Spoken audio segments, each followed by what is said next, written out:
Fundur settur á Alþingi. Fjarvistarskrá liggur frammi á skrifstofu. Í gær, mánudaginn 25. febrúar, tók Smári McCarthy sæti á nýju á Alþingi og vék þá varamaður hans Álfheiður Einarsdóttir af þingi. Forseti vill tilkynna að borist hefur bréf frá 8. þingmanni Suðurkjördæmis Karli Gauta Hjaltasyni og 10. þingmanni Reykjavíkurkjördæmis Norður Ólafi Ísleifssyni dagsett 25. febrúar 2019 að þeir hafi gengið til liðs við þingflokk Miðflokksins. Útbýtt á fundinum þingskjali 979 orkuskipti og samdráttur í losun gróðurhúsalofttegunda. Fyrirspurn flutningsmaður Guðmundur Andri Thorsson. Þingskjali 980 fjöldi hjúkrunar- og dvalarrýma skriflegt svar heilbrigðisráðherra. Þingskjali 981 skyldutrygging lífeyrisréttinda og starfsemi lífeyrissjóða og tekjuskattur frumvarp flutningsmaður Birgir Þórarinsson og fleiri. Þingskjali 982 mengun á byggingarstað við Hringbraut skriflegt svar umhverfis- og auðlindaráðherra.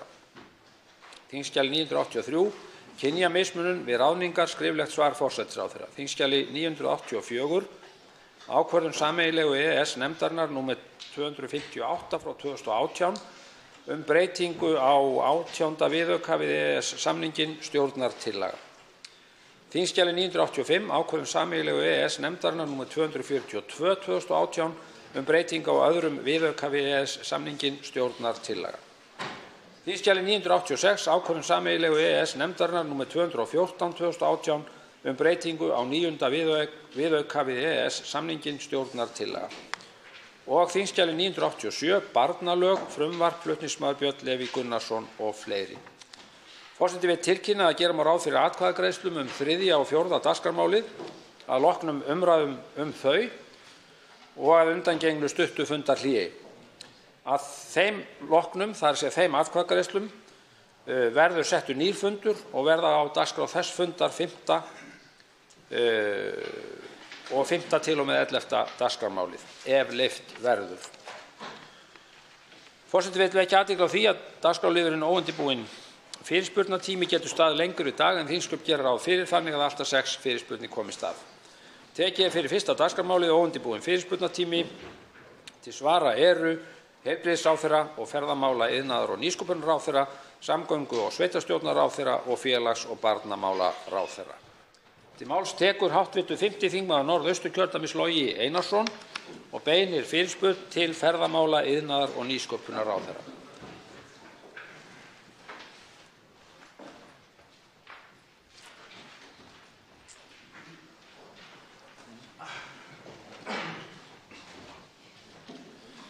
Herra forseti, ég ætla að koma með beint að efninu. Nú hæstvirtur ráðherra varaformaður stærsta stjórnmálaflokksins og fer einnig með málefni einna lægst launuðu kvennastéttarinnar. Fyrst vil ég heyra hvort hún hafi ekki mikinn skilning á því að ræstingafólk, láglaunastétt sem að mestu leyti skipuð konum, oft af erlendum uppruna, reyni með öllum tiltækum ráðum að rétta kjör sín.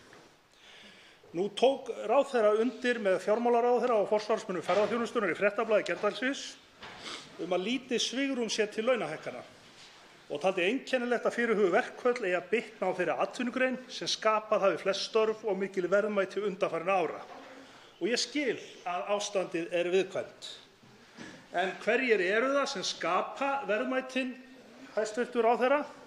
Það ekki einmitt fólkið sem starfar í greininni, oft á lúsalaunum? Mikið af því hefur flust hingað til landsins til að skapa þessi verðmæti fyrir Ísland. Finnst ráðherra kröfur þessa fólks betri kjör ekki fullkomlega eðlilega? Ef já, hvaða lausnir sé ráðherra fyrir sér til að koma á móts við það, fyrst hún telur að fyrirtækin standi ekki undir því? Munu stjórnvöld með öðrum orðum leggja fram frekari tillögur en kynntar voru í síðustu viku? Og ég frábið mér ræðu að hér sé einn mesti tekjujöfnuður í heimi. Við lifum nefnilega ekki í meðaltölum og lægstu laun duga ekki til framfærslu. Ráðherra mætti gjarnan einnig sleppa lofræðu skattatillögu ríkisstjórnarinnar þar sem útskýrt að lægst launaða fólkið hagnist hlutfallslega mest. Fólk greiðir nefnilega ekki fyrir mat og bensín í hlutfalli við laun og ræstistúlka getur ekki keypt meira í bónus fyrir 6.700 kr. En við hv. þingmenn og hæstv. ráðherrar. Sem sagt, hæstv. ráðherra, hvað til ráða og hvers að vænta frá ríkisstjórninni? Þá svarar hæstv. ferðamála-, iðnaðar- og nýsköpunarráðherra Þórdís Kolbrún R. Gylfadóttir, óundirbúin fyrirspurn. Herra forseti, ég þakka hv. þingmanni fyrirspurnina. Þarna voru allnokkrar spurningum velt upp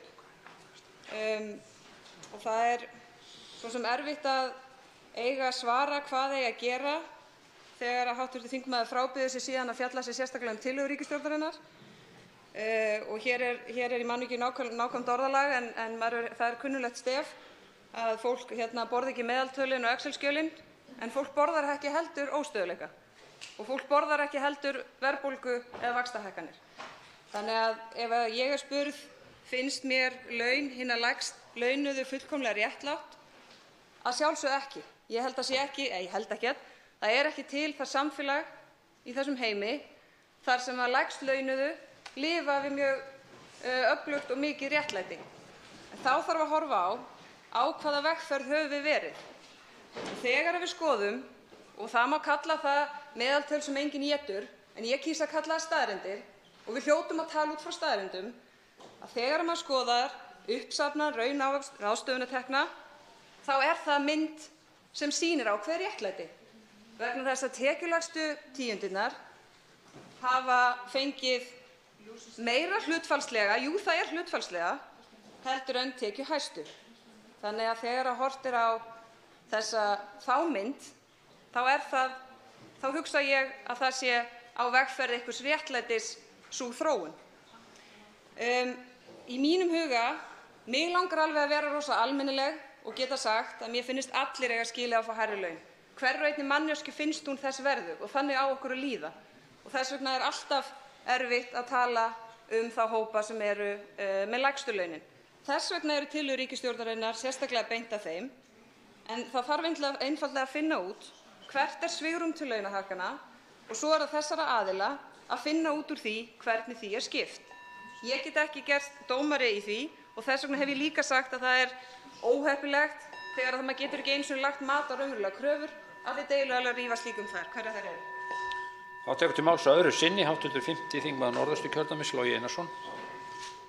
Herra forseti, nú það ekki einu sinni rétt hjá hæstv. ráðherra að ég hafi spurt hana fjölda spurninga. Ég spurði 2 spurninga. Finnst þér þessi lægstu laun vera sanngjörn? Finnst þér eðlilegt að fólk geri kröfu hærri laun? Og svo spurði ég, von á einhverju frá ríkisstjórninni? Og sú spurning ennþá ósvöruð. Ef að betur hefði verið haldið á spilunum síðustu ár, þá væri ekki jafn mikil uppsöfnuð þörf og vandræði á markaðnum. Hér hafa stórir hlutar af velferðarkerfinu látnir drabbast niður. Það búið að færa skattahækkanir í meira mæli yfir á lægstlaunaða fólkið. Millifærslukerfi, barnabætur og vaxtabætur hafa verið látnar drabbast niður og það þess vegna sem að það svona breitt bil sem þarf að brúa. Og við venjulegar aðstæður það rétt hjá hæstv. ráðherra að það væri hægt að láta aðila vinnumarkaðinn að semja þetta. Nú sú staða ekki uppi. Nú þarf að gera upp fyrir þessa vanrækslu. Nú þarf ríkisstjórnin að koma betur á borðinu og ég spyr aftur, hvaða lausnir verða boðaðar? Þá svarar hæstv. ferðamála-, iðnaðar- og nýsköpunarráðherra öðru sinni.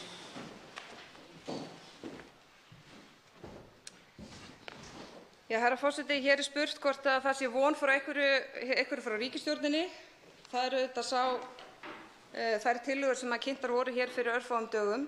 Það það sem ríkisstjórnin hefur að vinna að undanfarna mánuði. Þar einmitt tekið á ýmiss konar kerfisbreytingum í skattkerfinu. Við höfum þegar lagt töluvert meiri fjármuni í barnabótakerfið og svo framvegis. Hér sagt að það hefði þurft að halda betur á spilunum. Við erum samt með þá stöðu að hér ríkir lítið atvinnuleysi, hér hefur kaupmáttur aukist og þegar fjallað mál sem að snerta kannski þessa hópa hvað mest, að þá alveg augljóst af allri umræðu að húsnæðismálin eru þar stór þáttur. Þess vegna sérstök áhersla á þá þætti í þessum tillögum ríkisstjórnarinnar.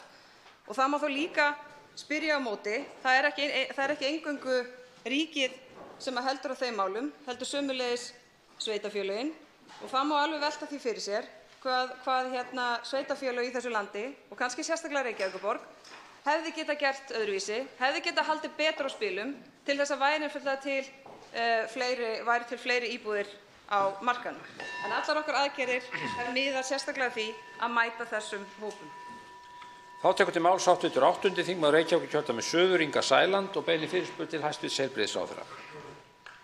Virðulegi forseti, í gær mættu fulltrúar SÁÁ til fundar við Sjúkratryggingar Íslands. Á fundi með Sjúkratryggingunum í gær var tilkynnt í upphafi fundar að svokallað viðbótarframlag á fjárlögum, þessar 150 milljónir króna sem að fjárveitingavaldið heimilaði til SÁÁ núna fyrir jólin, það væri tímabundið og ekkert kæmi til greina að gera samning sem mögulega gilti lengur en til næstu áramóta. Samningafólk Sjúkratrygginga hafði upplýsingar frá ráðuneytinu að langur biðlisti væri eftir þjónustu á göngudeildum og það væri tímabundinn vandi sem ætti að leysa. Hæstv. Heilbrigðisráðherra hefur gefið skýr fyrirmæli að viðbótarframlagið eigi alls ekki að nota til að kaupa þjónustu sem þegar er verið að veita, heldur á að leysa einhvern ímyndaðan tímabundinn vanda. Það er auðvitað engin biðlisti eftir þjónustu á göngudeild og í raun stór undarlegt og alvarlegt að þessu sé haldið fram af ráðuneytinu. Ríkið greiðir í dag ekki eina einustu krónu fyrir göngudeildarþjónustu SÁÁ og hefur ekki gert það í mörg ár. Langur biðlisti er hins vegar eftir þjónustu á sjúkrahúsinu Vogi, eins og margoft hefur komið fram. Þá var sagt frá því að fyrirhuguð meðferð ungmenna á Landspítala Háskólahússjúkrahúsi yrði fjármögnuð með niðurskurði framlaga til Vogs og tilflutningi á þeim fjármunum til Landspítala Háskólasjúkrahúss. Það væri brot á þeim þjónustusamningi sem nú er í gildi við meðferðir á Vogi. Því það kemur í ljós að það þarf 530 innlagnir á Vog til þess að þessi þjónustusamningur sé gildur sem nú er í gildi, en raunin er að það eru 2200 innlagnir á Vogi. Ég spyr, það er nú þegar búið að loka göngudeildinni á Akureyri, það er þegar verið að fækka 400 innlagnir, það er ennþá þessi skelfilega ópíóðafaraldur og sú fíkn sem að við höfum í rauninni ekki fengið röndvireist. Það er ennþá ákall út í samfélaginu eftir því að útrýma biðlistum inn á Vog. Mér langar að spyrja hæstv. Heilbrigðisráðherra, á hvaða vegferð er hæstv. Heilbrigðisráðherra? Þá svarar hæstv. Heilbrigðisráðherra Svandís Svavarsdóttir óundirbúinni fyrirspurn. Virðulegur forseti, eins og áður hefur komið fram í orðaskiptum okkar hv. þingmanns, þá er það svo að við afgreiðslu fjárlaga þá samþykkti Alþingi sérstaka tillögu fjárlaganefndar viðbótarframlag fyrir SÁÁ. Það var áskilið í texta sem að fjárlaganefnd skilaði af sér hér til þingsins að þessar 150 milljónir á árinu 2019 væru hugsaðar fyrst og fremst til göngudeildarstarfsemi. Það kom fram í texta. Þá er það svo að þar eru undir væntanlega bæði langþráð rekstraröryggi göngudeildarþjónustu SÁÁ á Akureyri sem hefur verið rætt hér ítrekað á Alþingi að sé skömmað að ekki sé tryggilega búið og hins vegar sambærileg þjónusta hér í Reykjavík sem hefur ekki verið samningsbundin á nokkurn hátt. Þannig að það var vilji Alþingis sem var greitt atkvæði hér við afgreiðslu fjárlaga og það er vilji Alþingis sem er leiðarljósið sem að Sjúkratryggingar Íslands hafa þegar að gengi eftir samninga við SÁÁ. Varðandi spurningu hv. þingmanns sérstakan kostnað sem að hlýst af rekstri þjónustu við börn og ungmenni í fíknivanda hjá Landspítalanum Háskólasjúkrahúsi, þá er það svo að ráðuneytið hefur fengið áætlun spítalans í hendur og næstu skref er að finna fjármagn til þess að ganga eins fljótt og hægt er til þess að hefja þá starfsemi og ég vonast til þess að það verði í sumar sem við getum gert það, en það þarf sannarlega fjármagn til þess að sinna þessum mikilvæga hópi. Þá tekur til máls að öðru sinni hv. 8. þingmaður Reykjavíkurkjördæmis suður Inga Sæland. Takk á hæstv. Heilbrigðisráðherra fyrir svarið. Ég ætla að vísa hérna til þess sem að leikkonan Kristín Þóra Haraldsdóttir sagði kvöldið sem hún hlaut Eddu-verðlaunin fyrir leik sinn í myndinni Lof mér að falla. Þar sem hún hélt tilfinningaþrungna ræðu og hvatti yfirvöld til að gera eitthvað í málefnum fíkniefnaneytenda strax. Ég vil leyfa mér að ætla það að þær lögskýringar og þau markmið sem við vorum með hér fyrir jól þegar við vorum að samþykkja 150 milljóna króna aukaframlag til SÁÁ hafi fyrst og síðast verið til að koma í veg fyrir þann gríðarlega vanda sem hefur skapast úti í samfélaginu vegna biðlista eftir því að komast í bráðameðferð á sjúkrahúsið Vog. Ég vil meina það að göngudeildir hins vegar það sem tekur við einstaklingunum þegar þeir koma út úr þeirri meðferð og út úr þeirri hjálp. Og í fyrsta lagi þá langar mig að spyrja hæstv. Heilbrigðisráðherra hvort hún geti ekki verið sammála um það sé ólíðandi að hafa þessa biðlista inn á Vog og við höfum í rauninni verið öll í samráði við samfélagið að kalla eftir því að eiga þeim biðlista og í öðru lagi eru til einhverjir sérfræðingar til að taka við þessu unga fólki inn á Landspítala háskólasjúkrahúsi sem hæstv. Heilbrigðisráðherra svo tíðrætt um. Þá svarar hæstv.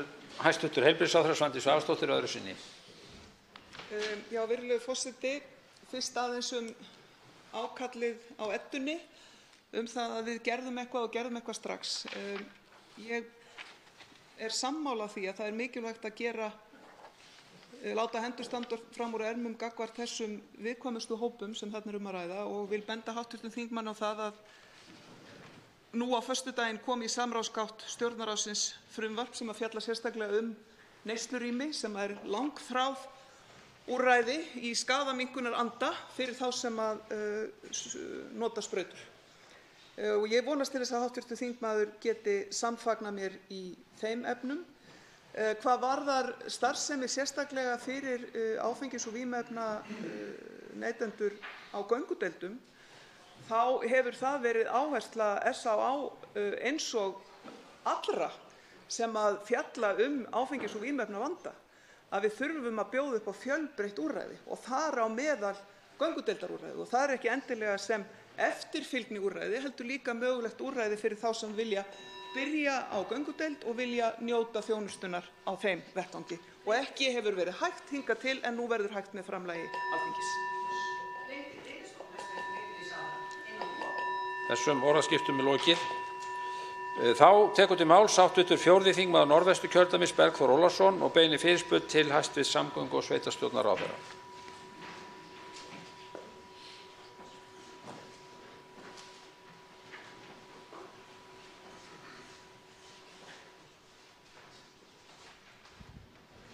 Virðulegur forseti, ég beini hér fyrirspurn til hæstv. samgöngu- og sveitarstjórnarráðherra en þá fyrst og fremst sem formanns eins af þeim flokkum sem mynda hér ríkisstjórn. Það hefur verið mikið í fréttum síðan í síðustu viku þegar hæstv. sjávarútvegs- og landbúnaðarráðherra kynnti tillögur sínar, frumvarp þar að lútandi, sem að leyfir efnislega innflutning á hráu kjöti frá og með 1. september næstkomandi. Af þeim fréttum sem að borist hafa sérstaklega úr herbúðum Framsóknarflokksins, þá má ætla að menn séu þar tiltölulega efins þær ráðstafanir sem hæstv. sjávarútvegs- og landbúnaðarráðherra horfir til að verði raungerðar hér fyrir lok vorþingsins. Og mig langar í þessu samhengi að spyrja hæstv. samgöngu- og sveitarstjórnarráðherra, þó að málaflokkurinn heyri auðvitað ekki undir hann, en þá hann fyrrverandi landbúnaðarráðherra og formaður stjórnarflokks. Hvernig þessi nálgun hæstv. sjávarútvegs- og landbúnaðarráðherra horfi við formanni Framsóknarflokksins, hvort honum þyki nægjanlega langt gengið í því að vernda þó mikilvæga hagsmuni sem þarna undir, hvað hann sæi fyrir sér að væri hægt að gera öðruvísi og hvort að þetta sé í augnablikinu, þó að ég greip það í viðtali við hæstv. samgönguráðherra að málið hefði ekki komið inn á ríkisstjórnarborðið, en hvort að hann sjái fyrir sér að miðað við núverandi framlagt frumvarp verði sátt það á meðal ríkisstjórnarflokkanna. Þá svarar hæstv. samgöngu- og sveitarstjórnarráðherra Sigurður Ingi Jóhannsson óundirbúinni fyrirspurn. Já, virðulegi forseti.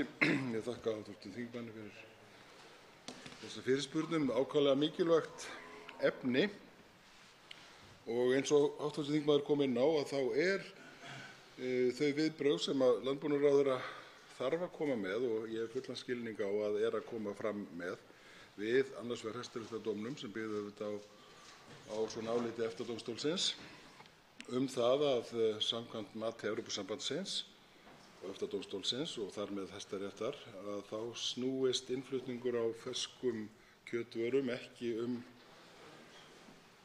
möguleika okkar á að verja heilsu búfjárstofna, mannfólks og svona sérstöðu Íslands hvað það varðar, sem einstök, heldur snúist þetta fyrst og fremst brot á samningnum frjálst flæði vöru yfir landamæri. Þannig að þetta verkefni tvíþætt og nú það í samráðsgátt. Þar verður öllum gefin tækifæri á að koma með sínar athugasemdir áður en að ráðherrann bregst við og kemur með frumvarpi á bæði fyrir ríkisstjórn og hér til þingsins. Við Framsóknarmenn teljum að það sé nauðsynlegt að bregðast við af talsverðri hörku í þessu máli. En það getur verið að við þurfum einfaldlega að horfa á þetta sem tvö mál. Annars vegar að bregðast við Hæstaréttardómnum sem ráðherrann að gera.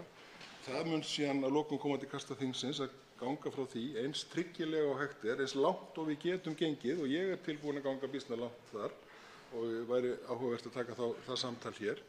Hins vegar málið sem varðar lýðheilsu okkar Íslendinga þann sjálfstæða rétt okkar að verja einstaka og mjög sérstæða heilsu búfjár og sjúkdómastöðu á Íslandi sem við erum líka með alþjóðlegar skuldbindingar bæði líffræðilegan fjölbreytileika en eins þá búfjárstofna sem hér búa. Evrópusambandið hefur ekki léð máls á að skilja þann hluta málsins. Ég tel að við eigum að taka það upp og gera það samhliða. Þá tekur til máls öðru sinni hv. 4. þingmaður Norðvesturkjördæmis Bergþór Ólason. Virðulegur forseti. Ég verð að viðurkenna að svar hæstv. Ráðherra finnst mér benda til þess að hann sé svona heldur mjúkur í þessu málefni og sérstaklega við horfum til þess að formaður hvaða flokks hann er. Það mikið talað það sem ástæða þess að menn eru komin í þennan mikla vanda að menn hafi ekki haft varann á fyrri stigum. Nú var hæstv. Landbúnaðarráðherra 2013 til 2016. Eitthvað á því tímabili sem að hæstv. Ráðherra telur að hefði mátt fara betur hvað það varðar óskir eftir undanþágum eða hvað eina sem það kunni að vera sem hefði gert okkur kleift að verjast öflugri hætti í dag heldur en ráðherrann telur mögulegt eins og ég skildi svar hans. Var eitthvað á tímabilinu 2013 til 2016 sem hefði verið skynsamlegt að gera öðruvísi þannig að staða okkar væri sterkari í dag? Þá svarar hæstv. samgöngu- og sveitarstjórnarráðherra öðru sinni.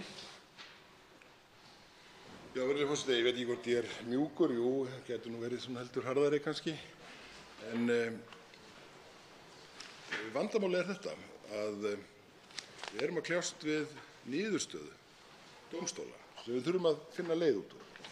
Mín afstaða sú að við eigum að leita allra leiða til þess að geta varið okkar sérstöðu varðar það sem að ekki tókst í dómsmálinu og þegar hv. þingmaður spyr mig hefði verið hægt að gera eitthvað öðruvísi á tímabilinu 13 til 15 þegar ég var landbúnaðarráðherra, þá hlýtur það að vera hægt þegar maður lítur í baksýnisspegilinn og það hefði hugsanlega verið hægt að undirbúa málið enn betur. Við fórum hins vegar á þessum forsendum. Ég fór til Evrópusambandsins og talaði við yfirmenn þar og við vörðumst á þessum forsendum að við værum að verja þessa stöðu.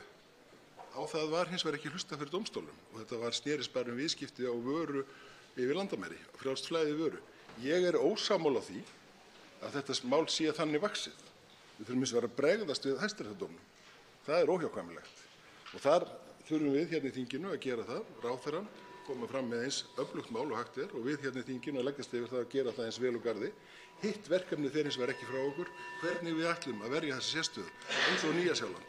Og ég til í að tala miklu lengur það sem að veit að það er ekki í boði. Forseti mun ekki leyfa mér við þessar aðstæður. Þá tekur til máls hv. 11. þingmaður Reykjavíkurkjördæmis norður, Halldór H. Mogensen, og beinir fyrirspurn til hæstv. félags- og barnamálaráðherra.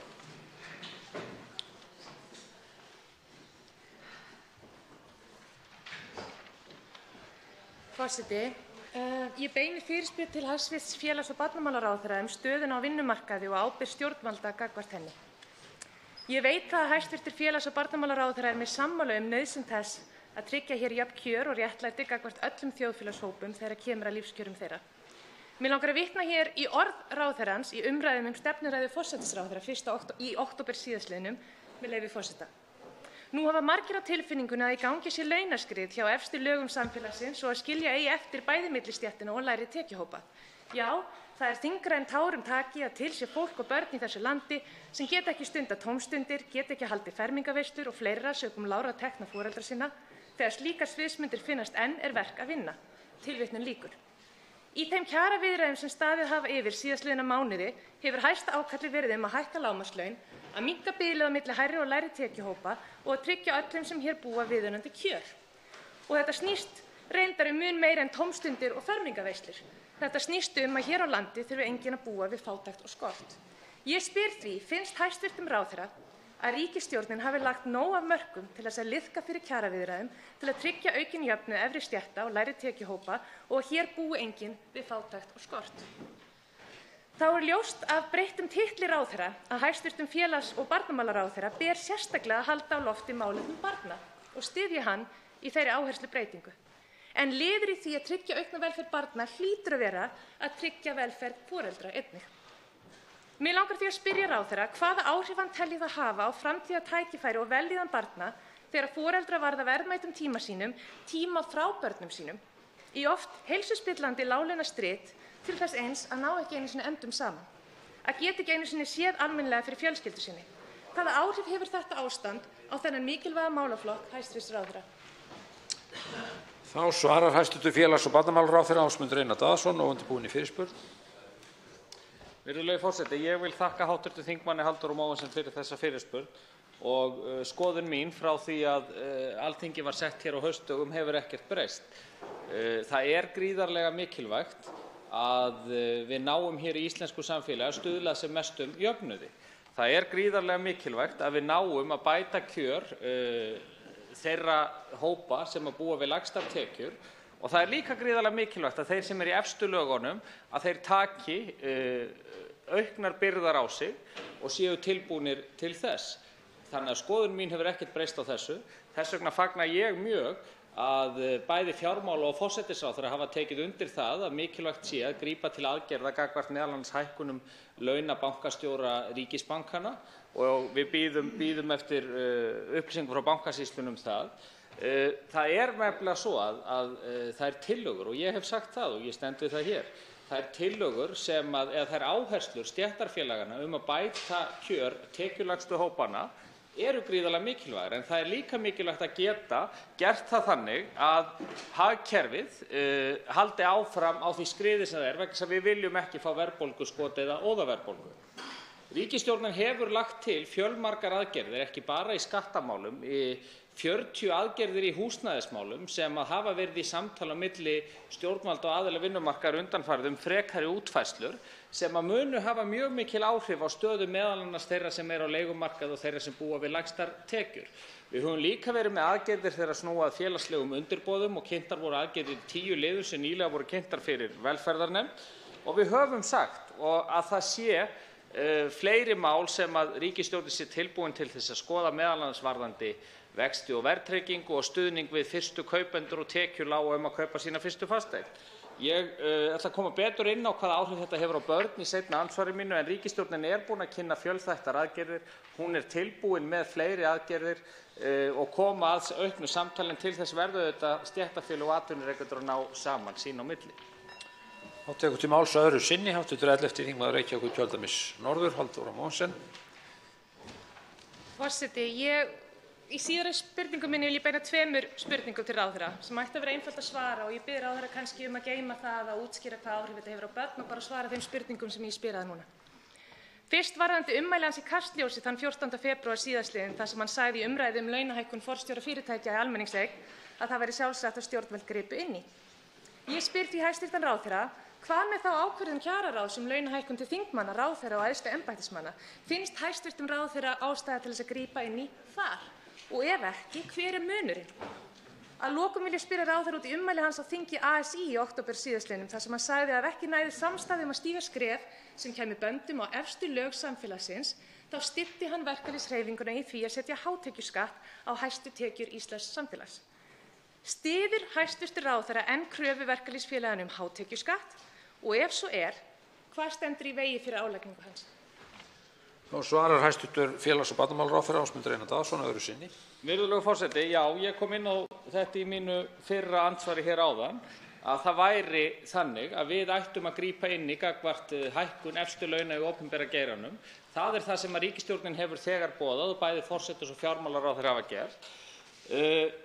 Þar sagði ég jafnframt að þau laun sem að heyra undir kjararáð eru í frosti, hækkanir þar eru í frosti og hafa verið í frosti og það er eitt af því sem að menn eru tilbúnir til þess að ræða með hvaða hætti sé hægt að ná böndum á það þannig að það fylgi almennri launaþróun og þess vegna var kjararáð tekið úr sambandi á sínum tíma. Síðan varðandi það að setja hér á hátekjuskatt. Ég hef alltaf verið talsmaður þess að skattkerfi sé með þeim hætti að þeir sem hafi hærri tekjur beri hærri byrðar. Þess vegna var fjölgað um 1 þrep, en það er hins vegar svo að ríkisstjórnin hefur þegar boðað, eins og ég sagði, að það verði tekið á hækkunum efstu launa í opinbera geiranum. Það er í vinnslu, það er núna í vinnslu innan ríkisstjórnarinnar hvernig það verður gert og þar með er ríkisstjórnin að leggja sitt af mörkum, vil ég segja, til þess að ná böndum á efstu tekjurnar.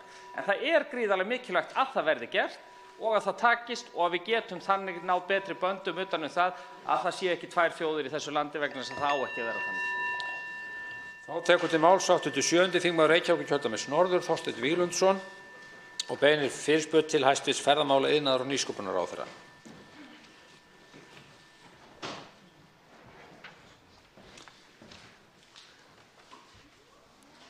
Herra forseti, það þarf ekki að fjölyrða mikilvægi ferðaþjónustunnar í íslensku efnahagslífi í dag. Þessi atvinnugrein mikilvæga hefur verið, getum við sagt, dráttarvél efnahagslífsins á undanförnum árum og á öðrum að ósekju hvað mestan heiður af því að hér hefur gengið svo vel efnahagslega á undanförnum misserum. Þar hefur langmesta starfafjölgunin orðið á undanförnum árum, en það vekur því vissulega athygli þegar að stjórnvöld fara hér fram og endurnýja reglugerð hvalveiðar til næstu 5 ára, að því virðist án mikillar umræðu í samfélaginu þar að lútandi. Nú er auðvitað ljóst og vel þekkt að hagsmunir ferðaþjónustunnar eru þar mjög ríkir, bæði vegna þess að hér koma þúsundir ferðamanna á hverju ári í hvalaskoðun, en auðvitað ekki síður vegna þeirra neikvæðu áhrifa sem að hvalveiðar hafa á ímynd okkar, umræðu landið á alþjóðavettvangi og þar með mögulega á komu ferðamanna hingað til lands. Í því samhengi vil ég spyrja hæstv. Ráðherra, var haft samráð við hæstv. Ráðherra þessa ákvörðun hæstv. sjávarútvegs- og landbúnaðarráðherra? Var málið rætt eitthvað sérstaklega í ríkisstjórn áður en þessi ákvörðun var tekin og var haft eitthvert samráð við atvinnugreinina, ferðaþjónustuna, þessa ákvörðun sem getur haft hér veruleg áhrif á efnahagslífið?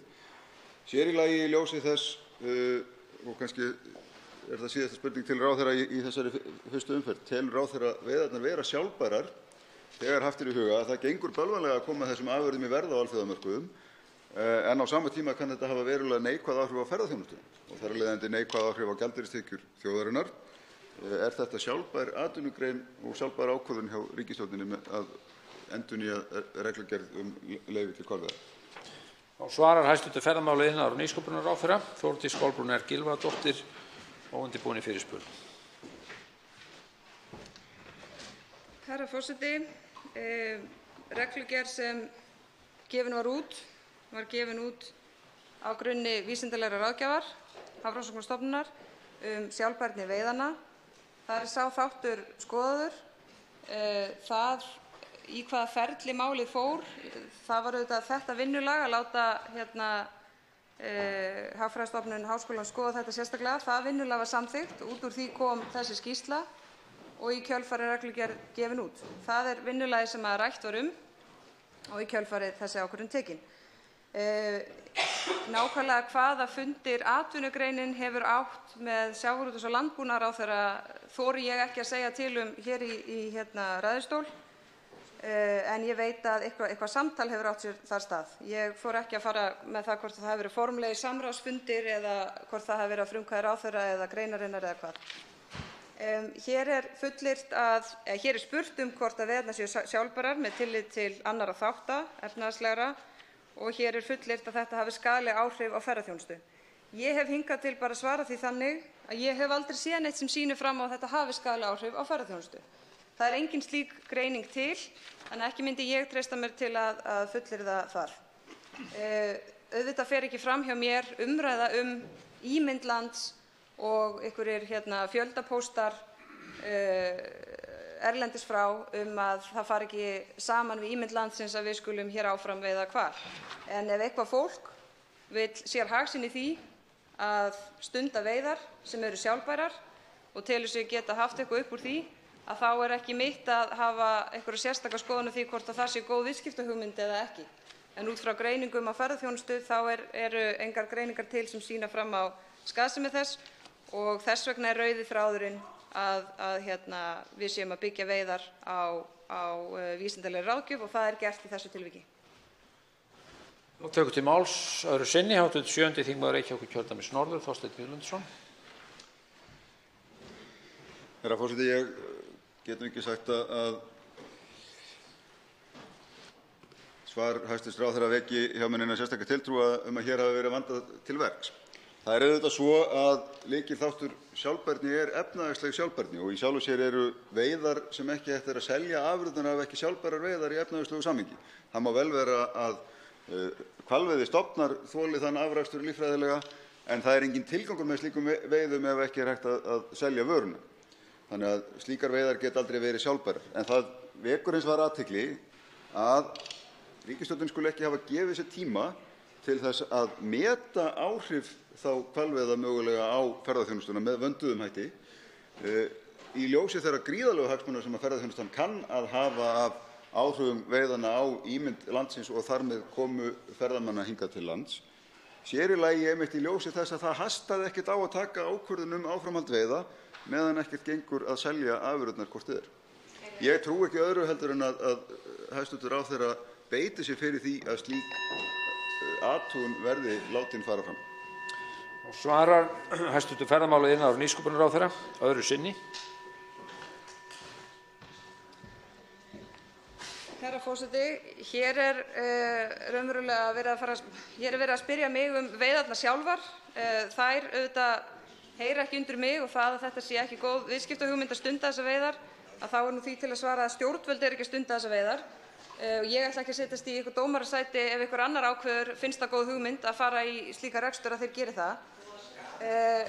Það hefur ekki verið sýnt, eins og ég nefndi áðan, það hefur ekki verið sýnt fram á það að þetta hafi skaðleg áhrif á ferðaþjónustunni í heild sinni eða greiningar þess efnis. Ég ætla heldur ekki að svara til það hvaða áhrif það hefur þá almennt á lífríki sjávar ef við hættum þessum veiðum á aðra stofna og svo framvegis, enda ekki sérfræðingur í slíku og ber svo sem ekki ábyrgð á þeim málaflokki. Það ætti að skoða nánar áhrif veiða á ferðaþjónustu er sjálfsagt mál að gera, en það er ýmislegt sem hefur áhrif á ímynd þjóðar og önnur atvinnustarfsemi í landinu sem að ferðaþjónustan væri líklega til í að við værum ekki að stunda og öfugt. En þessi ákvörðun aftur er tekin af sjávarútvegs- og landbúnaðarráðherra á grunni vísindalegrar ráðgjafar, og það er það sem skiptir máli í málinu. Forseti vill biðja menn að vera ekki að standa í samtölum í salnum á meðan að ræðumenn flytja ræður sínar og allra síst málshefjanda þegar verið er að svara. Til máls tekur hv. 5. þingmaður Reykjavíkurkjördæmis norður, Áslaug Arna Sigurbjörnsdóttir, og beinir fyrirspurn til hæstv. heilbrigðisráðherra. Já, hæstv. forseti, ég beini fyrirspurn minni að hæstv. heilbrigðisráðherra af því að mig langar að spyrja stöðu samninga ríkisins við annars vegar sérgreinalækna og hins vegar sjúkraþjálfara. Eins og ráðherra þekkir auðvitað rann samningur á milli ríkisins og sérgreinalækna út 31. desember síðastliðinn. en mikilvægi þeirra fyrir heilbrigðiskerfið vonandi öllum ljóst. Árið 2017 voru komur til sérgreinalækna samkvæmt ársskýrslu Sjúkratrygginga Íslands 477.977. Það liggur í augum uppi að sjúkrahús og heilbrigðisstofnanir eru ekki í neinum færum til að taka þetta verkefni við. Þetta þarf nefnilega allt að vinna saman. Ég þekki að hæstv. Heilbrigðisráðherra vill nálgast málið heildstætt og það er mikilvægt. Því hagsmunir fólksins, hagsmunir hinna sjúkratryggðu það sem undir. Það eru þeirra hagsmunir sem verða að vera í forgangi og þess vegna blandað rekstrarform heilbrigðiskerfinu afar mikilvægt. Með því fylgir auðvitað nýsköpun, hraðari framþróun ásamt því að ungir læknar sjá vonandi hag sinn í að koma heim í fjölbreytt vinnuumhverfi þar sem þau eiga tækifæri á að vinna á mismunandi stöðum til frambúðar. Það er þetta sem vinnur allt saman og því langar mig að spyrja hver samningsmarkmið ríkisins séu varðandi samninga við sérgreinalækna og sjúkraþjálfara. Hverju ætlar ríkið sér að ná fram í samningunum? Hvort að raunverulegar samningaviðræður standi nú yfir og ef svo hvenær stefnt að því að skrifa undir þá? Hæstv. ráðherra gaf út reglugerð 28. desember síðastliðinn að endurgreiðslu kostnaðar vegna þjónustu sjálfstætt starfandi sérgreinalækna sem starfa án samnings við Sjúkratryggingar Íslands. Sú reglugerð gildir til 31. mars næstkomandi sem nálgast óðfluga. Sér ráðherra fyrir sér að samningar muni nást fyrir þann tíma? Þá svarar hæstv. Heilbrigðisráðherra Svandís Svavarsdóttir og undirbúin fyrirspurn.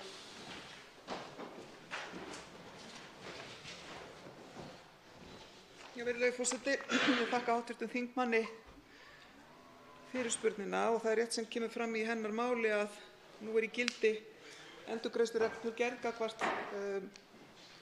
sérgreinalæknum og það var mér mikið fagnaðarefni að það náðist það sameiginlegur skilningur Sjúkratrygginga Íslands og sérgreinalækna að láta endurgreiðslureglugerðina taka við með þeim hætti að sjúklingar fyndu ekki fyrir breytingunni en samkvæmt mínum upplýsingum og heimildum að þá standa viðræður yfir við sérgreinalækna og þar í raun og veru verið að byggja á tilteknum meginsjónarmiðum, kannski í fyrsta lagi þeim að heilbrigðisþjónusta sé samþætt og samfelld á öllum þjónustustigum og byggist á heildstæðri stefnu í heilbrigðismálum.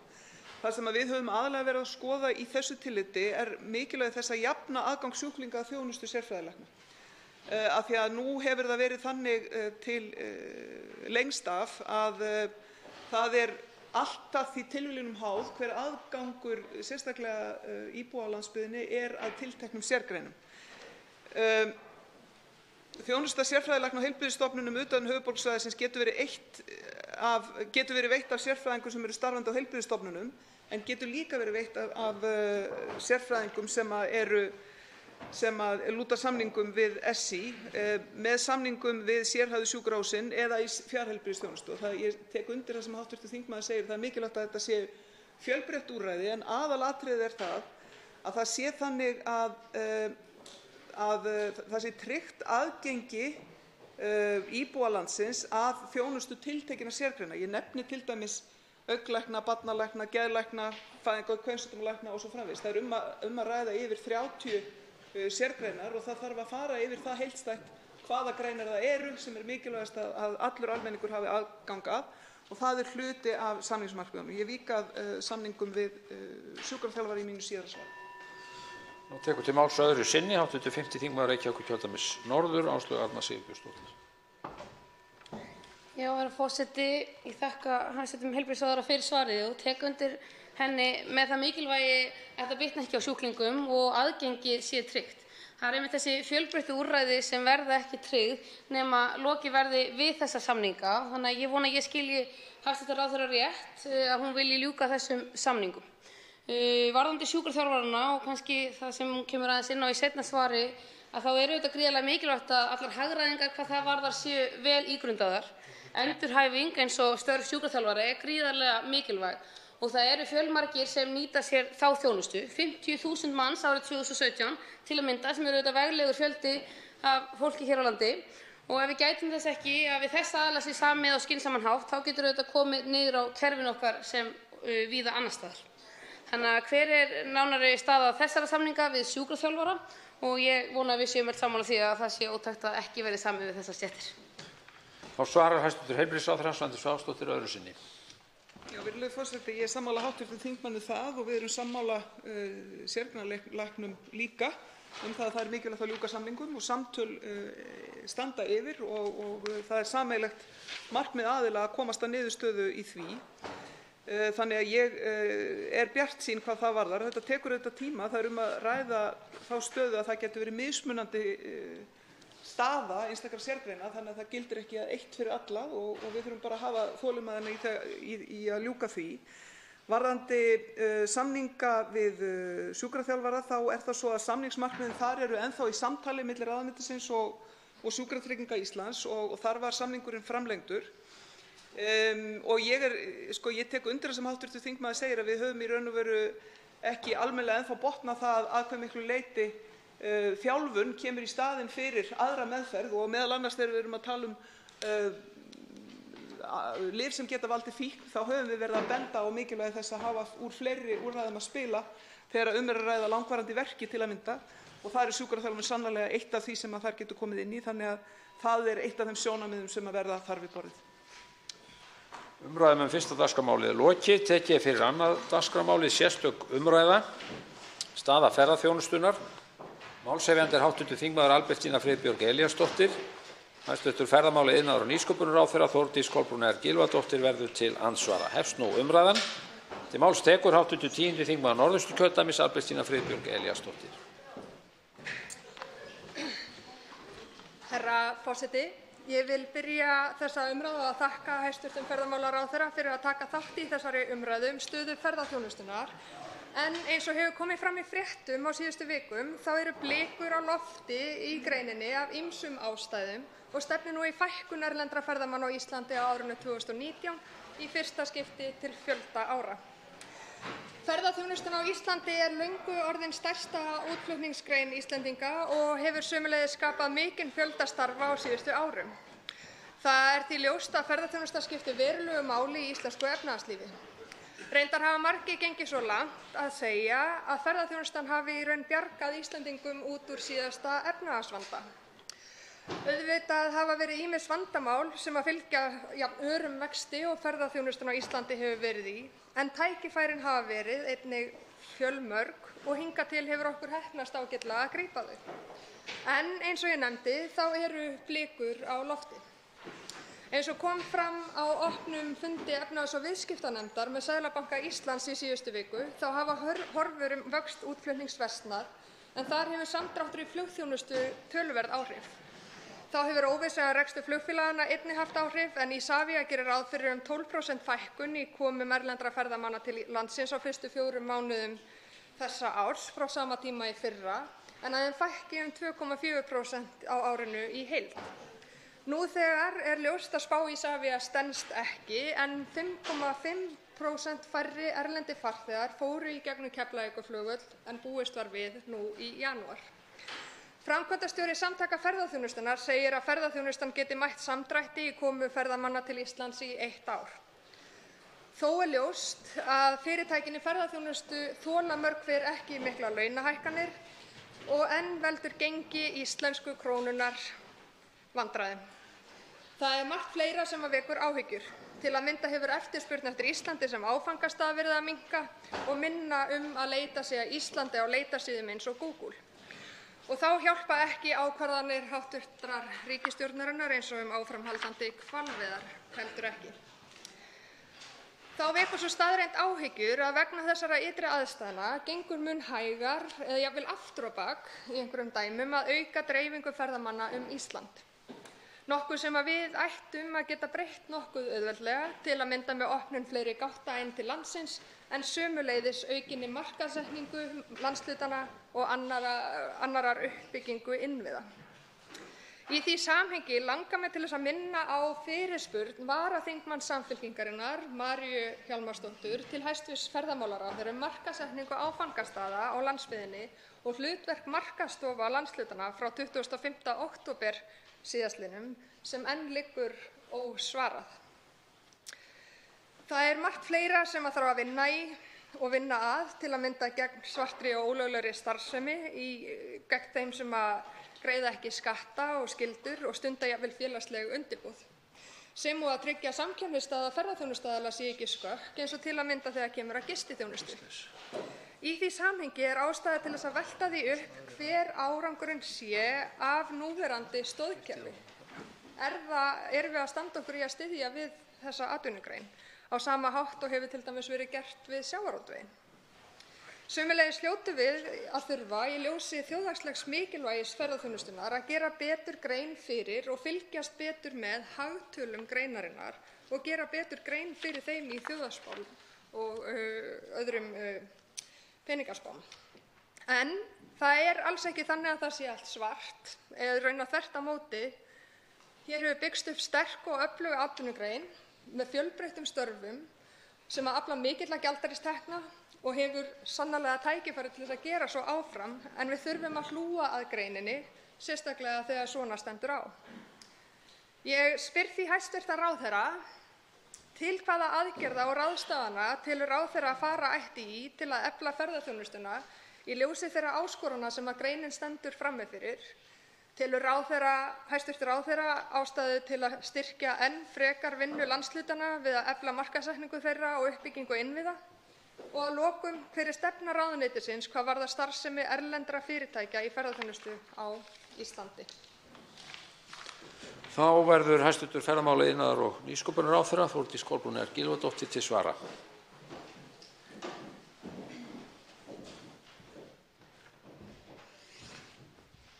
Herra forseti. Ég vil byrja því að þakka hv. Þingmanni fyrir að hafa frumkvæði að þessari umræðu stöðu ferðaþjónustunnar og það er alveg rétt, það eru vissulega blikur á lofti í þeim efnum. Samkvæmt farþegaspá Isavia fækkar erlendum ferðamönnum rúmlega 2% á árinu og fyrstu tölur reyndust vera töluvert verri en spáin. Verulega hefur dregið úr flugframboði og óvissa ríkir áfram í þeim efnum og aðgerðir á vinnumarkaði sem beinast nú sérstaklega gegn ferðaþjónustu koma ofan í þessa stöðu. Ferðaþjónustan er sveiflukennd atvinnugrein í eðli sínu og þróun hennar ræðst af mörgum utanaðkomandi þáttum sem stjórnvöld geta ekki alltaf haft áhrif á, til að mynda stjórnmála- og efnahagsástand í öðrum löndum, heimsmarkaðsverð á olíu og slíkum þáttum. Þrátt fyrir að blikur séu á lofti þessar mundir eru langtímahorfur í greininni góðar. Ferðamálastofnun Sameinuðu þjóðanna spáir áframhaldandi vexti í alþjóðlegum ferðalögum. Langtímaspár stofnunarinnar gera ráð fyrir að árlegur vöxtur verði að meðaltali 3,3% fram til ársins 2030 og ímynd landsins er sterk og alþjóðlegir straumar og stefnur styðja við áframhaldandi vinsældir Íslands sem ferðamannastaðar. Fólk sækir í auknum mæli í náttúruupplifanir á norðurslóðum, ævintýralegar upplifanir og örugga áfangastaði, ásamt upplifunum tengdum heilsu og vellíðan. Þegar spurt er aðgerðir til að efla greinina, þá liggur alveg fyrir hverjar okkar áherslur eru til að styrkja og efla greinina og við höldum okkar striki í þeim efnum. Vegvísir í ferðaþjónustu 2015 til 2020 varðaði veginn og er enn í fullu gildi. Vegvísir er verkefnalisti og það gengur hratt og örugglega á hann í góðu samstarfi stjórnvalda, sveitarfélaga og greinarinnar. Uppbygging innviða er miklu meiri og markvissari en við höfum áður séð.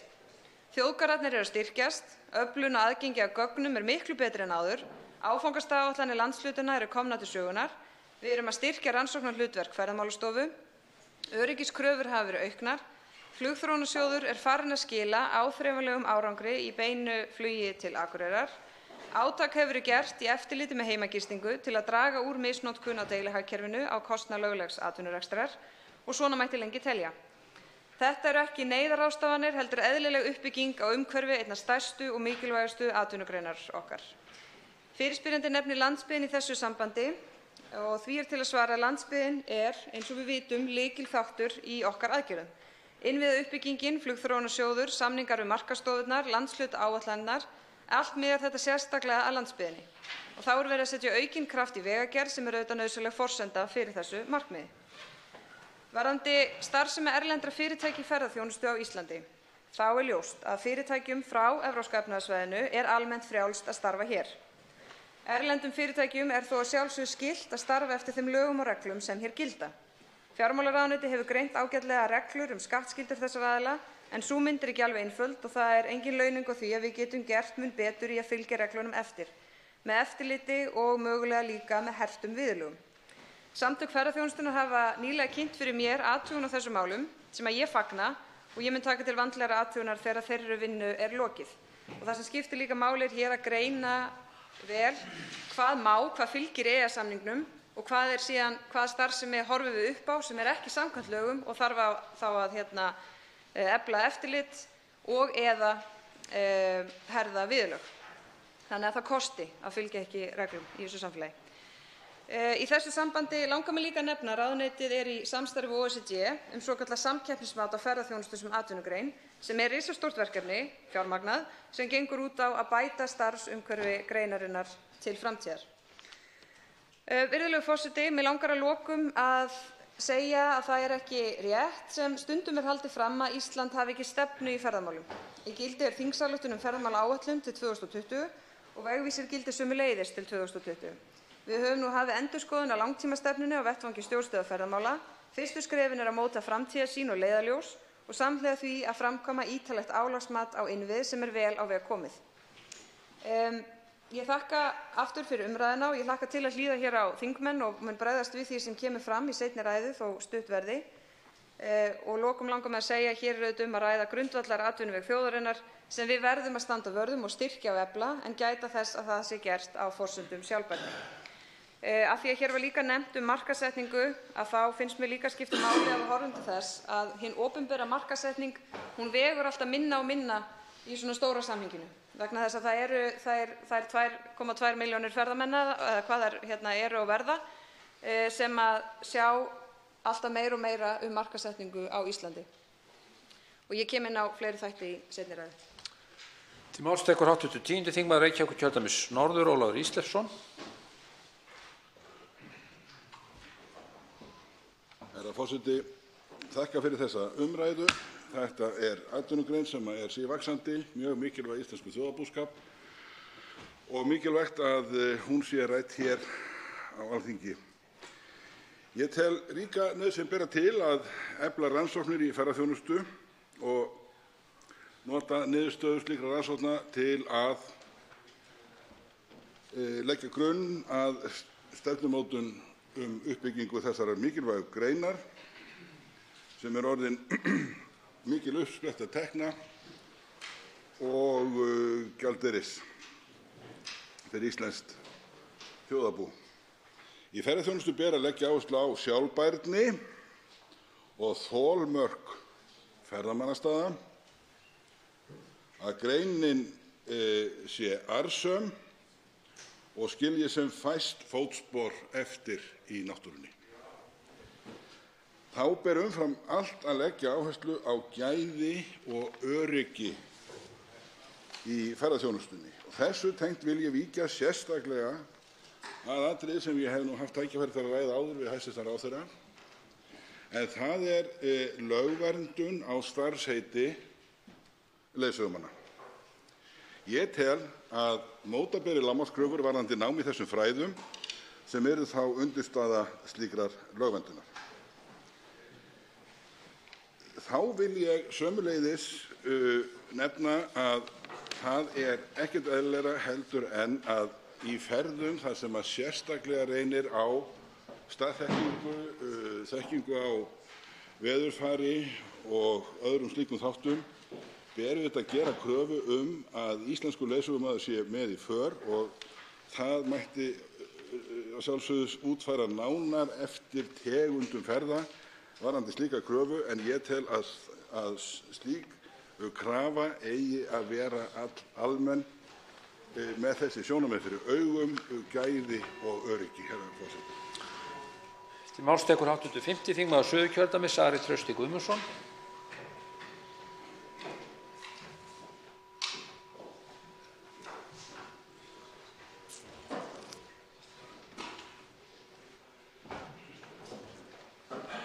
Herra forseti, það hér í raun spurt hvort það þurfi að efla íslenska ferðaþjónustu og því nú til að svara, hún þegar orðin mjög stór og öflug. Fyrst í stað var vöxturinn of hraður að mínu mati og tímabundin fækkun ferðamanna og hægari vöxtur framundan, en það ekki langt í það að við sjáum 34 milljónir ferðamanna hér á Íslandi. Og spurningin þá þessi, stóra málið að fjölga gestum eða bæta þjónustu eða bæði og eða annað hvort. Ég held að lykilatriði séu þau sem hafa komið fram hér í máli manna, það er sjálfbærnin, þessi þríþætta sjálfbærni sem okkur tíðrætt og ég lít svo á að íslensk ferðaþjónusta sé það ekki nú. Hún efnahagslega sjálfbær en á hinum tveimur sviðunum varla. Þannig að þegar kemur að eflingunni þá snýst málið þessa þolmarkagreiningu sem við höfum verið að fjölyrða og aðgangsstýringuna bæði svæðisbundið, staðbundið og fyrir landið allt. Þannig að eflingin hún felst í þessum tveimur eða þremur lykilorðum, það að segja sjálfbærni og gæði og fjöldastýringu. Allt þetta í anda sjálfbærna þróunar. Markaðssetningu og uppbyggingu innviða vil ég segja að það vantar ákveðna hluti. Það vantar ferðamálastefnu sem í vinnslu. Það vantar landsskipulag nýtingarsvæða til ferðaþjónustu og það vonandi í vinnslu líka og síðan áfangastaða áætlunarhlutann og allt þetta þarf að ríma saman. Þannig að þegar kemur að þessum málum og eins og erlendri starfsemi þá þurfum við að hyggja að uppkaupum lands. Það þarf að setja það nýjar reglur, svo ég nefni það atriði líka en að lokum ferðaþjónusta hún verður að lúta sömu ívilnunum, skilyrðum og takmörkunum og aðrar atvinnugreinar. Hún mikilvæg lyftistöng samfélagsins en hún má ekki gleypa aðrar greinar, jafn lifandi og hún Til máls tekur hv. 10. þingmaður Suðurkjördæmis, Smári McCarthy. Forseti, þegar ferðaþjónustan tók sinn vaxtarkipp hér fyrir nokkrum árum þá varð ljóst að þetta var ein stærsta og flottasta uppbyggingargrein okkar á þeim tíma og það skipti miklu máli fyrir okkur. Og í þeim vexti fólst ákveðið tækifæri. Við höfum tækifæri til þess að búa til nýja undirstöðugrein og það ekki á hverjum degi sem slík tækifæri gefast. Og með því tækifæri þá var ákveðin ábyrgð á bæði fyrirtækjum í ferðaþjónustu og á ríkisvaldinu að hlúa vel að því að stoðirnar væru góðar.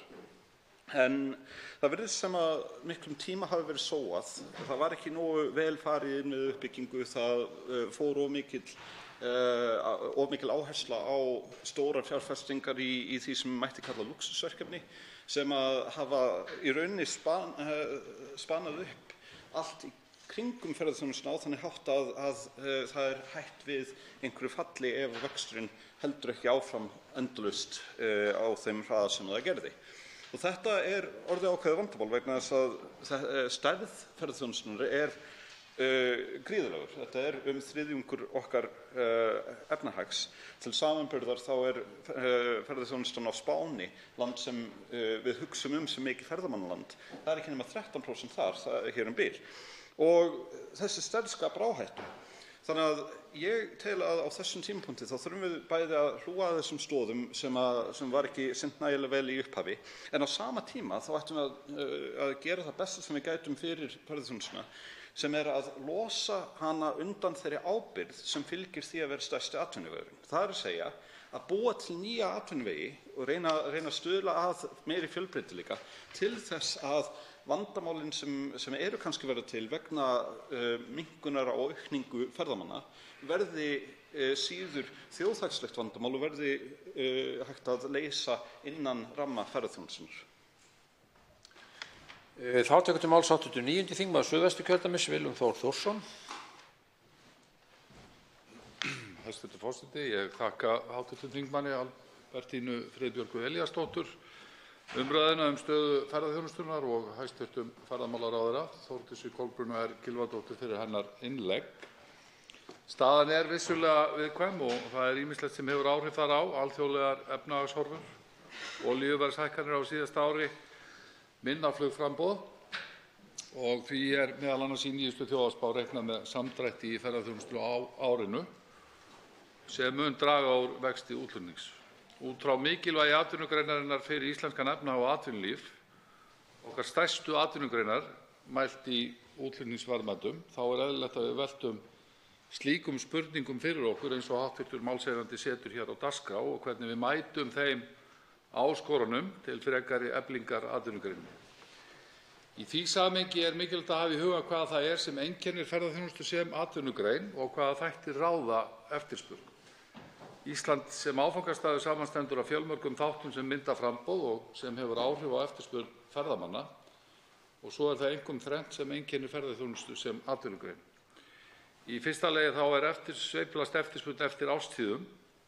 Henni fylgja jafnframt fjárfestingar sem fela í sér háan fastan kostnað og ferðaþjónustuaðilar eru háðir hvor öðrum með markaðssetningu og aðdráttarafl. Það staðreynd að ferðaþjónustan láglauna atvinnuvegur alls staðar í heiminum og því samkeppnisstaðan í ljósi stöðu kjarasamninga mjög viðkvæm. Hið opinbera þarf að tryggja trausta samgönguinnviði og stofnanaskipulag sem nýtist til upplýsinga, samvinnu uppbyggingu kjarnaþjónustu og markaðssetningu Íslands sem áfangastaðar. Ýmislegt hefur verið að færast til betri vegar í seinni tíð og hæstv. Ráðherra kom inn á, bæði í stofnanaskipulagi og stefnumótun sem í vinnslu og vegvísir sem í gildi til 2020 og það kannski mikilvægast sú staðreynd og að renna upp fyrir flestum nauðsyn samvinnu allra aðila sem koma að atvinnugreininni. Til máls tekur hv. 7. þingmaður Reykjavíkurkjördæmis norður, Þorsteinn Víglundsson.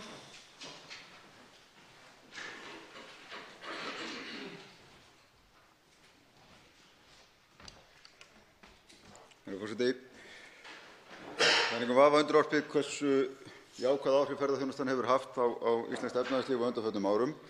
Hún hefur drifið hagkerfið hér upp með þeim mikla vexti sem hér hefur orðið, fjölgað störfum verulega, haft jákvæð áhrif á atvinnulíf allt land. Ekki síður haft jákvæð áhrif á þjónustu við okkur íbúa landsins sem fyrir vikið margt fjölbreyttari og betri en áður var. Og það margt sem hefur verið vel gert og engin ástæða til þess að draga fjöður á að margt hefur verið vel gert af hálfu hæstv. Ráðherra og stjórnvalda í að taka á þeim áskorunum sem fylgt hafa þessum hraða vexti greinarinnar. Það hins vegar tvennt sem ég hef áhyggjur af og auðvitað það alltaf svo. Hið opinbera hefur mjög takmarkaða getu til þess að móta stefnu atvinnugreina. Þær þróast eftir þeirri eftirspurn sem ráðandi hverju sinni og erfitt að sjást fyrir í af hálfu stjórnvalda eins og dæmin sýna síendurtekið og auðvitað verður greinin sjálf að hafa ákveðið frjálsræði í að meta hvar vaxtarsprotar liggja hverju sinni, hvar tækifærin eru. En það hins vegar nokkuð sem stjórnvöld bera ríka ábyrgð á og það auðvitað að skapa umgjörðina fyrir greinina sjálfa og í tilfelli ferðaþjónustunnar auðvitað bíllinn í herberginu ef svo mætti orða hið opinbera fyrirtæki Isavia og sú stefna sem það fylgir. Og það verður að gagnrýna það að til dæmis spá fyrirtækisins sé ekki áreiðanlegri heldur en raun ber vitni, að við séum þegar hér í upphafi árs í annar eða þriðju endurskoðun á þeirri spá. Þetta forsenda allra ákvarðana greinarinnar uppbyggingu og hvaða framboðs megi vænta. Þarna verður að bæta verulega úr. En síðan verður auðvitað að horfa á hið síðarnefnda sem auðvitað sá óstöðugleiki sem að gjaldmiðillinn okkar skapar okkur og sér í lagi atvinnugrein sem þessari sem ákaflega viðkvæm fyrir gengissveiflum. Hæstv. Ráðherra ekki kominn tími til að skoða þennan gjaldmiðil. Til máls tekur 8. þingmaður Reykjavíkurkjördæmis suður, Inga Sæland. Virðulegi forseti, ég þakka hv. þingmanni Albertínu Elíasdóttur fyrir að hefja þessa mikilvægu umræðu hér og hæstv. Ráðherra fyrir að taka þátt í henni með okkur. Jú, rétt það að ferðamannaiðnaðurinn orðinn eitt okkar mesta hagsmunamál. Stærsti atvinnuvegurinn okkar og það í rauninni mjög gott að ræða það hvernig við höfum hingað til verið að horfa til þess hvernig við getum reynt að dreifa ferðamönnunum út landið þannig að allir fái notið. En mér finnst eiginlega ekki hægt annað en að ræða þann alvarleika sem við erum að horfast í augu við núna sem blasir við nákvæmlega ferðaþjónustunni. Hér farið að boða til skæruverkfalla og annað slíkt sem á að beina einungis að ferðaþjónustunni. Hversu grafalvarlegar sem slíkar aðgerðir eiga síðan eftir og hversu alvarleg áhrif slíkar aðgerðir eiga síðan eftir að hafa á ferðaþjónustuna og allt hagkerfið. Þannig að ég tel hér ábyrgð ríkisstjórnarinnar mjög mikla og mér finnst ábyrgð okkar hér, löggjafans líka, gríðarlega sterk að því sem að lítur að reyna minnsta kosti að koma til móts við þær kröfur sem verið að gefa út í samfélaginu og reyna að vernda þessa mikilvægu auðlind okkar sem að ferðamannaiðnaðurinn er. Því að það þegar farið að koma í ljós að fólk farið að afboða hér ferðir og sko, ég skora bara á stjórnvöld að virkilega vernda ferðamannaiðnaðinn okkar og gera okkur kleift að halda áfram að efla hann og byggja eins og hugur og vilji hefur staðið til. Til máls tekur hv. 6. þingmaður Norðvesturkjördæmis Guðjón Brjánsson. Virðulegur forseti, ég vil leyfa mér að þakka hv. þingmanni fyrir að hefja umræðu þennan mikilvæga og sprelllifandi málaflokk. Það hefur verið gegndarlaus aukning á komum ferðamanna til landsins undanfarin misseri en nú eru blik frá lofti og eitthvert útlit fyrir afturkipp eða að minnsta kosti að hægja á straumnum. Það ekki 100 í hættunni og nú eigum við að nýta andrýmið til að hugsa okkar gang og leggja nýjar línur. Þetta sérstaklega mikilvægt fyrir þessa þjóð sem fljót til að grípa tækifærin, laga sig að breytingum og sveiflum, þjóð sem vön að sækja sjóinn, nýta sér aflahrotur og temja sér skammtíma úthald og að sama skapi að sætta sig við að allt sé búið. Fiskurinn gefur sig ekki og tilbúinn að róa á nýmið. Við þurfum að efla með okkur stöðugleikahugsun, skipulag til langtíma og skapa forsendur til þess að ferðaþjónusta geti orðið lífvænlegur starfsvettvangur fyrir venjulegt fólk. Að fólk geti lifað af launum sem ferðaþjónustan gefur eftir venjulegan vinnudag. Svo ekki í dag. Við höfum lagt höfuðáherslu á að koma farþegum til landsins í gegnum eina gátt, Keflavík. Og erlendir gestir okkar njóta ekki alls landsins nema í takmörkuðum mæli. Virðulegur forseti, við þurfum að leggja áherslur á fleiri gáttir inn í landið, en ég þykist vita að margir telja að hindranir séu í vegi þess. Þær eru yfirstíganlegar. Ég nefni flugvellina á Norðurlandi og Austurlandi sem tækifæri. Vesturland og Vestfirðir með sína sérstöðu eiga þarna sína ríkulegu og ónýttu möguleika, en greiðar samgöngur eru lykilatriði. Eðlileg dreifing ferðamanna allt land getur gert byggð sem staðið hefur höllum fæti mögulega og við sjáum reyndar merki þess á nokkrum stöðum. Ferðaþjónusta orðin lykilatvinnugrein í landinu og uppbretta hugvits og tekna fyrir fjölda fólks og fyrirtækja. Stjórnvöld hafa hins vegar í úrræðaleysi og ákvarðanafærni látið tímann líða og látið sér úr greipum ganga milljarðatugi í tekjur af komum ferðamanna. Tekjur sem eru nauðsynlegar í innviðauppbyggingu á öllum sviðum. Við þurfum að huga að þjóðarhag og gera hér betur. Máls tekur hv. 6. þingmaður Norðausturkjördæmis Njáll Trausti Friðbertsson. Herra forseti, ég byrja að þakka málshefjanda fyrir þessa umræðu. Ferðaþjónustan stærsta atvinnugrein í heiminum og hefur verið svo lengi og hefur vaxið gríðarlega á Íslandi á undanförnum árum og það svo að í dag eru 40–45% gjaldeyristekjur þjóðarinnar sem koma frá ferðaþjónustunni. Og í fyrsta skipti var þetta stærsta atvinnugrein á Íslandi, 8,6% árið 2017 þegar sjávarútvegurinn taldi 8%.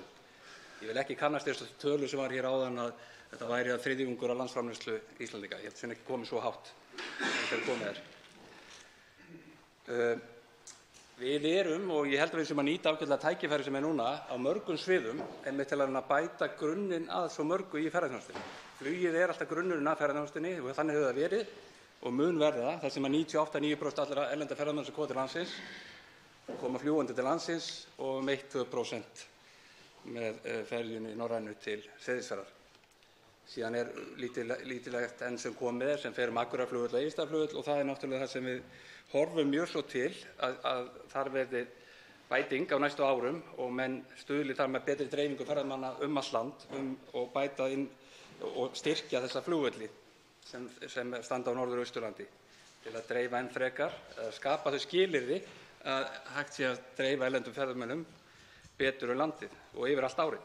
Sem náttúrulega stóra markmiði, það að dreifa betur ferðamönnum allt Ísland og yfir allar árstíðirnar, alla 12 mánuði ársins.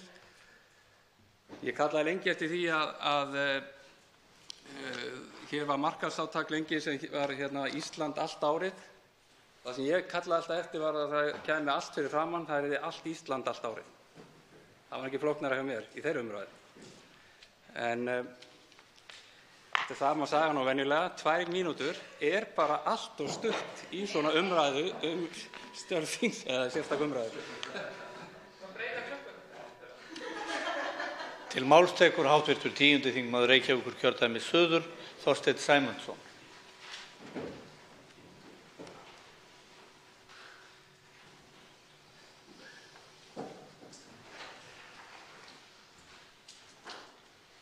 Herra forseti, ég þakka upphafsmanni þessarar umræðu og ráðherra hæstv. Fyrir að vera hér. Ferðamennskan er okkar stærsti atvinnuvegur, það hefur komið hér fram. Það bendir ekkert sérstaklega til þess að það sé vá fyrir dyrum með fjölda farþega sem voru 2,3 milljónir milli febrúar 2018 til janúar 2019. Ísland er hvarvetna á helstu áfangastöðum heims, á helstu miðlum í heiminum, CNN og fleiri. En hlutverk ríkisins er náttúrulega að skapa hér almenna umgjörð þennan atvinnuveg og skýra leikreglur vegna þess að svo eins og allir vita að eftirlit til dæmis með óskráðri gistingu hefur fyrst farið af stað nú fyrir hálfu ári síðan og það er boðað að það sérstaka átak hætti núna mitt ár sem er náttúrulega galið vegna þess að gististaðir sitja ekki við sama borð vegna þess að annar hlutinn greiðir öll gjöld en hinn ekki eins og fram hefur komið. Líklega stærsta einstaka þáttur svarts hagkerfis á Íslandi. Og auðvitað þarf að taka á þessu og halda þessu áfram þannig að menn sitji þar við sama borð. Það þarf náttúrulega líka að gera hér átak með alþjóðaflugvöllina okkar. Það er að segja sérstaklega Akureyri og Egilsstaðir sem eru líka náttúrulega varaflugvellir fyrir Keflavíkurflugvöll og er ekki bara til þess að dreifa ferðamönnum um landið heldur til þess að auka öryggi allra sem eru að ferðast þarna. Og það er heldur ekki sama hvernig við lítum á því að hótelnýting í janúar er til dæmis 75% í Reykjavík en hún er 11,7% á Austurlandi. Þannig að auðvitað þurfum við að skapa hér skilyrði til þess að allt landið sé undir í þessu en að sjálfsögðu ítreka ég það að ríkið eða ríkisstjórnin á hverjum tíma hún verður að skapa hér almenn skilyrði. Og ég verð að segja að innslag ríkisins nú í skattamálum við gerð kjarasamninga er ekki til þess að hamla því að hér verði stór átök hjá lægstlaunafólkinu sem vinnur í ferðaþjónustunni sem getur skaðað greinina mjög mikið. Til máls tekur hv. 3. þingmaður Norðvesturkjördæmis Lilja Rafney Magnúsdóttir.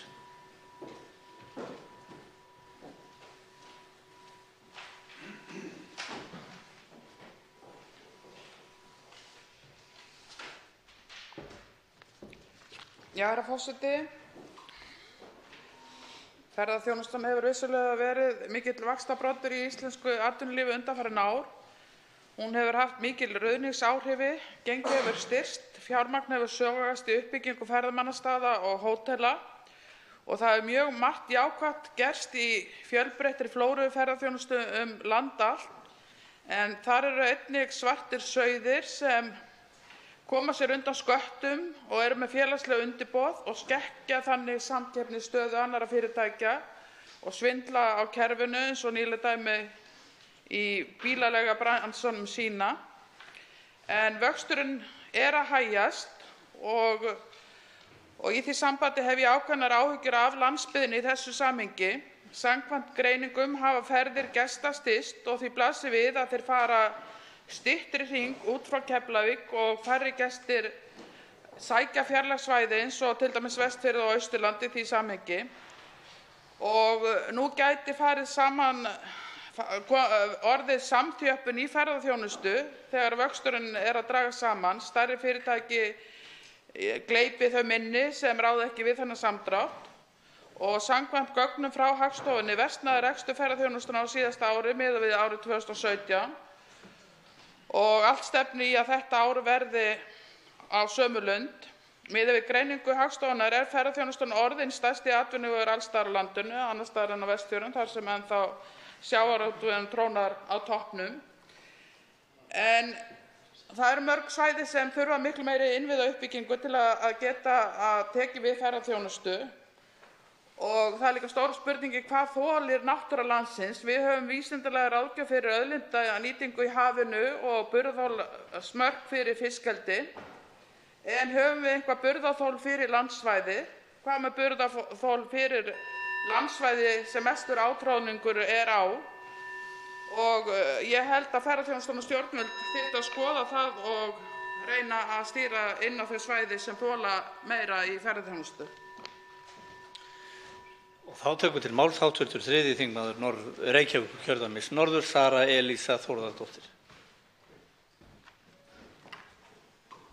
Virðulegi forseti, ég þakka hv. þingmanni Albertínu Friðbjörgu Elíasdóttur fyrir þessa umræðu. Ferðaþjónustan orðin að stærsta atvinnuvegi þjóðarinnar, stærri en sjávarútvegurinn, silfur hafsins, eins og stundum hefur verið tengt við sjávarútveginn, sem þó hefur vaxið og dafnað vegna þeirrar staðreyndar að við búum á eyju. Það sama má að sumu leyti segja með ferðaþjónustuna. Við búum jú á eyju sem eins og fallegasta og býr yfir óspilltri náttúru sem á heimsmælikvarða. Þessi óspillta náttúra mesta gersemi okkar sem þjóðar. Þetta auðlind sem sjálfbær í eðli sínu og við að vernda hana raunverulega að virkja hana með leyfi forseta innan gæsalappa. Eins og hæstv. Ferðamála- og iðnaðarráðherra kom sjálfur inn á hér ferðaþjónustan í eðli sínu sveiflukennd. Margt kemur til og þar getur orðspor og tískusveiflur komið til, ferðamannafækkun eins og við búumst nú við og erum strax að sjá. En ekki síst verður að minnast á í þessu samhengi gjaldmiðilinn. Eins og hv. þingmaður Þorsteinn Víglundsson kom inn á hér áðan, að þá gjaldmiðillinn það sveiflukenndur að hann einn og sér að valda miklum skaða þessari stærstu atvinnugrein þjóðarinnar. Þetta eitthvað sem ábyrgðarhlutur fyrir ríkisstjórnina að horfa á með opnum augum og upplýstum og gera eitthvað í. Það hefði átt að vera fyrir löngu en nú horfum við til framtíðar og komið tími til að gera það. Nú aftur að því að við erum á eyju, við erum því ofurseld og tengd háð flugsamgöngum eins og hv. þingmaður Njáll Trausti Friðbertsson kom inn á hér áðan og því olíuverð, til dæmis heimsmarkaður og olíuverði kemur þannig inn í og það er kominn tími til og ég vona að hæstv. ráðherra hugsi það að allavega setja akkeri á þennan sveiflukennda gjaldmiðil okkar. Og já, 2 mínútur allt og stutt tími. Forseti minnir hv. þingmann á að virða tímamörk. Til máls tekur hv. 9. þingmaður Norðausturkjördæmis, Líneik Anna Sævarsdóttir. Virðulegi forseti, ég vil þakka hv. þingmanni Albertínu Friðbjörgu Elíasdóttur fyrir að hefja þessa umræðu og hæstv. ráðherra svörin. Nú tæpt ár síðan hér fór fram sérstök umræða dreifingu ferðamanna að mínu frumkvæði og vel fer á því að við ræðum ferðaþjónustuna reglulega hér í þingsal. Það eru blikur á lofti í ferðaþjónustunni og það að mörgu að hyggja eins og hér hefur komið fram. Þó það hægi á til skemmri tíma þýðir ekkert að leggja árar í bát heldur að halda áfram að byggja upp innviði og bæta skipulag, meðal annars í markaðssetningu landsins. Ferðamennska á heimsvísu vex einnig. Þetta spurningin hver við viljum að okkar hlutir í sjálfbærri ferðamennsku verði. Ég ætla að beina sjónum að markaðssetningu kaldari svæða sem liggja fjarri alþjóðaflugvellinum í Keflavík, svæða sem í meira en 4 klukkustunda akstursfjarlægð frá suðvesturhorninu, svæða þar sem veggþjónusta að vetri lakari, svæða þar sem ferðaþjónustan enn mjög árstíðabundin. Þetta eru einkum svæði á Vestfjörðum, Norðurlandi og Austurlandi. Nú hafa verið unnar áfangastaðaáætlanir fyrir landshlutana og Ferðamálastofa hefur gengið frá samningum við markaðsstofurnar styrkingu ákveðinna þátta við eftirfylgni þeirra sem nauðsynlegt og gott. Við stígum stöðugt skref fram á veginn. En það vantar stefnu markaðssetningu þessara kaldari svæða. Getum við ætlað markaðsstofum landshlutana sem bornar eru uppi af minnstu sveitarfélögunum og veikustu sprotafyrirtækjunum í ferðaþjónustunni að taka ábyrgðina á að dreifa ferðamönnum og markaðssetja meira en helminginn af landinu. Hæstv. ráðherra, hvernig samvinnu þurfum við markaðssetningu köldu svæðanna? Þarf bein framlög á fjárlögum og hvert hlutverk Íslandsstofu? Til máls tekur hv. 7. þingmaður Reykjavíkurkjördæmis suður, Hanna Katrín Friðriksson. Herra forseti, ég þakka málshefjanda og hæstv. ráðherra fyrir þeirra innlegg hér og öðrum þingmönnum. Þetta mjög áhugaverð umræða. Það er óþarfi að fjölyrða hér frekar jákvæð áhrif af þessum vexti sem við höfum upplifað í ferðaþjónustu undanfarin ár. En að sama skapi ljóst að þessi mikla fjölgun ferðamanna hefur sett mikinn þrýsting á þolmörk náttúrunnar og íbúa landsins gagnvart ferðaþjónustunni. Eins og skýrsla ferðamálaráðherra þolmörk ferðamennsku sem rædd var hér á þinginu síðastliðið haust kom vel inn á, og við ræddum þá líka þann þrýsting sem á sjálfbærni í ferðaþjónustu, gæði þjónustunnar og svo framvegis. Og það eru auðvitað vonbrigði að áralöng umræða og áhersla að minnsta kosti í orði á aðgangsstýringu, hvort henni skuli beitt og þó með hvaða hætti, hefur litlu sem engu skilað. Ráðuneyti ferðamála undir samfelldri forystu Sjálfstæðisflokksins hefur ekki getað tekið ákvörðun hvað skuli gera, hvort heimila beri gjaldtöku á vinsælustu ferðamannastöðum í eigu ríkisins til að stýra álaginu, hvort nota eigi komugjöld, hvort nota eigi náttúrupassa eða yfir höfuð eitthvað annað form gjaldtöku til að stýra aðgengi og draga úr álagi einstakra ferðamannastaða og leið fjármagna ýmis mikilvæg verkefni sem tengjast ferðaþjónustunni, eins og vernd og uppbyggingu, dreifingu ferðamanna, uppbyggingu samgöngukerfisins, aukna fjölbreytni í þjónustunni og svo framvegis. Og nú stöndum við hér og ræðum hvernig við eigum að takast á við kólnun í ferðaþjónustu, við sem kláruðum ekki að takast á við ofhitnun síðustu ára. En auðvitað eru réttu viðbrögðum við báðum þessum áskorunum vel ígrunduð og vel framkvæmd aðgangsstýring. Og aðgangsstýring er svolítið sérstakt orð, það er ekki þannig að við ætlum að fara að stýra með valdboði hérna hvert ferðamenn fara, heldur snýst þetta að stjórnvöld komi að málum og tryggi það að öll svæði landsins, hin svokölluðu köldu svæði, til dæmis svæði sem ekki eru komin að hættumörkum varðandi þolmörk og svæði sem hafa upp á margt að bjóða, geti keppt á sama grundvelli og önnur svæði sem eru komin að þolmörkum. Og þá er ég kannski komin að því sem ég langar að ljúka máli mínu með hér, í seinna vegna þegar bjallan glymur, vegna þess að þessi mál hafa verið margrædd hér í þingsal, margrædd. Og eitt af því sem skiptir máli í þessu samhengi er eigendastefna Isavia, að hún sé í takt við áherslur og hagsmuni íslenskra ferðaþjónustu til lengri tíma og þar skiptir máli að ráðherra ferðamála komið að borðinu. Ég vona að stjórnvöld sjáu málin á sama hátt og séu sammála því að við stefnumótun í ferðaþjónustu og við mótun eigendastefnu Isavia þurfum þau að ganga í takt. Þá er komið að málshefjanda að nýju, en það er hv. 10. þingmaður Norðausturkjördæmis Albertína Friðbjörg Elíasdóttir. Herra forseti, ég vil byrja þessari síðari ræðu á að þakka fyrir þessa góðu umræðu og þakka aftur hæstv. ráðherra fyrir samtalið. Það er mjög mikilvægt að við tökum reglulega umræðu stærstu atvinnugrein landsins og fylgjumst vel með stöðu hennar. Uppbygging ferðaþjónustunnar á Íslandi hefur skapað nýja og mikilvæga stoð íslensks atvinnulífs og skapað þannig fjölbreytt störf víða landið. Við eigum ferðaþjónustunni líka mjög margt að þakka, en á síðustu árum hafa sprottið upp úrval kaffihúsa, veitingastaða og gististaða, uppbygging fjölbreyttra áfangastaða og bættir innviðir og ekki má gleyma fjölda afþreyingarmöguleika sem að nýtast Íslendingum ekki síðar en erlendum ferðamönnum.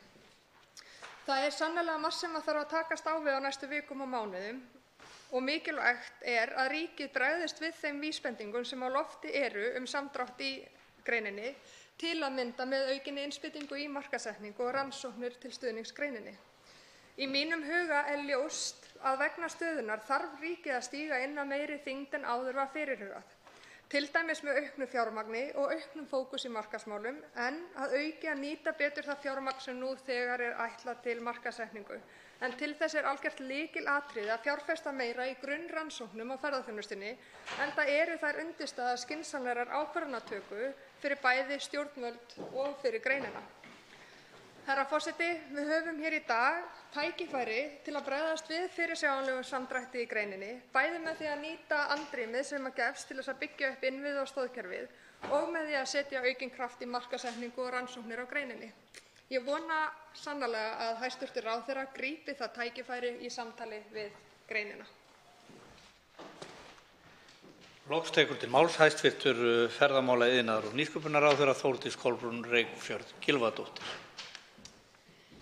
Herra forseti, ég þakka fyrir þessa umræðu og ætla að reyna að nýta þessar 2 mínútur til að draga nokkur atriði saman. Í mínum huga stóra myndin þessi: fjöldi ferðamanna ekki það sem skiptir öllu máli, það ekki hægt að segja það nægilega oft. Við þurfum öll okkar störf þurfum að miða að því að bæta hér gæði ferðaþjónustu og auka verðmætasköpun innan greinarinnar. Til þess að gera það þurfum við hagnýtar rannsóknir og áreiðanleg gögn. Við höfum gert margt í því, en við þurfum meiri fjármuni í hagnýtar rannsóknir og hafa almennilega yfirsýn yfir það hvað þurfi að rannsaka, og við þurfum áreiðanlegri gögn og meira af þeim. Tek undir til dæmis með það að það óheppilegt vægt til orða tekið að það sé ekki hægt að meta betur fjölda farþega til landsins. Fleiri gáttir til landsins langöflugasta og besta leiðin til þess að dreifa ferðamönnum, en ég get ekki tekið undir með hv. þingmanni að það sé auðvelt að opna fleiri gáttir, því að við höfum reynt það í mörg ár. Við sjáum vissulega árangur af því, en það mikið langtímaverkefni og það kallar á mikla þolinmæði þeirra sem að þessu vinna, sérstaklega á svæðunum. Þau svæði, bæði Norðurland og Austurland, fengu sérstakan styrk til þessi fyrra og fá það aftur í ár og vonandi skilar það auknum árangri. Ímynd landsins skiptir líka máli og leiðarljós okkar þurfa líka að miða að því, og þar langar mig líka sérstaklega að nefna orkuskipti. Ef við sæjum fram á það að til dæmis bílaleigur landsins væru í miklu meira mæli með rafbíla, þá væri það hluti af ímynd landsins og það væri sömuleiðis til þess að minnka sveiflur. Það er að segja að við værum ekki háð innflutningi á sveiflukenndu olíuverði eða olíu. Hlutverk markaðsstofanna þá sé ég fyrir mér að þau gætu haft svona formlegra hlutverk í markaðssetningu á svæðunum og tilbúin að skoða það sérstaklega í allri endurskoðun á þeim fjármunum og tel að það sé lykillinn að því að það fari saman. Við erum búin að gefa út þessar áfangastaðaáætlanir sem eru sín landshlutina og hvernig þau vilja sjá þróun ferðamennsku á sínu svæði, og nú komið að innleiðingu þar.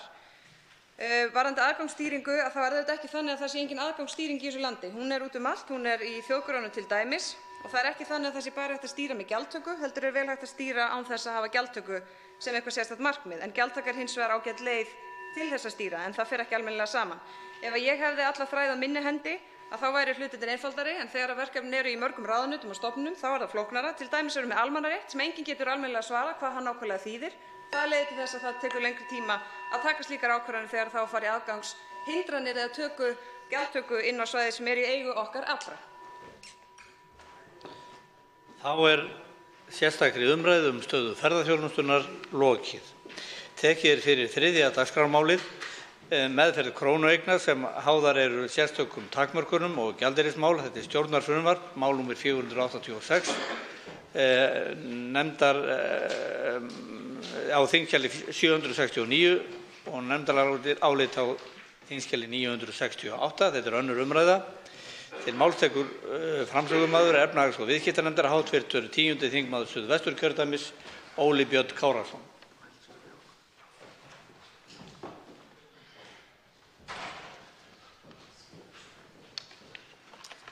Herra forseti, ég mæli hér fyrir nefndaráliti með breytingartillögu frumvarp til laga breytingar á lögum meðferð krónueigna sem háðar eru sérstökum takmörkunum og lögum gjaldeyrismál. Það aflandskrónu, losun og bindiskylda og fjármagnsinnstreymi. Þetta á þingskjali 968. Efnahags- og viðskiptanefnd fjallaði málið og fékk á sinn fund fulltrúa frá fjármála- og efnahagsráðuneytinu og einnig frá Seðlabanka Íslands. Nefndinni bárust 3 umsagnir, annars vegar í fyrsta lagi frá Seðlabanka Íslands, frá Nasdaq verðbréfamiðstöð og frá Gunnari Þór Gíslasyni. Frumvarpið liður í aðgerðum stjórnvalda til að afnema fjármagnshöft sem sett voru á í kjölfar falls íslensku bankanna árið 2008.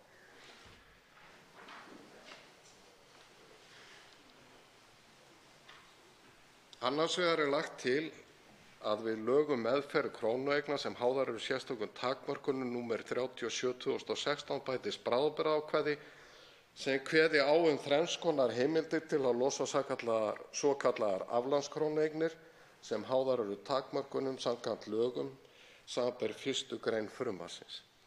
Hins vegar eru lagðar til breytingar á ákvæði til bráðabirgða 3 í lögum um gjaldeyrismál, nr. 87/1992, sem varðar reglur um bindingu reiðufjár vegna nýs innstreymis erlends gjaldeyris.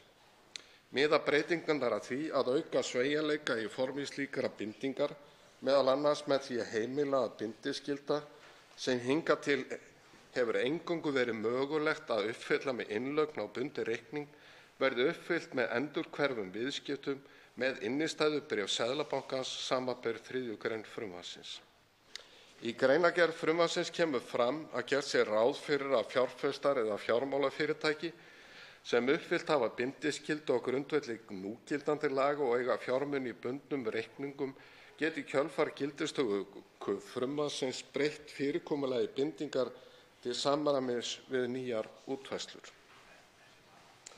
Í umsögn til nefndarinnar undirstrikar Seðlabankinn mikilvægi þess að afgreiðsla frumvarpsins liggi fyrir áður en gjalddagi tiltekins flokks ríkisbréfa rennur upp, sem í dag 26. febrúar. Öðrum kosti muni umfang aflandskrónueigna í lausu fé aukast um nær 70% eða sem nemur 25 milljörðum króna. Í umsögnin segir orðrétt: við það eykst hætta á að stórir aflandskrónueigendur sem átt hafa sín bréf í samfelldu eignarhaldi frá því fyrir höft og taldir hafa verið líklegir til að endurfjárfesta í íslenskum skuldabréfum þegar þeirra bréf koma á gjalddaga þann 27. febrúar muni í þess stað leita út þegar þeir losna af bundnum reikningum.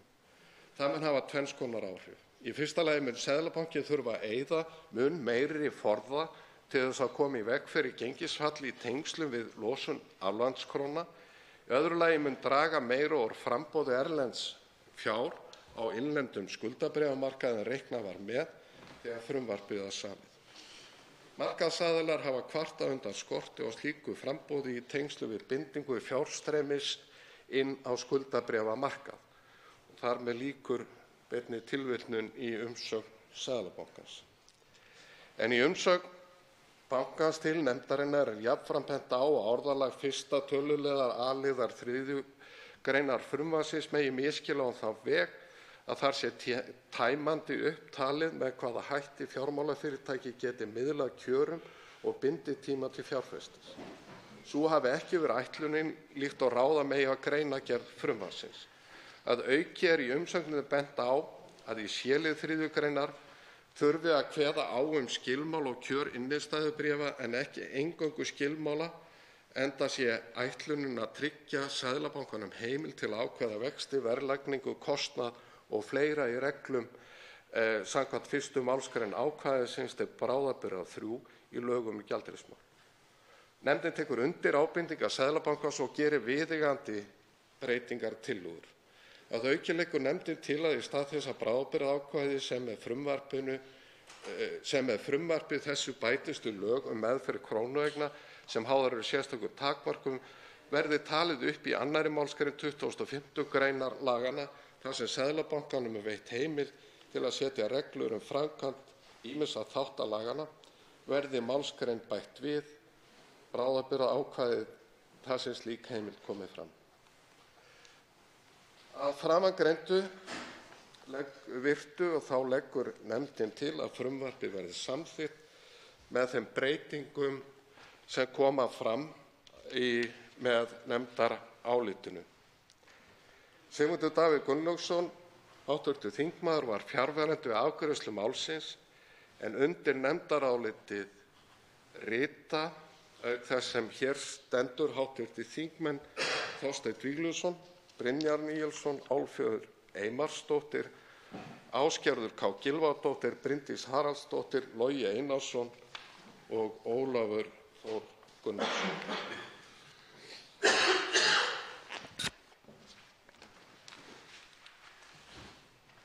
Tveir hv. þingmenn hafa óskað eftir því að veita andsvar. Fyrstur til að veita andsvar er hv. 3. þingmaður Norðausturkjördæmis, Sigmundur Davíð Gunnlaugsson. Forseti. Það er rétt sem að hv. þingmaður Óli Björn Kárason segir að ég var sakir glasleika fjarverandi þegar þetta nefndarálit var afgreitt, en það breytir þó ekki því að ég hef ekki talið koma til greina að kvitta upp á þetta álit. Og mér þykir reyndar heldur svona óviðkvæmilegt að Seðlabanki Íslands skuli setja þinginu svona hálfgerða afarkosti með það að það eigi að afgreiða þetta mál í dag, ella geti eitthvað mjög óljóst gerst. Skýringar bankans á því finnast mér nú ekki alveg trúverðugar. Það er gefið til kynna að núna loksins, þegar ákveðnir eigendur skuldabréfa séu búin að vera lokaðir inni í höftum í 10 ár, þá muni þeir gjarnan vilja vera hér áfram, bara ef þeir fái að endurnýja skuldabréfin á þessum tiltekna degi. Og svo fæ ég ekki betur séð en að á sama stað komið fram það álit Seðlabankans að markaðsaðilar hafi af því áhyggjur að það sé lítil ásókn erlendra fjárfesta í íslenskan skuldabréfamarkaði nú um stundir, en dregur samt þá ályktun að það hljóti helst að vera þeir sem eru búin að brenna sig verst og vera hér í 10 ár sem að muni hafa áhuga á að fjárfesta í innlendum skuldabréfamarkaði. Ég fæ ekki alveg til að ganga upp þessar skýringar Seðlabankans og maður veltir fyrir sér hvort að þetta sé einhvers konar brella til þess að þetta stóra mál, þetta stóra grundvallarmál í uppgjörinu eftir losun hafta renni hér í gegn 2. umræðu, atkvæðagreiðslu og 3. umræðu á einum degi. Því spyr ég hv. þingmann hvort að hann taki undir þessi rök Seðlabankans rökskyldi kalla og telji fyrir vikið þá að séu ekki tilbúnir til að fara í þessa haftalosun af því að þeir þurfa að binda vonir við það að þeir sem hafa verið lokaðir hér inni muni vilja vera það áfram. Þá svarar andsvari hv. 10. þingmaður Suðvesturkjördæmis, Óli Björn Kárason. Herra forseti. Nú er það svo að hv. þingmaður Sigmundur Davíð Gunnlaugsson situr í efnahags- og viðskiptanefnd. Þar hefur verið fjallað það frumvarp sem við erum hér að fjalla Í fyrsta lagi þegar að sérfræðingar fjármálaráðuneytisins fóru yfir efnisatriði frumvarpsins og þar kom nú fram í máli þeirra þessi dagsetning 26. febrúar, þannig að það er nú ekki Seðlabankinn einn, en látum það nú líka miklum hluta. Síðan voru gestir fengnir, Seðlabanki Íslands. Það voru ekki margar umsagnir eins og ég gat það voru bara 3 umsagnir. Og raunar svíki minni mig ekki að þá átti nú hv. þingmaður Sigmundur Davíð Gunnlaugsson smá orðastað við seðlabankastjóra á opnum fundi efnahags- og viðskiptanefndar í síðustu viku meðal annars þetta mál. Og þau svör sem seðlabankastjóri gaf voru tiltölulega skýr. Ég satt að segja verð að játa að ég skil ekki alveg hugleiðingar hv. þingmanns þegar að mælt var fyrir frumvarpinu hér í janúar en ekki í desember eins og að var stefnt. Fyrst og fremst var því frestað ef að upplýsingar mínar eru réttar vegna andstöðu þingmanna Miðflokksins að frumvarpið færi til nefndar fyrir jól og fengi þar þinglega meðferð. Það var gert í janúar. Það var ekki einn einasti þingmaður sem tók þátt í þeirri umræðu, fyrstu umræðu. Ef að málið er jafn viðamikið og svona afgerandi eins og hv. þingmaður vill vera láta, þá velti ég fyrir mér hvort að hann hefði þá ekki átt að taka fyrr til máls, meðal annars í 1. umræðu og í störfum nefndar. Forseti áréttar enn við hv. þingmenn að virða hin knöppu tímamörk sem að öllum eru ljós. Þá tekur til máls hv. 3. þingmaður Norðausturkjördæmis, Sigmundur Davíð Gunnlaugsson. Forseti, ég verð að sýna því skilning að hv. þingmaður skuli ekki leggja í að reyna að greina afstöðu Seðlabankans þó hann birti hana hér í nefndaráliti sínu. Heldur drepi málum á dreif með því að tala að menn hefðu gjarnan viljað að setja þetta mál á dagskrá í desember. Það sé nú ekki bara Seðlabankinn, þessi fjármálaráðuneyti líka. Kemur reyndar ekki á óvart, satt best að segja, forseti, að sú sé raunin, eins og raunar kemur fram í þessari greinargerð. En þegar að þingmenn Miðflokksins uppgötvuðu það óvænt hér á síðasta degi þingstarfa í desember að hæstv. fjármálaráðherra vildi lauma þessu máli inn og í gegn, þá að sjálfsögðu brugðust menn við því. Það var kannski, má segja, að þá hafi fyrst hringt viðvörunarbjöllum. Svo er það rétt að þingmenn sem höfðu hugsað sér að taka þátt í þessari umræðu náðu ekki að gera það í janúar, í 1. umræðu, þegar að málinu var í rauninni smeygt hér í gegn á meðan að allsherjar dellumakkeri var í gangi hér annars staðar í þinghúsinu út af allt öðrum málum. Og þá aftur velti mann fyrir sér tímasetningun og hvernig að þessu var staðið. En hvað sem því líður, þá heyri ég að hv. þingmaður hefur ekki áhuga á að reyna að skilgreina sérstaklega eða útskýra þennan rökstuðning Seðlabankans, og ég ítreka það, ég sýni því alveg skilning. En maður fær ekki betur séð af þessu en að Seðlabankinn telji að aðstæður leyfi ekki alveg afléttingu hafta, nema að hlutirnir vonandi gangi þannig að þeir sem hafa verið hér lokaðir í höftum muni vilja fjárfesta áfram eftir 10 ára bið í íslenskum ríkisskuldabréfum. Og það finnst mér ekki traustvekjandi og ekki til þess fallið að reka á eftir því að þetta mál verði afgreitt. Og þá svarar andsvari hv. 10. þingmaður Suðvesturkjördæmis öðru sinni, Óli Björn Kárason.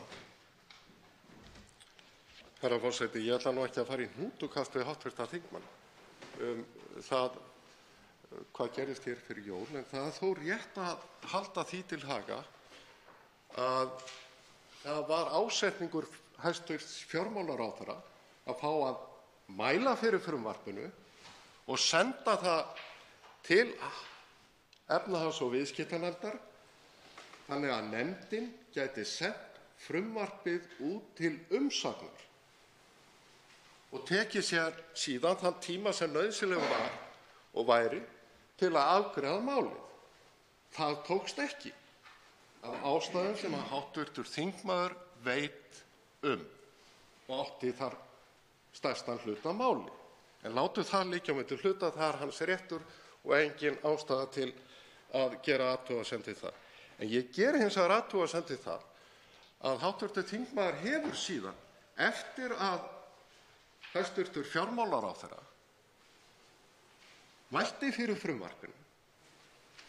Ég get skilið það að einhverjir hafðu ekki svigrúm til þess að taka þátt í þeirri umræðu, í 1. umræðu á þeim tíma. Ég get skilið það, en ég get hins vegar ekki skilið, sérstaklega í ljósi þess ágæta samstarfs sem að ég og hv. þingmaður höfum átt hér í þingsal, en ekki síst í efnahags- og viðskiptanefnd, að hv. þingmaður skuli aldrei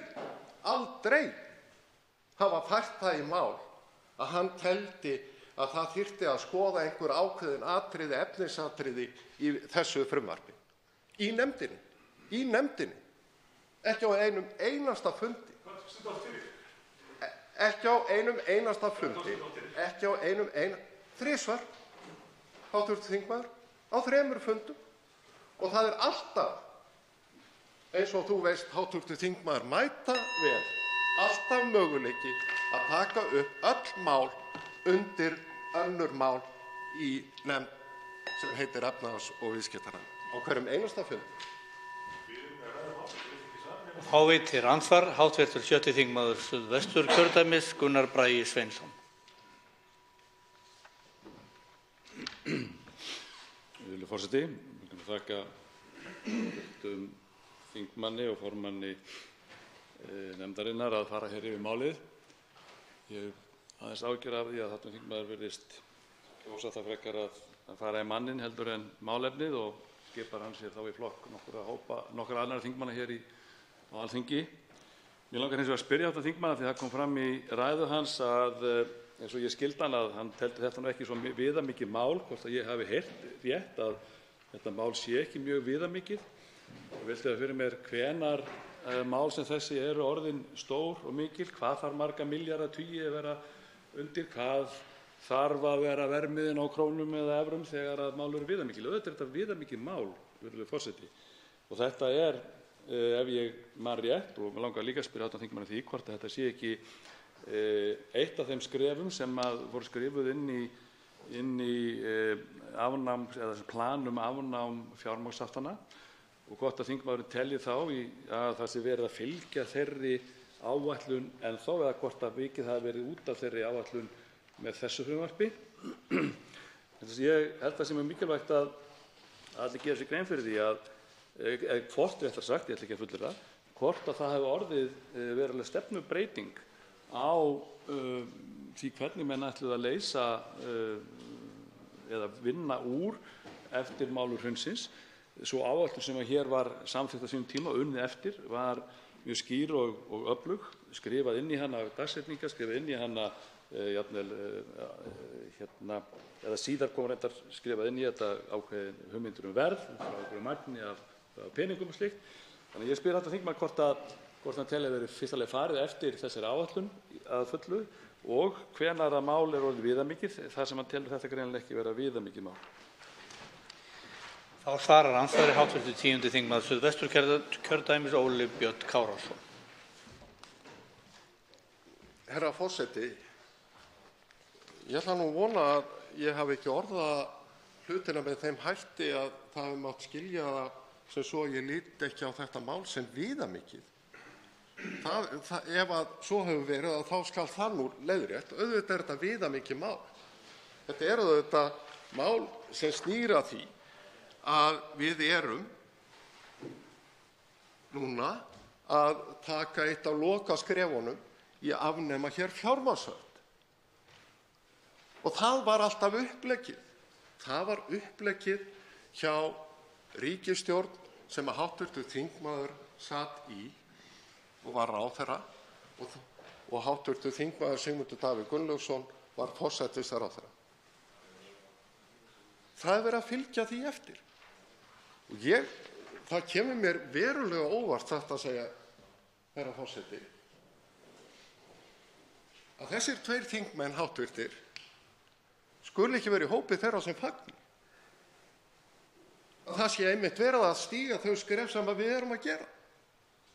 Eitt af lokaskrefunum í afnámi haftanna sem að þeir tóku þátt í og mótuðu og sérstaklega hv. þingmaður Sigmundur Davíð Gunnlaugsson sem forsætisráðherra tók þátt í að móta þá stefnu sem að unnið hefur verið eftir og skilað alveg ótrúlegum árangri. Og við erum bara að fylgja því eftir, taka lokaskrefið. Og ég hefði haldið að fátt ætti nú að gleðja þessa tvo góðu vini mína, hv. þingmenn Gunnar Braga Sveinsson og hv. þingmann Sigmund Davíð Gunnlaugsson. Þá veitir andsvar síðara sinni hv. 7. þingmaður Suðvesturkjördæmis Gunnar Bragi Sveinsson. Virðulegur forseti, ég vil þakka hv. þingmanni fyrir svörin.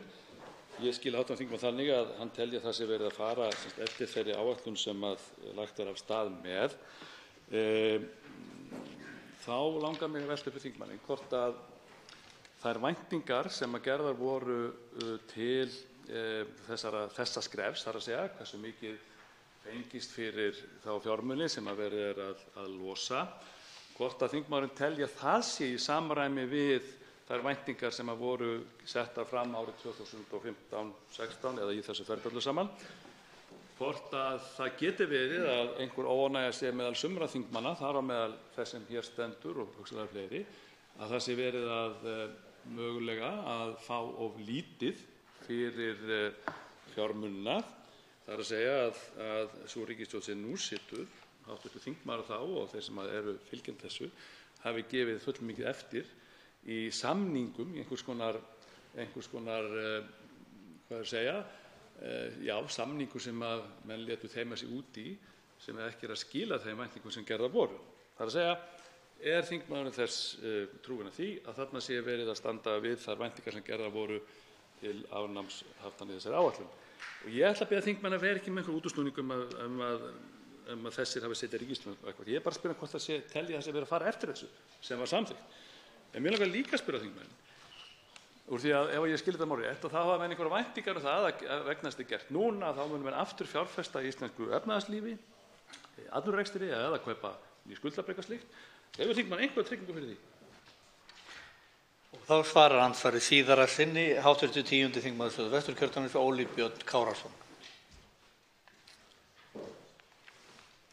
Herra forseti, ég ætla nú ekkert að vera með einhverja útúrsnúninga, en ég veit auðvitað ekki hvaða væntingar hv. þingmaður hafði þegar hann var í ríkisstjórn og tók þátt í að semja þau lög sem við erum núna að breyta.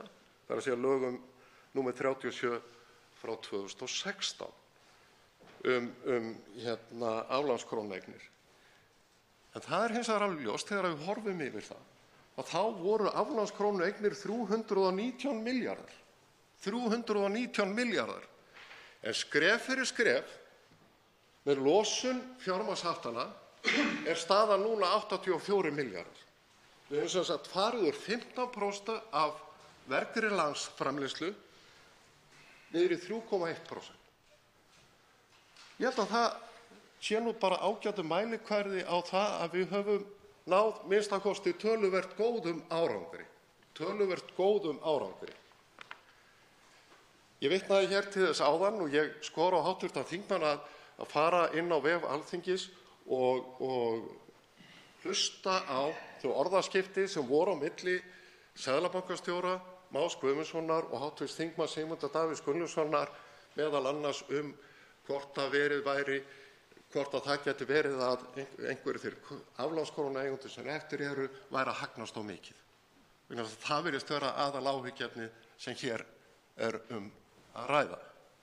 Það svar var alveg skýrt. Þeir hafa ekki verið að hagnast minnst hóðist fram að þessu, það er alveg ljóst.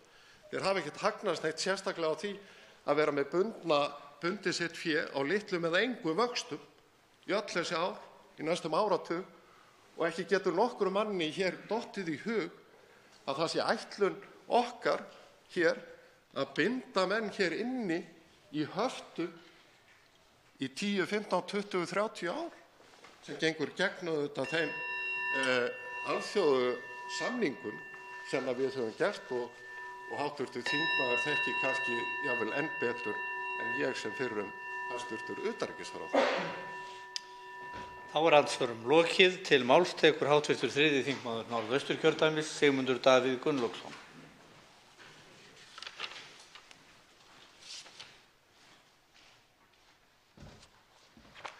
Forseti, sérkennilegt að formaður efnahags- og viðskiptanefndar, hv., skuli kvarta mikið yfir því að málið hafi ekki verið meira rætt, en svo þegar menn vilja fara að ræða málið af alvöru í annarri umræðu málsins, sem er nú yfirleitt megin umræðan þingmál, þá er hann lítið fyrir það að taka þátt í þeirri rökræðu sem að ég tel vera nauðsynlega þetta mál. Og bara svo ég gleymi því ekki, og ætlum nú að leiðrétta það sem hv. þingmaður sagði hér undir lok síðustu ræðu sinnar, að menn hefðu búið hér við algjört vaxtaleysi, því að þessir aðilar voru nú flestir fóðraðir mjög vel á vöxtum í tíð vinstri stjórnarinnar og fengu meira sig að taka þá út fyrir höft. En meira það síðar. Það er rétt sem að hv. formaður efnahags- og viðskiptanefndar nefndi að það sem nú er rætt hófst í raun með kynningu á áformum stjórnvalda losun hafta. En þá hins vegar ekkert skylt lengur við það sem þar var kynnt. Þvert á móti, það hefur verið tekin algjör U-beygja í þeirri stefnu sem þá lá fyrir og þess vegna finnst mér við hæfi að rifja upp hvernig það plan leit út sem kynnt var í maí 2015 og einkum að því leyti sem það sneri að þessum aflandskrónum sem við ræðum nú. En þegar áform stjórnvalda voru kynnt kom það skýrt fram að aðgerðirnar væru þríþættar. Í fyrsta lagi sneru þær að slitabúum föllnu fjármálafyrirtækjanna og stöðugleika skatti eða stöðugleika framlögum þeirra. Í öðru lagi að aflandskrónunum, málinu sem enn er óleyst, núna nærri 4 árum seinna, og hefur ekki verið fylgt eftir á þann hátt sem lagt var upp með. Og í þriðja lagi snerust aðgerðirnar raunhagkerfið, sem svo var kallað, það er að segja aukið frelsi, varúðarreglur og fjárfestingarheimildir fyrir innlenda aðila. Það er ekkert vafamál eins og hv. formaður efnahags- og viðskiptanefndar reyndar nefndi að aðgerðirnar skiluðu ótrúlegum árangri. Svo miklum að ekkert land hefur náð eins hröðum efnahagslegum viðsnúningi eins og Ísland eftir að þessar aðgerðir voru kynntar og fyrst og fremst fyrir tilstilli þeirra. Hér áðan var verið að ræða þá mikilvægu atvinnugrein ferðaþjónustuna, stærstu útflutningsgrein landsins. Framlag ferðaþjónustunnar til ríkisins og stöðu þess, efnahagslegrar stöðu, er aðeins brot, aðeins 1/20 eða 1/30 af því sem að þessar aðgerðir skiluðu í efnahagslegan viðsnúning fyrir ríkið. Með öðrum orðum, tekjur af ferðaþjónustunni þyrftu að safnast saman í allavega 20 ár til þess að standast þann samanburð. Dregur ekki mikilvægi þeirrar greinar, það er gríðarlegt, en sýnir kannski þess heldur mikilvægi þessara aðgerða. En þá hlýtur maður að velta fyrir sér, í ljósi þess hversu góður árangur náðist með þessar fordæmalausu aðgerðir, því það þurfti að í rauninni finna upp allar lausnirnar á þessum fordæmalausa vanda, en í ljósi þess hvað það gekk vel, hvers vegna vildu menn ekki klára verkefnið eins og lagt var upp með á fyrsta degi og fylgt eftir skref fyrir skref, jafnt og þétt, sem heildaráætlun þangað til vorið 2016 og svo ekki síður eftir stjórnarskipti í byrjun árs 2017. Rekjum þetta aðeins hvernig þetta var útskýrt í planinu í upphafi. Liður 2, aflandskrónur. Það kom fram að það væri nauðsynlegt að eyða greiðsluóvissu vegna aflandskróna og að þær væru innlán og ríkisbréf í eigu erlendra aðila. Það var viðurkennt einu sinni sem oftar í þessari greinargerð að fjármagnshöft hefðu verið nauðsynleg til að takast á við vandann, en þeim mikilvægara væri að standa rétt að því að aflétta þeim. Og hluti af því, mjög stór hluti af því, og þetta kem ég inn á nokkrum sinnum hér á eftir, ekki hvað síst í ljósi orða hv. formanns efnahags- og viðskiptanefndar, stór hluti af því væri að fást við eða koma í veg fyrir það sem á ensku er kallaðir við þessar aðstæður holdouts og við köllum á íslensku eftirlegukindur.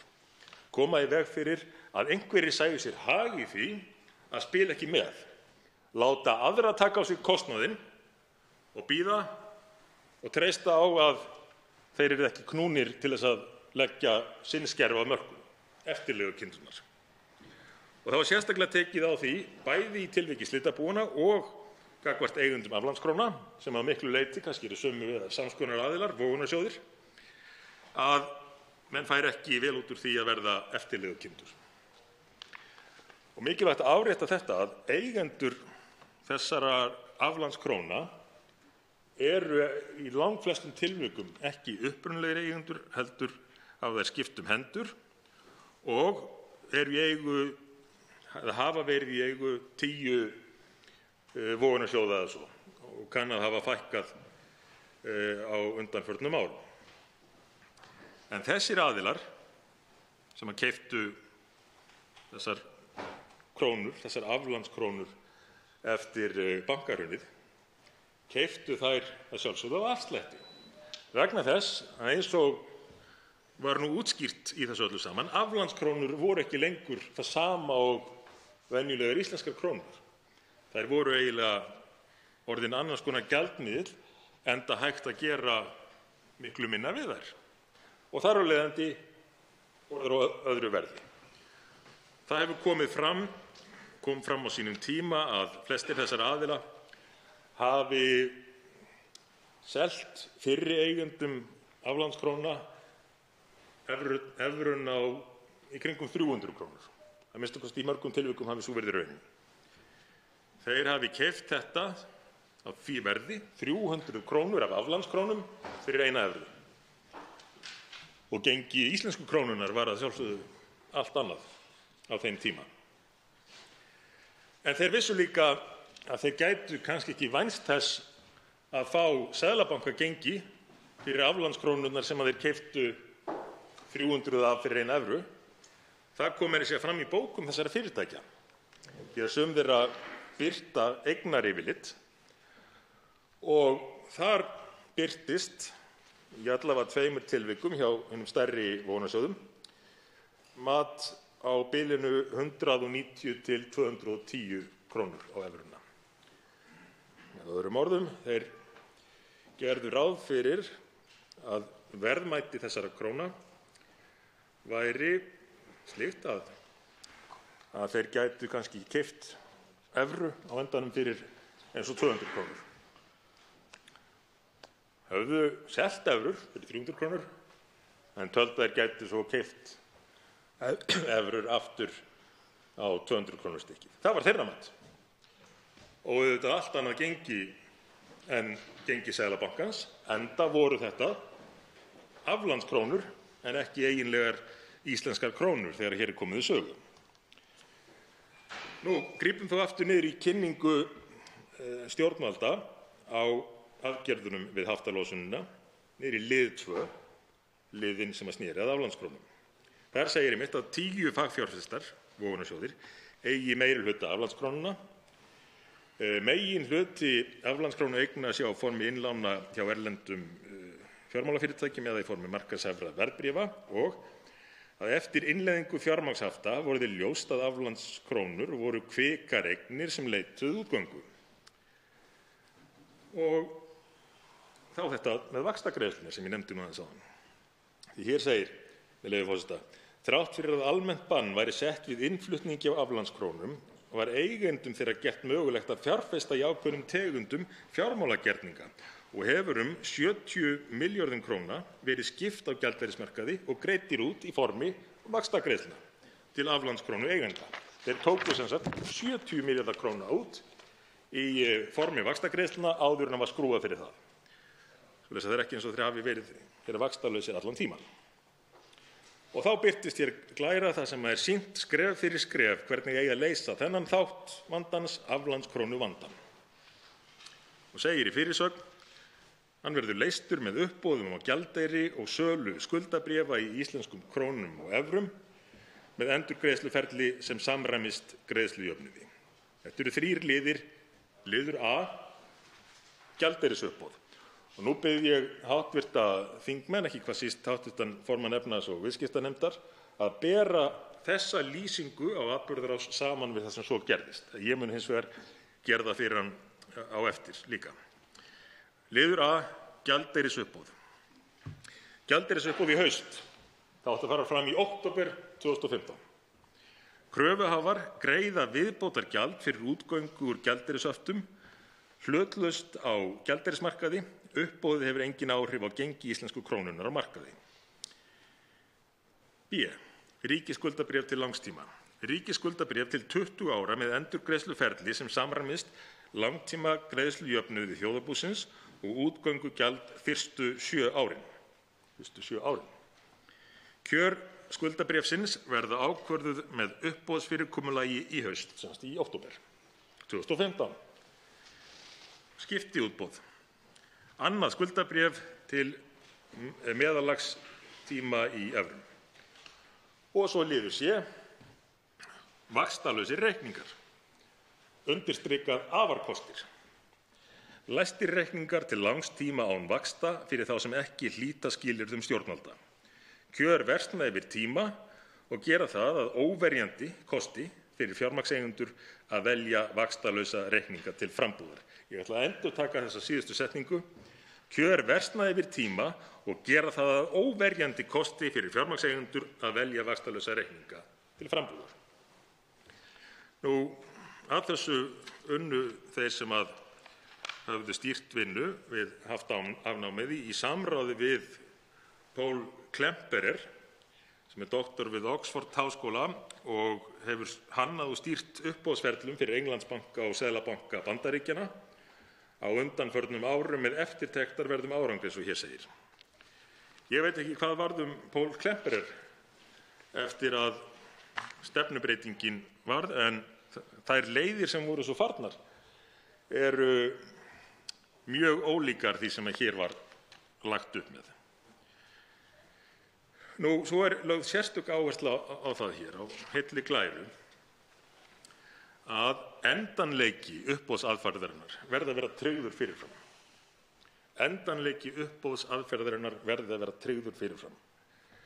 Uppboðsaðferðin tryggir að böndum verður komið á allar aflandskrónur og kemur í veg fyrir eftirlegukindur á meðal aflandskróneigenda.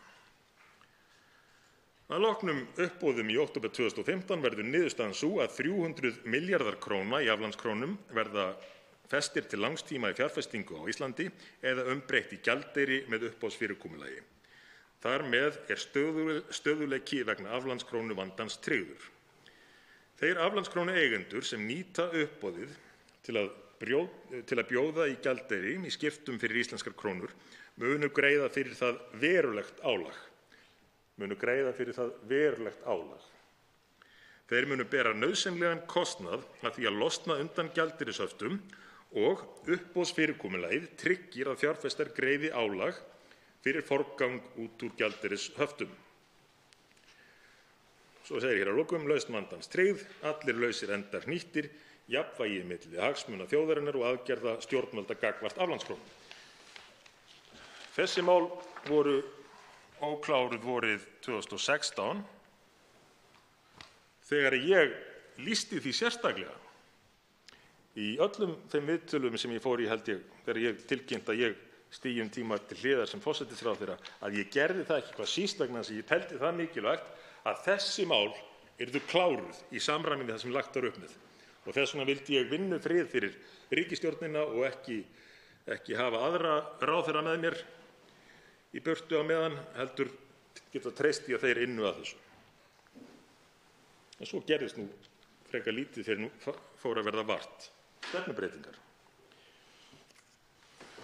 Uppboðið, gjaldeyrisuppboðið sem fara átti fram í október 2015, því hafði verið frestað að beiðni Seðlabankans og hugsanlega fjármálaráðuneytið komið þar við sögu líka, og stóð til að halda það vorið 2016, en svo loksins 25. maí 2016 kynnti Seðlabankinn að til stæði að fara í gjaldeyrisútboð þann 16. júní 2016, kynnt á hvaða forsendum það væri gert og það væri liður í heildaraðgerðum stjórnvalda. En þá hófst hreint ótrúleg saga sem ég held að ég verði að fá að rekja hér, forseti, svo hv. formaður efnahags- og viðskiptanefndar og fleiri þingmenn átti sig á því hvers vegna ég kem ekki bara hér upp til þess að fagna því að menn hafi klárað planið. Ég þvert á móti að útskýra að menn hafi í veigamiklum grundvallaratriðum horfið frá planinu og tjónið af því sé umtalsvert og nú sé kannski verið að stíga síðasta skrefið í þeim efnum. Því að Seðlabankinn kynnti þarna í maí með hvaða hætti þetta útboð færi fram og að ef að aflandskrónu eigendur byðu til sölu meira en 175 milljarða króna og 1 krónu, það að segja að það væri meira en 175 milljarðar og 1 króna, þá fengju menn gengið 190 krónur. Það segja fengju 1 evru fyrir hverjar 190 krónur. Ef eftirspurn eftir evrum, eftir því að losna í gegnum þetta útboð yrði ekki nema á bilinu 0 til 50 milljarðar, þá færu menn út af genginu 210 krónur. En allir fengju að fara út á sama gengi. Þetta væri háð þátttökunni í útboðinu. Og þarna var Seðlabankinn með til sölu kringum 180 milljarða króna. En hvað gerist svo? Jú, Moody's, lánshæfismatsfyrirtækið, fagnar þessu strax, telur þetta tímabært og Seðlabankinn birtir frétt það. Og svo aðra frétt, 8. júní 2016, þar sem það áréttað hvenær útboðið fari fram og hverjar reglurnar séu.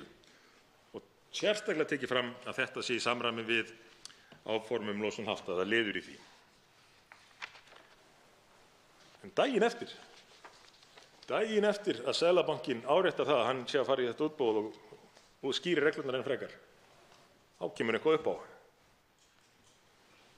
Og Seðlabankinn sendir frá sér frétt breytingar á útboðsskilmálum vegna kaupa Seðlabankans Íslands á íslenskum krónum í skiptum fyrir erlendan gjaldeyri. Og það felur meðal annars í sér að frestir eru lengdir. Og hér eru, að því komið fram í fjölmiðlum, hafin samtöl við fulltrúa þessara svokölluðu vogunarsjóða, sem þrátt fyrir verðmat sitt á sínum bókum voru farnir að telja líkur á því að þeir gætu nú kannski náð einhverju meira út úr íslenskum stjórnvöldum, svona eins og ástandið var að þróast. Höfðu upplifað og tekið eftir áherslubreytingum í pólitíkinni. Þess áhuginn á þátttöku í þessu útboði takmarkaður. Seðlabankinn bregst við með því að framlengja fresti. Hér eru náttúrulega vogunarsjóðirnir konum með enn frekari staðfestingu á því að sé nú kannski hægt að eiga betur við þessi stjórnvöld heldur en áður var. Þess að hvað gerist 5 dögum seinna, 13. júní 2016? Það er aftur úps. Seðlabankinn sendir frá sér tilkynningu að skilmálum verði breytt og það þá væntanlega til að koma til móts við vogunarsjóðina, enda segir hér, alveg ótrúleg setning, ásamt því að ekki er lengur gerður áskilnaður í 5. grein að tilboðum undir 190 krónur per evru verði hafnað að fullu. Bankinn er sem sagt að tilkynna það sé ekkert að marka reglurnar sem lagt var upp með og að 190 krónur væri besta verð sem hann getur hugsanlega fengið. Í rauninni að segja það getur svo sem endilega bara boðið eitthvað betur, eitthvað sem að hentar ykkur betur og við munum skoða það. Með öðrum orðum, allt kerfið sem lagt var upp með í uppboðinu fallið sjálft sig og trúverðugleikinn, sem var grundvallaratriði eins og margítrekað var þegar planið var kynnt, trúverðugleikinn byrjaði að renna út í sandinn. En þetta var hins vegar bara byrjunin, svoleiðis að ég verð að biðja forseta að setja mig aftur á mælendaskrá svo ég geti haldið áfram með þessa ótrúlegu sögu alla saman. 2 hv. þingmenn hafa óskað eftir því að veita andsvar og sá fyrri er hv. 11. þingmaður Suðurkjördæmis, Smári McCarthy. Hvað sagði ég? Já, það er 10. fyrirgefðu. Herra forseti, nú er öllum ljóst að ríkisskuldabréfaflokkurinn RIK B190226 er nú út á tíma í dag og því hefur skapast ákveðin áhætta að ef þessi lög eða þetta frumvarp fer ekki í gegn í dag þá verður einhvers konar áfall á hagkerfi Íslands og ríkissjóð upp á verulegar fjárhæðir, jafnvel 20 milljarða króna, jafnvel strax á morgun. Og nú sýnist mér af mælendaskránni að Miðflokkurinn sé að skipa sér í málþófsgír til þess að tefja málið. Það er svona ýmislegt sem bendir til þess. Og þá fer maður að velta fyrir sér hver tilgangurinn er. Í 10. grein siðareglna Alþingis segir með leyfi forseta: Þingmenn skulu þar sem við á vekja athygli á persónulegum hagsmunum sínum sem máli skipta við meðferð þingmála. Þannig mig langar til þess að spyrja hv. þingmann hvort að hann hafi nú, eins og hann hafði hér fyrir nokkrum árum eins og alþjóð 1, persónulega hagsmuni sem tengjast meðferð þessa þingmáls. Og ef svo ekki, þá langar mér til þess að spyrja í þágu hvaða markmiða eða hvaða hagsmunaaðila það sem við flokkurinn núna að reyna að tefja framgang þessa máls. Og þá svarar andsvari hv. 3. þingmaður Norðausturkjördæmis Sigmundur Davíð Gunnlaugsson. Forseti, því virðast fá takmörk sett hversu framganga Pírata getur orðið ógeðfelld á þessu Alþingi. Og ég held að sé orðið löngu tímabært að siðanefnd fari að fjalla aðeins Pírata og hvernig þeir starfa, ekki bara eineltiskúltúrinn innan þeirra raða, heldur líka framkomu þeirra við aðra þingmenn. Auk þess sem að forsendur spurningar hv. þingmanns eru auðvitað fráleitar, því hann gat ekki útskýrt sjálfur, ekki frekar en formaður efnahags- og viðskiptanefndar, í hverju þetta hugsanlega tugmilljarða tjón fyrir landið ætti að felast. Enda rökleysa. Það er rökleysa ef það er mat Seðlabankans og efnahags- og viðskiptaráðuneytisins að hægt sé að aflétta höftum, að menn ætli þá að treysta á sama tíma á það að þeir sem hafa verið lokaðir hér inni í höftum muni áfram vilja vera með sömu fjárfestingu og þeir hafa verið bundnir við í 10 ár. Enda, ef að höftunum ekki aflétt og menn taka aftur upp þráðinn þar sem frá var horfið, þá geta vogunarsjóðir ekki hreyft sig. Þá sitja þeir áfram fastir. Og ég hef sannlega engra hagsmuna að gæta hjá vogunarsjóðum eins og hv. þingmaður á að geta gert sér grein fyrir, en ég ítreka það, mér finnst framganga Pírata hér á Alþingi undanfarnar vikur, undanfarnar mánuð og reyndar kannski dálítið mörg ár vera fyrir neðan allar hellur. Þá til andsvars síðara sinni hv. þingmaður Smári McCarthy og hann 10. þingmaður Suðurkjördæmis. Herra forseti, þetta réttmæt spurning sem ég að spyrja og ég óska eftir því að hv. þingmaður svari vegna þess að það muna svo sem allir eftir því að sá maður sem talaði mest hrægammana hér árið reyndist vera einn þeirra sjálfur. Hann viðurkenndi það meira að segja í blaðaviðtali á þeim tíma að það væru tengsl milli fyrirtækis sem hafði verið í hans eigu Wintris og aflandskróneigna. Nú veit ég svo sem ekki hver staðan á aflandskróneignum eða fyrirtækinu Wintris í dag. Það svo sem ekki eitthvað sem ég hef aðgang að. Kannski getur hv. þingmaður frætt okkur það. En það eðlilegt og það ekki eineltis tilburðir að spyrja þegar þekkt að þingmenn hafi einhver tengsl eða hafi haft einhver tengsl í fortíðinni við ákveðin mál að spyrja hvort að þau tengsl séu ennþá til staðar. Og sér í lagi þegar það einhver hætta, ég veit svo sem ekki hversu mikil hún en það töluverður vafi á því hvort að það geti skapast einhver áhætta á morgun vegna þessa úreldingar á rík B19 skuldabréfaflokknum. Við þekkjum alls þessi áhættur til. Þannig að þá eðlilegt að spyrja. Úr því að Miðflokkurinn komin í en málþófsgír. Fyrir hvern? Hver græðir? Qui bono, eins og sunnum sagt, með leyfi forseta. Vegna þess að ég sé það ekki hendi mér. Ég sé ekki til hvers þessi málþófsgír í gangi. Og satt að segja þá væri eðlilegast að við myndum klára þetta mál. Svo myndum við reyna að taka nokkur önnur góð mál fyrir í dag. Og þá svarar andsvari síðara sinni hv. 3. þingmaður Norðausturkjördæmis Sigmundur Davíð Gunnlaugsson. Forseti, þingmaðurinn sem talaði hér á undan mér gerðist sekur meiðyrði. Hann laug og lagði sig fram við það að reyna að stimpla inn ógeðfellda mynd sem að hann því miður og allt margir félagar hans hafa á undanförnum árum reynt að viðhalda og komin hjá fólki. Ég hef aldrei haft nein tengsl við nokkra hrægammasjóði og það hafa engir ættingjar mínir gert heldur. Konan mín að vissu tapaði peningum sem hann átti inn í banka þegar þeir hrundu og gaf megnið af því eftir eins og aðrir sem að töpuðu á hruninu. Svoleiðis að þessi framgang hv. þingmanns setur Pírata í nýjar lægðir, finnst mér, hér á Alþingi. fyrir utan það kenningin hans er svo arfavitlaus að búa til samsæriskenningu það að koma í veg fyrir að harðskeyttustu vogunarsjóðirnir séu losaðir úr höftum einhliða af hálfu ríkisins, að með því móti sé á einhvern hátt verið að ganga gegn hagsmunum ríkisins. Hvers konar endemis della er þetta og hvað eigum við að þola mikið meira af þessu frá þingmönnum Pírata? Ég held að í minnsta kosti þessu tilviki sé fullt tilefni til þess að vísa framgöngu þingmannsins til siðanefndar. Þá veitir andsvar hv. 7. þingmaður Reykjavíkurkjördæmis norður, Þorsteinn Víglundsson.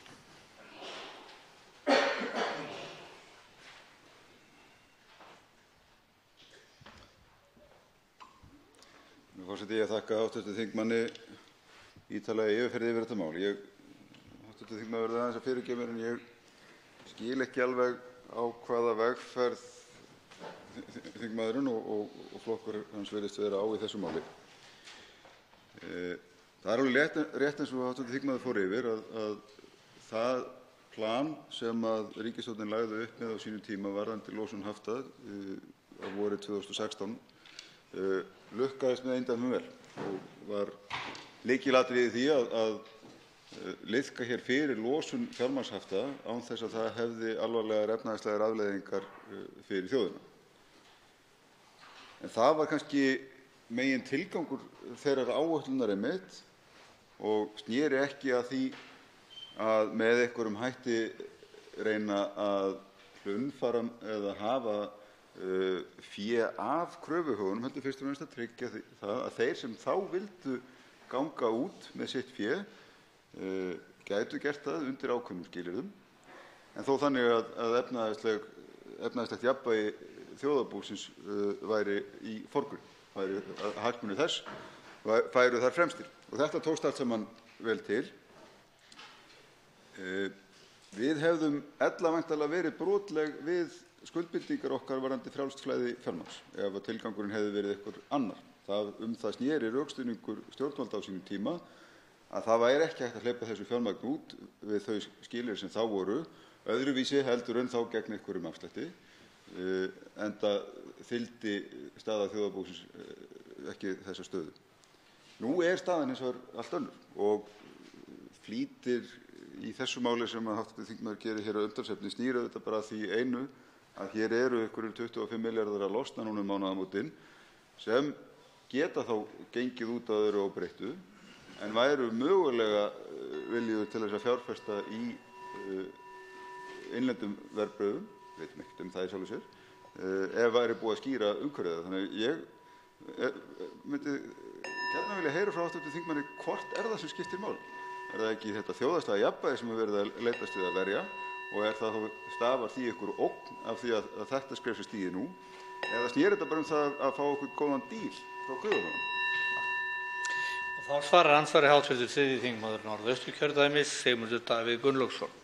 Forseti, grundvallaratriði í þessu eins og margítrekað kom fram þegar að heildaráætlunin var kynnt var að þetta þyrfti alltaf haldast í hendur. Það væri ekki hægt að ætlast til þess að ákveðnir aðilar sem að svo myndu njóta góðs af afléttingu hafta legðu sitt af mörkum en aðrir þyrftu þess ekki að sama skapi.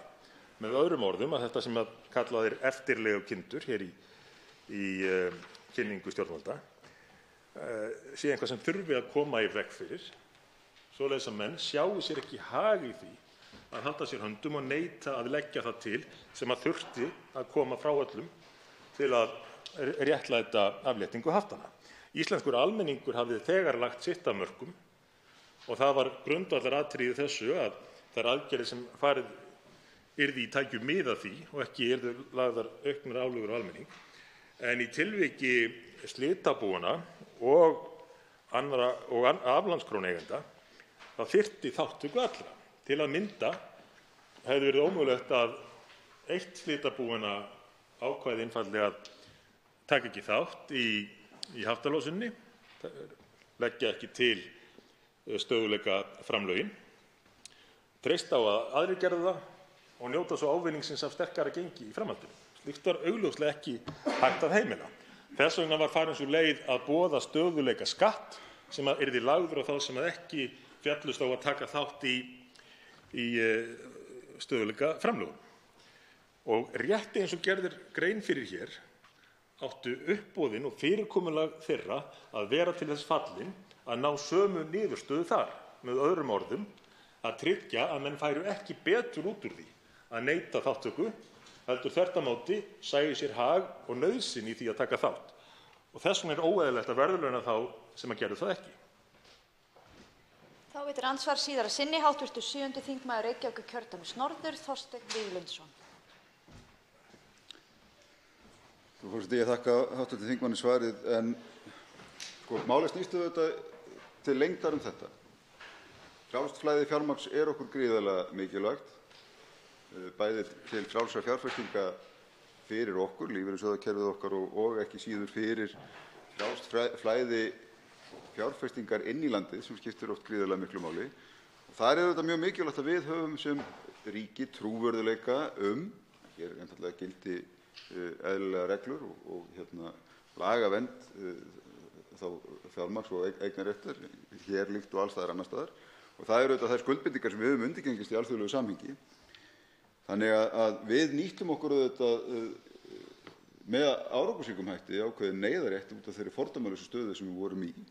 Og ég skil hv. þingmann mæta vel að vera stoltan af því hvernig til tókst í þeirri áætlun. En það var auðvitað svo að þeir sem völdu að sitja eftir máttu alveg eiga réttmætar væntingar það að það kæmi einhvern tímann að þeim tímapunkti. Hann væri óskilgreindur, en það kæmi að þeim tímapunkti að þjóðhagslegar aðstæður hér leyfðu frekari losun þessara hafta. Þeir tækju þó sínar áhættur varðandi ávöxtun þess fjármagns meðan það væri bundið hér og hvert gengi krónunnar yrði þegar þeim yrði að endingu hleypt út. Það er áhætta, það er engin vissa í því. Gengið hefði allt eins getað verið umtalsvert veikara ef því var að skipta.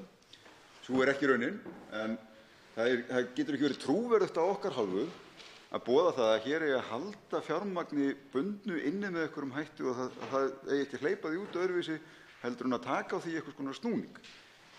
Aðgerðin snerist ekki að taka snúning á kröfuhöfunum, aðgerðin snerist að losa hér út fjármagn sem nauðsynlegt var fyrir trúverðugt afnám gjaldeyrishafta til lengri tíma litið með þeim hætti að þjóðhagslegum stöðugleika yrði ekki raskað. Það tókst. Það er ekkert sem komið hefur fram í máli hv. þingmanns eða annarra sem hafa rætt þetta mál á undanförnum sem bendir til þess að okkur stafi ykkur þjóðhagsleg ógn af því nú að stíga næstu skref við afnám. Þess vegna skil ég ekki málflutning hv. þingmanns. Þá svarar andsvari síðara sinni hv. 3. þingmaður Norðausturkjördæmis Sigmundur Davíð Gunnarsson. Frú forseti, þetta snýst einmitt trúverðugleika. Þetta snýst trúverðugleika íslenskra stjórnvalda. Vegna þess að það sem hefur gerst hér frá því að stjórnvöld byrjuðu að víkja frá því sem var kynnt sem plan sem yrði klárað er að menn hafa jafnt og þétt áttað sig á því að með sinni hagsmunagæslu á Íslandi gætu þeir að minnsta kosti komist að samningaborðinu og fengið hagkvæmari kjör heldur en þeim höfðu staðið til boða. Og ef að stjórnvöld ætla svo að lokum einfaldlega að aflétta höftum einhliða, þá eru þau með því að draga úr trúverðugleika íslenskra stjórnvalda. Hver mun trúa því næst þegar að íslensk stjórnvöld kynna áform og segja svona verður þetta?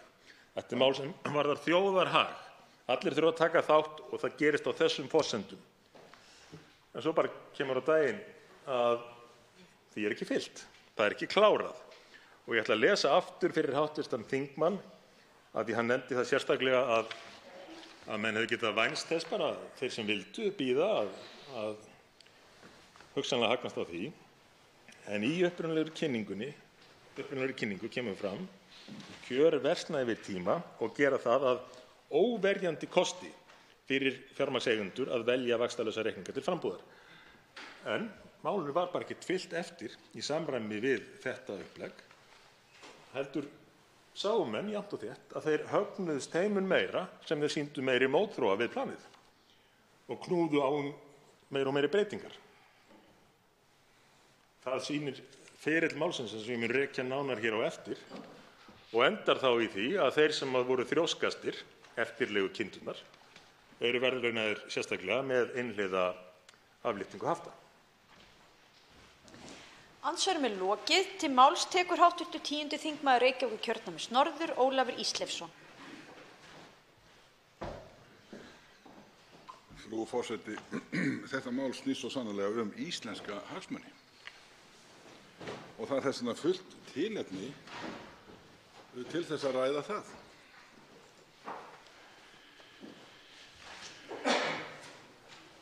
Það er auðvitað enginn ágreiningur, svona minnsta kosti meðal flestra, það að það er verðugt og þarft markmið í sjálfu sér að afnema fjármagnshöft. Enginn deilar það að auðvitað ber okkur að standa við okkar alþjóðlegu skuldbindingar. En það er ekki sama hvernig hlutirnir eru gerðir. Í sínum innsta kjarna snýst þetta mál það á hvaða gengi heimilað verður að losa þessar aflandskrónueignir sem eftir standa. Það var ekki flóknara en það. Og munurinn á því gengi og því sem við getum kallað markaðsgengi dagsins, margfaldað með fjárhæðunum sem er að ræða, það er íslenskir hagsmunir. Þetta getur bara verið mjög verulegar fjárhæðir og skipt mjög miklu máli. Hv. formaður efnahags- og viðskiptanefndar rakti það hérna svo ágætlega að það er nú búið að vinna svona að mestu leyti á þessum svokallaða aflandskrónustabba sem er orðið sem að menn kusu fyrir þetta fyrirbæri. Hann nefndi tölurnar úr 15% niður í 3,1% og auðvitað er það ágætt. Spurningin er hins vegar hvaða nauðir rekur menn núna til þess að ætla að ákveða það að þessi eftirstandandi 3,1% eigi að fara út úr landinu á þess að það kosti þessar eftirlegukindur eins og þær voru nú nefndar hérna í þessu skjali ríkisstjórnar og Seðlabanka nokkurn skapaðan hlut. Vegna þess að í því skjali sem ég hef hér meðferðis, þar er lagt upp með allt aðra áætlun. Þetta er áætlun ríkisstjórnar Íslands og Seðlabankans, það er að segja fjármála- og efnahagsráðuneytisins, sem er útgefandi þessa skjals losun fjármagnshafta og það er kynnt á forsíðu sem áætlun ríkisstjórnar Íslands og Seðlabanka Íslands losun fjármagnshafta með stöðugleikaskilyrðum, álagningu stöðugleikaskatts á slitabú og fjölvalsútboð fyrir aflandskrónur til að tryggja jafnvægi og hagfelld vaxtaskilyrði þjóðarbúsins. Svo þetta er nú langt og mikið og ágætt plagg og náttúrulega gjörhugsað, það ber það með sér og hv. þingmaður Sigmundur Davíð Gunnlaugsson er búinn að rekja svona innsta kjarnann í þessu. En þar er því bara skilyrðislaust haldið fram þegar sem fjallað er gjaldeyrisuppboð, þar er skilyrðislaust og á þess að biðjast neinnar afsökunar á því, talað að kröfuhafar greiði viðbótargjald, eins og það heitir, fyrir útgöngu úr gjaldeyrishöftunum. Og ef það var talið tilefni 2015 til þess að kröfuhafar greiði viðbótargjald fyrir útgöngu úr gjaldeyrishöftunum, hvað hefur breyst síðan varðandi þá sem eru eigendur þessara 3,1% af landsframleiðslu? Ég get ekki séð að það sé útskýrt í þessu ágæta frumvarpi sem liggur hérna fyrir. Nú síðan er þarna, eins og hv. þingmaður rakti svo rækilega, þá gætir þarna mikillar einbeitingar af hálfu ríkisstjórnarinnar og Seðlabankans og ekki hika við að nota orð á borð við afarkostir, læstir reikningar, með leyfi forseta er ég að vitna í þetta plagg, og læstir reikningar til langs tíma án vaxta fyrir þá sem ekki hlíta skilyrðum stjórnvalda, taka menn eftir orðalaginu, Og síðan kemur þessi setning: kjör versna yfir tíma og gera það að óverjandi kosti fyrir fjármagnseigendur að velja vaxtalausa reikninga til frambúðar. Og menn sjá alveg hvernig þetta er lagt upp.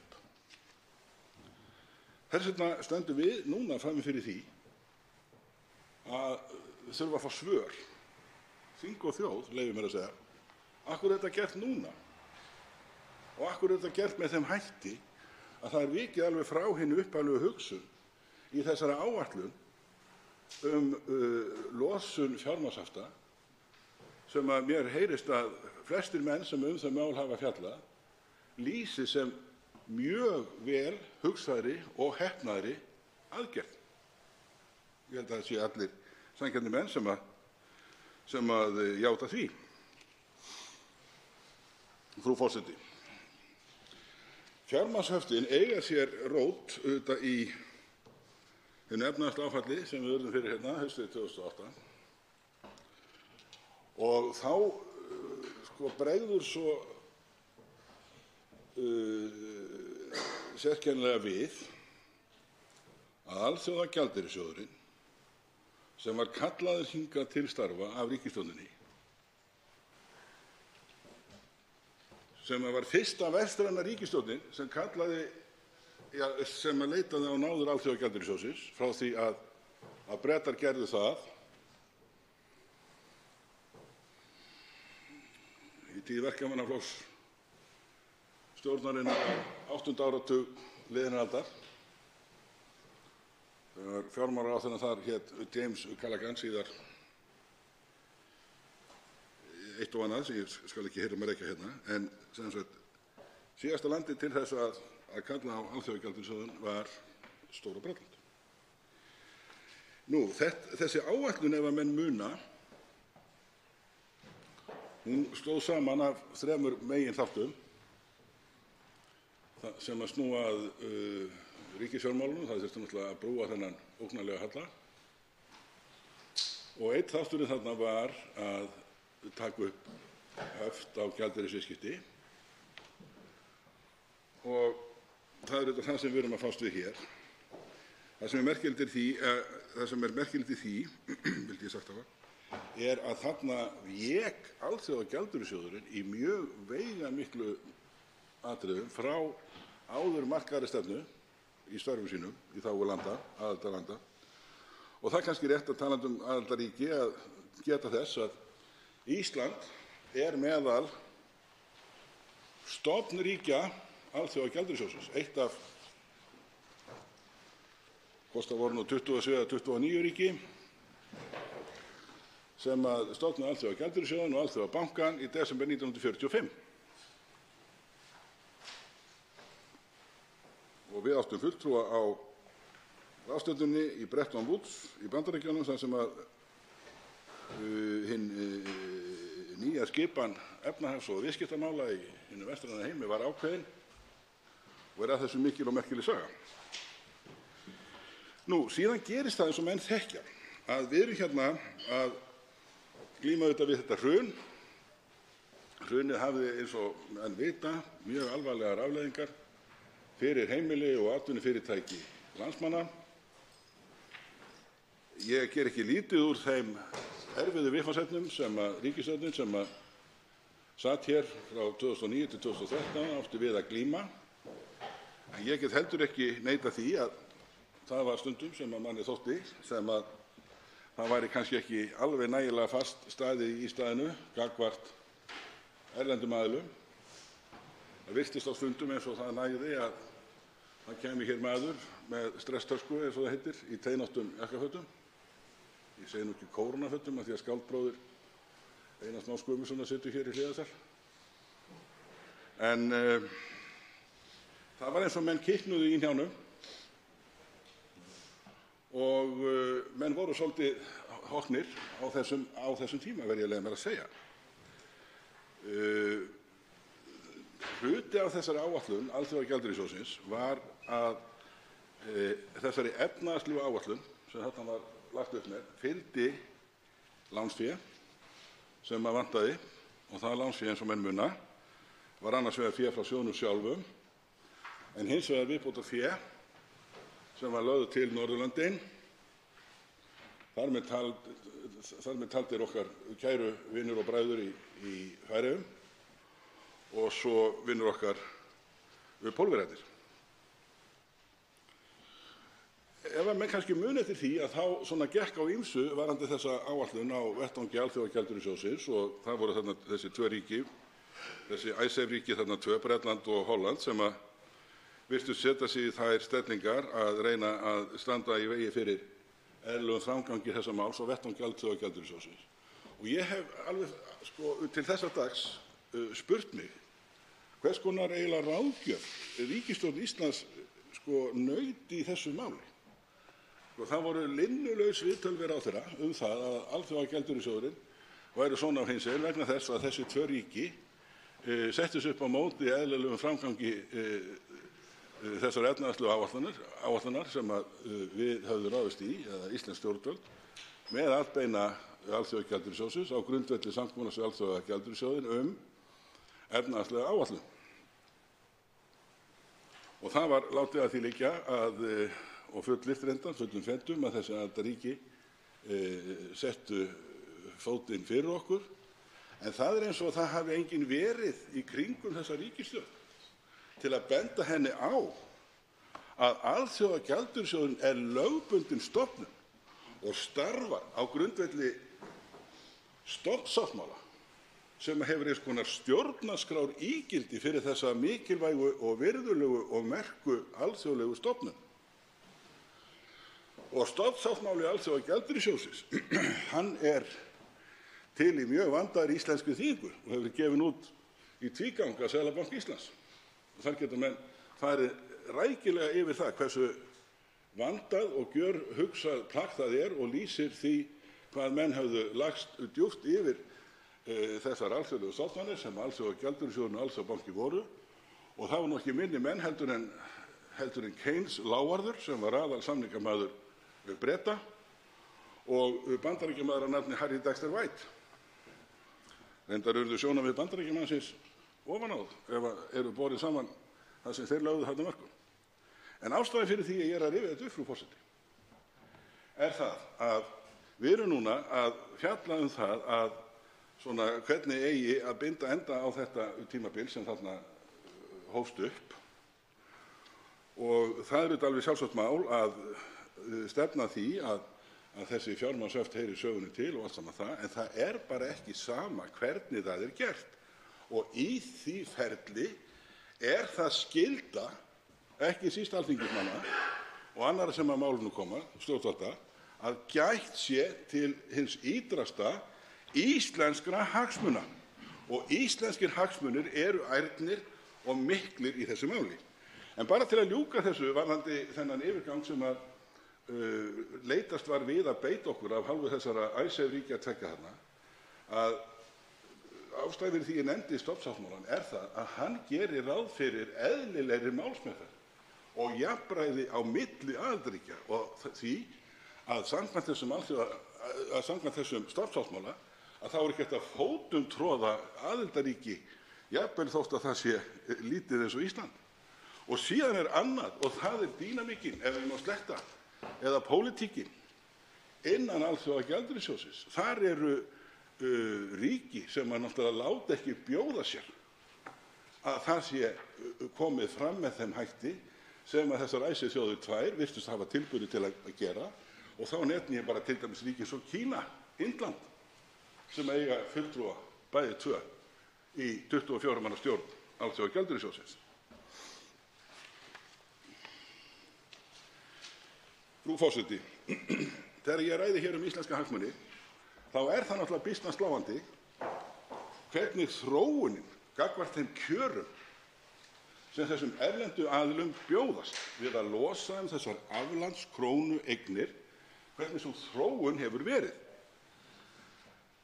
Hún hefur verið, eins og hv. þingmaður rakti hér í sinni ræðu, Sigmundur Davíð Gunnlaugsson, og sem að verða eins konar framhaldssögu hérna, því að hann auðnast nú ekki að ljúka sögunni, að þróunin með áberandi hætti, svo ekki sé meira sagt, í þá átt að bæta hag þeirra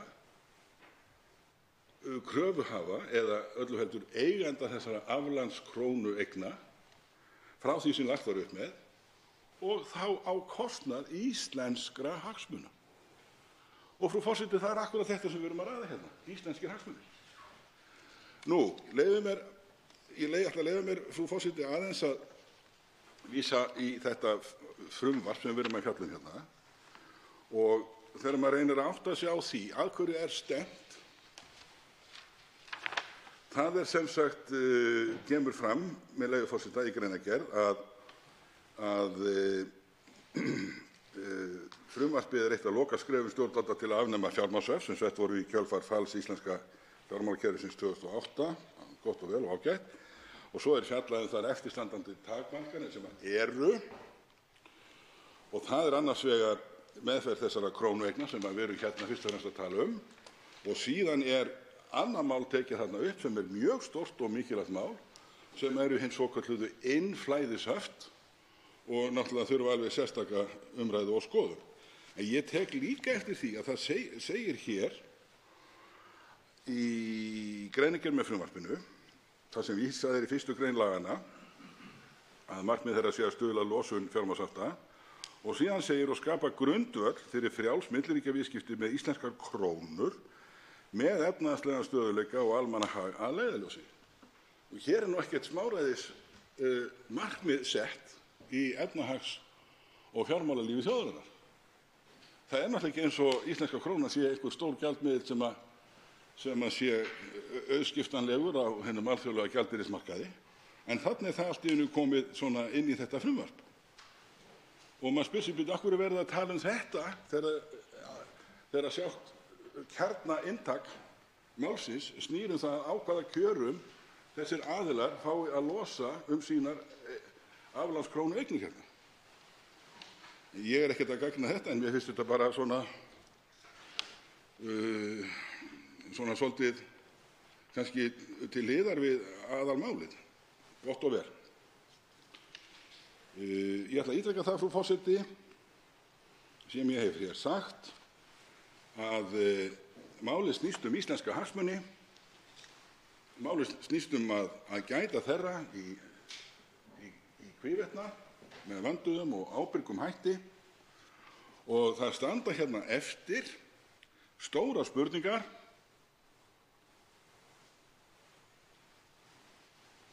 af hverju skyldi þessum aðilum leyft hérna út með þessar eignir á allt öðrum kjörum heldur en lagt var upp með í þessari vönduðu áætlun ríkisstjórnar Íslands og Seðlabanka Íslands og af hverju akkúrat núna? Hvaða hagsmunir eru í húfi fyrir íslenska þjóð sem að kalla á það og þessar stóru spurningar, þær standa ósvaraðar og þess vegna vil ég leyfa mér að segja það að þessi umræða hér í dag er ekki bara brýn, hún er algjörlega nauðsynleg. En ég get ekki vikið hér úr ræðustóli öðruvísi heldur en að lýsa undrum minni og vonbrigðum með það að það skuli koma hér upp þingmaður, fulltrúi í háttvirtri efnahags- og viðskiptanefnd, sem mér skilst að hann á að sæti um nokkuð skeið, en þessum háttvirta þingmanni sýnist algjörlega megn að ræða efnisatriði málsins og kýs að sparka frá sér í allar áttir og ekki síst að háttvirtum þingmanni Sigmundi Davíð Gunnlaugssyni með auðverulegum hætti, leyfi mér að segja, frú forseti, og lúalegum. Einn hv. þingmaður hefur óskað eftir því að veita andsvar. Til máls tekur hv. 4. þingmaður Norðvesturkjördæmis, Bergþór Ólason.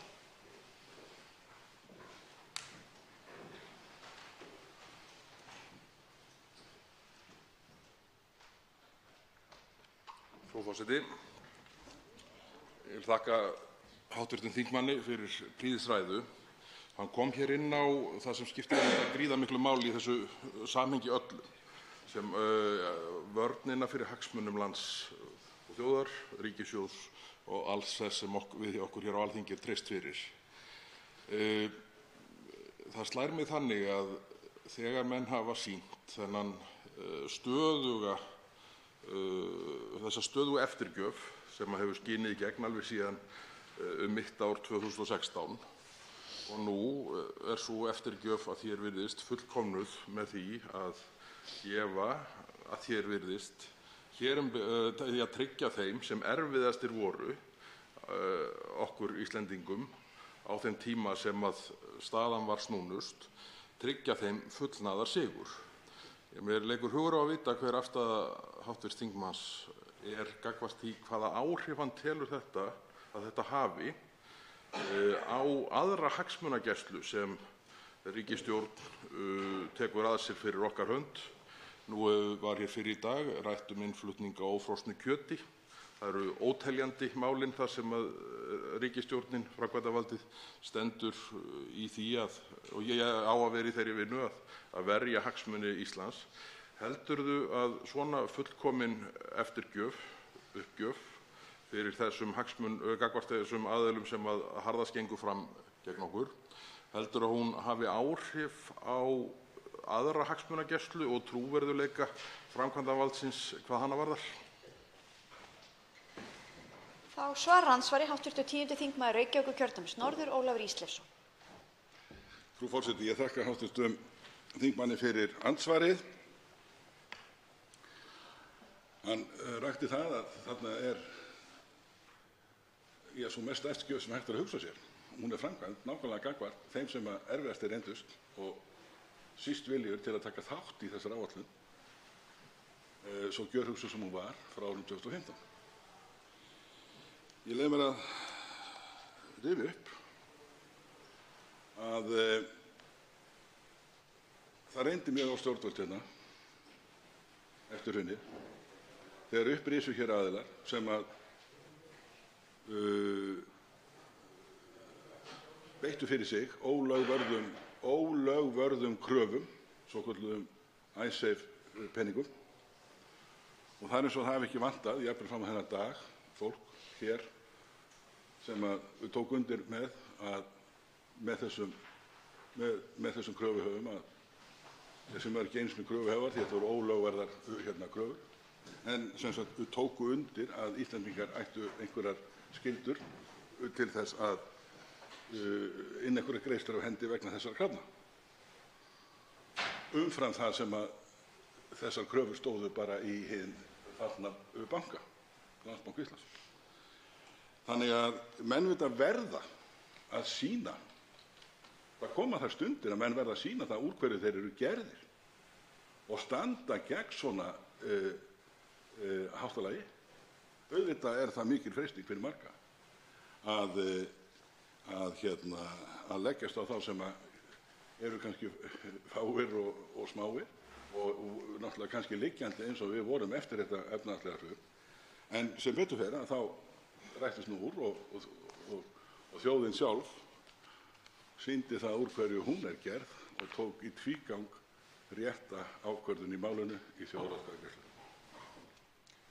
Þá veitir andsvar síðar að sinni hv. 4. þingmaður Norðvesturkjördæmis, Bergþór Ólason. Frú forseti, ég þakka hv. þingmanni svarið. Ég held að þetta sé einmitt það sem það mál sem við ræðum núna kristallast í. Það er úr hverju eru menn gerðir. Þessi algera uppgjöf sem skín í gegn í þessari lúkningu sem nú er lögð til, hún er auðvitað þeirra gerðar að menn ganga á lagið. Menn gengu á lagið, ég var nú ekki einu sinni kominn svo langt í að rifja upp framgöngu vinstri stjórnarinnar 2019-2013 í Icesave-málinu. Það kemur kannski í ræðu minni á eftir.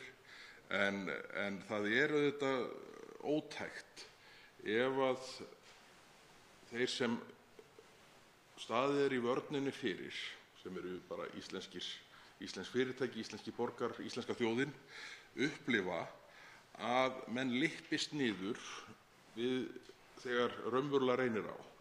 Þá er það auðvitað ekki til þess fallið að auka mönnum trú hvað það varðar að almennilega verði staðið í lappirnar þegar flókin mál koma upp.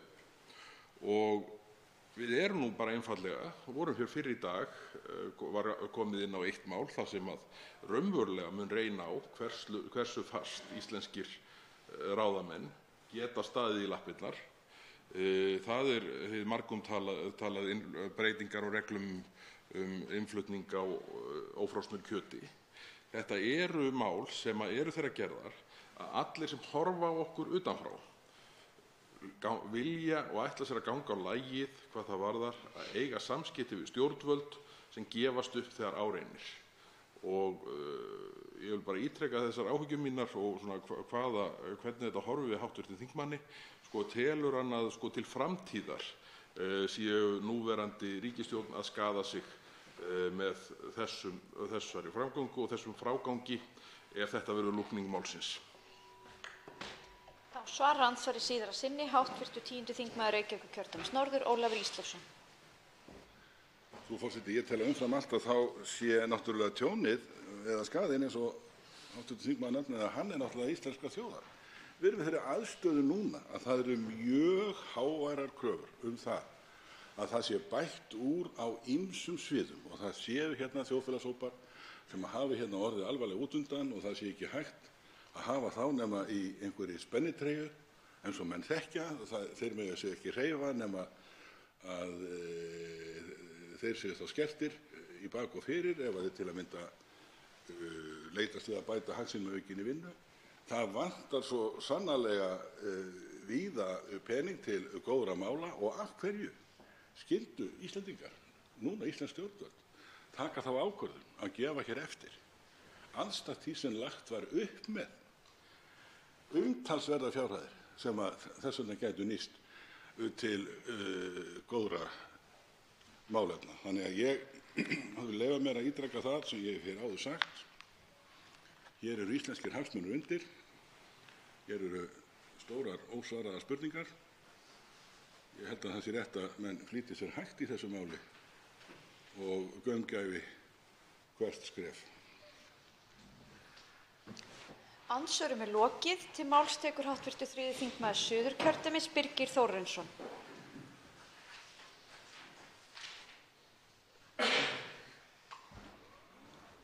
Frú forseti, við ræðum hér af landskrónulosun og frumvarp ríkisstjórnarinnar í þeim efnum sem þarf nú einhverra hluta vegna að keyra hér gegn á einum degi.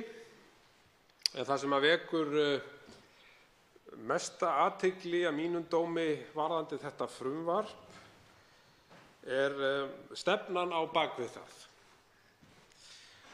Og forsaga málsins kemur að talsverðu leyti fram í langri greinargerð með frumvarpinu og margir af þessum aflandskrónu eigendum eignuðust kröfur sínar fyrir mjög lágt verð eins og við þekkjum, sirka 2–5% af nafnverði, með því að kaupa þær í gegnum uppboð á skuldatryggingum stóru íslensku bankanna eftir að þeir fóru í þrot í október 2008 eins og við þekkjum og þeir sem höfðu selt tryggingarnar urðu að greiða þeim sem hefðu keypt þær.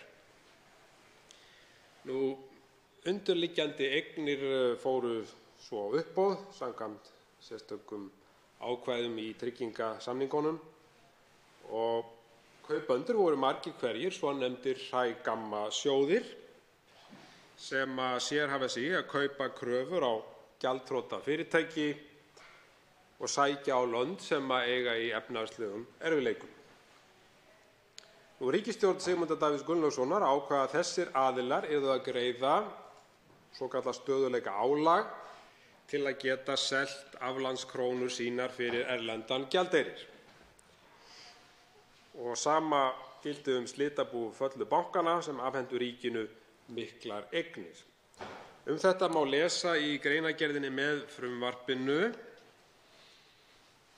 Nú, allmargir vogunar- og hrægammasjóðir, ef við höldum okkur við það orðalag vegna þess að það er réttnefni, tóku ekki tilboði ríkisstjórnarinnar þá kaup á evrum á miklu undirverði og brugðust hinni verstu við og mörgum er ennþá minnisstæðar auglýsingarnar sem þeir birtu fyrir kosningarnar haustið 2016.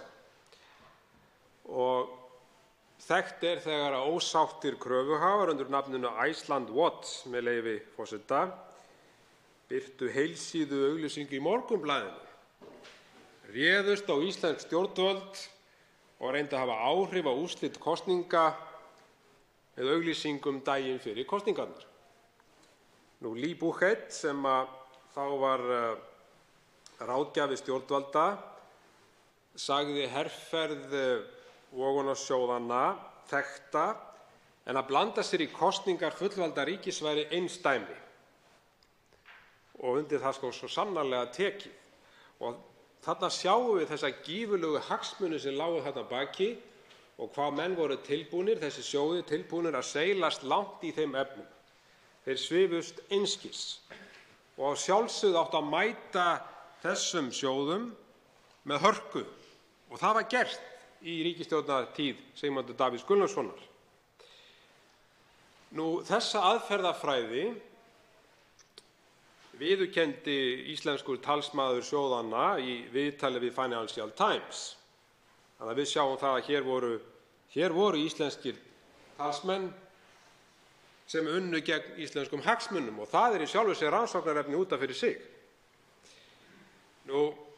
Tilgangurinn var auðvitað að reyna að sjá til þess að ný ríkisstjórn myndi taka öðruvísi og mýkri höndum á málefnum þessara sjóða og sýna meiri sanngirni að þeirra mati, eins og það var orðað, að þeirra hálfu. Í upphafi árs 2017 fóru kjörin að batna, eins og fram kemur í greinargerðinni, og nú er þeim boðið að fara út á markaðsverði með afganginn þótt að íslenska krónan hafi veikst. Það er því alveg ljóst að eftir að nýja ríkisstjórnir tóku við, fyrst undir forsæti Sjálfstæðisflokksins og síðan forsæti Vinstri grænna, hafa sjóðirnir verið verðlaunaðir fyrir að fara í slag við Ísland og taka ekki upphaflegu tilboði. Þeir höfðu leitað réttar síns fyrir dómstólum hér og erlendis en tapað þeim málum. Ísland var í fullum rétti til að beita þessum álögum, svo það sé alveg á hreinu, fullum rétti. Og hvað hefur breyst síðan? Jú, hvar eru álögurnar núna? Herra forseti, bætt kjör vogunarsjóða 2017 og núna, þau sem boðuð eru í þessu frumvarpi, eru því gjöf til vogunarsjóðanna, hrægammanna eins og við segjum. Það liggur engin lagaskylda að baki þessu. Engin. Og það vekur reyndar furðu hversu mikill undirlægjuháttur, ef ég leyfi mér að orða svo, ríkir við þessa hrægamma sjóði þegar Vinstri grænir eru í forsæti í ríkisstjórn. Og síðan má alveg rifja það upp hér að í fjármálatíð, fjármálaráðherratíð Vinstri grænna var vogunarsjóðunum færðir bankarnir á silfurfati og ríkisstjórn Sigmundar Davíðs Gunnlaugssonar þurfti að endurheimta þá með róttækum aðgerðum og erfiðum samningaviðræðum. Frú forseti, með þessu frumvarpi er verið að verðlauna þá sem neituðu að vinna með íslenskum stjórnvöldum. Og þá ekki að leyfa harðsvírustu vogunarsjóðunum að komast upp með þetta. Stjórnvöld hafa gefið eftir, þau hafa ekki staðið í lappirnar eins og þau hefðu átt að gera og eiga að gera. Það er hægt að gefa eftir gagnvart þessum sjóðum sem hafa lagt allt undir til þess að skaða íslenska hagsmuni. En það er ekki hægt að gefa neitt eftir þegar kemur að kjaraviðræðum eða tillögum ríkisstjórnanna til þess að liðka fyrir þeim. Það er hins vegar ekki hægt. Við erum að horfa hér fram á allt önnur kjör sem þessar aflandskrónur fá að fara héðan úr landi og maður spyr sig, frú forseti, hvers vegna? Hvers vegna liggur svona á? Það eru engar skýringar sem hafa komið fram það. Og ég var að segja hér að lokum í þessari atrennu, frú forseti, maður velti því fyrir sér hvort að hér sé eitthvað sem býr á baki sem þolir ekki dagsins ljós.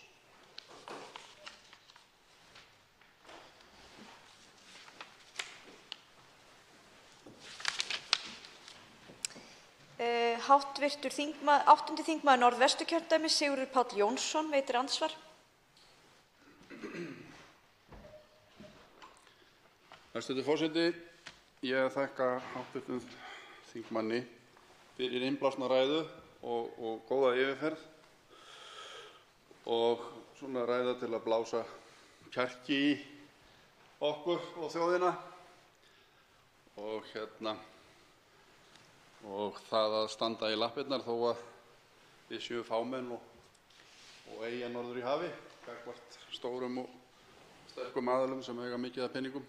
Og hvernig þetta kom allt saman til á sínum tíma og frá svona í sögulegri skýringu. En mér langar að spyrja þingmanninn út í það sem hann endaði á í ræðunni og ég hef búin að spyrja mig og þjóðin örugglega spyr að því líka. Þingmanninn talaði að leiða líkum að í lok ræðu sinnar. Er þingmanninn til í að láta okkur vita hvað hann meinar með því og hvað hugsanlega gæti legið þar að baki? Því að þetta er stórt spurningamerki í mínum huga og örugglega margra annarra. Af hverju þetta þurfum við að koma svona með þessari aðferð hérna inn? Þessu var reynt að lauma sig inn hérna á síðasta degi fyrir jól og þetta er dagsett hérna og á öðrum kosti muni ske eitthvað rosalega mikið. Þetta þingmaður getur nokkuð svona róa hugamenn með því að leiða því líkum hvað hugsanlega stendur þarna að baki. Þá svarar andsvari hv. 3. þingmaður Suðurkjördæmis, Birgir Þórarinsson. Já, frú forseti, ég þakka hv. þingmanni fyrir andsvarið og ég tek sannarlega undir það með honum að hann þekki það ágætlega frá hans fyrri störfum að það er mikilvægt að geta staðið ölduna. Og það er nákvæmlega það sem var gert hér í ríkisstjórnartíð Sigmundar Davíðs Gunnlaugssonar, að menn stóðu í lappirnar í þessu máli. Og þið sáu bara hvað þessi sjóðir eru orðnir örvæntingafullir að fyrir kosningar að þá birta þeir hér auglýsingu, heilsíðuauglýsingu í fleiri en einu dagblaði. Vegna þess að þeir voru svo hræddir það að áfram yrði sú stefna viðhöfð sem var höfð í tíð þáverandi forsætisráðherra að gefa ekkert eftir. Og þetta er náttúrulega sjálfsögðu bara fordæmalaust held ég að erlendir hagsmunagæsluaðilar sem eru kallaðir á erlendu tungumáli lobbyistar skuli hafa leyft sér að reyna að koma og hafa áhrif á kosningar með þessum hætti í fullvalda ríki. Það held ég að sé einsdæmi. Og þess vegna spyr maður sig, og ég spurði mitt réttilega því hér í lok minnar ræðu, að er þarna eitthvað sem þolir ekki dagsins ljós? Og hvers vegna liggur svona á? Ég er nefnilega búin að velta þessu mikið fyrir mér og get eiginlega ekki svarað þessari stóru spurningu og það vekur líka athygli mína hér að framsögumaður þessa frumvarps, hv. þingmaður Óli Björn Kárason, hann er hér hvergi. Hann eins og hann hafi bara flúið af vettvangi þegar hann sá það að þetta myndi mæta einhverri andspyrnu. Þessi hraða yfirferð þessa frumvarps hér í þinginu sem er óskiljanleg að mínu mati og það verður bara rétt að hv. þingmaður kæmi hér og svaraði því hér til hvers vegna það liggur svona óskaplega á að keyra þetta hér í gegn. Ég held að hann sé svo rétti sem geti svarað því og vonandi fáum við það frá honum. Þá veitir andsvar síðar að sinni hv. 8. þingmaður Norðvesturkjördæmis, Sigurður Páll Jónsson. Já, hæstv. forseti, ég bara þakka þingmanninum fyrir þetta svar og hann kastar í raun og veru spurningunni áfram til formanns efnahags- og viðskiptanefndar sem mælti fyrir nefndaráliti og breytingartillögu og þætti mér vænt hvort hann geti komið hér í salinn og svarað okkur þessari einföldu litlu spurningu um hvernig standi á þessum hvað maður að segja, þessari aðferðafræði sem já, maður er svona með ugg í brjósti yfir þessu að fenginni reynslu þess til dæmis af hverju þetta mál þurfti að taka þessa beygju þarna á vordögum eða sumarið 2016 og þess sem að gengið hefur á síðan. Og talandi að stíga ölduna, þá er það náttúrulega eitthvað sem maður þarf að læra þegar maður er á þeim vettvangi og það er kemst upp í vana. Og ég hef líka oft sagt það að það er þegar maður ræður sig í skipspláss þá setur maður kannski það fyrir sig að ráða sig í þannig pláss þar sem að skipstjórinn er góður í því að stíga ölduna og fiska vel og hugsa vel áhöfn skipsins og fjölskyldu þeirra. Og það finnst mér, sá sem var skipstjóri hér á þessari skútu þarna á árunum 2013 til 2016 hafa staðið sig mjög vel í á þeim tímapunkti. En ég hef ekki frekari spurningu til þingmannsins en þakka honum fyrir mjög góða ræðu. Þá svarar andsvari síðara sinni hv. 3. þingmaður Suðurkjördæmis Birgir Þórarinsson. Já, frú forseti, ég þakka hv. þingmanni og ég finnst hún einmitt ágætt þessi samlíking hans að hversu mikilvægt það er að kunna að stíga ölduna og mæta því sem að höndum ber eins og í bara sjávarútveginum sem dæmi. Og við getum alveg tengt þessari umræðu vegna þess að það er alveg ljóst að þessi ríkisstjórn, hún er ekki að stíga ölduna eins og henni bæri að gera í þessu mikilvæga og stóra hagsmunamáli eins og rakið hefur verið hér og hv. þingmaður Ólafur Ísleifsson kom einmitt réttilega inn á það og skýrði það mjög einföldum hætti hversu miklir hagsmunir eru hér í húfi og ég vil líka aðeins koma inn á það sem hv. þingmaður Bergþór Ólason kom hér inn á áðan sem að mér fannst mjög athyglisvert þegar að hann varpaði því hér fram að hvaða áhrif þetta gæti haft á aðra hagsmunagæslu íslenska ríkisins. Það að gefa svona eftir í þessu máli, það spyrst náttúrulega í fyrsta lagi út og þegar við stöndum frammi fyrir síðan erfiðum samningaviðræðum síðar, hugsa menn þá ekki með sér, já, þeir munu nú hvort þeir gefa eftir á endanum og við stöndum til dæmis frammi fyrir mjög alvarlegu máli sem við þekkjum sem er innflutningur á hráu kjöti og eggjum til landsins og mun hafa veruleg áhrif á íslenska landbúnað. Maður spyr sig þá, var það kannski bara vegna þess að menn vissu það að íslensk stjórnvöld myndi nú svona kannski ekki sporta nægilega vel við eins og hefði átt að gera. Þannig að þetta hefur allt saman áhrif, en kjarni málsins er þessi að mínum huga að það er verið að fara úr landinu með allt önnur kjör en lagt var upp með. Það er verið að verðlauna þá sem voru erfiðastir og það hlýtur eitthvað að búa að baki því sem við höfum ekki fengið að vita. Andsvörum er lokið. Til máls tekur hv. 10. þingmaður Reykjavíkurkjördæmis suður Þorsteinn Sæmundsson.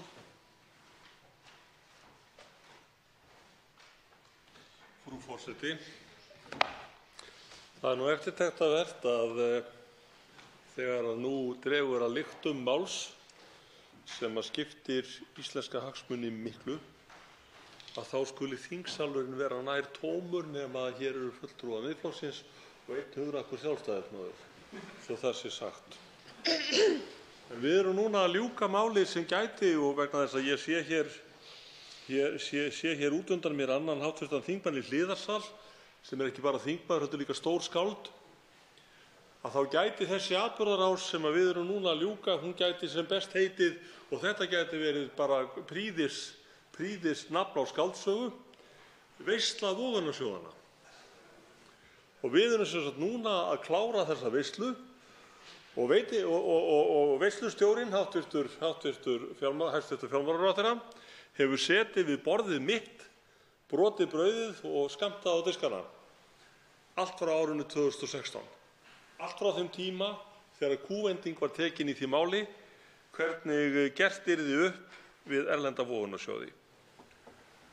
Og ef við horfum á þetta í stærðum, bara núna síðustu 2 skrefin sem stigin hafa verið, það er að segja skrefið sem var stigið hér í ársbyrjun 2017 þegar að 100 milljörðum króna var sleppt úr landi á genginu 137,5 króna fyrir evru. Þá var jú gengi evru hér á markaði, að skráð gengi 110 krónur ef ég man rétt, þannig að þar var það bil 11% mismunur á því verði sem evru sem að menn fóru með út miðað við skráð gengi. Þetta mun hafa munað okkur, það er að segja þjóðina, sirka svona 13 milljörðum einhvers staðar.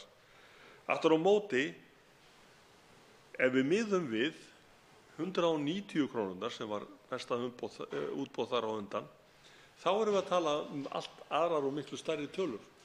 Nú í dag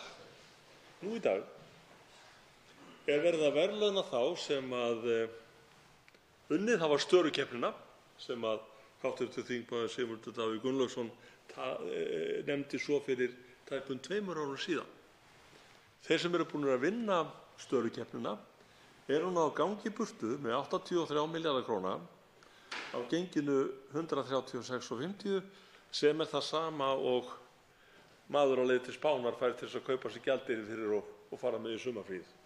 83 milljarðar króna á 136,50.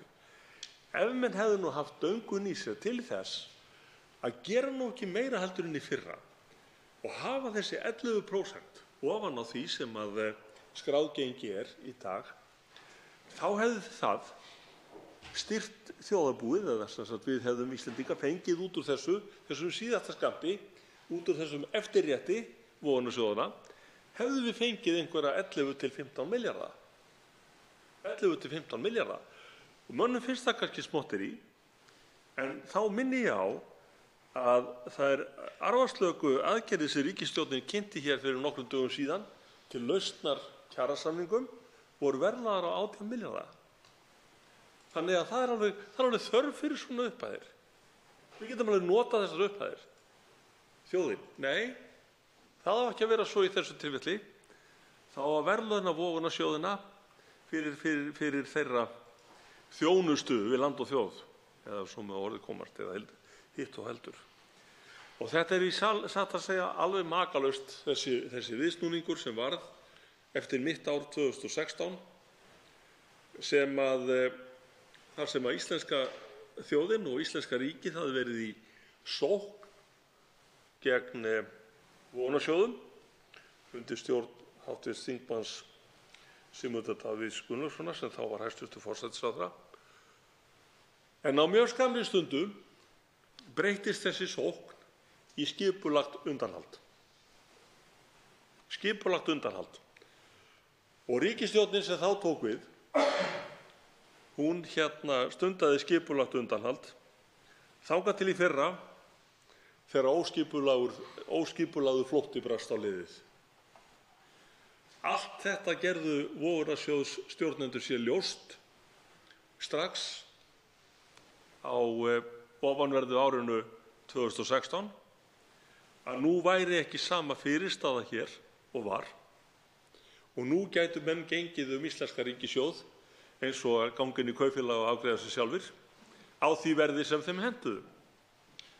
Þetta er það sem er að kristallast hér í dag og það er með ólíkindum, frú forseti, að menn bjóði þinginu upp á það að færa þetta mál hér inn í dag og ætlast til þess að það verði á 2 fundum í dag gert að lögum. Það á að gera Alþingi Íslendinga í dag að ómerkilegum stimpilpúða fyrir fjármálaráðherra, veislustjóra vogunarsjóðanna. Og það er eins og allir sætti sig við þetta. Vegna þess að það er ekki áhuginn á því hjá hv. þingmönnum að ræða þetta mál. Hann er ekki til. Það er ekki áhuginn hjá hv. þingmönnum að sitja umræðuna og fylgjast með henni. Hann er ekki til. Það er eins og menn bara hafi sætt sig við það fyrir löngu, eða nokkru, að hér skuli leyft að vogunarsjóður gangi í burtu hér með 83 milljarða króna á gengi dagsins. Þetta er svo snautlegt, þetta er svo smánarlegt og þetta skiptir okkur svo miklu máli að mér finnst það þyngra en tárum taki að enginn skuli sýna þessu máli áhuga nema þingmenn Miðflokksins. En það er svo sem ekki fyrsta skipti sem að sá hópur hefur staðið í stefni þegar að gefur á og lætur sér ekki bregða við það. En það er eins og aðrir séu allir flúnir undir þiljar og lastir í koju. En það sem að skiptir öllu máli í þessu sambandi líka er það að ekki einungis er nú verið að gangi í burtu með 83 milljarða króna sem er það sem að menn kalla að ljúka við snjóhengjuna. Að ljúka við snjóhengjuna. En það hefur komið í ljós, frú forseti, í svörum fjármálaráðherra við fyrirspurnum þess sem hér stendur í tvígang árið 2015 og 2018 að hingað hefur streymt inn á hverju ári nýtt kvikt áhættufé. Maður hlýtur að spyrja sig eftir þessar trakteringar hvað ætlast þeir til sem að hingað hafa hellt inn áhættufé hér á hverju ári, keyptir ríkisskuldabréf og aðrar eignir. Sjá þeir glitta í það að eftir svona eins og 2 ár eða svo þá verði þeim innan gæsalappa hleypt út hérðan með þessar eignir sínar á töluvert hærra verði. Fyrir utan það náttúrulega að peningarnir hafa verið hér í vöggu vaxta sem er óþekkt. Óþekkt. Og hvað halda menn að það muni nú einhvern sem að ég geti nefnt bara Svíþjóð, England, hvar sem er, þar sem stýrivextir eru 0 eða undir 0, þar sem að vaxtastigið er mjög lágt, að koma hingað í 6,5% vexti. Já, ég vitna nú í það sem að hæstv. Ráðherra einn sagði hér fyrir allmörgum árum síðan, reyndar fyrir hrun. Sjáið ekki veisluna, drengir, en hrægamati sjá veisluna. Og þeir þyrpast hingað. Og þeir kaupa hér bæði verðbréf, hlutabréf og skuldabréf. Og hagnast vel.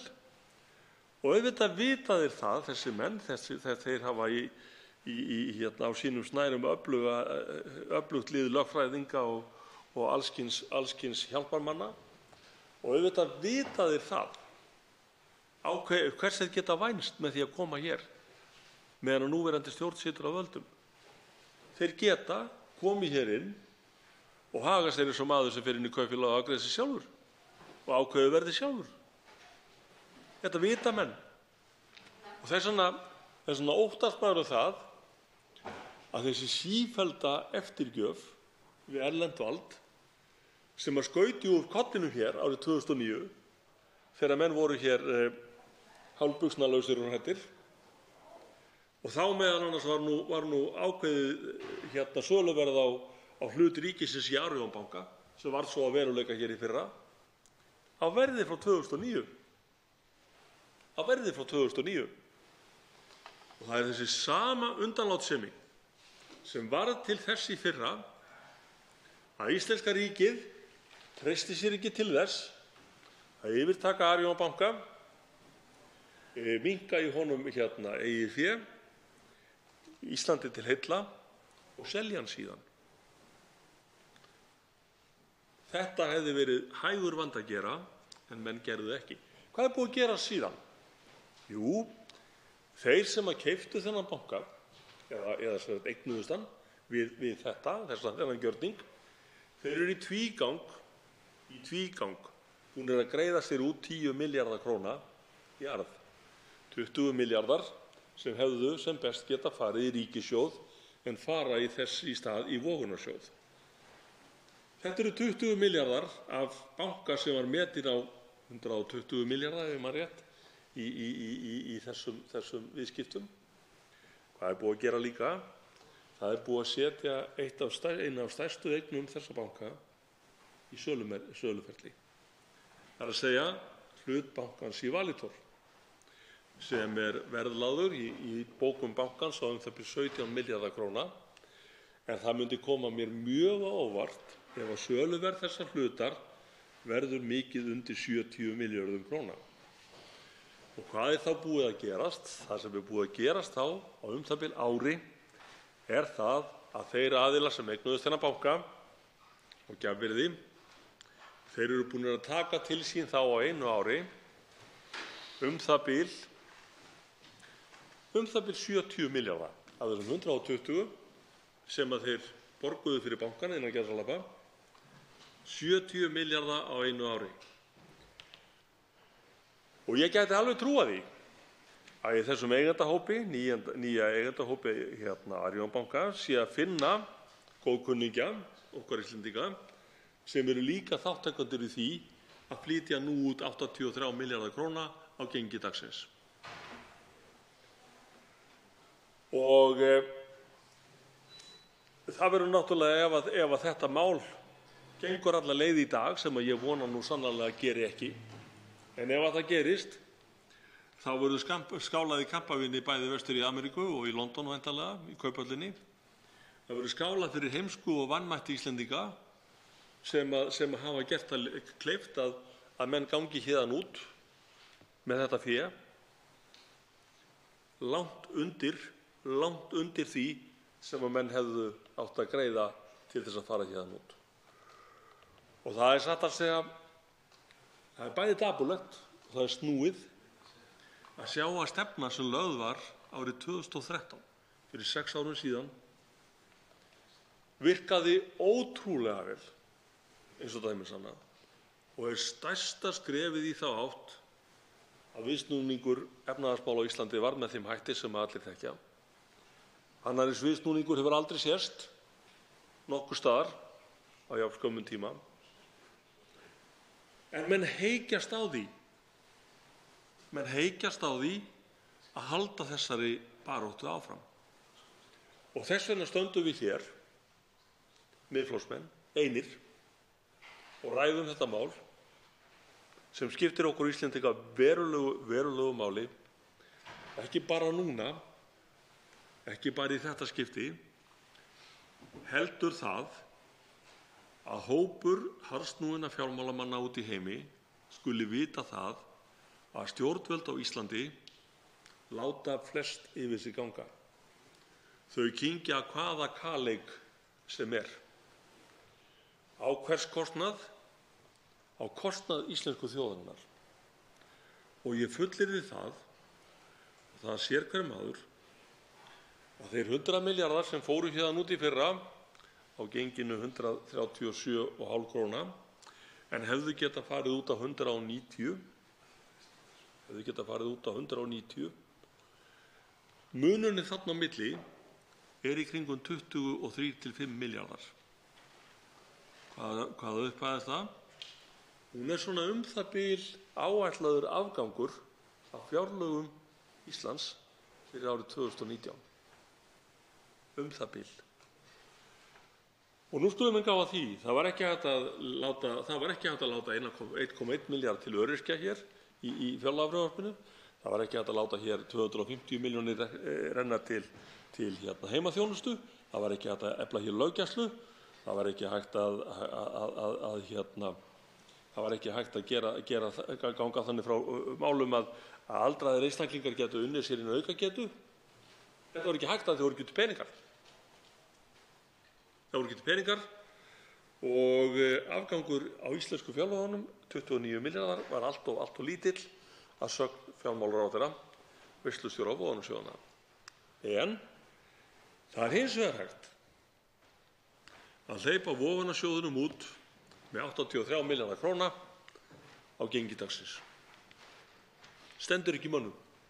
Þeir meira segja ætlast til þess að við afgreiðum þetta hér á nokkrum klukkutímum, eins og ekki sjálfstæða. En hin málin var ekki hægt að klára.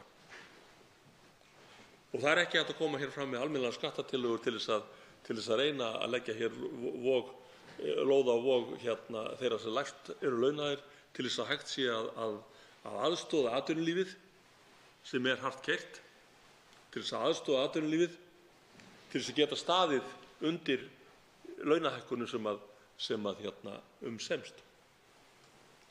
Þetta er ekki hægt. En það er hægt að hleypa vogunarsjóðunum út með 83 milljarða á gengi dagsins. Þetta er óskiljanleg forgangsröðun með öllu, frú forseti. Hún er í sjálfu sér af þeirri stærðargráðu og hún er eiginlega þeim sem að þessu standa til ævarandi vansa og skammar. Og ég hygg að þessi dagur verði alllengi í minnum hafður vegna þessara vonbrigða sem við verðum fyrir hér í dag, vegna þess vanmáttar sem íslensk stjórnvöld sýna, vegna þess undirlægjuháttar sem íslensk stjórnvöld sýna í átökum sínum eða samskiptum sínum við erlent vald, fjármálavald. Og dagurinn verður væntanlega líka lengi í minnum hafður vegna þess að þetta er dagurinn þegar þingheimur var ekki hér nema Miðflokkurinn. Þetta er dagurinn þegar aðrir þingmenn voru staddir annaðhvort út í mötuneyti að raða sér kökum eða út í bæ einhvers staðar að sinna einhverjum erindum eða á skrifstofum sínum, kannski hefur einhverju lagt sig. En þeir eru ekki hér. Enginn nema þingmenn Miðflokksins. Það hefur, að því að virðist, enginn áhuga á því og það hefur enginn áhyggjur af því af hvaða stærðargráðu þetta mál er og hversu stórir hagsmunir eru í húfi fyrir íslensku þjóðina. Það virðist enginn hafa áhuga eða áhyggjur af því. Og það er bara líkt eins og hér sé bara til nóg af peningum. Nóg af peningum í ríkissjóði. Alveg skítnóg. Þó við getum ekki gert upp öryrkja og þó við getum ekki librað fyrir kjarasamningum og þó við getum ekki leyft öldruðum að vinna sér í smávegis sinn. Það er hjómeitt. En við erum alveg til í að klappa öllum vogunarsjóðum á öxlina og öllum sjælokkum heimsins. Við erum til í að gera samningu þá. Alla. Stendur ekki á okkur að gera það. Frú forseti, ég ítreka það að þessi dagur er í sjálfu sér dagur sorgar. Hann er dagur vonbrigða. Hann er dagurinn sem að íslensk stjórnvöld beygðu sig svo í hnjánum gegn erlendu valdi að það mun lengi verða í minnum haft. Og ég vildi óska þess að þingheimur í stað þess að vera einhvers staðar annars staðar en í þingsal að taka þátt í þessum umræðum tæki sig saman allir sem einn og ýttu þessu máli frá sér. Það liggur ekkert á. Það er ekkert sem að ýtir á nema kannski einhverjir hagsmunir vogunarsjóða sem að okkur Miðflokksmönnum er ekkert sárt að séu fyrir borðnir að sinni. Okkur veitir ekkert af því að fá út úr þessu hruni endurgreiðslu á þeim skaða sem við urðum fyrir Íslendingar. Það er ekki að gerast með þessu frumvarpi. Tveir hv. þingmenn hafa óskað eftir því að veita andsvar. Fyrst veitir andsvar hv. 7. þingmaður Suðvesturkjördæmis, Gunnar Bragi Sveinsson.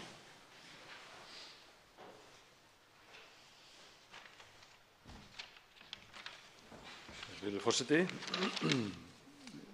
Tek undir með hv. þingmanni að það er sérstakt að sjá ekki nokkra þingmenn hér í þessu sal eða hliðarherbergjum núna nema þingmenn Miðflokksins þegar svo stórt mál er til umfjöllunar og maður veltir fyrir sig hvort að það sé vegna þess að uppgjöfun sé algjör eða þá að menn hafi ekki áhuga á málinu.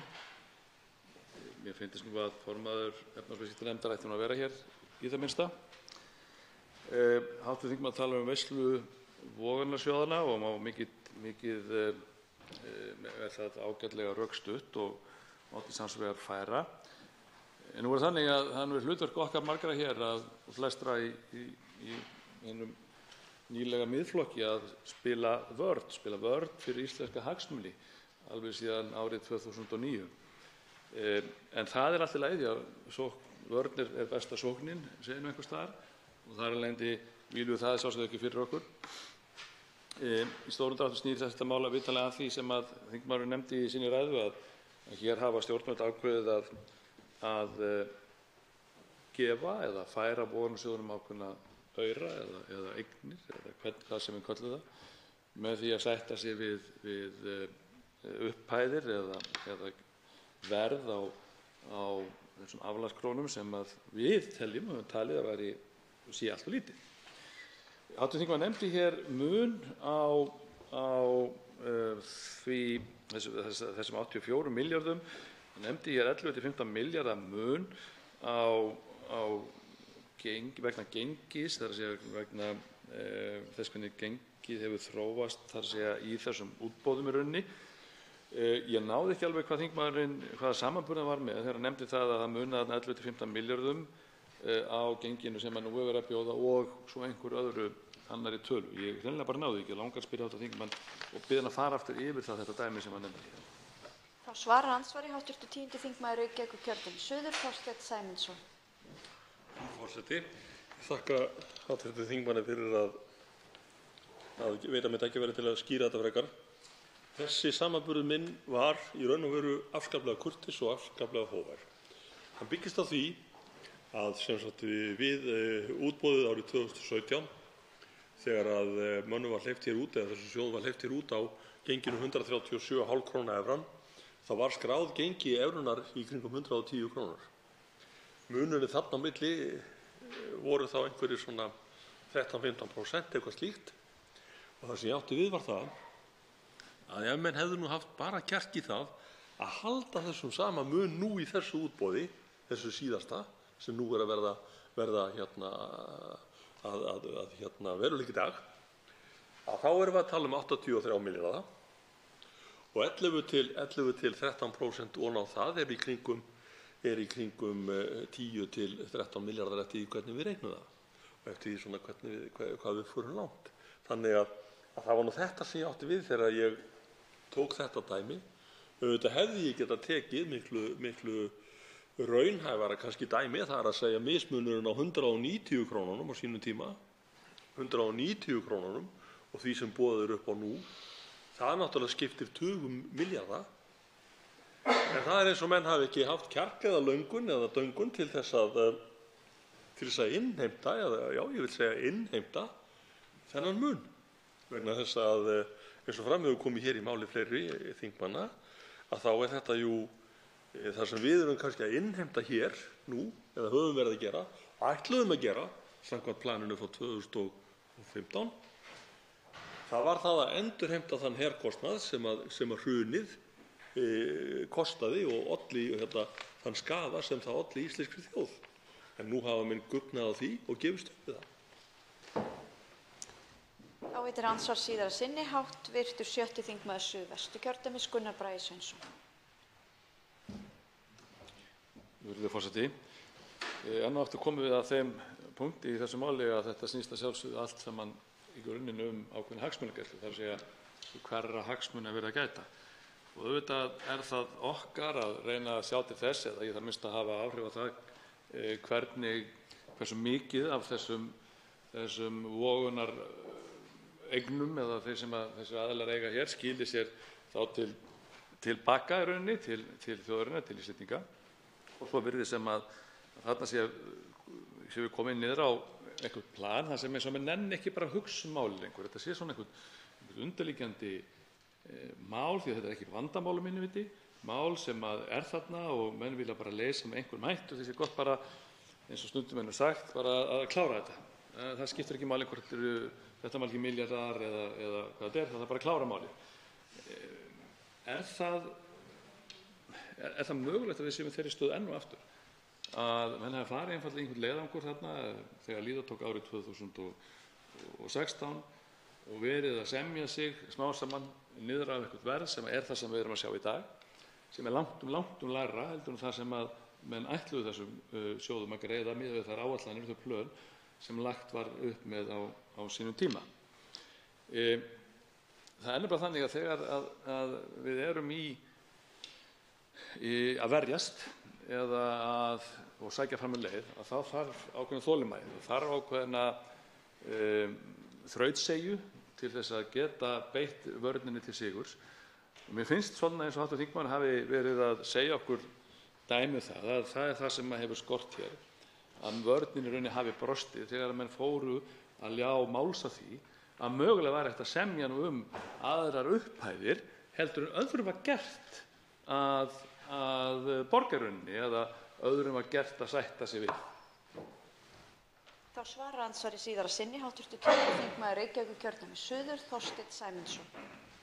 Frú forseti, þetta í sjálfu sér alveg laukrétt hjá hv. þingmanni vegna þess að hv. þingmaður Sigmundur Davíð Gunnlaugsson rakti það ágætlega áðan hvernig Seðlabankinn á sínum tíma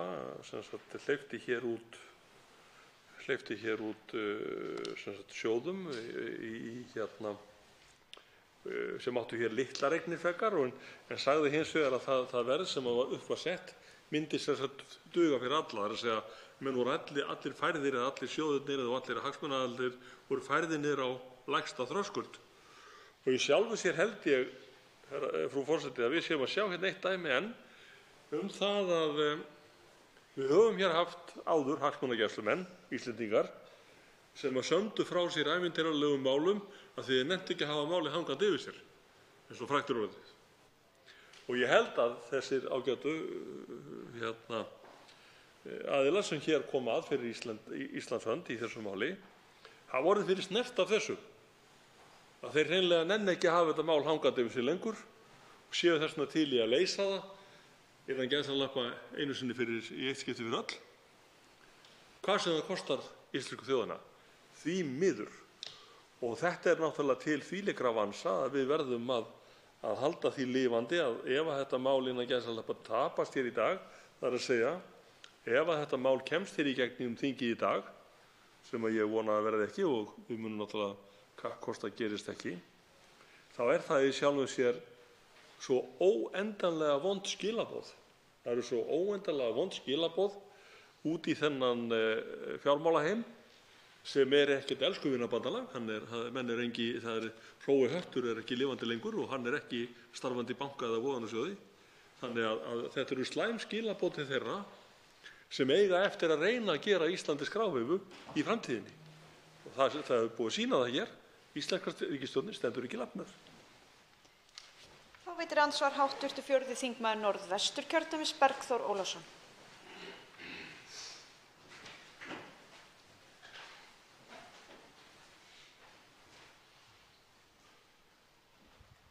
Frú forseti, ég þakka hv. þingmanni Þorsteini Sæmundssyni fyrir prýðisræðu.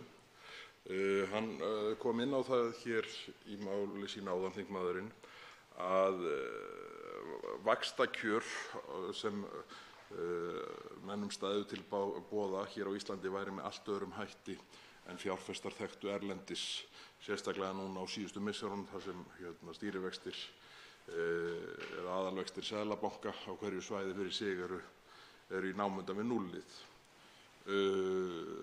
Mér leggur hugur á að vita hvort að hv. þingmaður Þorsteinn Sæmundsson hafi áhyggjur af því að flótti hlaupi í hóp erlendra fjárfesta sem hér eru út frá vaxtakjörunum einum og sér, eins og virðist að einhverju marki skína í gegn hvað áhyggjur þeirra sem harðast ganga fram hvað þetta mál varðar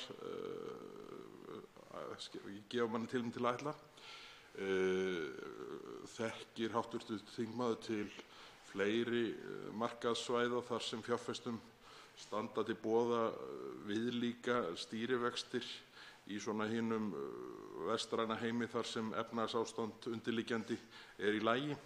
Auðvitað geta menn fundið staði hér og þar á heimskringlunni þar sem að allt er í hershöndum og vaxtaprósentan undirliggjandi skiptir kannski ekki öllu máli. En það er þó þannig að vextir hér eru með hæsta móti í þeim samfélögum sem við berum okkur saman við Og já, eins og ég segi, mér leikur hugur á að vita hvort hv. þingmaður hafi áhyggjur af því að vextirnir sem slíkir verði hvati fyrir fjárfestana til að yfirgefa Ísland. Þá svarar andsvari hv. 10. þingmaður Reykjavíkurkjördæmis suður, Þorsteinn Sæmundsson. Frú forseti. Í sjálfu sér gæti ég svarað þessu með einu orði og sagt nei, en það svo og þess vegna benti ég nú á það hér áðan að meðan að menn hafa verið að naga niður þessa snjóhengju eða moka henni út og alltaf á lægra verði í hvert skipti, þá hafa safnast hér upp eignir á móti vegna þess að menn hafa komið hér í þetta vaxtaskjól og það efni í fyrirspurn til dæmis Seðlabanka Íslands í gegnum fjármálaráðherra hæstvirtan. Hversu mikið við höfum verið að greiða þessum aðilum í vexti núna undanfarin ár?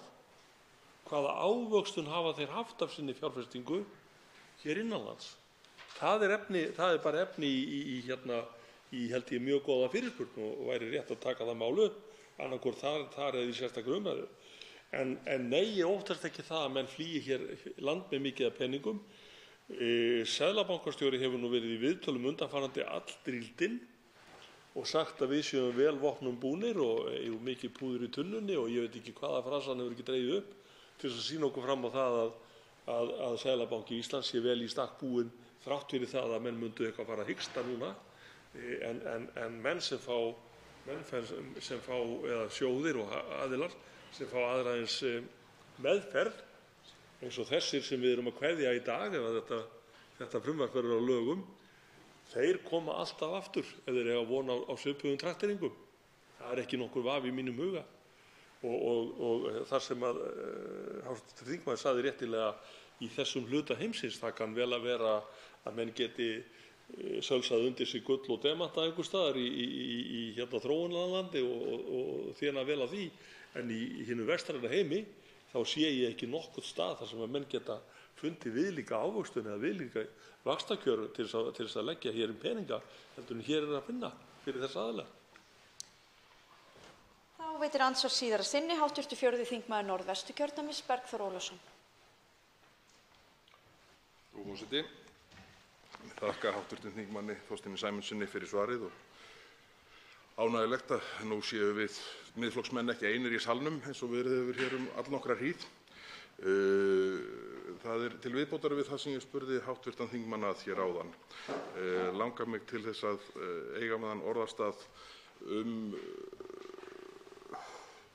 það sem hann fór yfir í tengslum við það sem virðist skína í gegn einhvern veginn þessi skilaboð stjórnvalda að nú við séum búin að fá nóg.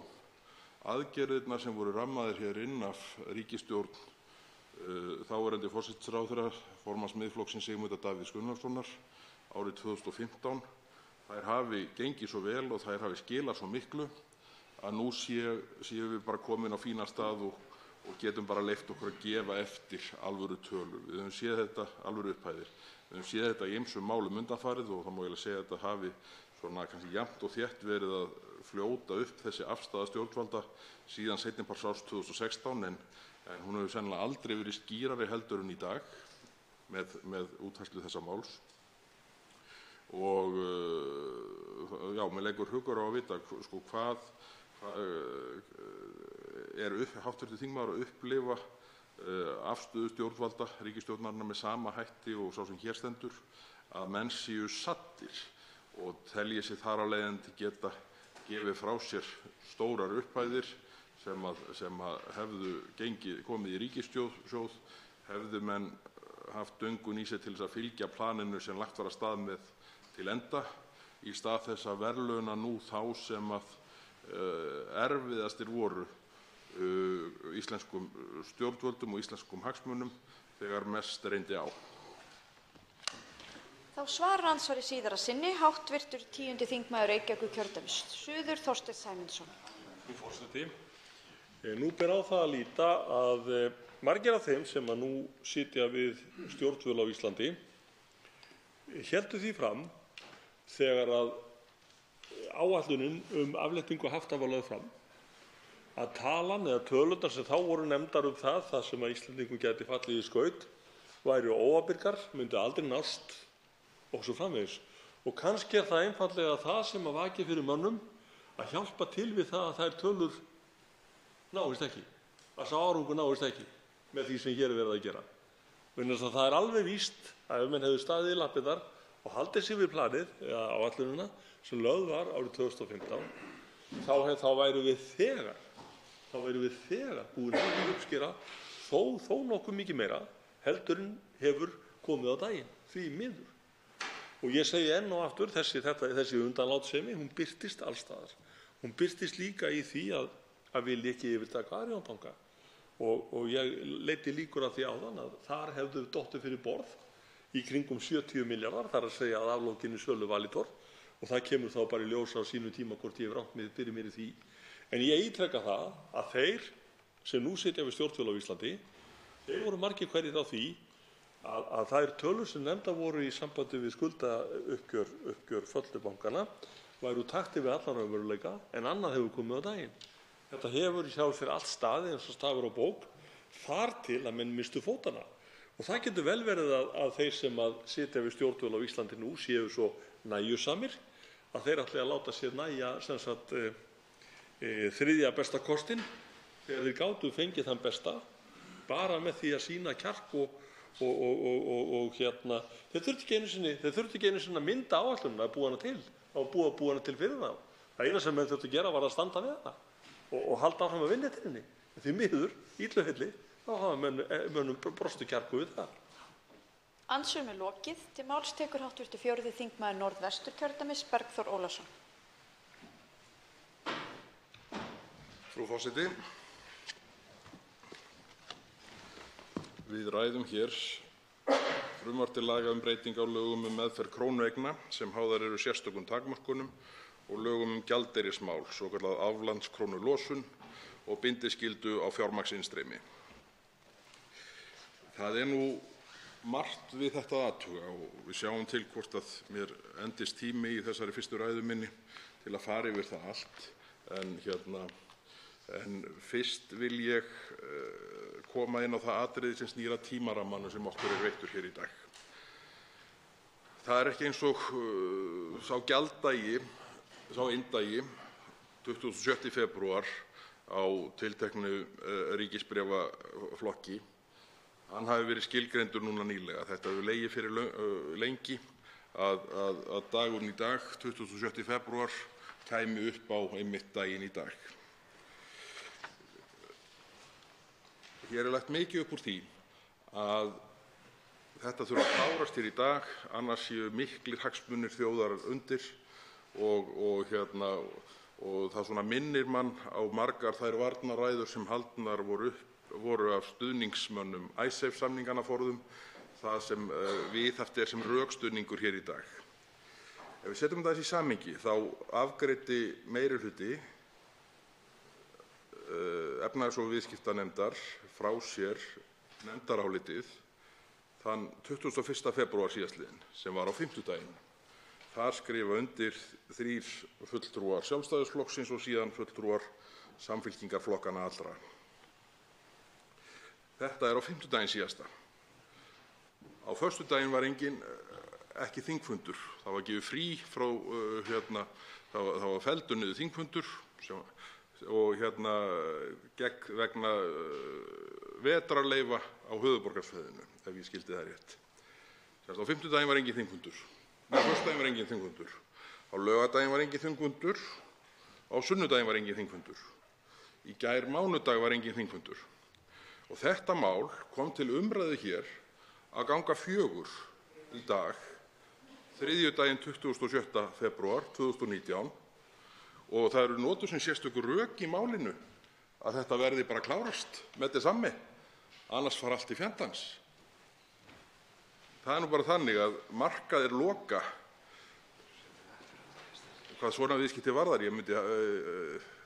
Það liggur einhvers staðar á bilinu 3 til 4, þannig að það var ekki rétt nema framsöguræðan sem náði hér að klárast innan þess tíma sem markaðir voru opnir. Þetta heldur auðvitað ekki neinu vatni og við höfum ekki að láta bjóða okkur upp á svona vitleysu. Það eina sem gerist ef þetta mál klárast ekki hér í dag er að aflandskrónueigendurnir sem eiga þennan 3,1% stabba, þeir eiga hann áfram á morgun og hinn og hinn og hinn og hinn. Rétt eins og ef þetta mál hefði klárast þannig að það er engin tímapressa og það er engir stórkostlegir hagsmunir undir hvað það varðar, eins og hv. þingmaður Smári McCarthy sem hélt fram hér í dag og hefur póstað að því er virðist mjög rækilega á vegg sínum á Facebook með áframhaldandi dylgjum í garð formanns Miðflokksins sem eru eins ómerkilegar og við er að búast. Þannig að ég vildi bara afgreiða þetta mál sem snýr að tímarammanum með þessum hætti. Þetta er auðvitað algjörlega fráleit framganga að bjóða okkur upp á það að umræða hefjist hér og það eigi að klára 2 umræður. Það átti að fresta fundi á milli. Sem slíta fundi á milli. Og fyrri umræðan, innan dagsins, önnur umræðan þetta frumvarp, hófst rúmlega 3. Klukkan var að ganga 4 á markaði þar sem allir þessir ágætu fjárfestar sem menn kikni í hnjánum gagnvart, þeir áttu að vera búin að kaupa sér nýja pappíra fyrir lokun markaði í dag. Við skulum ýta þessum hluta málsins til hliðar í guðanna bænum. Þetta heldur ekki nokkru vatni. Það sem mér finnst alvarlegast í þessu máli eru skilaboðin sem felast í því að menn seint og heilagt gefist upp, lyppist niður ef að andstæðingurinn ber bara nógu hart í borðið. Það er búin að vera stöðugur flótti gagnvart samskiptum við eigendur þessara aflandskróna síðan mitt ár 2016. Það hefur verið þannig að menn hafa gefið alltaf meira og meira eftir og auðvitað eru þessir aðilar sem stýra þessum sjóðum sem eiga þetta er engir bjánar. Og þeir sjá, þessir öflugu menn sem eru að verja hagsmuni íslensku þjóðarinnar, þeir lyppuðust niður út af þessu, tökum eitringan, snúningan, sjáum hverju við náum fram. Og svo auglýsir Seðlabankinn fleiri og fleiri tilboð til handa þessara sömu aðila og alltaf hugsa þeir að leyfum þeim að senda okkur eitt tilboð í viðbót. Og það er síðan núna, í byrjun árs 2019, þar sem menn virðast hafa lagt skottið algjörlega niður og þeir kröfuhafar, þeir krónueigendur sem erfiðastir voru íslenskum hagsmunum, sem harðast gengu fram þegar við áttum hvað erfiðar sjálf, þeir hafa fullnaðarsigur. Það er ekki þannig að við höfum einhverja svolítið stöðu að verja. Þeir bara höfðu allt sitt fram. Og allt tal hér vaxtaleysi á þessum tíma, það er auðvitað þeirra gerðar að þó að hluti tímans sé vaxtalaus, þá eru vegnir vextir yfir þann tíma sem að ástandið hefur varað, þannig að þessum sömu fjárfestum hefði sennilega hvergi staðið þetta í boða hinum vestræna heimi með viðlíka trygga pappíra. Þannig að þessi skilaboð sem að menn senda með þessu eru þeirra gerðar að taka allir eftir þessu. Og auðvitað sita menn núna og brosa út í annað og hugsa með sér, við hefum ekki þurft að eiga svona marga fundi með þessum Íslendingum út af þessari frystiskyldu á kjötinu. Þeir hefðu lyppast niður hvort sem er. Og það verður bara forvitnilegt að skoða núna í kjölfar þess alls, hvað hefur raunverulega verið gert í þessum erfiðu málum sem við höfum verið að slást í undanfarin ár, eins og til dæmis því þessu máli snýr að innflutningi á ófrosnu kjöti. Eru menn raunverulega búin að taka þá slagi sem hægt var að taka? Eru menn raunverulega búin að reyna allt sem hægt er? Sagan sem allar þessar fréttir og þetta frumvarp sem liggur fyrir í dag segir þeirrar gerðar að manni dettur eiginlega ekki til hugar að trúa því upp á okkar ágætu fulltrúa að hafa raunverulega staðið í lappirnar, því að svo sannarlega eru þeir ekki að gera það í þessu máli sem snýr að þessum aflandskrónum. Og þetta er auðvitað, þegar sagan er tekin saman með svona skýrum hætti eins og er frá miðju ári 2016 núna til byrjun árs 2019, þar sem menn lyppast niður hverjum átökunum á fætur öðrum, sífellt er sent aðeins betra tilboð til mótaðalana, þá auðvitað ganga menn á lagið. Og þetta eru skilaboðin sem verða send í dag að andstæðingar okkar, aðilar sem eru andstæðir hagsmunum íslensku þjóðarinnar, þeir munu treysta á að menn muni lyppast niður hér eftir sem hingað til. Það er gríðarlegt tjón sem verður að slíku. Og ég held að það tjón, svona tjónið sem felst í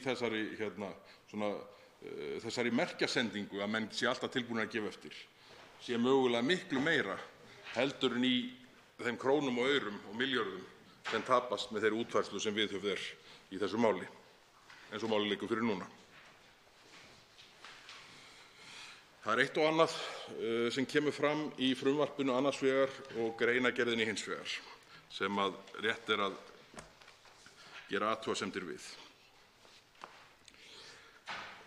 Í kaflanum, svo ég komi aðeins inn á það aftur, þetta áhyggjuatriði manna að þetta verði að klárast í dag, annars sé mikil vá fyrir dyrum.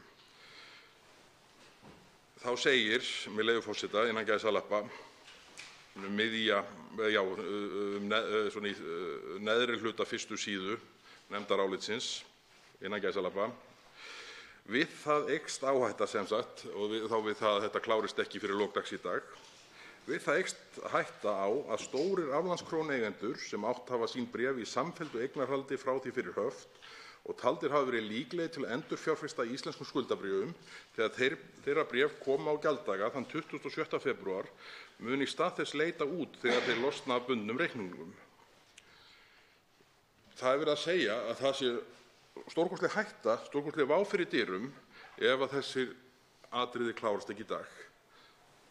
Og það verður að segjast ríkisstjórnarflokkarnir og forseti Alþingis hafa þetta haft það í hendi sér að hafa þetta mál á dagskrá miklu mun fyrr og nefndin hefði eflaust afgreitt það fyrr ef fram hefði komið krafa slíkt. En það mun ekkert gerast að þessum degi liðnum annað en það að þessir krónueigendur munu eiga þessar hafta krónur sínar á morgun rétt eins og þeir eiga þær í dag. Það verður ekki vegna lágra vaxta sem að þeir munu yfirgefa svæðið með sína peninga. Það er auðvitað alveg ótrúleg staða að menn horfi upp á það vaxtastig sem enn er viðhaldið hér á Íslandi í kólnandi hagkerfi og ef við berum það saman við löndin í kringum okkur þar sem að stýrivextir eru gegnumgangandi í námunda við 0, þá upplifa erlendir fjárfestar hvergi viðlíka gósenn tíð og hér er. Og horfandi á sterkt innflæði þrátt fyrir tímabundið högt í ferðaþjónustunni og öflugan sjávarútveg og öfluga gjaldeyrissköpun, þá er þetta eins og að vera umvafinn bómull, að vera fastur inn í íslensku vaxtaumhverfi og það eru góðar líkur til þess að þeir vilji njóta þess enn sinn.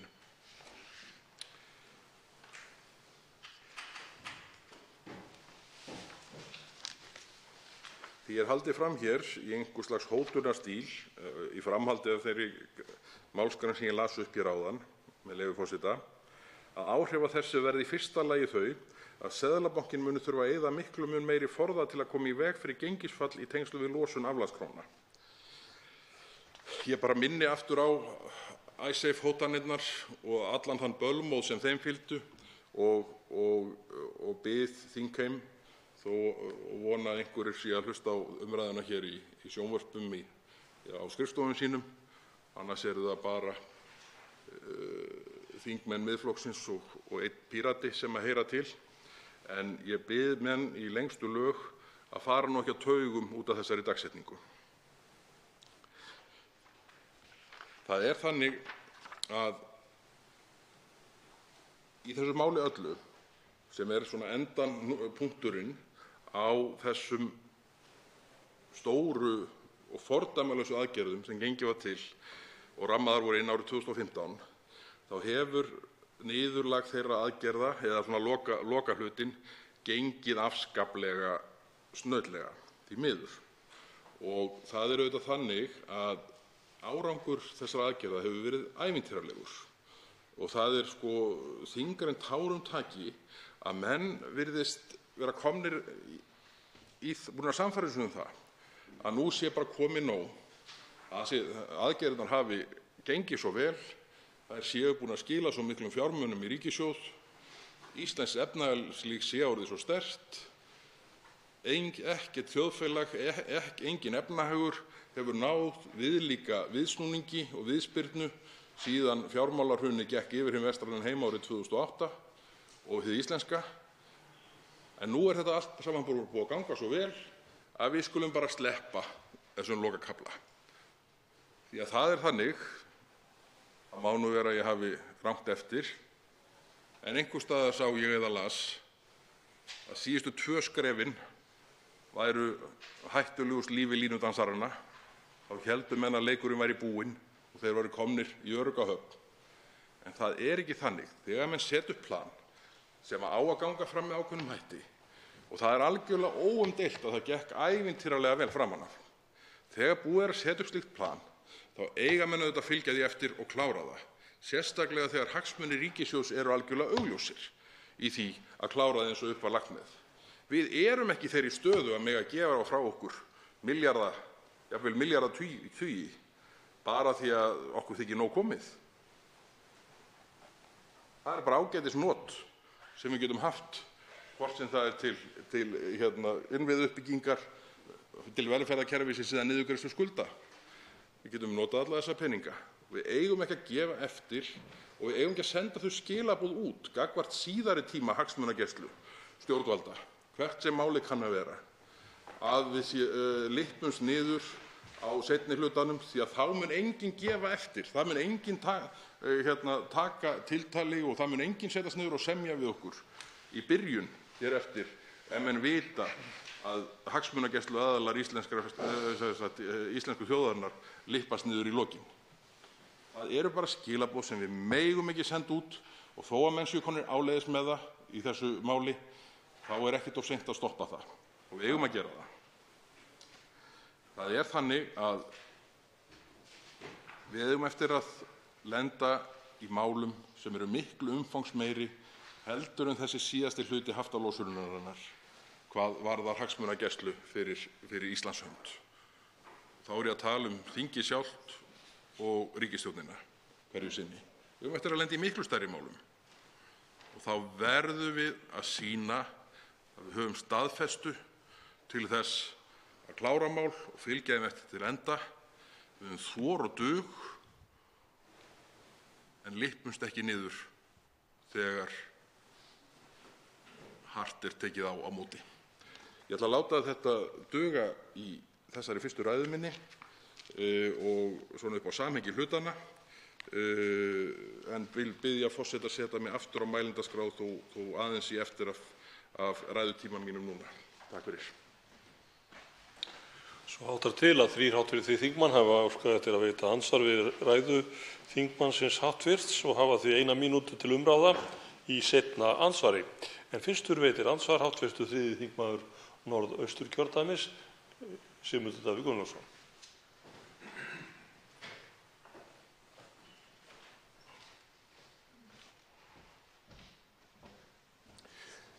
Virðulegur forseti. Hv. þingmaður sagði að það væri nú komið nóg af umræðu þessa undarlegu dagsetningu og þá hættu sem var sögðst af henni, en ég stenst nú samt ekki mátið. Þannig að eftir að hv. þingmaður fór að benda á þetta, þá skoðaði og sá að umræðan þetta mál hófst vissulega 15:03 og loki skuldabréfamarkaður 15:30 eða 16, ég er ekki viss. Þá er ljóst að menn hafa á 27 mínútum væntanlega ætlað að klára hér framsöguræðu, andsvör, aðrar ræður, afgreiða málið væntanlega til nefndar, funda í nefndinni, koma aftur með það inn í þingsal í 3. umræðu og halda svo atkvæðagreiðslu með atkvæðaskýringum og öllu slíku á væntanlega 27 mínútum. Það er augljóst að þetta hefði verið óhugsandi. Svoleiðis að maður hlýtur að velta því fyrir sér hvers vegna málið er sett fram með þessum hætti. Hvers vegna er búinn til þessi tímarammi sem að var augljóslega ekki hægt að verða við og meira að segja stjórnar meirihlutinn með sitt vald yfir dagskrá þingsins virtist ekki gera ráð fyrir að gengi eftir. Hvers vegna þá að halda þessu fram að það bara verði að klára þetta vegna þess að annars væntanlega móðgist menn við það að geta ekki farið strax og keypt fleiri ríkisskuldabréf, menn sem eru búin að vera lokaðir hér í höftum í áratug. Hefur hv. þingmaður sem að benti á raun fáránleika málsins einhverja kenningum hvers vegna þessu þá stillt svona upp gagnvart í okkur sem að teljum rétt að ræða þetta mikilvæga mál? Háttvirtur 4. þingmaður Norðvesturkjördæmis svarar andsvari. Bergþór Ólason, háttvirtur. Herra forseti, ég þakka hv. þingmanni Sigmundi Davíð Gunnlaugssyni fyrir spurninguna og hún er vissulega áhugaverð því að það er þannig að nú ætla ég að leyfa mér að hugsa aðeins upphátt en mál sem er sett í þessa tímapressu og þessi mikla áhersla lögð á tímann á sama tíma og tímamörkin eru gjörsamlega útilokuð. Það læðist að manni sá grunur að menn hafi ekki áhuga á að lenda í miklum efnislegum samtölum, efnislegum viðræðum, málefnalegum málið.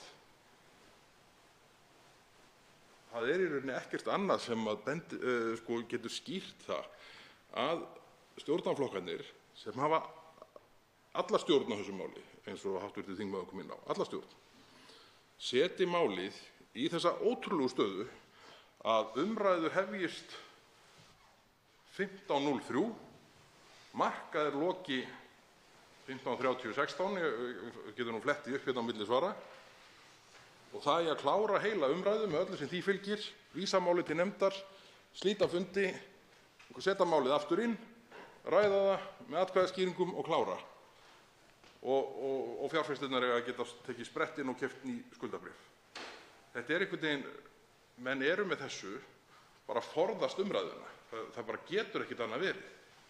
Það að því að menn hafa þetta svona í hendi sér, að hafa geta gert þetta með miklu rýmri tíma, þá er engin önnur skýring sem kemur mér til hugar en að menn hafi ekki viljað finna sig í þeirri stöðu og þurfa að rökræða efnisatriði málsins og það má nú segja að það kannski skínir dálítið í gegn með því að hér er framsögumaður málsins, hv. þingmaður Óli Björn Kárason, ekki viðstaddur og enginn annar þingmaður stjórnarflokkanna, ekki einn.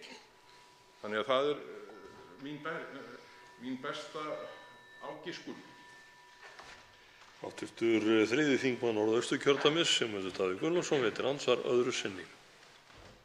Hæstv. forseti, auðvitað læðist að manni einmitt þessi grunur, sérstaklega eftir að hafa fylgst með því hvernig þetta mál kom fyrst hér inn í þingið, eða var gerð tilraun til þess að bara svona renna því hér í gegn á síðasta degi þingsins fyrir jólahlé og hvenær birtist það svo aftur og var smeygt í gegn á 7 mínútum eða 6. Daginn sem að forseti Alþingis setti hér allt í uppnám, þannig að menn voru óstarfhæfir nánast þingið út af einhverri grillu, ólögmætri grillu forsetans sem hann var að keyra í gegn. Sá dagur var svo valinn til þess að afgreiða málið á 6 mínútum á þess að menn yrðu þess nánast varir. Auðvitað fer mann að gruna þetta. Og gjalddaginn í dag á þessu ríkisskuldabréfi, þeir hafa greitt það í síðasta lagi væntanlega fyrir rétt fyrir lokun markaðar. En það getur vel verið að hafa greitt út í morgun og það hefur bara verið búið að borga út þetta bréf þegar að því var haldið fram hér að mætti helst ekki ræða málið að þetta keyra þau í gegn vegna þessarar dagsetningar. Hv. 4. þingmaður Norðvesturkjördæmis, Bergþór Ólason, veitir svar andsvari síðara sinni. Herra forseti, ég þakka seinna andsvar hv. þingmanns. Ég var nú bara hreinlega búinn að gleyma því að þessu máli hefði verið hraðað hér í gegn á nokkrum mínútum, væntanlega 22. janúar síðastliðinn. Þetta er þetta til viðbótar við allt hitt sem maður er búinn að fara í gegnum hérna, bendir til þess að mönnum líði ekkert ofsalega vel með þetta. Það er engin önnur skýring sem stenst einhverja skynsemi skoðun. Þegar menn setja svona mál á dagskrá, daginn sem að allt fer í háa loft, svo vægt sé til orða tekið, það afgreitt á 6-7 mínútum og koma síðan ekki með málið inn aftur fyrr en að það er komið í algjör óefni út frá einhverjum ófrávíkjanlegum tímafresti. Það segir bara það eitt að menn vilja ekki ræða efnisatriði málsins. Það er eina skýringin sem stenst einhverja skynsemi skoðun. Gunnar Bragi Sveinsson, hv. 7. þingmaður Suðvesturkjördæmis, veitir andsvar.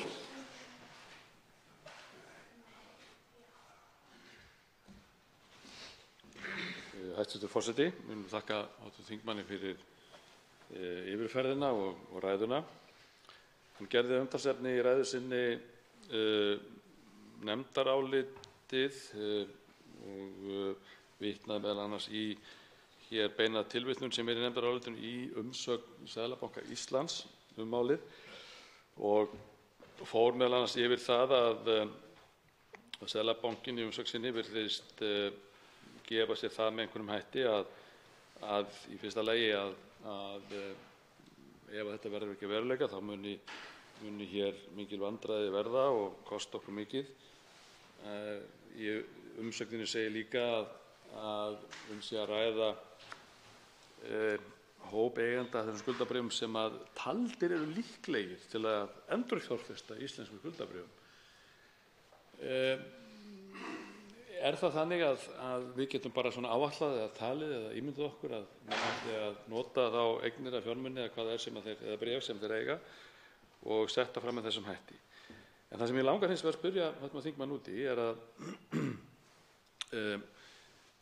nú er það þannig að maður veltir fyrir sér hvað líkur eru á því að þessir eigendur geti fengið einhvers staðar betri ávöxtun á sitt fé heldur en þeir eru að fá í rauninni í dag á Íslandi. Er það þannig að það borgar sig fyrir þá að taka sitt fé og fara með það til eitthvað til Evrópu eða Bandaríkjanna og ávaxta sitt pund þar, eða er það betra fyrir þá að eiga þetta hérna þá í Íslandi og bíða rólegir? Maður veltir fyrir sér hvaða heimildir Seðlabankinn hefur til þess að fullyrða að þetta muni allt fara til fjandans eða það að menn muni fjárfesta í innlendum íslensku skuldabréfum á ný. Ég hef náttúrulega svo sem ekki lesið viðurkenni það umsögn Seðlabankans, en ég velti þess hins vegar fyrir mér. Það svarar andsvari hv. 4. þingmaður Norðvesturkjördæmis, Bergþór Ólason. Herra forseti, Seðlabankinn hefur nú svo sem misst í sig nokkrum sinnum undanfarin misseri en látum það svo sem hjá liggja að fullyrða að svo sé með þessa yfirlýsingu og mér þykir nú svona hægt að leiða líkur til þess. En það er auðvitað þannig að fjárfestar þeir bara fara með sinn pening þangað og fjárfesta í þeim pappírum sem skila þeim hæstri ávöxtun að teknu tilliti til lengdar skuldbindingar og áhættu. Og í dag held ég að mönnum bjóðist ekki jafn tryggir pappírar og ríkispappírar útgefnir íslenskir að teknu tilliti til þeirra vaxta sem á þeim eru. Og þannig að ég held að eins og ég sagði áðan þá séu menn dálítið eins og umvafðir bómull hér í viðskiptum sínum með íslenska ríkisskuldabréf og íslenska ríkispapíra.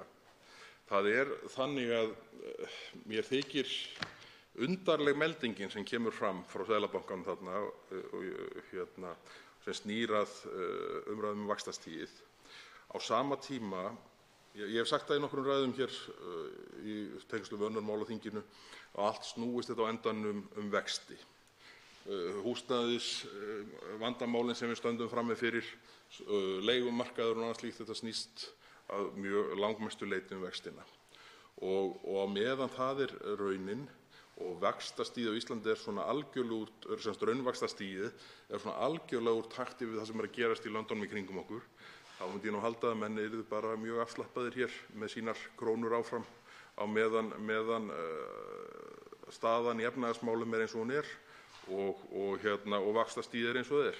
En vextir á Íslandi eru allt og háir eins og ég hef sagt ótal sinnum hér í ræðum á fyrri stigum. Hv. 7. þingmaður Suðvesturkjördæmis Gunnar Bragi Sveinsson veitir andsvar öðru sinni.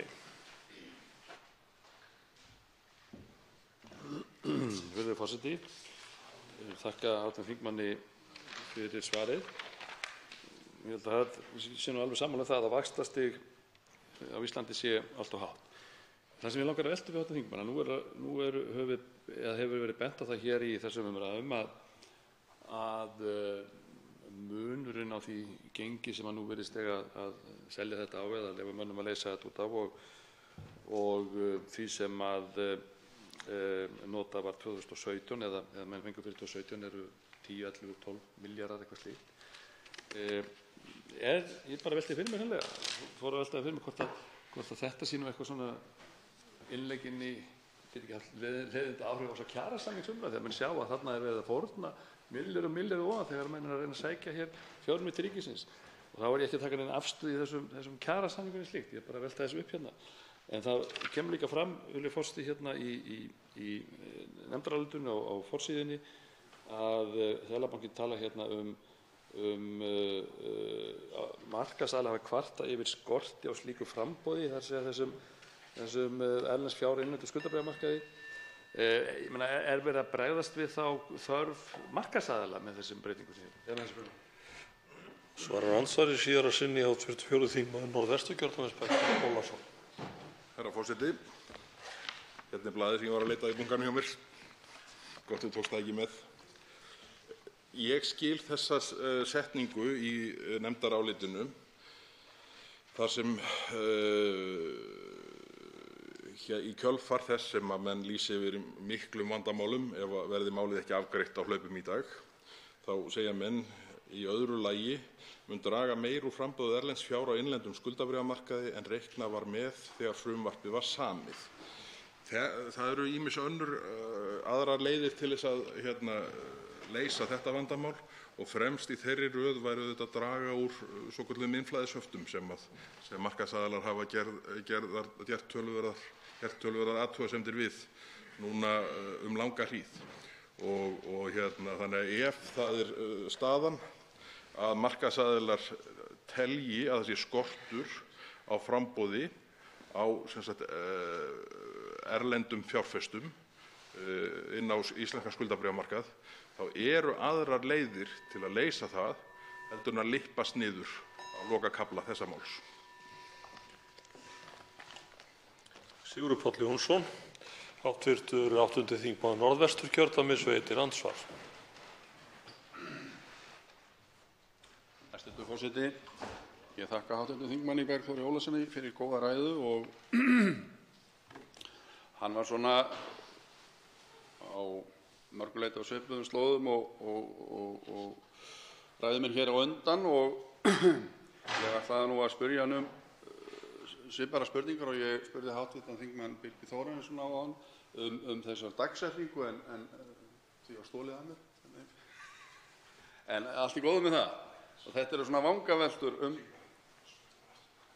Já. Ég spurði hv. þingmann Birgi Þórarinsson út í það hvers vegna hvað hann teldi geta verið svarið við því að hverju 27. febrúar væri þessi dagsetning og þessi rosalegi hraði á málinu væri eins og hann er. Og hann svaraði því ágætlega til og sagði það er nú erfitt fyrir mig að svara því en það væri kannski háttvirtur formaður efnahags- og viðskiptanefndar sem gæti svarað því en hann hefur ekki sést hérna á svæðinu. En ég ætla bara að leyfa mér samt sem áður af því að ég sé að það stirðnir á augun á hv. þingmanni og hann að spyrja hann bara sömu spurningar þetta, hvort að hann eigi þetta svar til handa mér eða geti sér til það. Og síðan ætla ég að koma í seinna andsvarinu að vaxtamálum. Við erum að glíma alltaf við háa vexti og ég ætla að koma aðeins að vaxtamálum og eins bara því að þjóðin treysti fulltrúum þingsins til þess að starfa fyrir sig. Hv. 4. þingmaður Norðvesturkjördæmis, Bergþór Ólason, svarar andsvari. Herra forseti, ég þakka hv. þingmanni fyrir spurninguna og þó að hann hafi spurt hennar hér fyrr í dag þá þótti mér ágætt að hún kæmi fram aftur vegna þess að mér var nú rétt áðan bent á það sem að ég hafði ekki tekið eftir í fyrstu yfirferð minni nefndarálitið. En það segir, með leyfi forseta, og í tengslum við þessa dagsetningu 27. febrúar sem í dag. Í umsögn til nefndarinnar undirstrikar Seðlabankinn mikilvægi þess að afgreiðsla frumvarpsins liggi fyrir áður en gjalddagi tiltekins flokks ríkisbréfa rennur upp 27. febrúar næstkomandi. Tilvitnun í nefndarálitið lýkur. En mikilvægi þess að afgreiðsla frumvarpsins liggi fyrir áður en gjalddagi tiltekins flokks sem í dag rennur upp. Seðlabankinn sem sagt að segja að himinn og jörð muni bara bókstaflega farast ef að þetta yrði ekki afgreitt í gær. Ekki í dag, nei, í gær.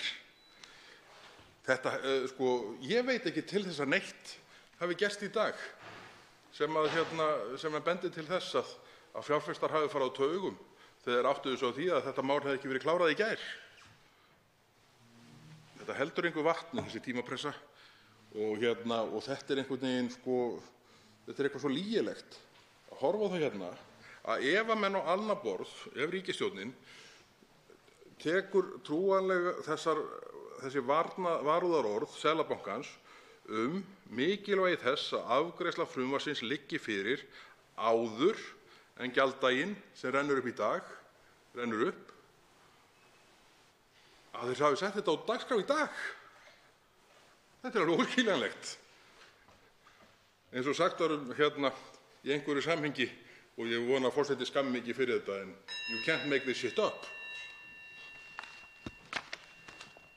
Forseti minnir eigi síður á að íslenska þingmálið, en nú veitir andsvar öðru sinni hv. 8. þingmaður Norðvesturkjördæmis, Sigurður Páll Jónsson. Ég vildi segja 1 mínútu. Hæstv. forseti, já, takk fyrir. Ég þakka þingmönnum fyrir þetta svar. Ég var reyndar búinn að sjá þetta í nefndarálitinu, þessa svona eiginlega hótun, og hún skilur mig samt eftir í tómarúmi, En já, ég talaði að ég var að velta fyrir mig vöxtum og öðru slíku. Nú er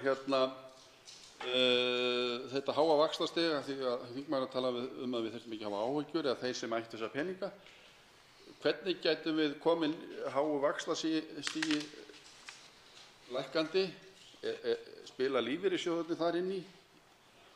Og líka það, hvað telur þingmaðurinn að eftirgjöf Seðlabankans í þessu máli hafi kostað þjóðinni? Þá svarar andsvarið öðru sinni hv. 4. þingmaður Norðvesturkjördæmis, Bergþór Ólason. Ég vil segja 1 mínútu. Herra forseti, ég þakka hv. þingmanni Sigurði Páli Jónssyni andsvarið.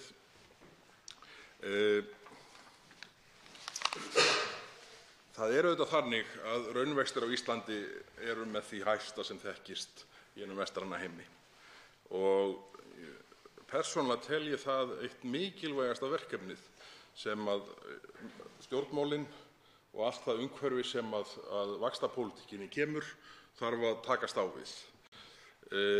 Það er auðvitað þannig að 3,5% raunávöxtunarkrafa lífeyrissjóðanna setur ákveðið gólf í heildarlánastabba þeirra útgefenda sem þar á ferðinni, og á meðan svo þá má þetta færa fyrir því rök að skuldsett heimili séu að borga viðbótar innborgun í lífeyrissjóði sína með þessari mjög svo háu vaxtakröfu sem á þeim pappírum sem sjóðirnir gefa út. En ég verð að fá að koma því bara í ræðu minni á eftir hvort ég finn leið að því að slá tölu á tjóni sem mögulega verður ef fram heldur sem horfir. Andsvörum lokið. Til máls tekur 8. þingmaður Suðurkjördæmis, Karl Gauti Hjaltason. Herra forseti. Við ræðum hér frumvarp til laga meðferð krónueigna sem háðar eru sérstökum takmörkunum og lögum gjaldeyrismál.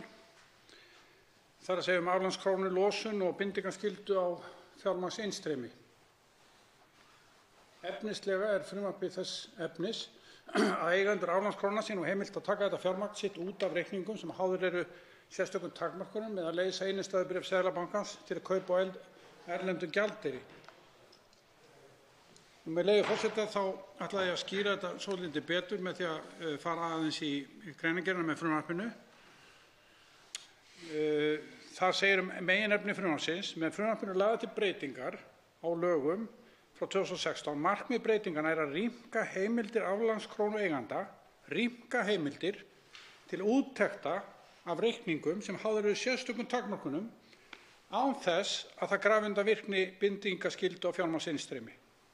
Þetta er í þrennu lagi. Þetta er gert í þrennu lagi með leyfi forseta. Í fyrsta lagi er lagt til að aflandskrónueigendum verði heimilt að taka út aflandskrónueignir af reikningum sem háðir eru sérstökum takmörkunum eða innleysa innstæðubréf Seðlabankans til að kaupa erlendum gjaldeyri hjá fjármálafyrirtæki hér á landi eða alþjóðlegri verðbréfamiðstöð og flytja reikning hjá erlendu fjármálafyrirtæki erlendis. Og í öðru lagi er lagt til að aflandskrónueigendum sem átt hafa aflandskrónueignir samfellt frá 2008, það er þegar fjármagnshöftum var komið á hér á landi, verði heimilt að taka aflandskrónueignir út af reikningum sem eru háðir þessum sérstöku sömu takmörkunum eða aflétta kvöðum samkvæmt lögunum af aflandskrónueignum að fenginni staðfestingu Seðlabankans. Og í þriðja lagi er lagt til að einstaklingum sem skráðir eigendur aflandskrónueigna verði heimilt að taka út allt að 100 milljónir króna af reikningum sem eru háðar þessum sérstöku takmörkunum að fenginni staðfestingu Seðlabankans á því að einstaklingur sé raunverulegur eigandi fjármuna sem ræðir. Heimildin nær og til innistæðna og innstæðubréfa Seðlabanka Íslands. Hvað er hér að ræða? Hvað er hér undir? Það eru 84 milljarðar. 84 milljarðar. Breytingarnar sem lagðar eru til með frumvarpinu fela í sér verulegar auknar heimildir aflandskrónueigenda til ráðstöfunar á þessum eignum sínum hér innanlands. Breytingarnar hafa það í för með sér að allir aflandskrónueigendur geta losa krónustöður með því að kaupa erlendan gjaldeyri, kjósi þeir það. Þetta er svona, herra forseti, efnislega hvað við erum að ræða hérna. Í greinargerð með frumvarpinu stendur einnig að hér sé stigið eitt lokaskrefið til að afnema fjármagnshöft. Herra forseti, það er fullkomlega óljóst af hverju ráðist er í þetta mál núna og af hverju núna sé fallið frá upphaflegum markmiðunum með þessar aflandskrónueignir. Hvers vegna, herra forseti? Hvers vegna? Og hvert var þetta upphaflega markmið sem ég er að nefna? Jú, að menn þyrftu að greiða viðbótargjald við óhagstæðara gengi fyrir þessi eigendur. Og hverjir eru þessi eigendur? Látum okkur ekki bregða. Eigendur í þessu flokki, hinna síðustu, er einmitt þeir sem ekkert hafa viljað gefa eftir. Þeir sem lengst hanga í roðinu. Þeir sem óbilgjarnastir hafa verið gagnvart erfiðleikunum sem Ísland hefur átt hér að stríða við eftir hrun. Kannski þessi sömu sem veðjuðu á móti krónunni fyrir hrun. Þeir eru þá að taka út margfaldan gróða á þessum gjörðum okkar. Af hverju erum við að gefast upp fyrir þessum mönnum? Og af hverju núna, herra forseti? Er það vegna þess að það er nægt fé til í ríkissjóði? Hvað má þá segja neyð þeirra sem búa við örorku og berjast í bökkum við að draga hann frá lífið af skertum ellilífeyri? Er til nægt fé til þeirra? Á að rétta þeim eitthvað? Nei, við skulum rétta vogunarsjóðunum það. Andlitslausum, alþjóðlegum auðjöfrum sem kunna sitt fag, kunna beygja, já, ef ekki að segja svindbeygja, ríkisstjórnin smáríkja og taka út gróða sinn með hæstu ávöxtun. Eftirgjöfin áberandi. Herra forseti, viðsnúningurinn æpandi. Viðsnúningurinn frá upphaflegu markmiðunum að láta vogunarsjóðina greiða hærra verð fyrir gjaldeyri. Það var upphaflega markmiðið. Nokkurs konar framlag til íslensks samfélags sem átti þola svo mikið og stórt áfall við hrunið. Við erum með þessar eftirgjöf að verðlauna grimmustu vogunarsjóðina. Hér gefur að líta, herra forseti, skipulegt undanhald. Þetta er svo að horfa á kappleik. Herra forseti, heimaliðinu gengur vel. Heimaliðinu gengur býsna vel.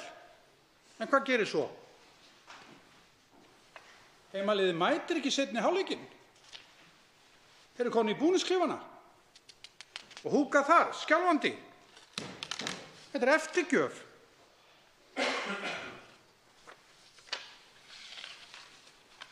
Frá þeirra sjónarhorni má segja að þetta sé fullnaðarsigur, ippon, eins og heitir á júdómáli. Maður skyldi einnig halda að svona mál vekti athygli hér á þingi og stjórnarandstaðan öll taki þátt í að gagnrýna þetta frumvarp og spyrja stjórnarþingmenn nánar það. En nei, hér er ekki að sjá nokkurn áhuga. Hér í salnum núna eru einungis þingmenn Miðflokksins og í hliðarherbergjum ekki nokkur maður. Þar var þó hv. þingmaður Einar Kárason sem hefði getað lagt ýmislegt til málanna hér. Hvað snýst þetta mál? Það snýst hagsmuni Íslands. Af hverju ekki að gæta íslenskra hagsmuna? Og hvaða fjármuni erum við hér að tala herra forseti?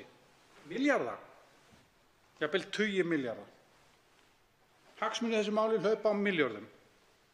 Er nægt fé til? Er nægt fé til fyrir aldraða? Bæta hag öryrkja? Í samgöngur? Við höfum ekki talað svo lítið samgöngur. Þar hefur verið rifist 10 og 15 og 20 milljónir. Dögum og vikum saman. Stjórnarandstaðan hefur farið hamförum út af nokkrum milljónum til einstakra verkefna. En hvað er að sjá núna? Engin áhugi. Og hvað erum við að tala milljarða, jafnvel tugi milljarða. Ég er hissa á þessu, herra forseti.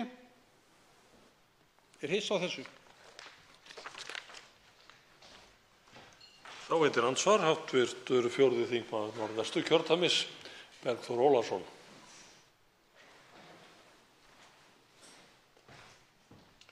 Herra forseti, ég þakka hv. þingmanni Karli Gauta Hjaltasyni fyrir prýðisgóða ræðu. Það er mig langar að, já, eins og ég kom inn á í minni eigin ræðu hér fyrir umræðunni, þá hef ég hvað mestar áhyggjur af þeim skilaboðum sem í þessari eftirgjöf felast.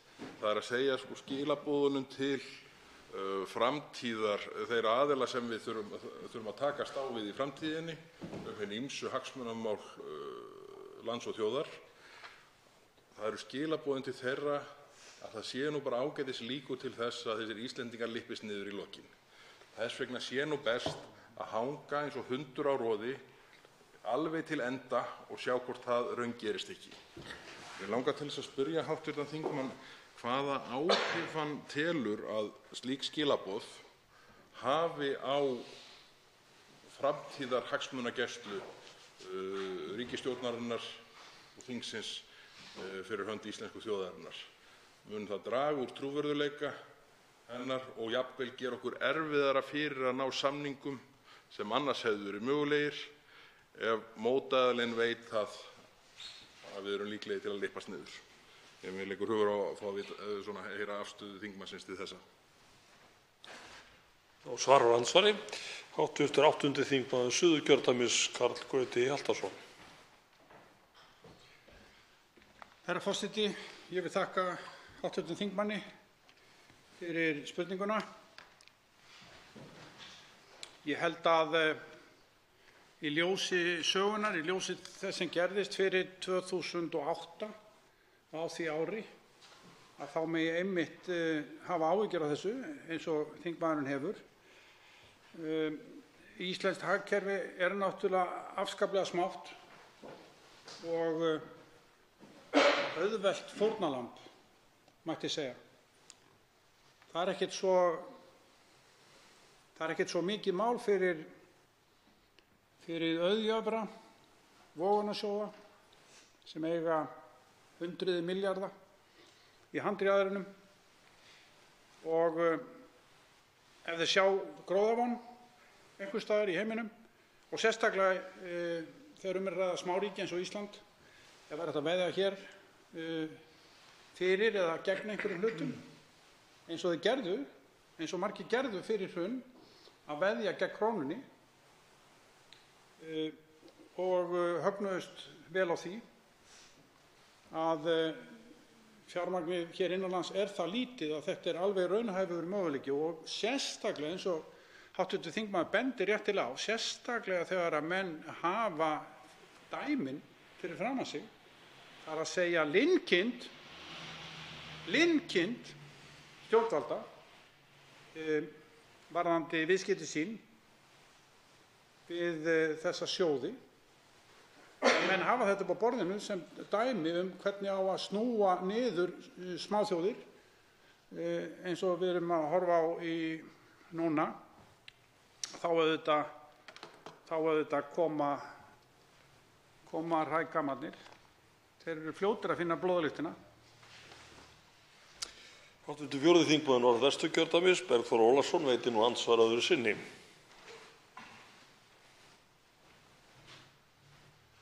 Herra forseti, ég þakka hv. þingmanni andsvarið og þetta einmitt þessar megináhyggjur mínar sem að hv. þingmaður kemur svo vel inn á þarna, að menn finna blóðbragðið. Ef að við hefðum átt sambærilegt dæmi, svipað samsettra ríkisstjórnar frá öðru máli einhvern tímann, segjum fyrir 5-7 árum síðan eftir hrun, hvað sem það væri, skiptir ekki öllu máli. Ef við hefðum átt sambærilegt dæmi áður en að þessi hluti plansins fór af stað sem sneri að þessum aflandskrónum, þá hefði væntanlega ekki nokkur aflandskrónueigandi tekið þátt í nokkrum hluta þess ferlis, vitandi það að menn myndu gefast upp, menn myndu lyppast niður á endanum, bjóða alltaf betra og betri díl og betra og betra gengi á evrunni gagnvart þessum krónueignum í höftum. Og það akkúrat það sem að mér finnst skipta svo miklu máli að við vindum ofan af þessu máli. Við eigum að senda þau skilaboð út á við að við stöndum í lappirnar, við klárum plönin sem við förum af stað með og það sé einhvern bit í hótunum sem frá íslenskum stjórnvöldum kemur. Því að það þannig að peningarnir ber ekki virðingu fyrir neinu nema hörku. En peningarnir flæði ekki til okkar af því að við verðum svo lítil og krúttleg í okkur og lyppumst niður. Peningarnir koma bara þangað sem að best fyrir þá að vera hverju sinni, að teknu tilliti til vaxta áhættu og lengd og binditíma. En mig langar bara aftur þessi sjónarmið þingmannsins sem snúa að því að menn sé að gefa frá sér framtíðarsamningsstöðu með því að sýna svona veikleika að ég bara tek undir þau. Þá svarar andsvari síðara sinni hv. 8. þingmaður Suðurkjördæmis Karl Gauti Hjaltason. Herra forseti, ég vil enn og aftur þakka hv. þingmanni fyrir spurningarnar og þessar hugleiðingar. Ég er auðvitað alveg sammála þingmanninum að íslensk stjórnvöld eins og þau gerðu á tímabili, bæði skömmu eftir hrun og núna í tíð ríkisstjórnar Sigmundar Davíðs Gunnlaugssonar, verða að senda skýr skilaboð út í heiminn, út í umheiminn og til vogunarsjóðanna að þeim yrði mætt af fullri hörku og menn yrðu að skilja það. Því annars runnu þeir auðvitað og gengu á lagið, að sjálfsögðu. Þeir gefa ekki eftir. Þessi vogunarsjóði gefa ekki eftir bara því að við erum svo krútt þjóð. Það er alveg ljóst. Við erum vissulega lítil þjóð en þeir gefa ekkert eftir þess vegna. Við verðum að standa í lappirnar. Þessi sömu aðilar, hugsið ykkur, þessi sömu aðilar í einhverjum tilvikum veðjuðu á móti krónunni hér fyrir hrun. Tóku þar út geysilegan hagnað, þegar krónan hrundi, geysilegan hagnað, og síðan komu þeir örskömmu síðar, kannski bara vikum síðar, eða mestalagi nokkrum mánuðum síðar, og keyptu kröfur hér innanlands á algjöru hrakvirði, allt niður í 5% eða jafnvel lægra. Og núna eru þeir að taka þær út aftur, þeir sem ekki eru þegar búin að því, með þvílíkum grófa. Og við ypptum bara öxlum. Við gefumst upp. Við erum í búningsklefunum. Við erum ekki inn á leikvellinum. Andsvörum er lokið. Til máls tekur hv. 8. þingmaður Norðausturkjördæmis, Anna Kolbrún Árnadóttir.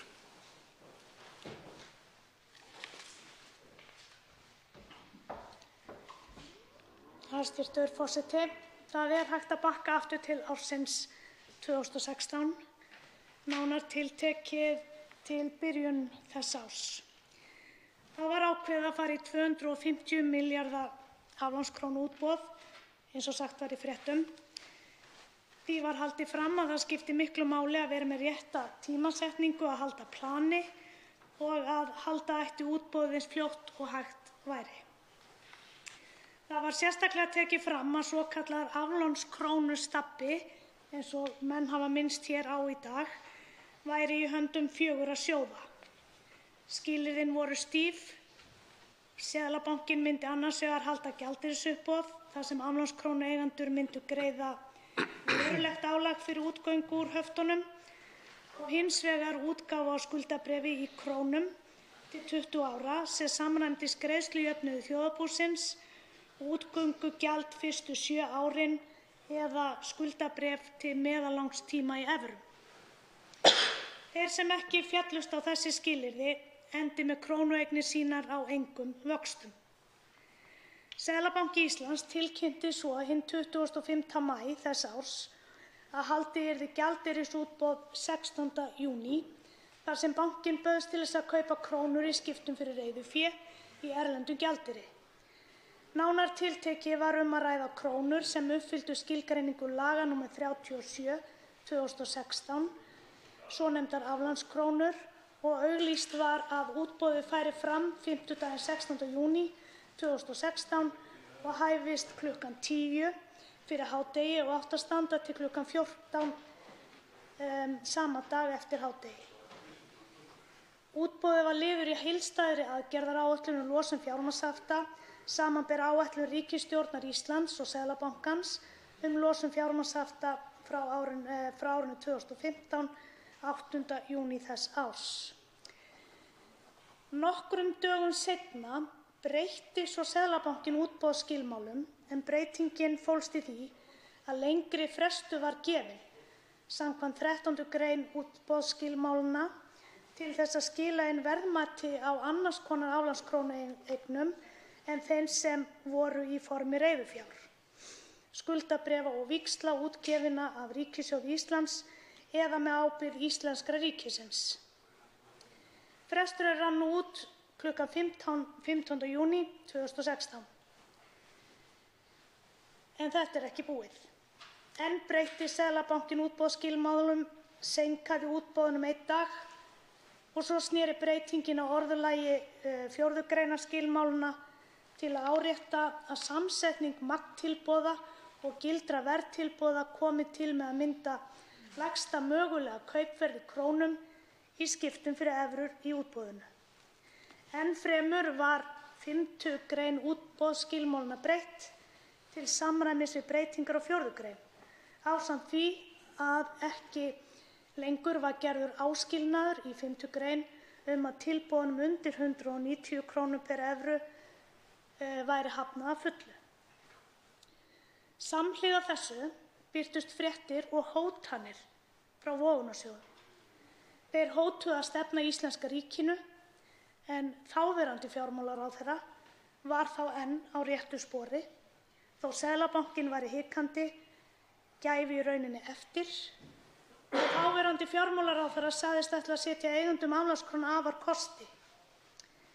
Í fréttum í lok maí 2016 kom fram að fulltrúar stjórnvalda hafi hitt eigendur aflandskróna í New York.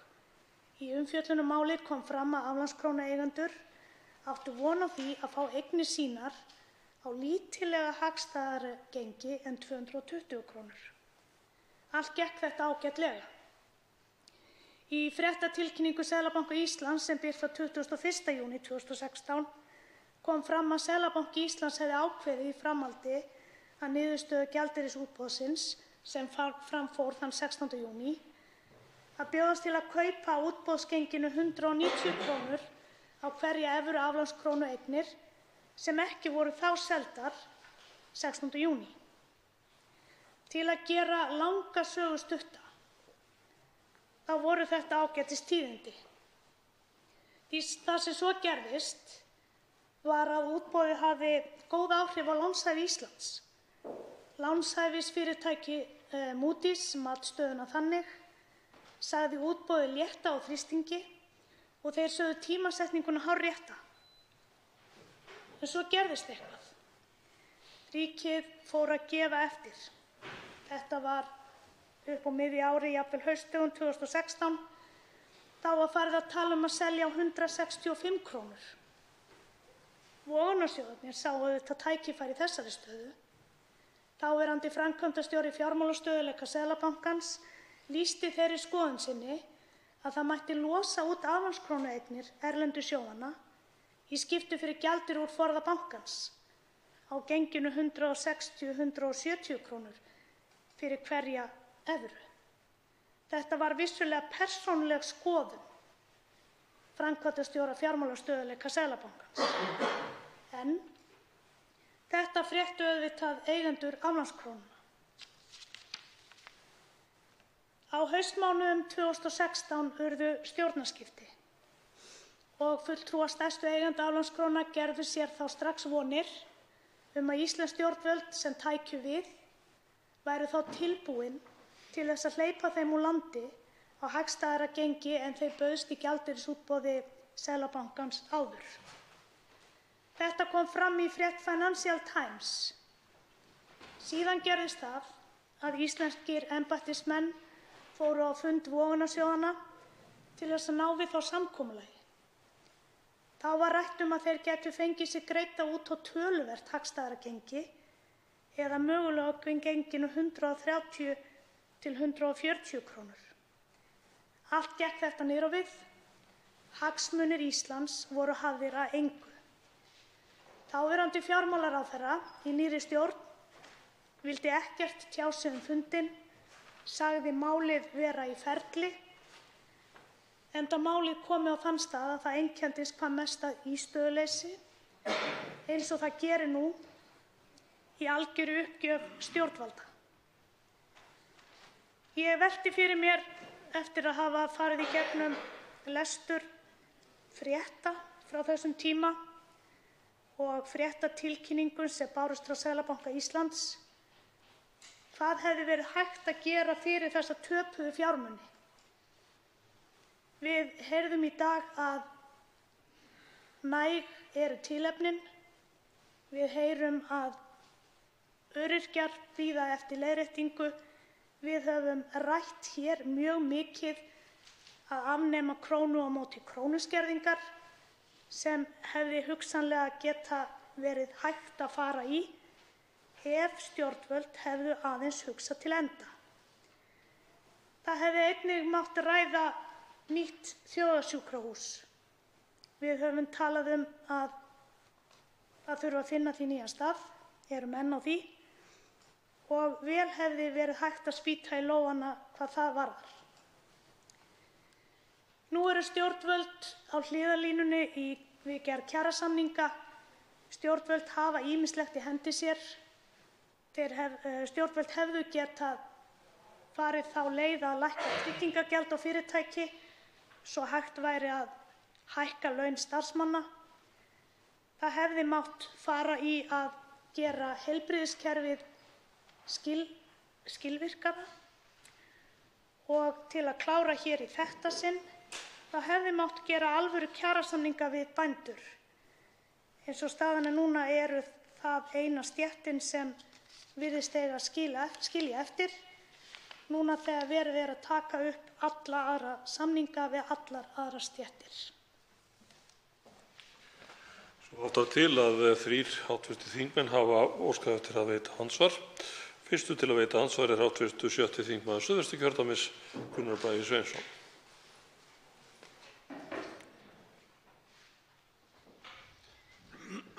Virðulegur forseti. Þakka hv. þingmanni fyrir ljómandi góða ræðu. Það árar ágætlega í Íslandi, það höfum við séð og heyrt. Það eru þó blikur á lofti, rétt eins og hv. þingmaður kom inn á. Það eru kjarasamningar lausir, það eru viðræður milli helstu aðila á vinnumarkaði, í almenna vinnumarkaði í gangi eða eiga að vera í gangi. Nú er það þannig að þó svo að ári ágætlega þá vantar okkur alltaf fé til verkefna og eins og fram hefur komið hér í dag, meðal annars í hv. þingmanni Þorsteini Sæmundssyni, að þá getur ekki verið, þá munar töluverðum fjármunum á þessu gengi sem virðist eiga að bjóða mönnum núna og var 2017 í boði og hv. þingmaður nefndi, ef ég man rétt, 10–11 milljarða eitthvað slíkt. Fyrir það er að gera ýmislegt. Mig langar að spyrja þingmann hvort staða okkar sé virkilega þannig að við getum leyft okkur að segja að 10–11 milljarðar eða þess vegna 8 milljarðar, hvað að þeir skipti ekki máli í stóra samhenginu. Vegna þess að það sé betra að klára þetta vandamál, eða hvað menn kalla þetta, ég kalla þetta ekki vandamál, að klára þetta með þessum hætti og gefa eftir gagnvart þessum aðilum, þannig að þeir geti farið með fé út fyrir verð sem þeir hafa lengi beðið eftir. Gleymum því ekki. Þessir aðilar hafa lengi beðið eftir því og verið þolinmóðir, bíða eftir því að geta tekið sitt fé héðan út á verði sem hentar þeim en ekki okkur, ekki Íslendingum, íslenska ríkinu eða íslenskum almenningi. Og þess vegna er einhver spurningi þessi hvort það er ekki þannig að okkur munar hvort sem það eru 5 milljarðar, 8, 10 eða 11, að við þurfum á öllum okkar mögulegu tekjum að halda til þess að geta bætt í eða til þess að geta staðið undir þeim væntingum sem við höfum, til þess að geta liðkað fyrir kjarasamningum, setja inn í húsnæðismálum, heilbrigðismálin og svo framvegis og svo framvegis. Þá svarar andsvari hv. 8. þingmaður Norðausturkjördæmis, Anna Kolbrún Árnadóttir. Hæstv. forseti, ég vil byrja á því að þakka hv. þingmanni Gunnar Bragi Sveinssyni kærlega fyrir. Það er hægt að svara þessu í langri ræðu, ég hef nú ekki langan tíma, þannig ég ætla aðeins að hugsa hvað ég myndi gera. Mitt fyrsta verk væri að afnema krónu á móti krónu.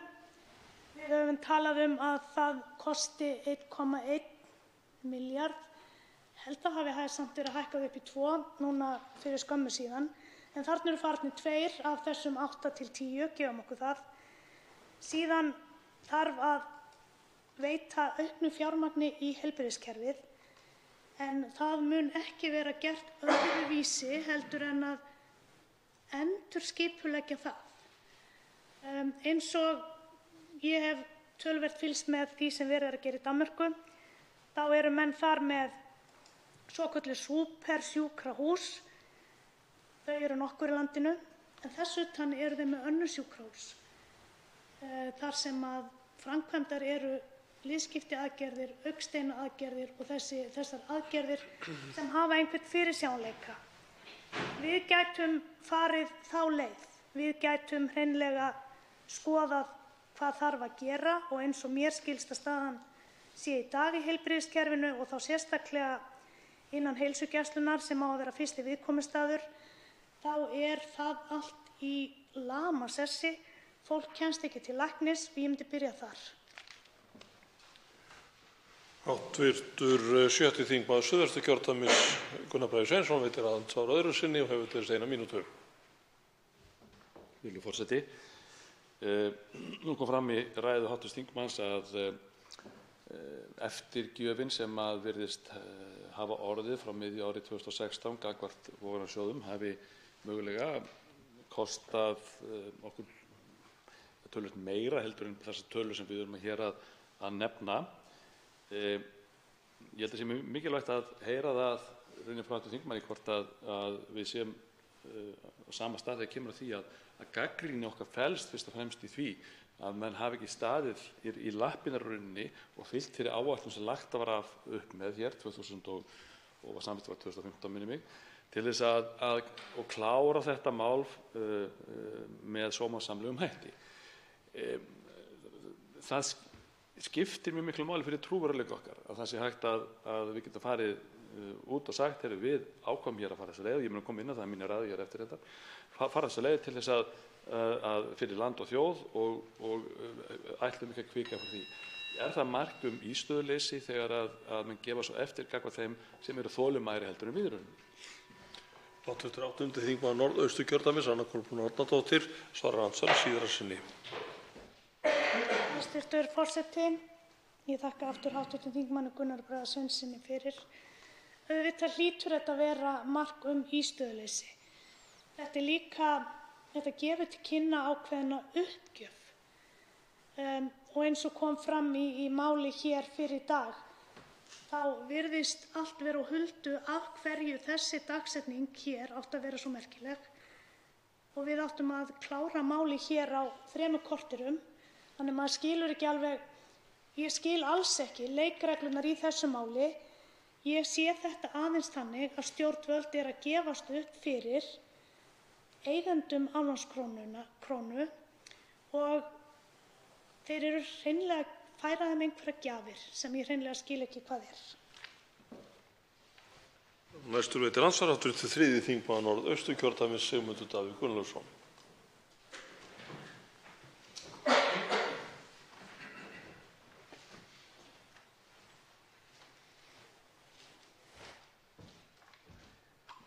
Hæstv. forseti, ég þakka prýðisgóða yfirferð, en af því að við erum farin að velta vöngum yfir því hversu mikill afslátturinn kunni að vera í raun þó ekki væri nema í þessari umferð, þar sem að eru um 83 milljarðar undir ef ég man rétt, þá finnst mér liggja beinast við að rifja upp umræðuna sem var í byrjun árs 2016, þar sem kom meðal annars fram í ágætri mikilli grein sem að Hörður Ægisson blaðamaður skrifaði, að stjórnvöld myndu ekki telja unnt að sætta sig við minni afföll í þessum útboðum en 30–40%, ekki minna en það. Og það í sjálfu sér kemur heim og saman við fyrstu tilraun Seðlabankans þegar hann fer af stað í júní og lætur þau boð út ganga að besta verðið sem hann geti fengið að kaupa evrur á sé á 190 kr. Það er ekki lægra en það. En á þeim tíma var skráð gengi evrunnar eitthvað í kringum 138 kr. Svoleiðis að þar er gert ráð fyrir það bil 38% álagi. Ef að við styddumst við það í tilviki þessara 83 milljarða, bara þessar 83 milljarða sem eftir eru, þá sýnist mér fljótt á litið að þetta sé spurning hvort að Landsbankinn ætlar að selja vogunarsjóðunum fyrir þessar 83 milljarða evrur sem nema 605 milljónum evra eða 436 milljónir evra. Þarna munar hátt í 200 milljónum evra bara í þessari umferð. Og það væri hægt að gera ýmislegt af því sem hv. þingmaður kallaði eftir hér áðan fyrir það. Svarar andsvari hv. 8. þingmaður Norðausturkjördæmis, Anna Kolbrún Árnadóttir. Hæstv. forseti, ég þakka hv. þingmanni Sigmundi Davíð Gunnlaugssyni kærlega fyrir. Þetta er nefnilega alveg ótrúlegur viðsnúningur sem verður þarna mitt ár 2016 þegar menn gefa út, þegar útboðið var upp á 250 milljarða, þá er verið að tala 190 krónur, síðan lækkar þetta niður í 165, síðan niður í 130. Núna væri fróðlegt að vita á hvað á að setja þessar aflandskrónur núna. Hversu mikil lækkun hefur orðið og hvar er staðfestan? Og nú erum við að tala að það eru 83 milljarðar undir. Við tölum 200 milljón krónur evrur og eitthvað er nú hægt að gera við það. Ég ítreka enn og aftur stöðu öryrkja, ég ítreka enn og aftur stöðu aldraðra. Ég tala auðvitað nýtt þjóðsjúkrahús á nýjum stað sem og innlegg í kjarabaráttu og þá ekki hvað síst fyrir þá sem ekki hafa einhverja samninga. Það vill stundum gleymast hér í þessum sal að aldraðir og öryrkjar hafa ekki neina kjarasamninga til að hlaupa upp á og þar af leiðandi hafa þeir kannski ekki eins sterka rödd eða jafn mikla pressu eins og aðrir sem hafa þá aðkomu af einhvers konar fagfélögum og stéttum. Sigmundur Davíð Gunnlaugsson, 83. þingmaður Norðausturkjördæmis, veitir andsvar öðru sinni, hefur til þess 1 mínútu.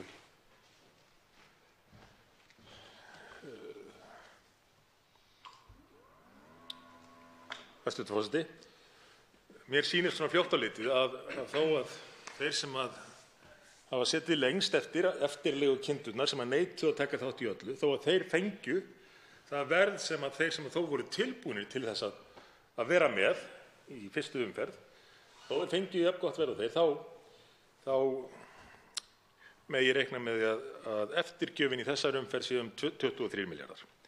En af því að hv. þingmaður nefndi einmitt Landspítala háskólasjúkrahús, þá finnst mér við hæfi að rifja það upp hér að samkvæmt stefnu vinstri stjórnarinnar frá 2009 til 2013 þá voru þeir sem sátu fastir með aflandskrónum fóðraðir mjög vel á vöxtum og fengu að flytja þá út úr höftunum. Og þær vaxtagreiðslur námu þegar nýja áætlun var kynnt, þá höfðu safnast upp vaxtagreiðslur útteknar upp á 70 milljarða króna, eða sem nemur eins og einum nýjum Landspítala. Hv. 8. þingmaður Norðausturkjördæmis, Anna Kolbrún Árnadóttir, svarar andsvari síðar sinni. Hæstv. forseti, þakka hv. þingmanni Sigmundi Davíð Gunnlaugssyni kærlega fyrir. Það sem ég vildi segja að þetta eru áhugaverðar upphæðir. Þetta eru mjög svo háar upphæðir sem að okkur veitti nú ekki af að nýta hér til innviðauppbyggingar eins og það heitir á fræðamálinu. Það væri svo sannarlega hægt að nýta þá í öllu brýnu mál sem ég nefndi hér áðan og ég trúi ekki að það sé þannig að fólk nenni bara ekki að hafa þetta hangandi yfir sig lengur. Það vantar einhvern veginn haldbærari rök ásamt þessum undarlega gjörningi að þurfa að samþykkja og setja í lög þetta mál hér í dag sem að enginn skilur. Þá veitir andsvar hv. 3. þingmaður Suðurkjördæmis, Birgir Þórarinsson.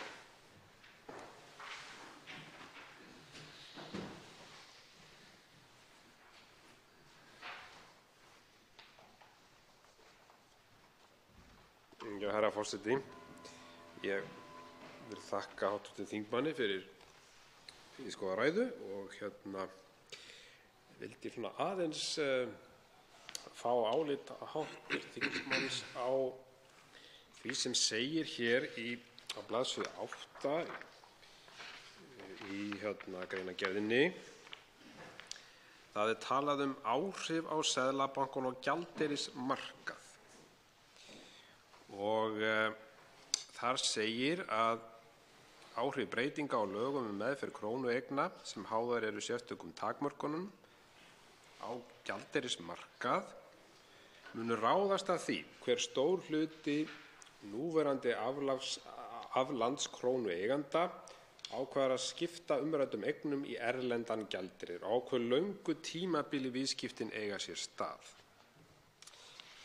Og rétt að benda á það hér að það gæti hér ósamræmis í þessum texta vegna þess að það segir hér á blaðsíðu 7 að gera má ráð fyrir því að aflandskrónueigendur sem geta nýtt sér heimild samkvæmt 2. og 3. tölulið 1. greinar frumvarpsins muni nýta sér þær fljótlega eftir að lögin taka gildi eða þegar þeim hefur verið kunnugt aukinn rétt sinn til úttektar.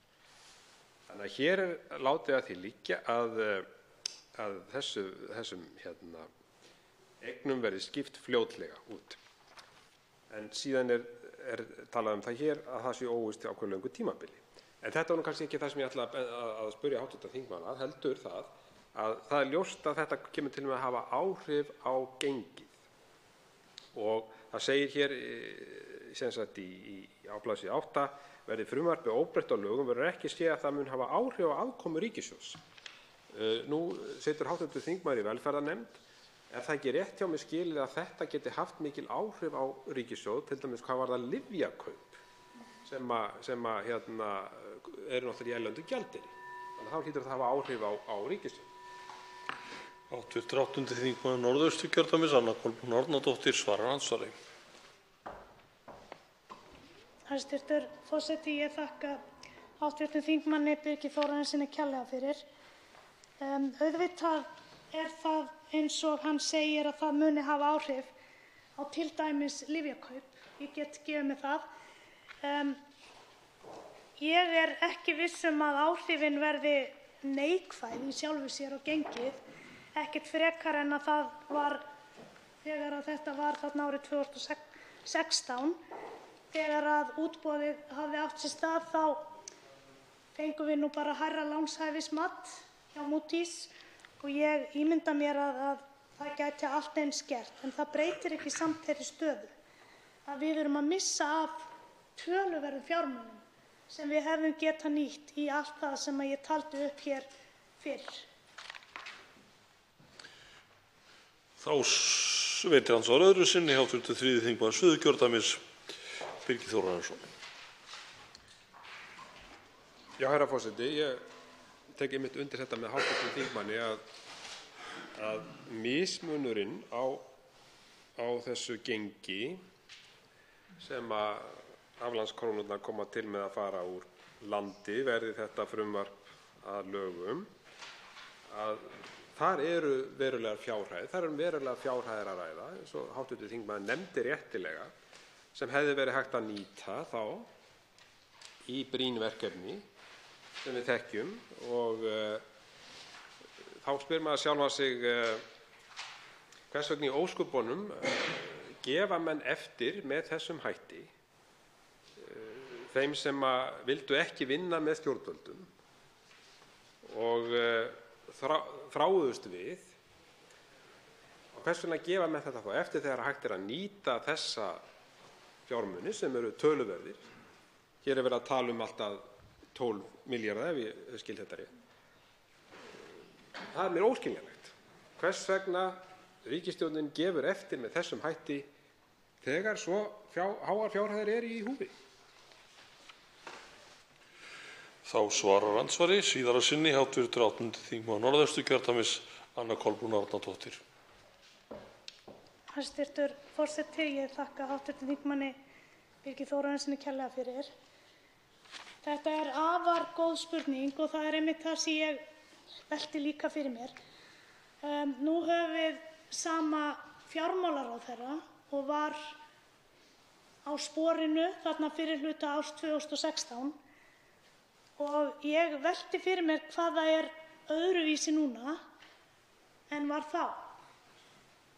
Þá voru 250 milljarðar undir og þá stóð hann í stæðinu. Núna erum við að tala um 83 milljarða og hann gefur allt eftir. Hann virkilega gefst upp. Ég veit ekki hvort það er vegna þess að nú höfum við annan forsætisráðherra með aðrar áherslur. Ég get ekki annað en velt því fyrir mér hvort að það sé bara annar skipstjóri í brúnni en var þá 2015-2016. Andsvörum er lokið og til máls tekur hv. 7. þingmaður Suðvesturkjördæmis Gunnar Bragi Sveinsson.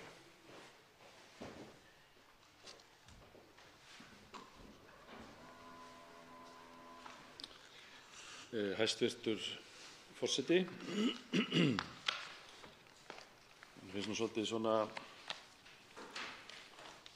sérstakt að vera að ræða þetta stóra mál hér þar sem að eingöngu virðist Miðflokksmenn hafa áhyggjur af málinu eða það sé verið að fórna hér ákveðnum hagsmunum eða fjármunum, hvort tveggja.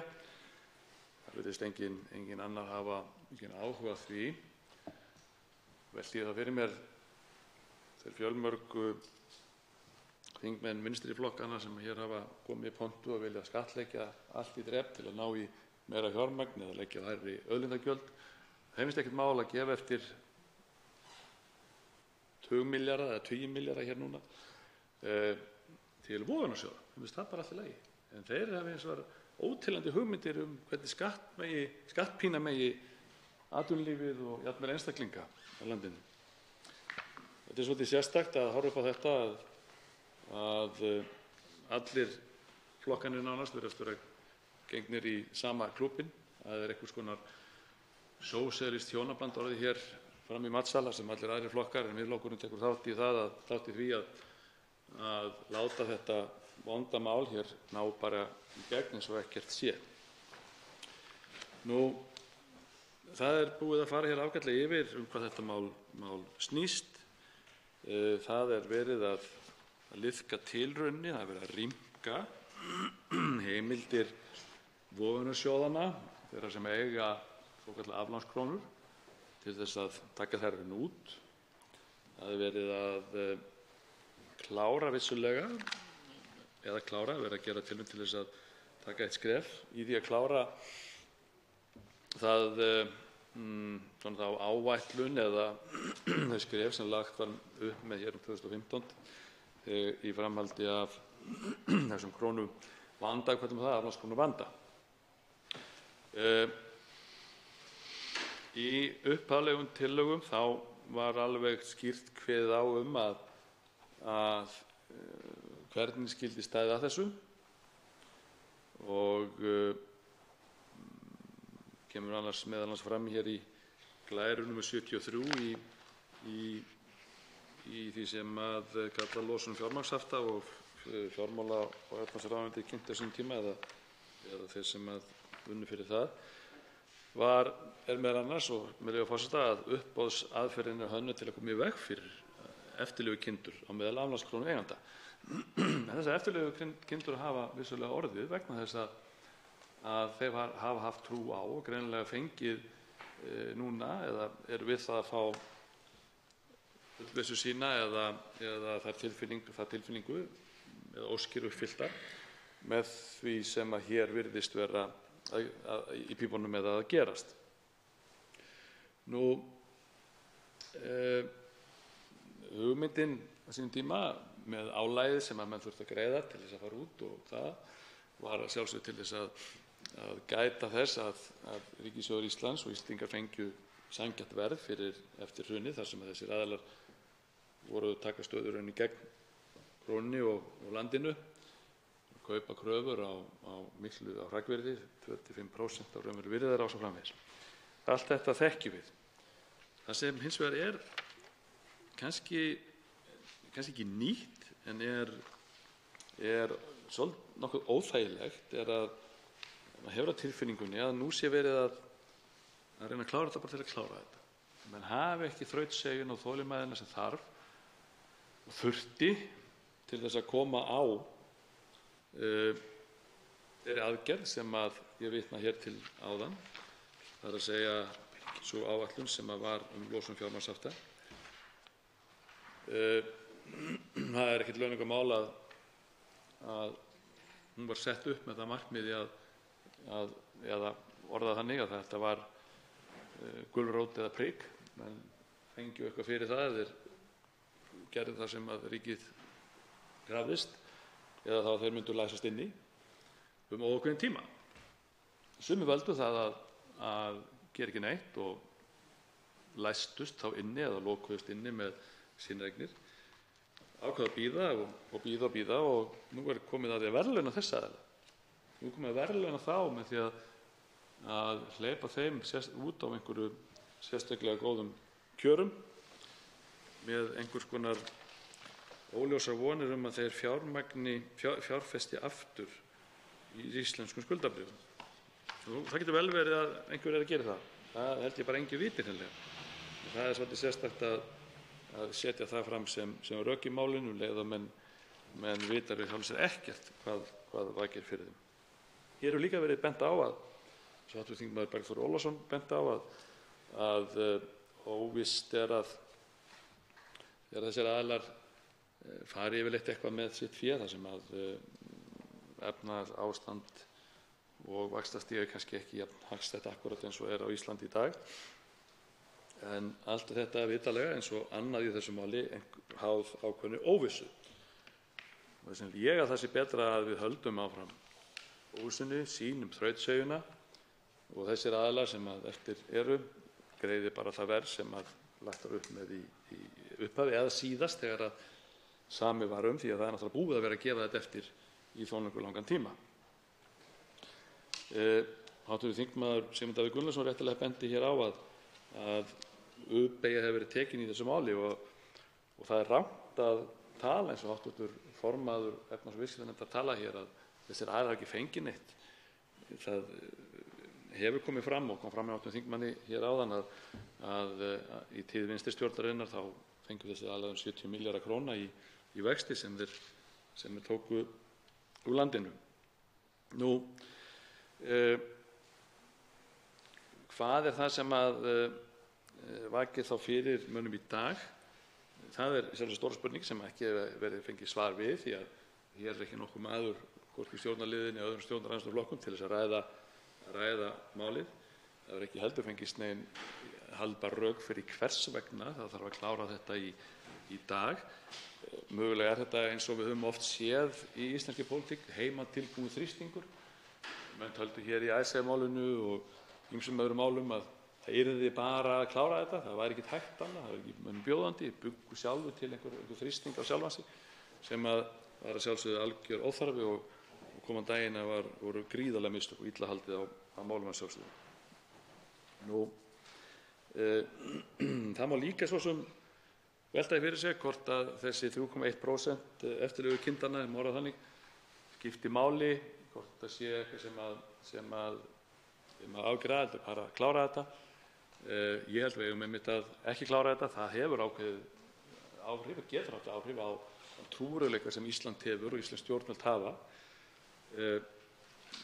Það man vel eftir því í þeim tíma sem að ég sinnti hér embætti utanríkisráðherra að 2013 til 2016 og það var nánast sama hvar maður kom eftir að þessi áætlun var kynnt og henni hringt í framkvæmd að þá veltu menn því upp og spurðu hvernig fóruð að þessu.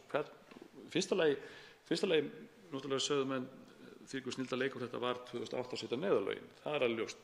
En síðan var þessi lausn sem fylgdi kjölfarið. Þetta eru svona þessi 2 punktar sem mestu skipta í þessu öllu saman. Og þeir spurðu þar af leiðandi hvernig höfðu þið þor til að gera þetta og kjark. Og við bentum að sjálfsögðu og sögðum á að lögin og rétturinn okkar megin. Það er ekki okkar að fóðra þessa vogunarsjóði að láta allt eftir þeim þó þeir séu hungraðir í fé og meira fé og ennþá meira fé. Hér hefur verið rætt hvers vegna menn horfa svo á að þessir peningar, þessi fjármunir skipti kannski ekki máli í stóra samhenginu og í hvað væri hægt að nota þá. Það er endalaust hægt að tala um það, að sjálfsögðu. En það er nú þannig að það er ekki bara nokkrir þingmenn eða stjórnmálamenn sem hafa haft áhyggjur af þessu. Það kemur hér, var rituð hér grein eða ætli sé ekki leiðari í Fréttablaðinu þann 3. mars 2017. Ágæti blaðamaður Hörður Ægisson ritar þann leiðara. Ég vitnaði í grein eftir hann hér fyrr í kvöld. Með leyfi forseta ætla ég að lesa aðeins upp úr þessu leiðara eða fara í gegnum hann. Því hann er vel lýsandi í rauninni fyrir það sem að verið var að eiga við. Og Hörður segir með leyfi forseta: Ein helsta forsenda þess að hægt var að hefja almenna haftalósun á Íslendinga í byrjun árs voru aðgerðir sem gripið var til gagnvart eigendum aflandskróna. Þeir stóðu frammi fyrir skýrum valkostum. Að taka þátt í gjaldeyrisútboði Seðlabankans, þar sem þeim bauðst að selja eignir sína fyrir gjaldeyri á genginu 190 krónur fyrir hverja evru. Ellegar þurfa að sæta því að sitja fastir með fé sitt á læstum vaxtalausum reikningum ófyrirsíðan tíma. Þetta er mikilvægt. Áfram ritar Hörður: Þeir bandarísku fjárfestingarsjóðir sem áttu meginþorra þessara krónueigna kusu síðari kostinn og fóru því aftast í röðina. Þessar aðgerðir voru nauðsynlegar til að girða fyrir þann möguleika að aflandskrónueignir gætu valdið óstöðuleika samtímis því að opna yrði fyrir fjármagnsviðskipti Íslendinga. Þessi sömu sjóðir, og minni á þetta í mars 2017, þessi sömu sjóðir eiga samtals 150 milljarða aflandskrónum, freista þess nú að fá stjórnum til að breyta leikreglunum. Þarna skrifar þessi ágæti blaðamaður leiðara í Fréttablaðið og ef ég maður rétt þá var hann nú ritstjóri Markaðarins, eða var það tíma allavega. Þar skrifar hann það sem að máli snýrist til sjálfsögðum. Allan þennan tíma voru þessi sjóðir fulltrúar þeirra að reyna að fá stjórn til að breyta leikreglunum til að þeir sem fóru aftast og sátu eftir þyrftu ekki að sæta sömu reglum eða falla undir það sama og aðrir. Og áfram skrifar Hörður með leyfi forseta: Greint var frá því í Markaðnum í vikunni að íslenskir embættismenn hefðu fundað með fulltrúum sjóðanna í New York til að kanna grundvöll á samkomulagi sem myndi gera þeim kleift að flytja eignir úr landi í skiptum fyrir gjaldeyri. Ljóst þykir að slíkt samkomulag myndi þýða umtalsvert hagstæðara útboðsgengi fyrir sjóðina en þeim stóð til boða í fyrra. Það hefur legið fyrir frá upphafi að forsvarsmönnum bandarísku sjóðanna hugnast ekki þessi staða og hafa þeir beitt ýmsum úrræðum til að reyna að grafa undan aðgerðum íslenskra stjórnvalda. Hv. þingmaður Birgir Þórarinsson nefndi hér meðal annars að auglýst hafi verið fyrir kosningar væntanlega þessum aðilum til að grafa undan áhrif á niðurstöðu kosninga.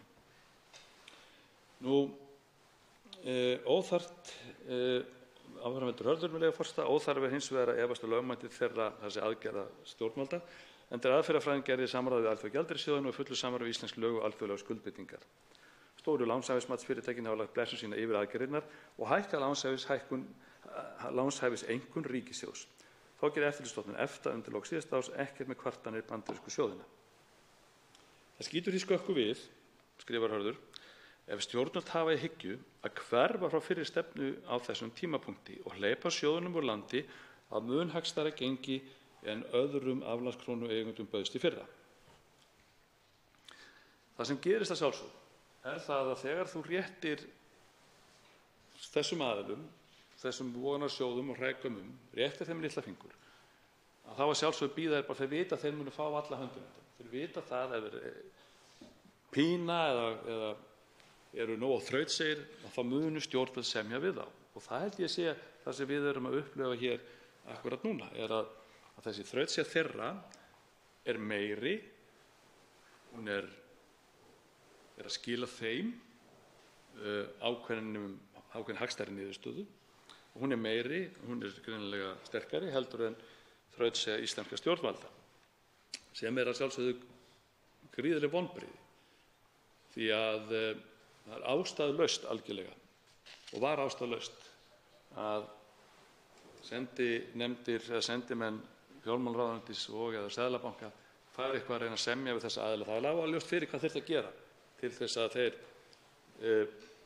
fengju að fara út með sitt fé eða sína eignir, en þessi stað var byrjað að því að rétta þeim litla puttann og svo eitt af öðru að sjálfsögðu. Áfram skrifar Hörður, með leyfi forseta: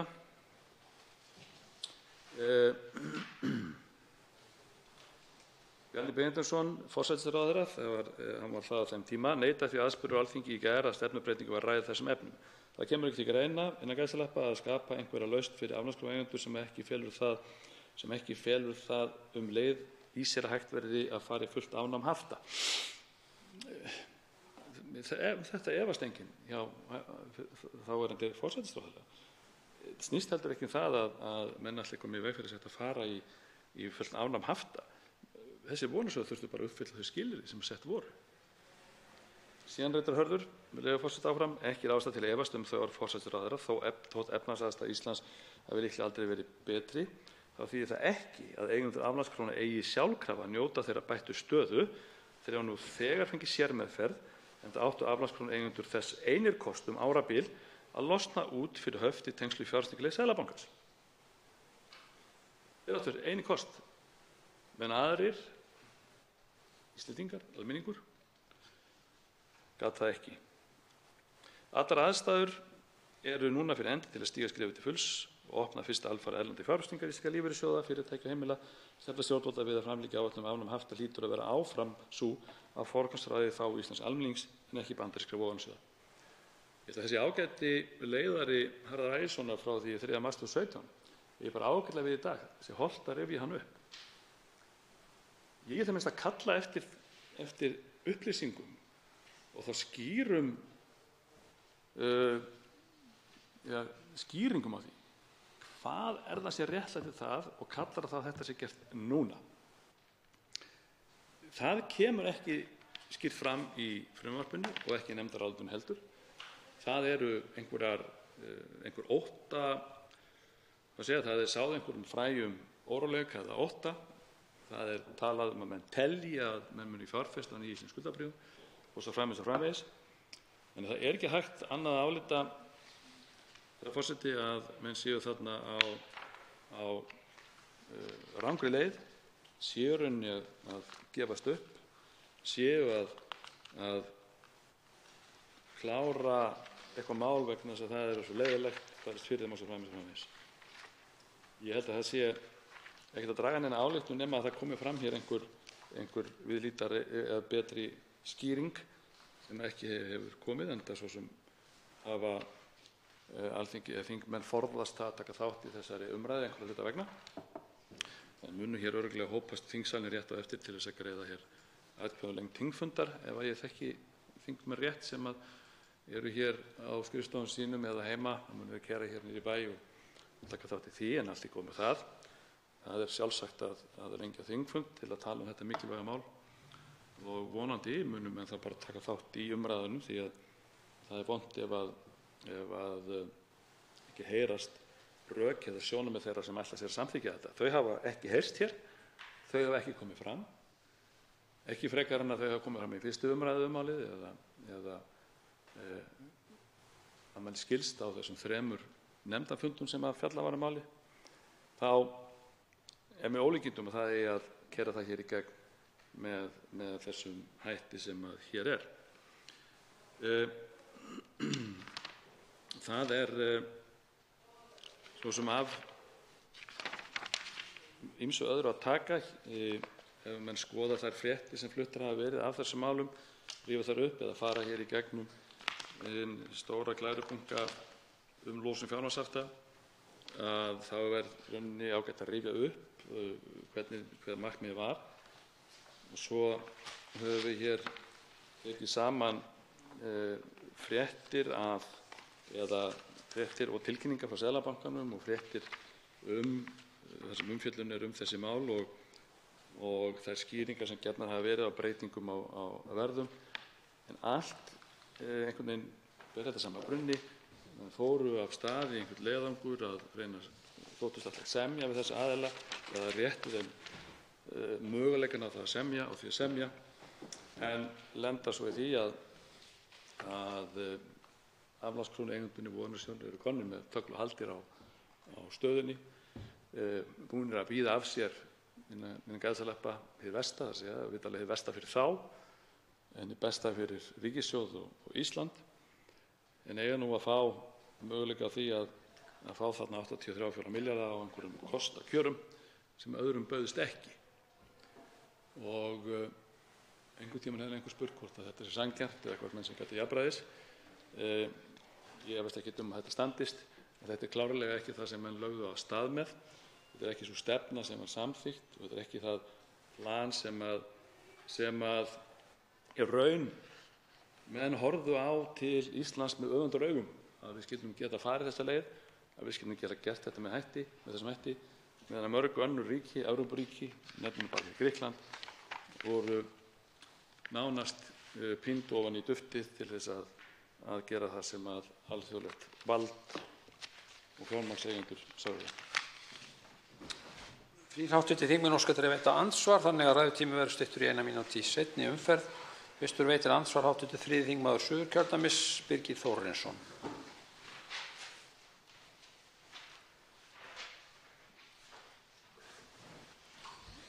Herra forseti, ég þakka hv. þingmanni fyrir prýðisgóða ræðu og margt fróðlegt sem kom þar fram.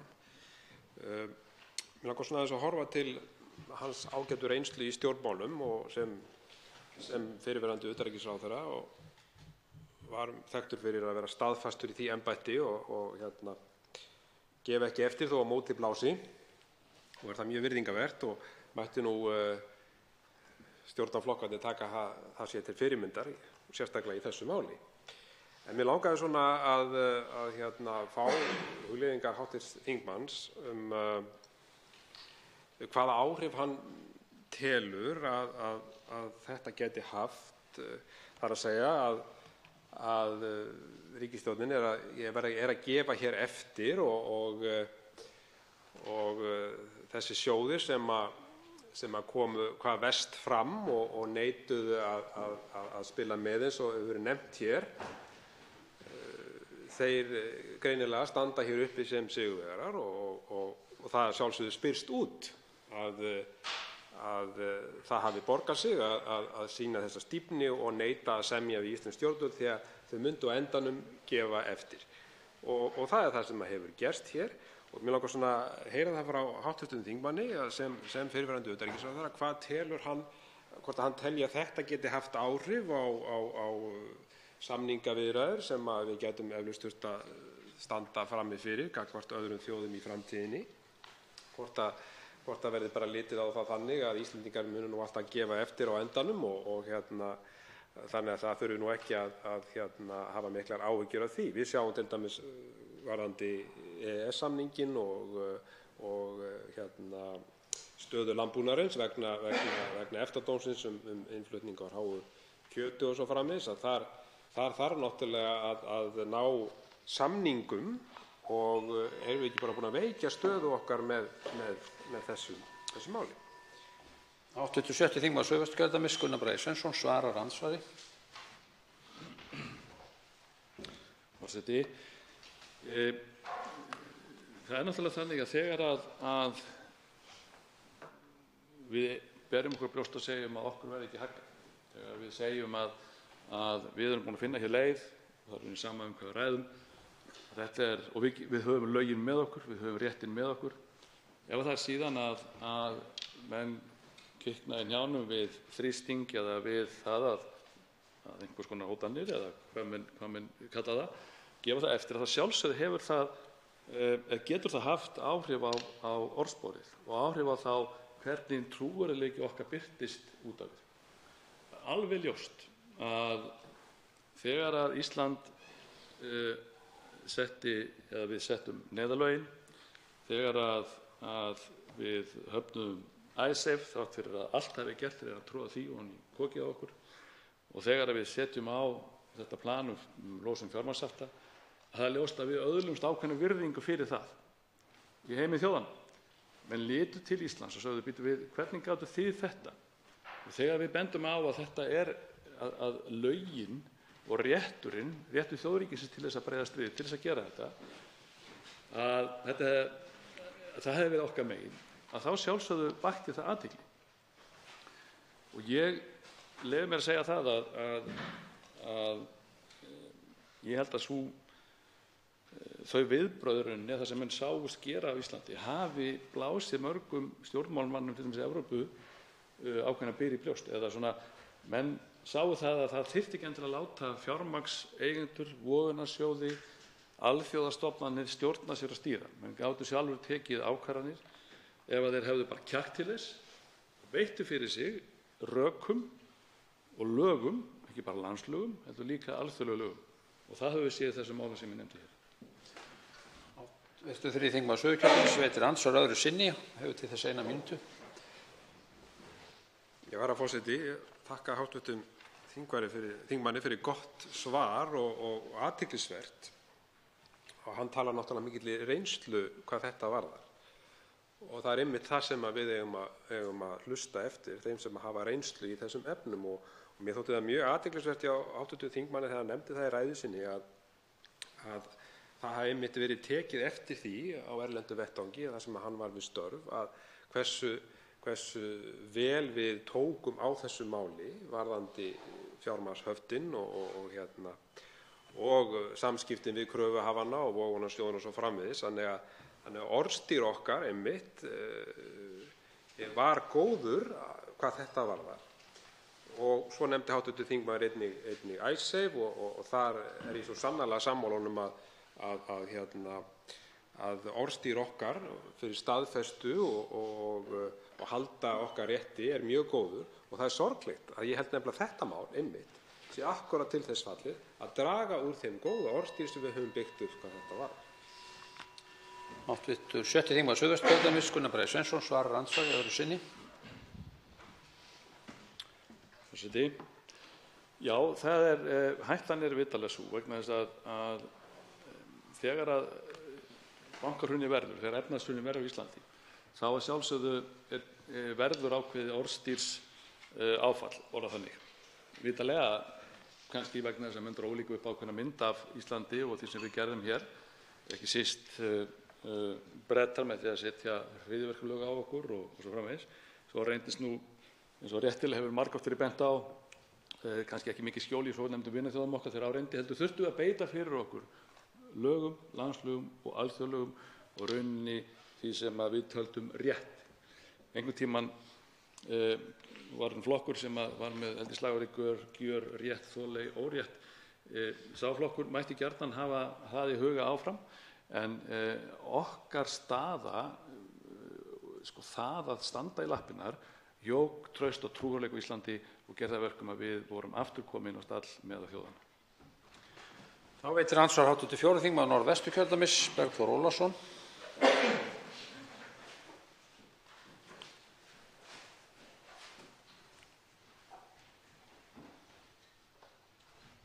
Virðulegur forseti. Ég þakka hv. þingmanni Gunnari Braga Sveinssyni fyrir blíðisræðu. Það sem ég langaði til þess að heyra afstöðu þingmannsins gagnvart er í rauninni það, nú hafandi verið ráðherra sjálfur, bæði fyrst utanríkisráðherra og síðan landbúnaðar- og sjávarútvegsráðherra. Það hefur vakið nokkla athygli og umræðu þessi tímasetning, þessi tímapressa sem málið er sett í dag.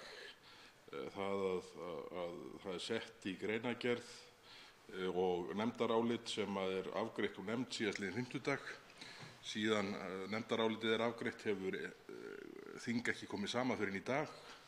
Umræður málið hófust klukkan 15:03, markaðir með skuldabréf loka 15:30 og því lýst í nefndarálitinu og sem megin rökstuðningi með þessari tímapressu að það verði hér allt í hers höndum ef að málið klárist ekki í dag. Fyrir utan nú það undarlega að í nefndarálitinu sem haft eftir Seðlabankanum þá segir nú reyndar að allt verði í hers höndum ef málið sé ekki klárað fyrir daginn í dag. Og mér vitanlega gerðist ekkert á mörkuðum í dag sem að svona markvert svona fyrir utan hefðbundnar sveiflur. En hvernig slær þetta hv. þingmann Gunnar Braga Sveinsson og hvers vegna telur hann ríkisstjórnin að fara fram með þessum hætti, því að nú auðvitað óumdeilt að ríkisstjórnin og hæstv. Forseti hafa fullt vald á því hvenær þetta mál hefði komið hérna inn og hefði þá verið flötur á því að taka sér rýmri tíma til heldur en að taka það á dagskrá raunverulega eftir að allt á að vera orðið í hers höndum samkvæmt greinargerð Seðlabankans. Svarar hv. 6. þingmaður Suðvesturkjördæmis Gunnar Bragi Sveinsson andsvari. Forseti, já, þetta eitt af því sem ekki hafa nú fengist svör við eða menn hafa ekki lagt á sig hér þeir sem eru fylgjandi þessu máli að svara hvers vegna þessi tíma pressa sett á, hvernig eru menn að gera það með þessum hætti. Það ekki hægt að skilja það af nefndarálitinu að þetta og þeirri stöðu sem við erum hér í dag með málið að þetta hafi skipt svo miklu máli. Ef það þannig að menn hafi eins og lofað eða sagt eitthvað við eigendur af þessum eignum sem að þeir þurfa að standa við, þá vitum við sjálfsögðu ekkert það. Við vitum ekkert hvort að menn hafi hreinlega bara handsalað eða sagt að þetta myndi bara vera í lagi og þeir fengi þetta. Og þess vegna þessi pressa. Ég hef ekki hugmynd það hefur enginn komið hér í þennan stóra ræðustól og í rauninni reynt að skýra málið almennilega út hvers vegna þessi þrýstingur á málinu. Ég líka velti fyrir mig hvort að eitthvað segir mér að hugsanlega, ég man það kannski ég búinn að lesa yfir það hérna að þetta komi nú frá Seðlabankanum þetta mál, að það sé verið að reyna að klára einhver mál þar eða létta á eða ég veit það ekki. Ég hef hins vegar og verð því miður að segja það að með fréttir dagsins sem stjórnsýslunni í Seðlabankanum og það sem þar í gangi full ástæða til þess að velta fyrir sig hvort það sé ástæða til þess að fara nánar í skoðun á bankanum líkt og bankaráðið sýnist mér ætla að gera eða fjallum með það fréttir sem hafa komið. Ég held hins vegar að svo ég haldi mínu við málið hérna og spurningu hv. þingmanns að þá vantar bara hreinlega rökin og vantar skýringar á því hvers vegna þetta þarf að gerast núna og hversu ósköpum að menn telja að það réttlætanlegt að gefa þennan afslátt. Þá veitir andsvar öðru sinni hv. 4. þingmaður Norðvesturkjördæmis Bergþór Ólason. Virðulegur forseti, ég þakka hv. þingmanni Gunnari Braga Sveinssyni andsvarið. Það eru, já, ég verð að viðurkenna að ég er á svipuðum stað og hann, hv. þingmaðurinn, hvað það varðar að skilja ekki tímaelementið í þessu máli sem hér liggur fyrir í dag. En það auðvitað margt annað sem er undarlegt í þessu og svona stenst illa skoðun að því sem eins og þetta horfir við manni. En mig langar til þess að spyrja hv. þingmann, hann hafandi verið utanríkisráðherra á fyrri stigum, hvaða skilaboð eins og þessi að gefast upp á lokametrunum og lyppast niður gagnvart þeim sem voru okkur erfiðastir í þessu endurreisnarferli eftir hrun og eftir og samkvæmt því plani sem lagt var upp með 2015.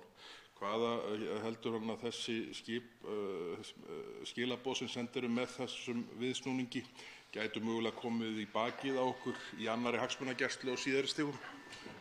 Svarar hv. 6. þingmaður Suðvesturkjördæmis Gunnar Bragi Sveinsson andsvari öðru sinni. Forseti, þegar við kynntum þetta mikla plagg hér, losun fjármagnshafta, þá var alveg ljóst að við ætluðum að beita fullri hörku því að gæta hagsmuna Íslands. Það var eftir því tekið í framhaldinu þegar farið var hrinda þessu plaggi og þessari áætlun framkvæmd að við gerðum það, við stóðum við það. Það var til þess að trúin á Ísland, trúin á það sem að við myndum ná okkur aftur á strik að fullu, hún jókst verulega. Ég leyfi mér að fullyrða það. Eftir að menn sáu það að hvað eftir annað var reynt að tróða hér í gegnum Alþingi eða ofan í þingmenn eða þjóðina samningum sem voru vondir og rauninni voru gerðir til þess að þóknast peningaeigendunum og alþjóðastofnunum, að það sáu menn að við gátum fara aðra leið og við það jókst að mínu viti traustið á Ísland. Og það var alveg sama hvar maður kom, það var eftir í tekið og það var, maður spurður út í það hvernig þetta var hægt. Þá veitir andsvar hv. 8. þingmaður Norðvesturkjördæmis Sigurður Páll Jónsson.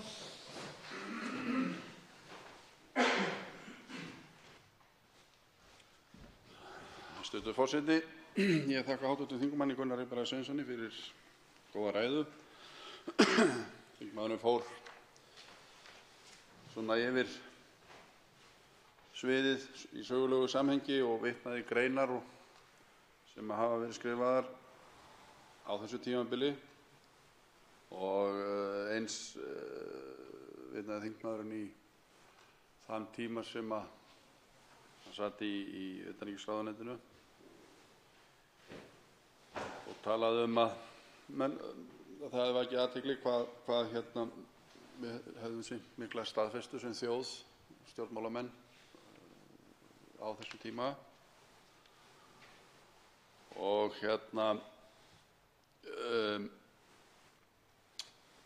mig langar að spyrja þingmanninn talaði líka plan fjármagnshöftin eða neyðarlögin, fjármagnshöftin og svo það sem skeiði og síðan þegar þingmaðurinn sat í ríkisstjórn, þegar var gert plan losun fjármagnshafta og síðan var lagt af stað með það og svo urðu þarna ráðherraskipti árið 2016 og þá sumarið var tekin U-beygja. Hvort að þingmaðurinn hafi getið sagt okkur hvers vegna planinu var ekki haldið, sem var virkilega vel gert og gott plan. Og líka langar mig að spyrja þingmanninn út í það sem er núna í gangi, þessi eftirgjöf Seðlabankans í raun og veru, hvað hún gæti kostað þjóðina. Nú svarar hv. 7. þingmaður Suðvesturkjördæmis Gunnar Bragi Sveinsson andsvari. Virðulegur forseti.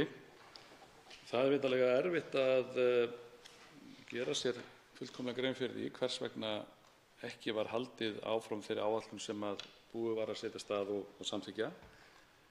Helst þetta manni í hug og hefur það svona kannski á tilfinningu að áhuginn eða skilningurinn á mikilvægi málsins hafi ekki verið jafn sterkur til staðar.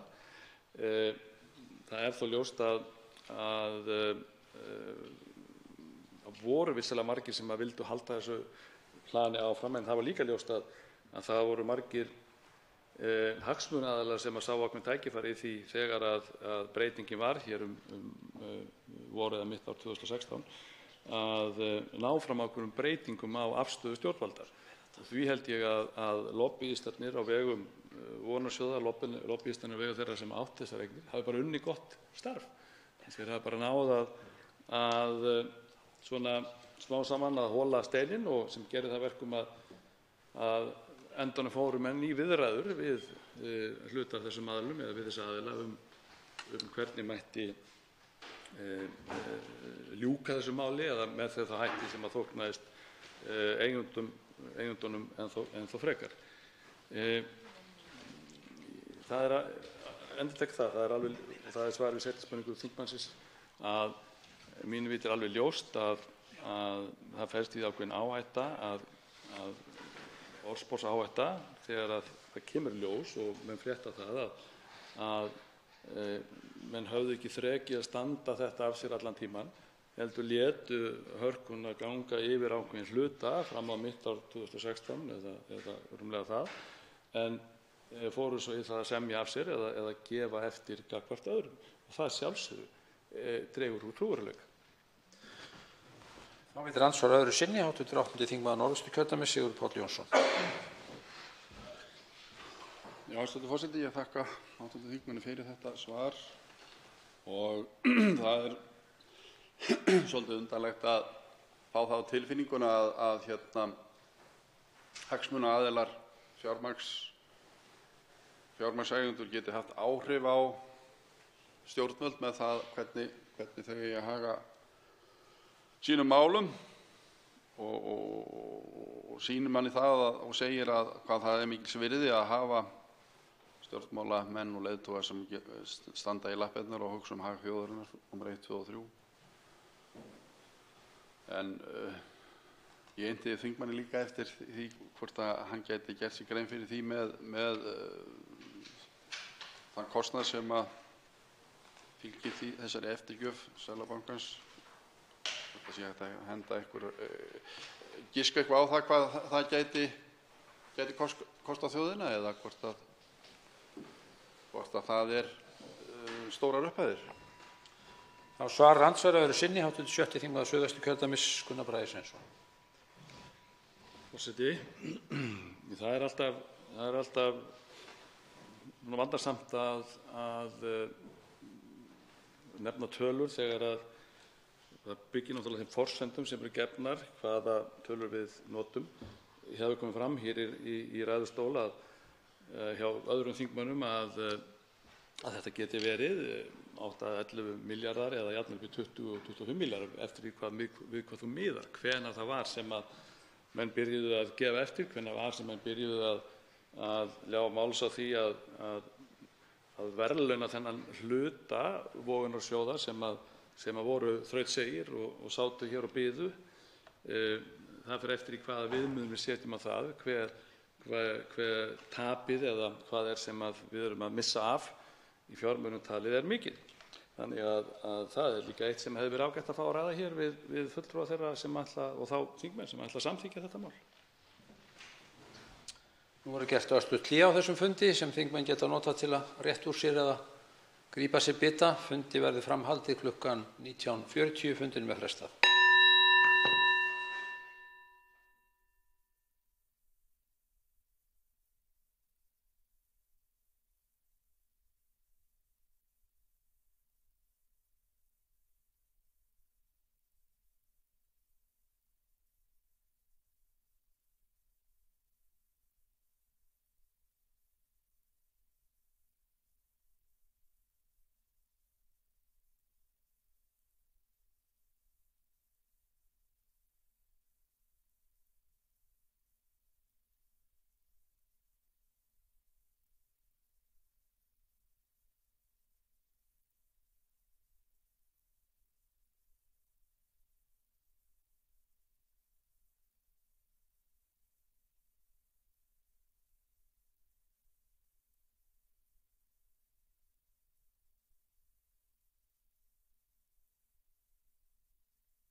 Fundi er fram haldið á Alþingi.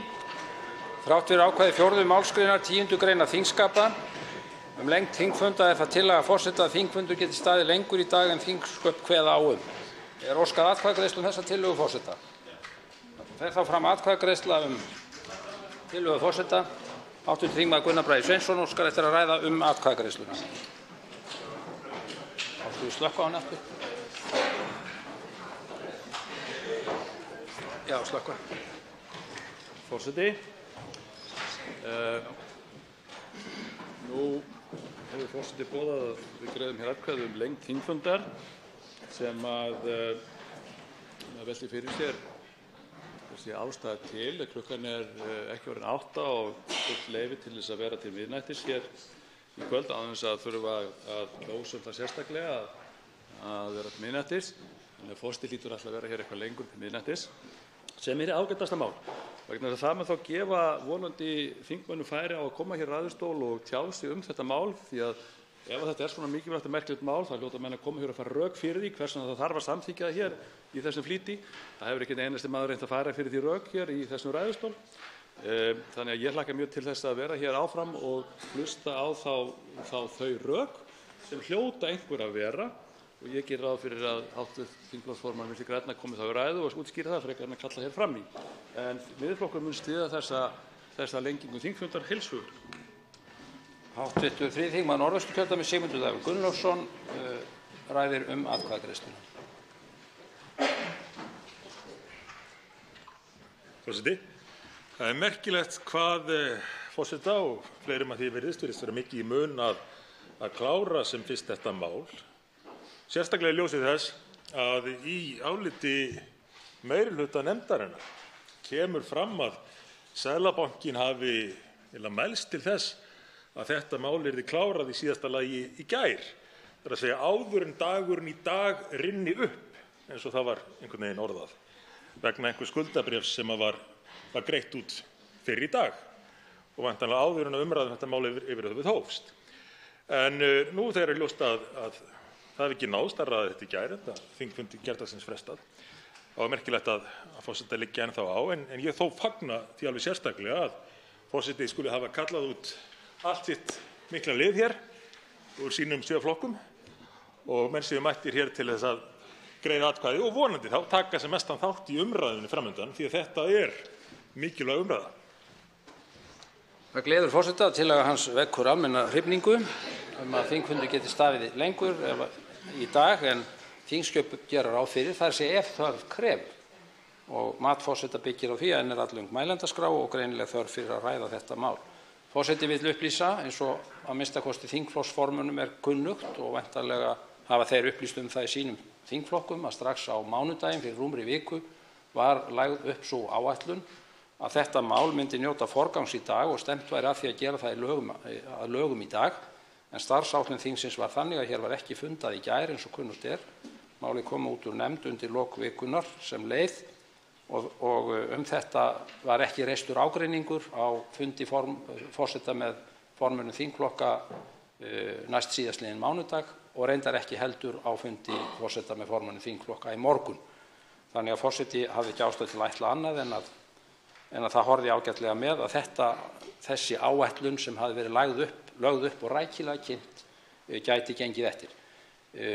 En forseti tók jafnframt skýrt fram ekki staðið til að takmarka umræður eða amast við því að menn ræddu málið eins og þeir teldu sig þurfa og í því skyni sýnist forseta hyggilegt að hafa borð fyrir báru og geta jafnvel fundað eitthvað lengur en til miðnættis ef þörf krefur.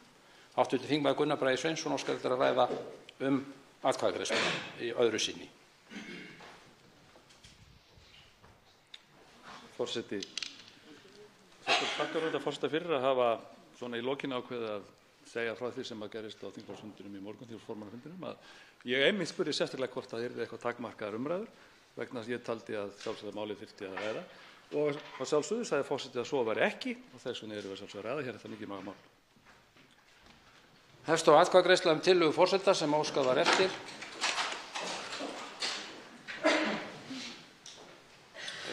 Atkvæðagreiðslunni er lokið til að forseta samþykkt með 49 samhljóða atkvæðum.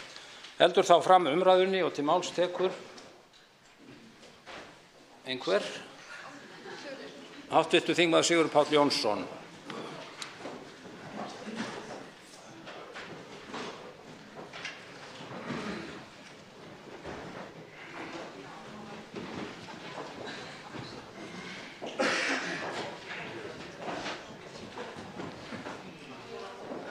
Hæstv. forseti. Við ræðum hér frumvarp til laga breytingu á lögum meðferð krónueigna sem háðar eru sérstökum takmörkunum og lögum gjaldeyrismál, aflandskrónulosun og bindiskyldu á fjármagnsstreymi.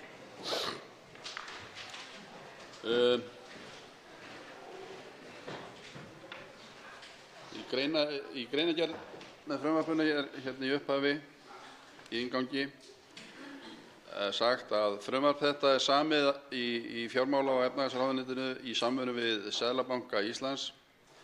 Frumvarpið eitt af lokaskrefum stjórnvalda til að afnema fjármagnshöft sem sett voru á í kjölfar falls íslenska fjármálakerfisins 2008.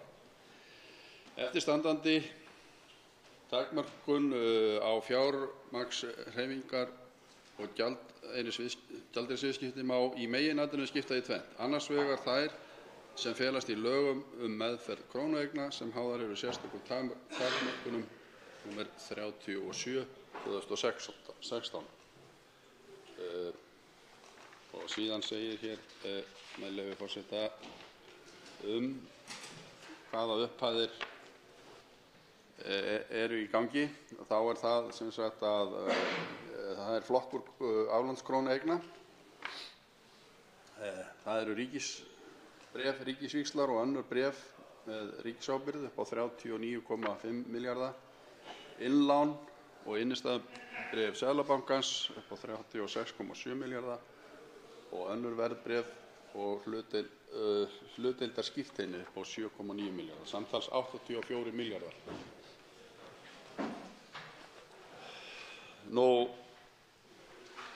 Það sem vekur furðu okkar sem höfum verið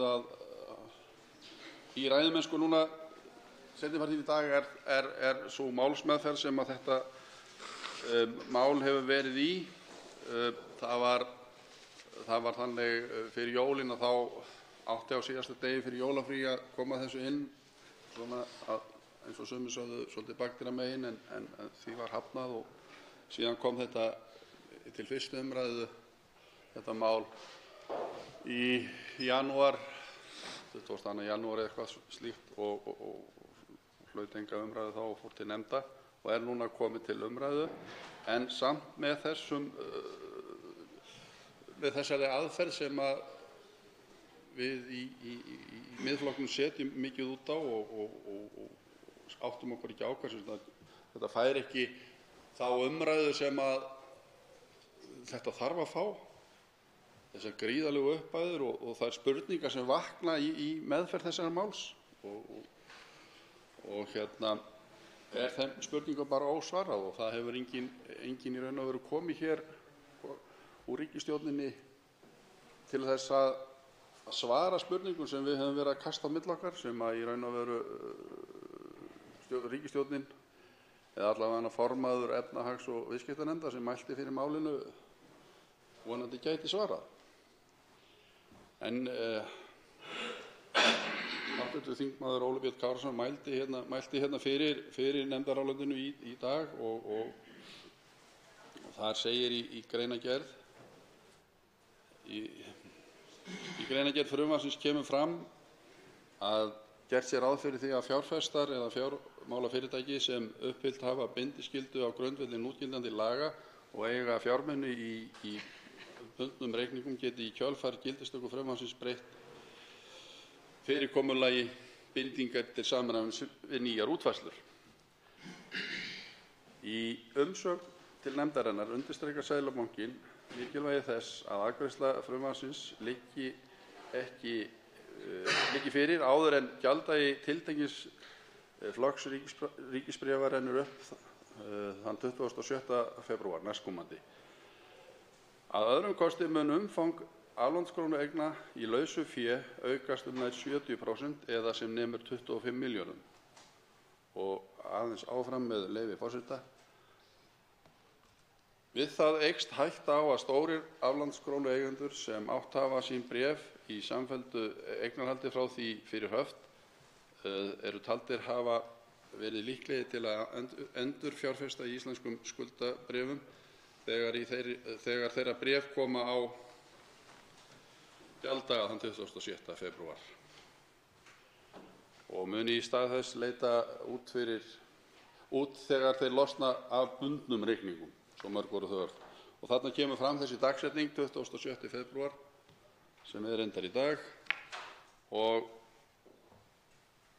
segir manni það að einhverra hluta vegna þurfi málið að fá þessa hröðu afgreiðslu með 2 umræðum í dag til þess að verða lögum.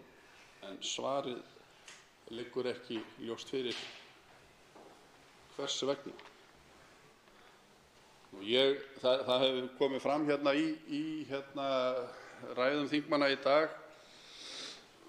Þingmenn hafa farið yfir málið vítt og breitt og hef ég í raun og veru ekkert svo mikið við það að bæta. Mig langar aðeins til að fara svona í smá sögu yfir söguna, sem sagt í smá söguskýringu vegna þess að það kom hérna fram í ræðu hv. þingmanns Gunnars Braga Sveinssonar áðan að þegar sá hinn sami var hæstv.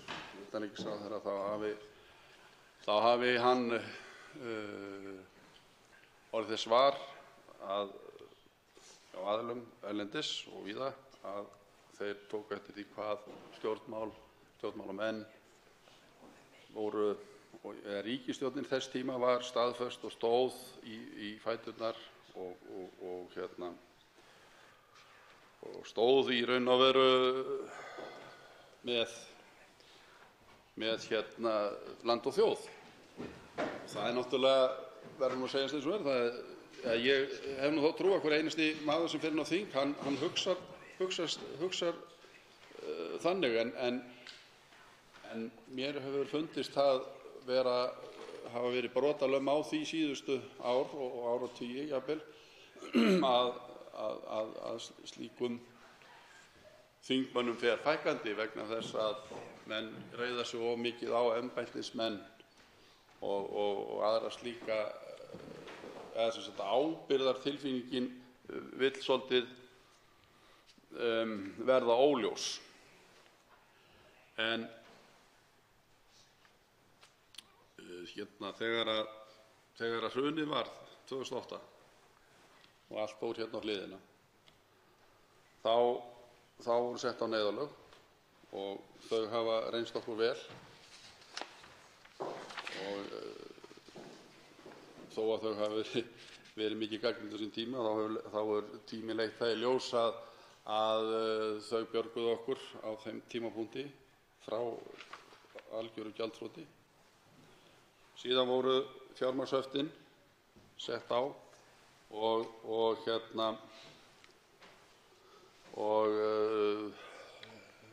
til þess bara að passa það að allt fjármagn flæddi ekki út með tilheyrandi tjóni. Og ríkisstjórnin sem sat 2009 til 2013 var mikill vandi á höndum og þar unnu menn, það verður bara að segja sér, mikið þrekverki. En samt sem áður man ég eftir því þegar ég var bara í minni vinnu á þeim tíma að þá fannst mér vanta upp á þá staðfestu og þá einurð að koma að einbeita sér að vandamálinu algjörlega þannig að það væri ekkert verið að gera neitt annað á meðan. Það væri bara verið að þétta skútuna. Það væri verið að kalfata upp í legan og ná nýrri stefnu. Þá var farið í aðgerðir sem bara lungan úr þjóðinni hugnaðist ekki. Og það voru til dæmis, það var farið að sækja í ESB Það var farið í mikla vinnu við endurskoðun á stjórnarskrá og farið í að það var sett hérna upp stjórnlagaráð og vinna við stjórnarskrá var gerð og gamlu stjórnarskránni kennt allt sem yfir höfðu farið. Og þar með upplifði ég og margir fleiri það að fókusun hefði farið af því verkefni að þétta skútuna. Og menn hefðu gefið það svolítið út að sjálfstraust þjóðarinnar, sjálfsöryggi stjórnmálamanna væri ekki mikið. Auðvitað höfðum við lent í mikilli krísu og við misstum svolítið móðinn og máttinn en þarna fannst mér ekki stjórnmálamenn standa mikið í lappirnar og það gekk á ýmsu, enda sýndi það sig að eftir á að þetta hefði þurft, ef að menn hefðu viljað fara út í þetta, hefði mátt bíða betri tíma. Og að því ég að tala á þessum nótum að þá er eitt sem að svolítið pirrar mig. Það er líka það að það er þessi ímynd þjóðarinnar út á við. Við erum að tala að við þurfum að líta svo vel út á við. Og það er góðra gjalda verst, en það er líka þannig að ef maður hugsar eingöngu þannig að þá hugsa maður kannski ekki mikið sjálfan sig. Og að því að tala sjálfstraust, að þá hlýtur sjálfstraust þjóðarinnar, sjálfstraust einstaklingsins og sjálfstraust yfirleitt að vera best undirbyggt með því að hugsa eigin fjölskyldu, að hugsa það að standa sig og standa sína plikt í staðinn fyrir að líta eitthvað vel í augum annarra. Og gæti ég nefnt mörg dæmi þar að lútandi, bara til þess að nýjasta dæmi núna. Nú er verið að tala hvalveiðar og hrátt kjöt og slíkt. Þetta er svona það sem er á dagskrá og þá eins og í sambandi við það sem að hæstv. Sjávarútvegsráðherra hefur núna gefið út það sem að Hafrannsóknastofnun hefur lagt til að sé hægt að veiða hval og staðfest hjá sjávarútvegsráðherra, og þá fara margir á límingunum yfir því að við ætlum að fara að drepa hval og það sé engin sjálfbærni í því og þetta sé eingöngu gert fyrir einn mann sem er alveg vitlaus í að skjóta hval. Svona er umræðan. En í mínum huga er þetta þannig að það þarf ekkert endilega að drepa hvalinn. En við getum alveg haft það, við vitum þá með þessari útgáfu miklu hugsanlega stofnstærð og hvað má veiða úr stofninum, og síðan bara ef einhver sér hag í því að veiða hval og fá það gott fyrir hann að það borgi sig, þá er það bara hið besta mál í mínum huga. En þarna er talað ímyndun út á við og þjóðir hafa hótað okkur einhverjum viðskiptaþvingunum og það er talað að þetta sé á kostnað hvalaskoðunar sem að reyndar hefur ekki sannað sig og annað slíkt. Þannig að mér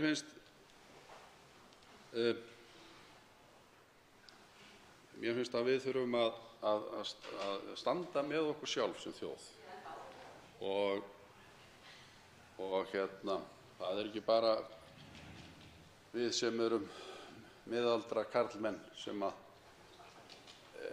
erum með eitthvað þjóðrembu þegar við tölum svona. Það getur vel verið að ég sé með þjóðrembu en ég er þá það bara stoltur yfir því. Ég elska og virði mitt land og vil gera það með reisn. En Eins datt mér í hug núna þegar við erum að ræða þetta mál sem að okkur finnst, sem erum að halda hérna ræður, að við höfum verið allt of mikið að gefa eftir í. Og það hefur líka komið fram í ræðum hérna að nú er að sigla í strand í sambandi við kjaraviðræður. Og skattatillögur ríkisstjórnarinnar féllu ekki í ljúfa löð hjá verkalýðsforystunni. Og þar stendur ríkisstjórnin keik. Það er ekkert að gera meira fyrir ykkur. Það mun þýða þetta. Höfrungar hlaup upp stigann og verðbólgu og annað slíkt. Og þar af leiðandi er fólk sem er í lægstu með lægsta tekjurnar bæði sárt og reitt skiljanlega. Þegar þetta þegar stjórnmálamenn standa ekki betur með þessu fólki heldur en þetta sýnir, þó að náttúrulega kjaraviðræður fari ekki fram á ríkisstjórnarborðinu, þá er ríkisstjórnin að gefa þarna svolítinn tón, sýna vissa staðfestu gagnvart lítilmagnanum. Og það er oft þannig að þeir sem minna mega sín, það er oft harðast komið fram við þá, en þeir sem eru stórir og sterkir, þá er ég að tala um peningalega í þessu tilefni, að þeir oft ráða ferðinni. Og það kalla ég minnimáttakennd. En já, það var eitt að það kom hérna fram í ræðum áðan að við erum alltaf að glíma við hátt vaxtastig hér á Íslandi, og það er orð að sönnu, og sumir vilja skipta yfir í annan gjaldmiðil og ég veit ekki hvað. En við í Miðflokknum erum með skýra stefnu í þessum málum, og við vorum með mjög skýra stefnu í að ráðast á fjármálakerfið, eða ekki ráðast á það, heldur að fara í kerfisbreytingu á fjármálakerfinu og í vissum skrefum, ekki með neinni hallabyltingu. Og þar koma lífeyrissjóðirnir inn í. Og það er verið að tala um fákeppni. Lífeyrissjóðirnir eiga svo mikinn pening í dag að þeir eru fjárfestandi hérna í fyrirtækjum fram og tilbaka hér á Íslandi, og meðaljónin eða lítil fyrirtæki hafa ekki roð í að keppa við þá. Fjárfestingarkrafa lífeyrissjóðanna er 3,5%, og margir leiða því líkum að þetta 3,5% sé partur af því hvað stýrivextir Seðlabankans eru háir, sem að örugglega er töluvert til í. Og þess vegna hefum við sagt að við þurfum að skapa í skrefum lífeyrissjóðunum þann kost að þeir geti farið að fjárfesta annars staðar en á Íslandi, þá fyrir mikla eða hærri ávöxtun heldur en þeir fá hér heima við. Og við kölluðum þetta á sínum tíma að lífeyrissjóðirnir þyrftu að fullorðnast og vinna fyrir sér og halda út í hinn stóra heim. Og til hliðsjónar var höfð hvernig Norðmenn stýra sínum olíusjóð og sem að reynst hefur mjög vel. Og þetta er eitthvað sem að kemst ekki mikið umræðin, og það eru margir sem að segja þegar farið er að ræða um lífeyrissjóðina: látið lífeyrissjóðina í friði. Við erum ekkert að tala að fara að skipta okkur af lífeyrissjóðum sem slíkum, heldur bara að skapa þá aðstöðu að þessi óvissi vænni kost í því að fara að fjárfesta annar staðar og jafna þá samkeppnisstöðu hér heima og í leiðinni væri hægt að horfa til lægri vaxta á öllum sviðum fjármálakerfisins, bæði innlána og útlána. En ég sé að tími minn á þrotum kominn. Það gaman að láta hugann reika í þessu máli en áhyggjurnar eru samt sem áður fyrir hendi. Svo háttar til að 3 hv. þingmenn hafa óskað eftir því að veita andsvar og ræðutíminn í síðara sinnið, í síðari umferð, þá styttur í 1 mínútu. Fyrstur til að veita andsvar hv. 3. þingmaður Reykjavíkurkjördæmis suður, Einar Kárason. 2 í fyrri umferð, 1 í seinni umferð. Herra forseti, eins og kom hefur fram í ræðum hv. Miðflokksmanna hér í eftirmiðdaginn, þá hef ég verið einn af þeim sem hefur verið að fylgjast með þessu og verið viðloðandi þingsalinn og ég verð nú að játa það, því ég er nú dálítill græningi hér, að þá fór ég mjög fljótlega að reyna að átta mig á því hvað var í kjarni málsins, hvað þeir væru að tala. Framan af þá skildist mér og kom fram bæði í ræðum og andsvörum að það snerist dálítið það að núna á miðnætti það myndi renna út einhver frestur í lok dags 27. þessa mánaðar og þess vegna væri svona mikilvægt að ræða þetta mál í þaula og klára það. Síðan eftir að menn höfðu rætt hér margar ræður þá kom einn af hv. þingmönnum og málshefjandum upp og sagði að þetta væri rangt, hann hefði fengið nýjar upplýsingar, þessi frestur hefði liðið í gær. Svoleiðis að þá fór ég að skilja ennþá minna.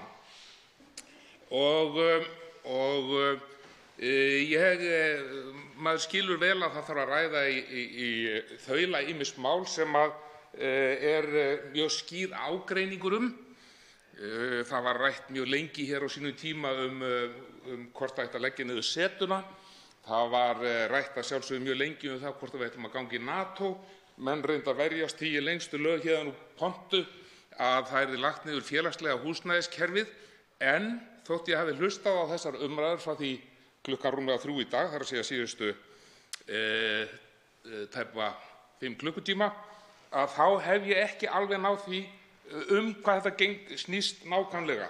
Og þar sem ég veit að þessir þingmenn eru bæði mælskir og skýrt hugsandi, þá vil ég biðja í örstuttu máli svar við því hvað þetta snýst í hnotskurn.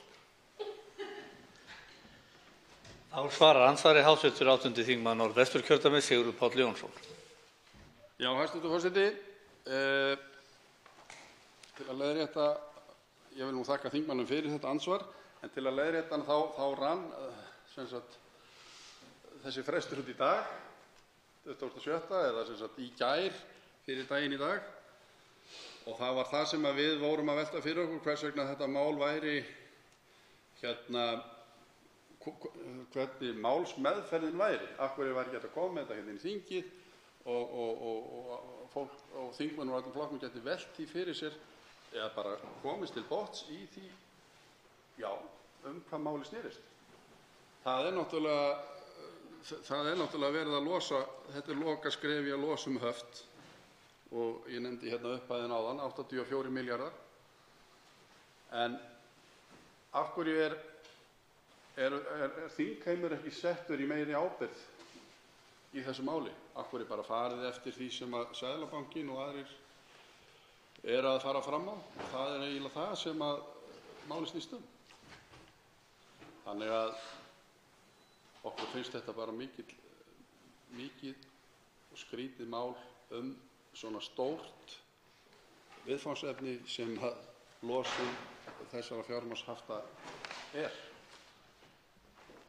Þá veitir andsvar síðara sinni hv. 3. þingmaður Reykjavíkurkjördæmis suður, Einar Kárason. Já, takk fyrir þetta. Þetta skýrði málið nokkuð.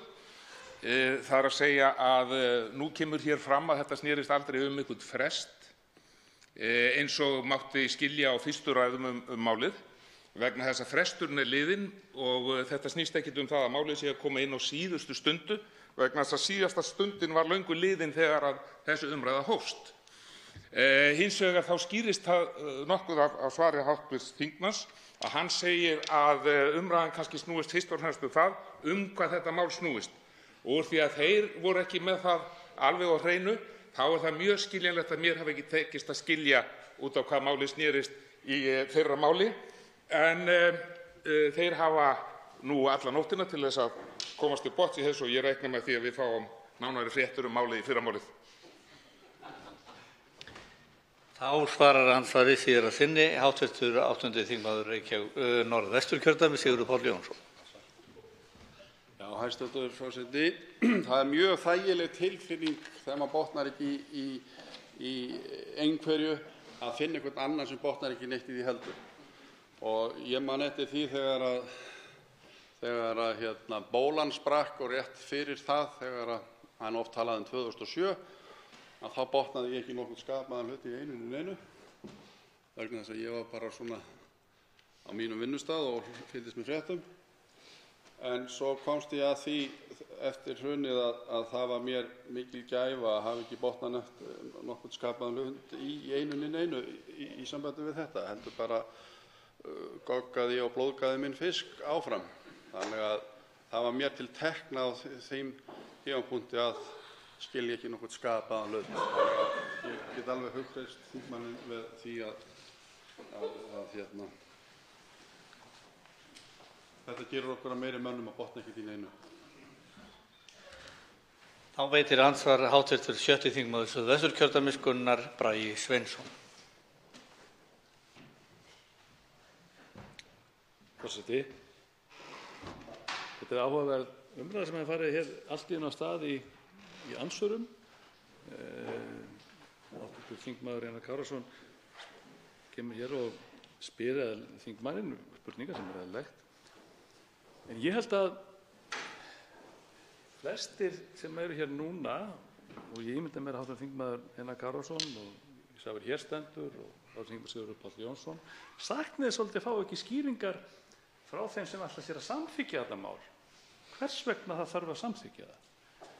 Við höfum sagt að við höfum áhyggjur af þessu máli vegna þess að þarna sé verið að gefa eftir töluvert af fjármunum, það sé ekki verið að gæta ýtrustu þá hagsmuna gagnvart kröfuhöfunum. Við höfum líka sagt að það hefur ekki komið skýring á hvers vegna þetta þurfi að klárast eftir frestinn sem hv. þingmaður nefndi hér réttilega og tek undir með það, þetta er mjög undarlegt allt saman. Þannig að mér langar að rauninni bara að rukka hv. þingmann Sigurð Páll Jónsson það hvort að það geti verið að hér sé meirihluti á þinginu fyrir því að ætla að samþykkja þetta mál án þess að menn hafi nokkuð hugmynd hvað það snýst. Getur það virkilega verið að við eigum eftir mögulega að fá hér ræður? Ég vona það að menn nýti hér tímann sem á að gefa þetta mál til þess að koma hér upp og ef þeir þekki ekki málið að spyrja spurninga, því að það er mjög mikilvægt að fá það svör. Hingað til hefur engum þeim sem að rita undir nefndarálitið nema formaður nefndarinnar tekið til máls og skýrt hvers vegna þeir rita undir nefndarálitið. Svo þeir rita undir að hann samfylkingarinn hefur ekki komið hér og sagt hvers vegna það þurfa að samþykkja þetta, hvað er svona mikilvægt í máli, hvers vegna það er í lagi að gefa eftir töluvera fjármunum, myndi ég segja, til kröfuhafana, til vogunarsjóðanna. Þannig að við hljótum að spyrja, og ég spyr hv. þingmann Sigurð Páll Jónsson því, hvort við megum ekki vænta þess að fá frekari upplýsingar frá þegar líður á kvöldið. Og þá svarar andsvari hv. 8. þingmaður Norðvesturkjördæmis, Sigurður Páll Jónsson. Já, hæstv. Forseti, þakka þingmanninu fyrir þetta ansvar. Ég sakna þess mikið að umræðan hafi ekki verið á milli þingmanna úr fleiri flokkum. Og það komi hérna fram spurningar frá þeim sem hér stendur og fleiri þingmönnum hverju það sætti sem kemur hérna fram í greinargerðinni með þessa dagsetningu og annað slíkt, af hverju þetta hefur ekki verið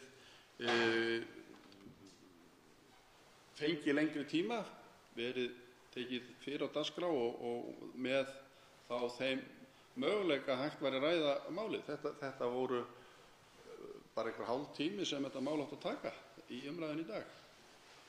En þannig að ég sakna þess mikið og ég verð bara að segja það að því að hv. þingmaður sem kom hérna í andsvar hv. þm. Einar Kárason á undan og ég svaraði honum þannig að ég hefði ekki botnað neitt í neinu, að þá er það vegna þess að okkur vantaði þessi svör. Það er náttúrulega verið, við botnum náttúrulega alveg í því hvað er í gangi í þessu máli, en það eru margar spurningar sem við höfum ekki fengið svar við. Og það er það sem við brennum fyrir og þetta er mikil breyting frá því sem var gert í þeirri stefnu sem mótuð var, því plani sem mótað var á vordögum 2015. Þá veitir andsvar síðara sinni hv. 7. þingmaður Suðvesturkjördæmis Gunnar Bragi Sveinsson. Forseti. Já, málið snýst vitanlega það að það er verið að liðka til fyrir kröfuhafa, eigendur aflandskróna, að losa þá fjármuni. Þeir munu þá væntanlega í framhaldinu geta fengið greitt eða selt þá og Seðlabankinn við kaupum það á verði sem er allt of lágt í rauninni, eða það að segja að þeir eru að fá allt of mikið fyrir sinn snúð. Og þetta eru aðilar sem eru búin að bíða hvað lengst. Þetta eru aðilar sem hafa verið hvað þolinmóðastir og þarna nú á að fara að verðlauna þá. Þannig að það er rétt sem hv. þingmaður segir að við söknum þess og botnum náttúrulega ekkert í því hvers vegna þeir sem að rita til dæmis undir nefndarálitið eða þeirra fylgisþingmenn komi hér ekki á rökstigi hvers vegna þetta mál þarf hér að fara í gegn. Það hefur enginn gert nema formaður efnahags- og viðskiptanefndar hefur komið hér og haldið hér ræðu, rökstytt ekki með nokkrum hætti hvers vegna þurfti að samþykkja þetta mál hér í dag. Þá svarar andsvari síðara sinni hv. 8. þingmaður Norðvesturkjördæmis Sigurður Páll Jónsson. Já, hæstv. forseti, það er akkúrat málið. Þetta er mergurinn málsins að við höfum viljað fá meiri rökstuðning og meiri umræðu þetta mál, meiri yfirvegun og meiri tíma. Og það hefur nú komið fram í ræðum manna hér í dag að þeir fjármagnseigendur sem eiga eða eru með þetta fé bundið þarna inni, þeir verða ekki fyrir neinu tjóni. Peningarnir verða þarna áfram á þeim vöxtum sem þeir hafa verið og það er bara ekki, eða við metum það þannig sem hafa verið að velta þessu fyrir okkur að það er ekki tjón þeirra sem mun ske eða þannig og það er bara mergurinn málsins. Ég verð bara að segja það að það er eiginlega bara svarið sem ég kem með.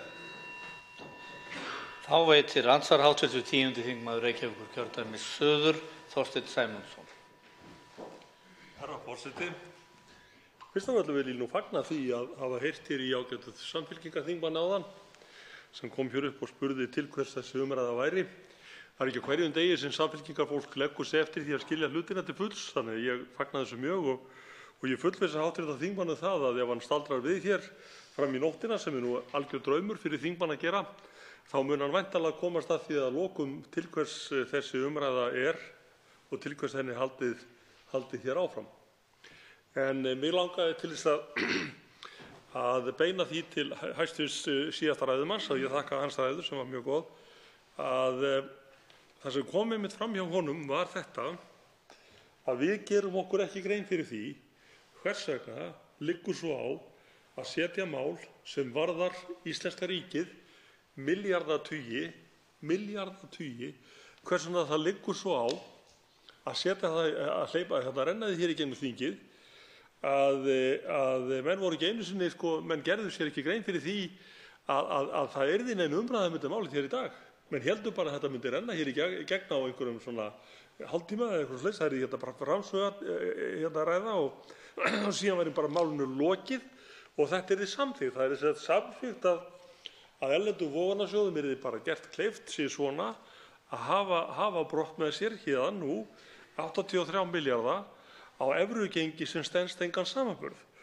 Og þess vegna langar mig að spyrja hv. þingmann hvort að hann telji einmitt ekki nauðsynlegt að við ræðum það algjörlega til hlítar og niður í grunninn hvað það er sem hér er að ræða. Það er að segja hvaða hagsmuni er verið að forsóma fyrir Íslands hönd og hvort honum þyki ekki nauðsynlegt að við sem sagt brjótum þetta mál algjörlega til mergjar hér í kvöld og fram í nóttina til þess að allavega almenningur allur viti hvað er í gangi hér í þinghúsinu, af hverju er verið að afsala ríkissjóði og þar með Íslendingum öllum milljarðatugum.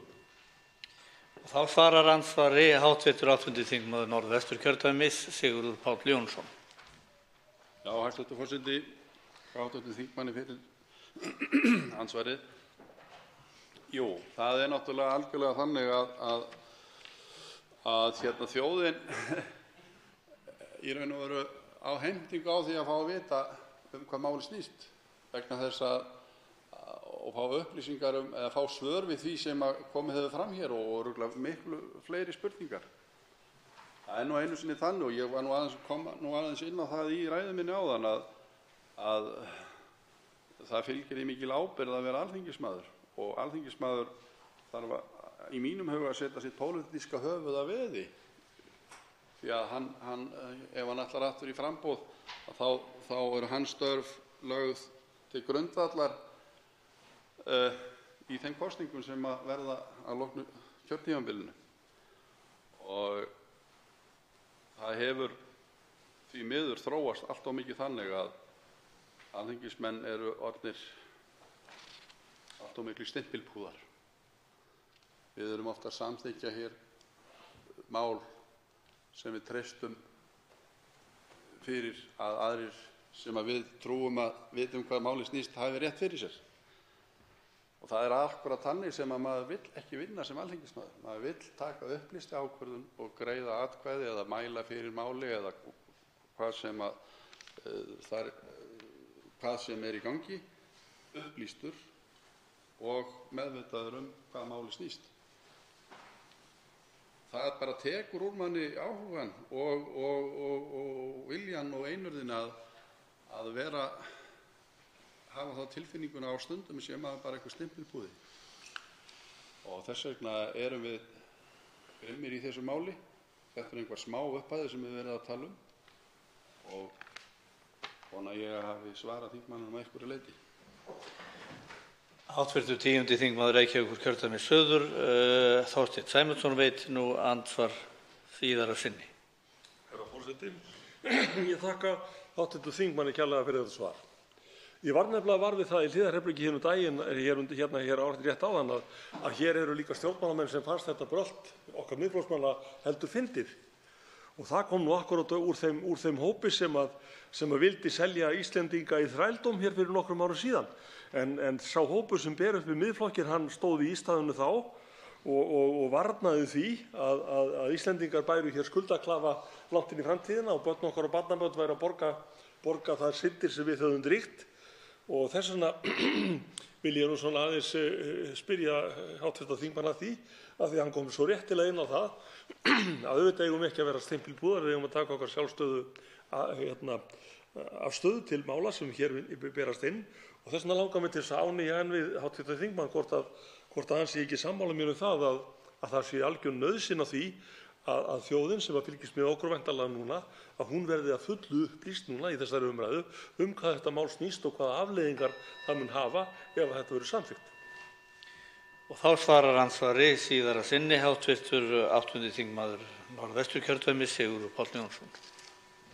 Hæstv. forseti, jú, ég er bara algjörlega sammála þingmannum og þakka honum fyrir þetta andsvar að þjóðin þarf að fá þær upplýsingar sem hún þarf að fá í þessu máli og vonandi endist okkur kvöldið til þess að komast til botns í því. Það á eftir að koma í ljós. En það er akkúrat að því við erum að tala traust til Alþingis og traust til hinn og þessara stofnana hér á Íslandi, að þá er það heiðarleiki og upplýstar ákvarðanir sem traustið byggist á. Og því þarf þjóðin að finna fyrir að þeir sem eru kjörnir fulltrúar séu traustsins verðir. Þá er andsvörum lokið sinn.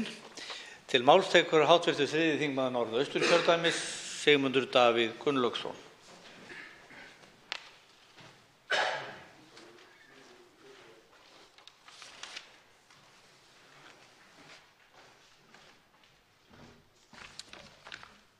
Forseti, ég er ánægður að sjá að hv. þingmaður Einar Kárason fylgist vel með. Hann kallaði áðan eftir samantekt, sérstakri yfirferð málið. Því ég kann að meta að hann skuli fylgjast vel með áfram. Því nú ætla ég einmitt að reyna að veita samantekt. Ég var reyndar byrjaður á því áðan. Ég var búinn að rekja það sem lagt var upp með þegar að aðgerðirnar í heild sinni, aðgerðirnar tengdar losun fjármagnshafta, voru kynntar árið 2015 og rifja upp að þær hefðu skipst í þrennt, þar sem að eitt af þessum þremur meginatriðum, meginaðgerðum, snerist með hvaða hætti losnað yrði við það vandamál sem að fólst í aflandskrónum. Og ég útlistaði það nákvæmlega hvernig það átti að ganga fyrir sig samkvæmt planinu, því það var alveg skýrt. Hins vegar komu brotalamir í þetta á vormánuðum 2016 og ég var byrjaður að rekja það hvernig þær hefðu meðal annars birst í framgöngu Seðlabankans og reyndar stjórnvalda líka, því að stjórnvöld hafa unnið þetta mjög náið með Seðlabankanum og verið ljóst að eftirgjöf af hans hálfu væri ekki möguleg án aðkomu stjórnvalda. Ég hef látið nægja til að byrja með að rekja þetta einfaldlega í gegnum fréttatilkynningar Seðlabankans sjálfs og eftir verður vonandi tækifæri til þess að fara yfir málið að öðru leyti, en ég ætla að halda áfram þessari yfirferð sem byggist eingöngu á fréttatilkynningum úr sjálfum Seðlabankanum til þess að reyna að sýna svona sæmilega knappamynd af því hvernig hlutirnir fóru út af sporinu, jafnt og þétt, með þeim afleiðingum að við nálgumst nú fullkomna eftirgjöf stjórnvalda gagnvart þeim vogunarsjóðum sem að hafa sýnt minnstan vilja til að taka þátt í þessu verkefni sem gerði losun fjármagnshafta mögulega. Verkefni sem að gert var ráð fyrir að allir þyrftu að taka þátt í, allir eigendur aflandskróna og slitabú bankanna. Ég kemst hins vegar ekki hjá því vegna þess að ég náði ekki að klára yfirferðina áðan að rifja örstutt upp það sem ég var búinn að nefna af tilkynningum Seðlabankans.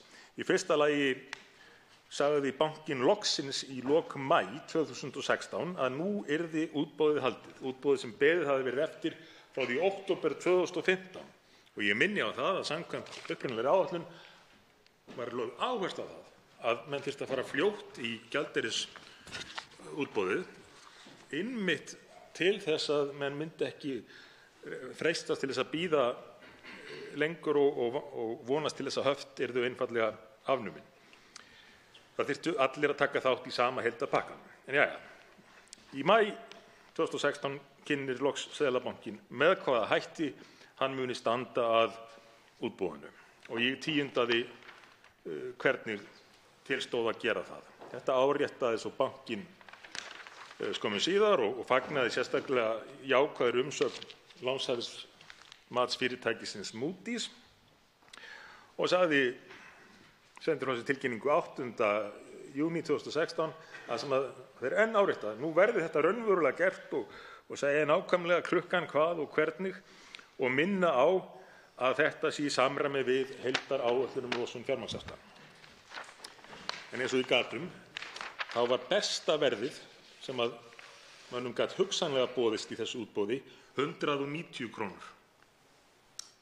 190 krónur á evruna. En á þeim tíma var gengi evrunar í kringum 138 krónur, skráðgengi.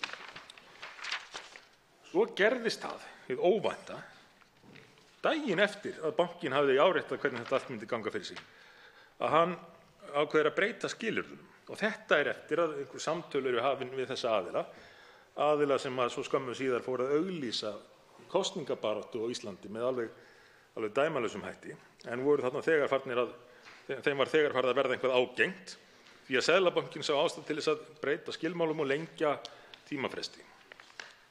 Líða þá ekki nema 4 dagar þangað til að Seðlabankinn tilkynnir aftur að hann muni ætla að hverfa frá þeim skilyrðum sem sett höfðu verið, og nú er ég það bil kominn á þann stað þar sem ég var í síðustu ræðu minni, og segir berum orðum, svo ég vitni nú bara í tilkynningu bankans með leyfi forseta: ásamt því að ekki er lengur gerður áskilnaður í 5. grein að tilboðum undir 190 krónum per evru verði hafnað að fullu. Með öðrum orðum, það er ekkit endilega neitt að marka þennan verðlista, ef svo má segja, sem við gáfum út þarna fyrst. Það getur vel verið að við getum látið ykkur hafa meira af evrum fyrir færri krónur. Þannig að reynið bara að bjóða það sem ykkur líst á. Án þess að það hafi verið orðað nákvæmlega þannig. Jæja, líða nú nokkrir dagar. Við vorum, nei, ekki nokkrir dagar, bara 1 dagur. Þetta gerist 13. júní 2016, daginn eftir.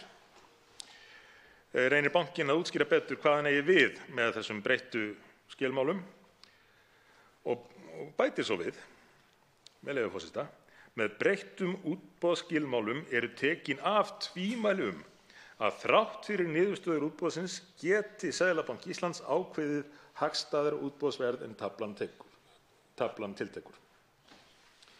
2 dögum seinna fer útboðið svo fram. Það þarf að bíða í nokkra daga til þess að fá að heyra niðurstöðuna úr því. Og hver skyldi hún nú hafa verið? Ætli það hafi verið mikill áhugi á þátttöku í útboðinu eftir allar þessar meldingar frá Seðlabankanum tilslakanir? Nei, nú voru menn farnir að kveikja á perunni. Að fyrst það væri búið að gefa eftir þetta oft, að þá væri nú reynandi að fara fram á meiri eftirgjöf. Svoleiðis aðeins 72 milljarðar eða evrur fyrir 72 milljarða af þeim kringum 180 sem voru í boði seldust.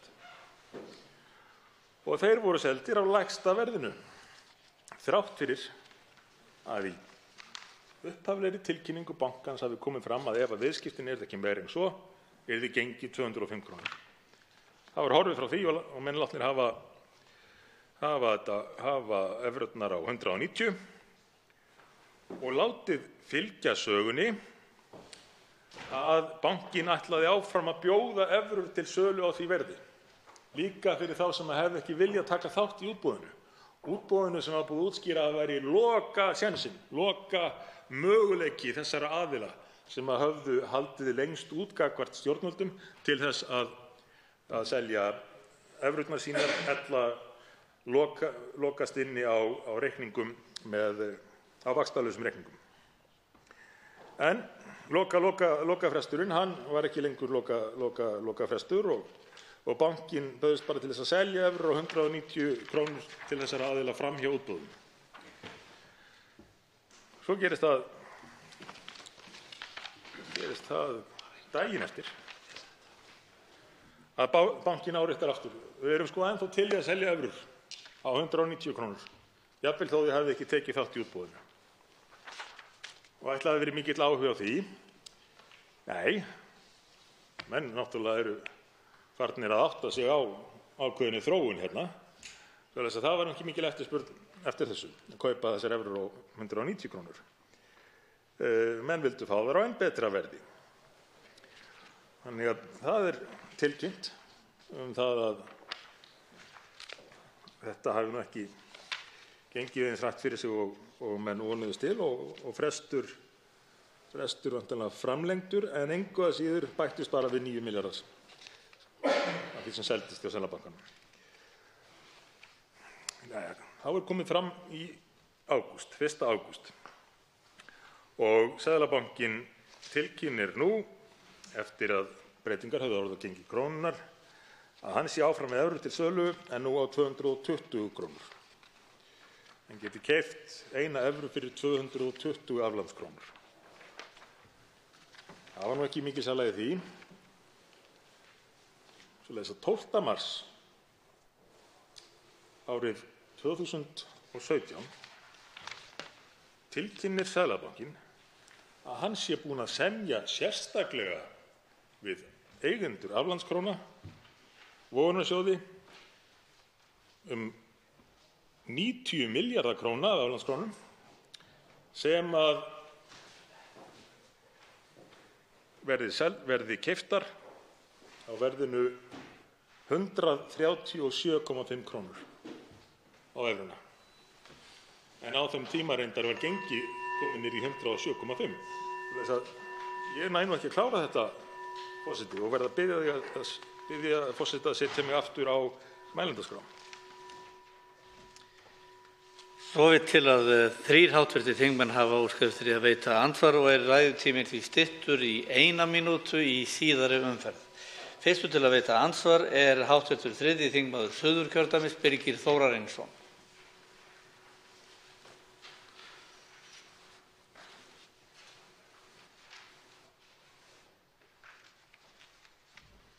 Herra forseti, ég þakka hv. þingmanni fyrir þessa yfirferð og þessa góðu ræðu og eins og við þekkjum að þá hefur hann náttúrulega yfirburða þekkingu á þessu máli sem forsætisráðherra sem leiddi mjög mikilvæga vinnu í þessum efnum, fyrrverandi forsætisráðherra, Sigmundur Davíð Gunnlaugsson. Ég langaði að fá aðeins vangaveltur hjá hv. þingmanni varðandi áhrif á gengi krónunnar. Og áhrifin velta svolítið á því hversu stór hluti kaupir gjaldeyri. Og það er alveg ljóst að þessi breyting hún mun hafa áhrif á gengi krónunnar og maður velti því fyrir sér núna inn í þetta árferði. Það er talað um það að þetta frumvarp sé lagt hér fram meðal annars vegna þess að nú séu réttar aðstæður í þjóðfélaginu til þess og við sjáum það alveg fyrir okkur ef að gengið fellur, þetta náttúrulega háar upphæðir sem hér ræðir, 84 milljarðar króna. Ef að gengið kemur til með að falla þá kemur það til með að hafa áhrif á lán heimilanna og landsmenn með mjög neikvæðum hætti og við erum að fara hér í kjaraviðræður þannig að þetta getur nú haft heilmikil áhrif þar. En í ljósi hans þekkingu á málinu væri gott að fá hans hugleiðingar það, hvort hann teldi að það sé veruleg hætta á því að gengi komi til með að lækka töluvert og það er nú sagt í frumvarpinu að Seðlabankinn sé vel í stakk búinn til þess að mæta því, en það kostar náttúrulega peninga og það væri gott að fá svona hugleiðingar hv. þingmanns hvað þetta varðar. Þá svarar andsvari hv. 3. þingmaður Norðausturkjördæmis, Sigmundur Davíð Gunnlaugsson. Forseti, það hefur þegar komið fram hjá Seðlabankanum að hann telji að þetta séu slíkar upphæðir að þær geti haft áhrif á gengi krónunnar eins og hv. þingmaður nefndi líka, telur Seðlabankann sig í stakk búinn til þess að grípa þar inn í með gjaldeyrisvaraforða sínum. Og þá er spurningin hver verður endanlegur kostnaður af því. En í því samhengi sérstök athugasemd Seðlabankans svolítið áhyggjuefni þar sem að hann lýsir því yfir að þetta frumvarp hefði átt að samþykkjast í síðasta lagi í gær vegna þess að það átti að gerast áður en að dagurinn í dag rynni upp í þeirri von að menn myndu þá vera líklegri til þess að fjárfesta áfram í ríkisskuldabréfum. Menn sem væru búin að vera hér fastir í 10 ár myndu þá stökkva til og kaupa ríkisskuldabréf áfram. Og þetta er nokkuð sérkennilegt á ýmsan hátt en er ekki traustvekjandi því að annaðhvort eru aðstæður orðnar þannig í efnahagslífinu að það sé óhætt að aflétta höftum burtséð frá öllum hinum hliðaráhrifunum, kostnaðinum eða tapinu sem að því verður fyrir í ljósi þessar eftirgjafar, en annaðhvort er efnahagsástand orðið þannig að það sé óhætt að aflétta höftum eða ekki. Það getur ekki byggst á einhverjum væntingum að hugsanlega og vonandi muni menn vilja vera með peninga hér áfram sem að hafa setið hér fastir í höftum í 10 ár. En einmitt þess vegna tel ég og sérstaklega eftir þessa athugasemd Seðlabankans, mikilvægt og umræðu hana, skort á skýringum, mikilvægt að halda fund í efnahags- og viðskiptanefnd og fer hér með fram á það við forseta að það fari fram fundur milli umræðna með seðlabankastjóra og fleirum til þess að ræða meðal annars þetta sem að hv. þingmaður spyr um. Þá veitir andsvar síðara sinni hv. 3. þingmaður Suðurkjördæmis, Birgir Þórarinsson. Já, herra forseti, ég þakka hv. þingmanni og fagna því að hann muni beita sig fyrir því að þetta verði rætt innan nefndarinnar vegna þess að mér finnst gert allt of lítið úr þessu í þessu frumvarpi og í greinargerðinni. Þeim hættum sem kunna að steðja að þegar að þetta brestur á með þessum hætti fyrir efnahagslífið og það sem fram undan erfiðar kjaraviðræður og svo framvegis, og það nú það allra síst sem að við viljum fara að rugga þeim báti meira en gert hefur verið nú þegar með því að lán landsmanna kemur til með að hækka, verðbólga fara hér úr böndunum og svo framvegis. Þannig að ég held að sé afar mikilvægt að þessi umræða verði tekin fyrir í nefndinni og könnuð til hlítar og fulltrúar Seðlabankans fengnir á fund nefndarinnar til að skýra þetta mál betur vegna þess að, eins og ég segi áðan, að mér finnst þetta ekki fá nægilega vigt í þessu frumvarpi og í greinargerðinni. Og þá svarar andsvari síðara sinni hv. 3. þingmaður Norðausturkjördæmis, Sigmundur Davíð Gunnlaugsson.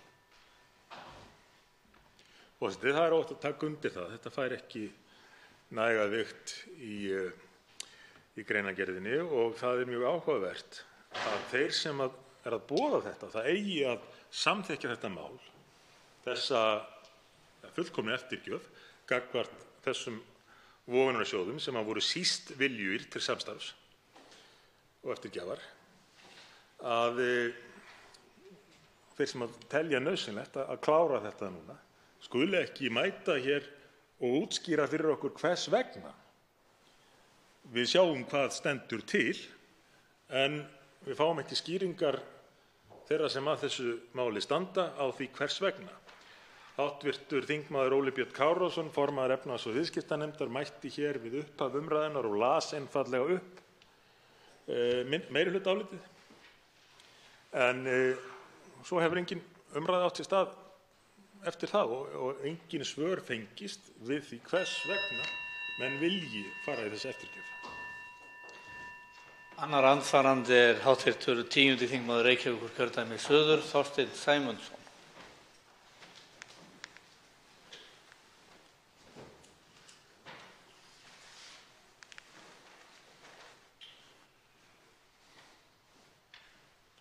Herra forseti, ég þakka hv. þingmanni kærlega fyrir þessa ræðu sem hann flutti og eins skýringar hér í andsvörum á undan.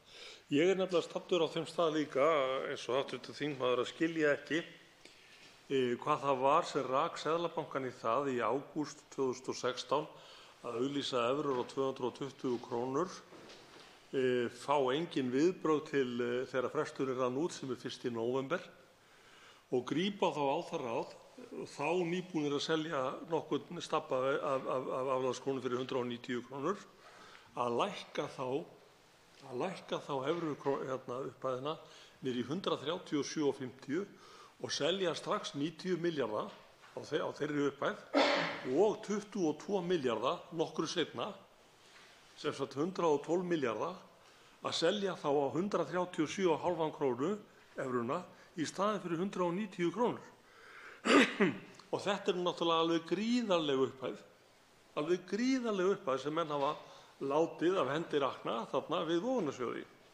Og þess vegna styð ég eindregið þessa kröfu hv. þingmanns að seðlabankastjóri og hans menn verði látnir koma fyrir viðskiptanefnd, efnahagsviðskiptanefnd nú á milli umræðna til þess að útskýra fyrir okkur hvað var það sem rak Seðlabankann á árinu 2016 og 2017 þegar hér var allt á hagsögulegum toppi til þess að lækka þarna þetta verð úr 190 krónum niður í 137,5 krónu og feta þar með þá slóð sem nú er verið að henda að selja hér aflandskrónur á brunaútsölu.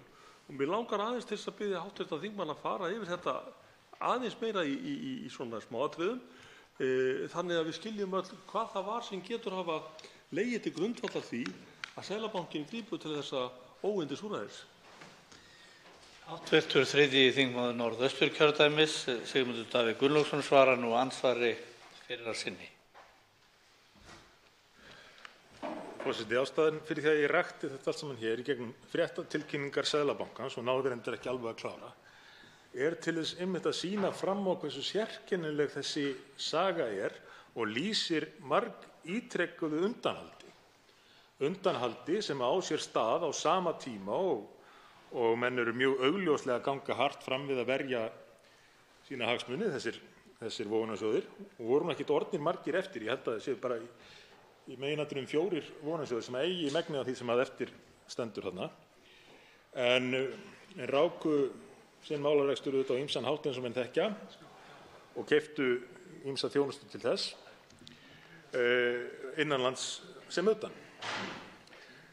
Svoleiðis að við sjáum þarna alllanga sögu viðvarandi undanhalds sem færir okkur svo á þennan punkt sem við erum komin á núna, vilja ríkisstjórnarinnar og að því virðist flestra hér á Alþingi til þess að gefa endanlega eftir og lyfta höftum einhliða, þannig að menn geti keypt evrur af Seðlabankanum á seðlabankagengi. Og hvaða upphæðir þarna að ræða? Við erum búin að vera að velta því fyrir okkur. Ég ætla bara að birta hér mjög einfalda mynd til þess að reyna að svara í einhverju spurningum hv. þingmanns. Upphæðin var 319 milljarðar og þeir hefðu verið seldir á genginu 190,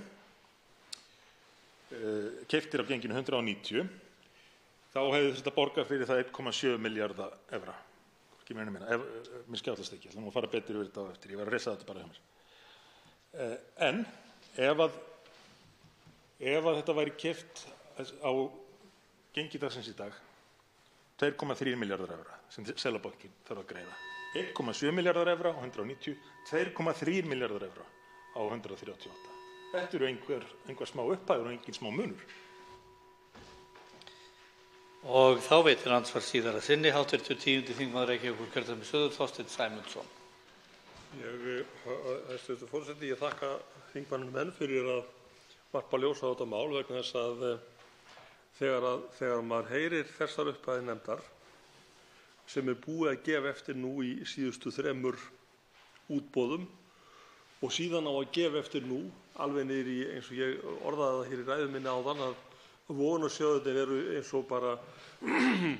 og við myndum labba sjálf út við í Leifsstöð og taka okkur út gjaldeyri á leið til útlanda, að þá eru þessir ágætu aðilar að fara í burtu með 83 milljarða íslenskra króna á þessu gengi. Þannig að ég spyr þingmanninn þá háttvirtan hvort að það sé ekki einboðið að það þurfi að taka þetta mál upp í heild milli 2. og 3. umræðu og fara gaumgæfilega ofan í það hvort að mönnum í raun og veru alvara að láta þessa 83 milljarða af hendi á þessum kjörum. Og andsvarinu svarar nú í síðara sinn hv. 3. þingmaður Norðausturkjördæmis, Sigmundur Davíð Gunnlaugsson. Forseti, það sannarlega tilefni til þess, enda gríðarlegir hagsmunir hérna undir, eins og við höfum verið að velta fyrir okkur með því að reyna að setja þessar tölur allar í samhengi við önnur mál sem að stjórnvöld virðast ekki hafa eins miklar áhyggjur af eins og að koma til móts við þessa aðila. Það má til dæmis bara nefna það sem er sett í matvælaframleiðslu á Íslandi, íslenskan landbúnað á ári, bliknar í samanburði. Svoleiðis að mér finnst að blasa við að það þurfi að taka þetta upp aftur, endurskoða þetta og það liggur varla á lengur því að þessi dagsetning sem að Seðlabankinn nefndi sérstaklega, hún komin og farin og þess heldur þá kannski að menn halda að sér höndum og an ekki að neinu. Þá veitir andsvar hv. 4. þingmaður Norðvesturkjördæmis, Bergþór Ólason.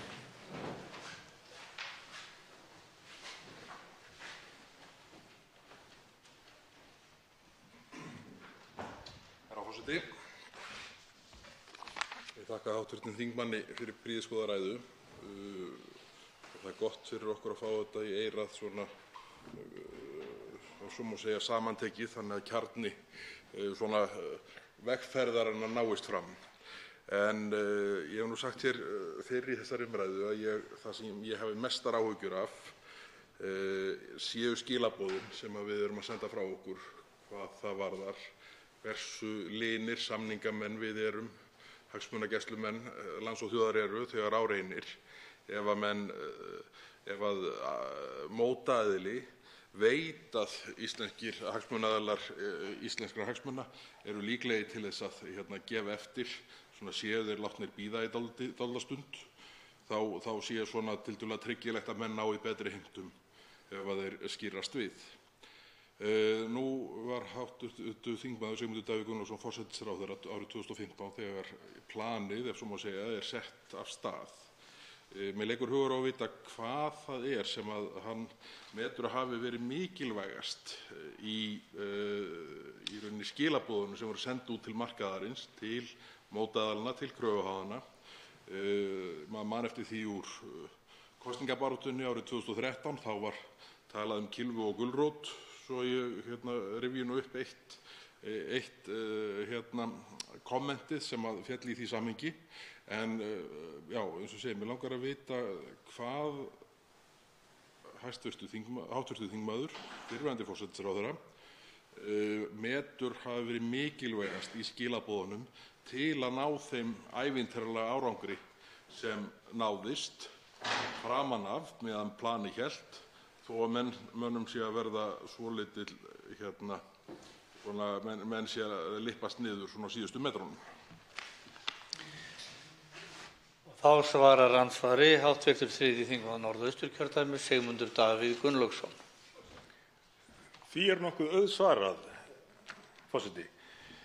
Mikilvægastur var endanleikinn og trúverðugleikinn. Það er að segja að útskýra einfaldlega svona verður þetta og að menn tryðu því að svona yrði þetta. Þess vegna er til að mynda í umræðu aflandskrónurnar lögð gríðarleg áhersla á það að þetta einu uppboð feli í sér endanleika. Núverandi hæstv. forsætisráðherra taldi ekki áhyggjuefni að fresta þessu útboði á sínum tíma þegar það dróst og sagði það er búin að vera mörg útboð hjá Seðlabankanum áður.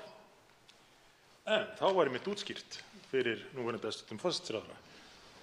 Munurinn er sá að hér er að ræða lok málsins, endanleika í því hvernig verði fengist við aflandskrónurnar og menn geta gengið að því sem vísu að ef þeir spila með, taka þátt í að gera samfélaginu kleift að losna úr höftum og þá fá þeir eitthvað fyrir sinn snúð. En ef þeir ætla ekki að spila með, ef þeir ætla að verða eftirlegu kindur og treysta á að stjórnvöld muni guggna á síðari stigum, þá hafa menn ekkert upp úr því.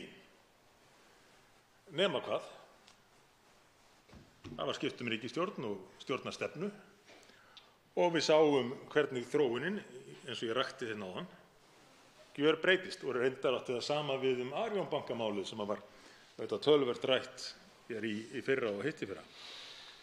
Það var sama upp á teningnum þar, það var tekin beygja og horfið frá endanleikanum og trúverðugleikanum í því plani sem að kynnt hafði verið og skilað þeim árangri að menn ættu nú að kunna meta eða átta sig á mikilvægi trúverðugleikans og endanleikans þegar stjórnvöld kynna áfram. Þá veitir andsvar síðara sinni hv. 4. þingmaður Norðvesturkjördæmis, Bergþór Ólason. Virðulegur forseti, ég þakka hv. þingmanni svarið. Þá er það hitt atriði sem mig langaði til þess að fá afstöðu hans fram gagnvart og það er það hvort hann telji að þessi þróun mála á lokametrum plansins sem lagt var af stað með árið 2015 muni hafa skaðleg áhrif hvað trúverðugleika okkar, ríkisstjórnar eða Alþingis hverju sinni, varðar hvað framtíðarhagsmunagæslu varðar í stórum málum. Telur hv. þingmaður að skaðinn sem af þessum snúningi stjórnvalda hlýst sé ekki bara fjárhagslegur núna, heldur komi hann fram í stórum hagsmunamálum til næstu framtíðar, að minnsta kosti við sambærilega samsetta ríkisstjórn og nú er við völd?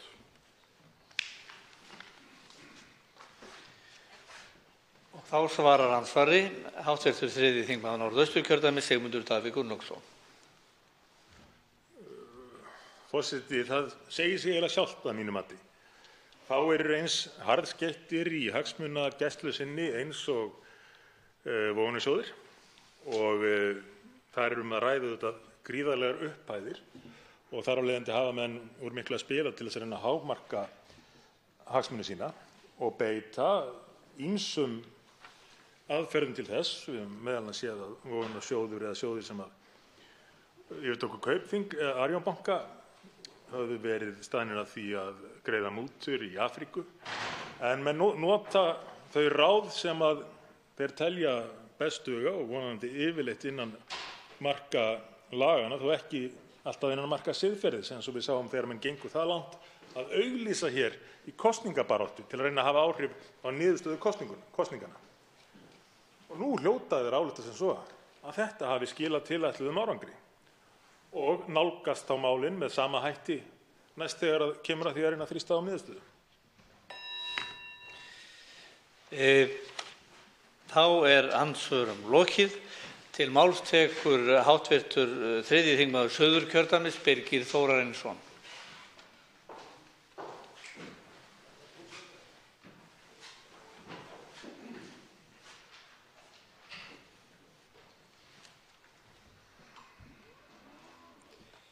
Herra forseti, við ræðum hér þetta frumvarp ríkisstjórnarinnar að heimila eigendum aflandskróna sem hafa verið fastir inni í fjármagnshöftum að geta losað þær og selt þær fyrir gjaldeyri. Krónueignirnar sem lagabreytingin á að ná til nema allt að 84 milljörðum króna og verður öllum aflandskrónueigendum gefið færi á að losa þær eignir sínar, skipta þeim yfir í gjaldeyri og flytja úr landi. Breytingarnar fela sem sagt í sér auknar heimildir til úttektar af reikningum sem háðir eru sérstökum takmörkunum, þannig að öllum aflandskrónueigendum er gefið færi á að losa aflandskrónueignir sínar. Heimildirnar sem koma fram í frumvarpinu eru þríþættar. Í fyrsta lagi er að ræða almenna heimild fyrir alla aflandskrónueigendur til að losa aflandskrónueignir til að kaupa erlenda gjaldeyri og flytja á reikning erlendis. Í öðru lagi er heimild fyrir aflandskrónueigendur sem átt hafa aflandskrónueignir samfellt frá 28. nóvember 2008 eða í rúm 10 ár til að losa aflandskrónueignir undan takmörkunum laganna. Og í þriðja lagi er heimild fyrir einstaklinga til að taka út allt að 100 milljónir króna af reikningum sem eru háðir sérstökum takmörkunum. Eins og við þekkjum og hefur komið fram í þessari umræðu, þá voru stór skref stigin á árinu 2016 í átt að losun hafta og heimili og fyrirtæki voru fjármagnshöft losuð að mestu leyti á árinu 2017. Við gildistöku laga aflandskrónur voru aflandskrónueignir áætlaðar 319 milljarðar króna eða 15% af landsframleiðslu. En eru nú metnar 84 milljarðar króna eða 3,1% af landsframleiðslu.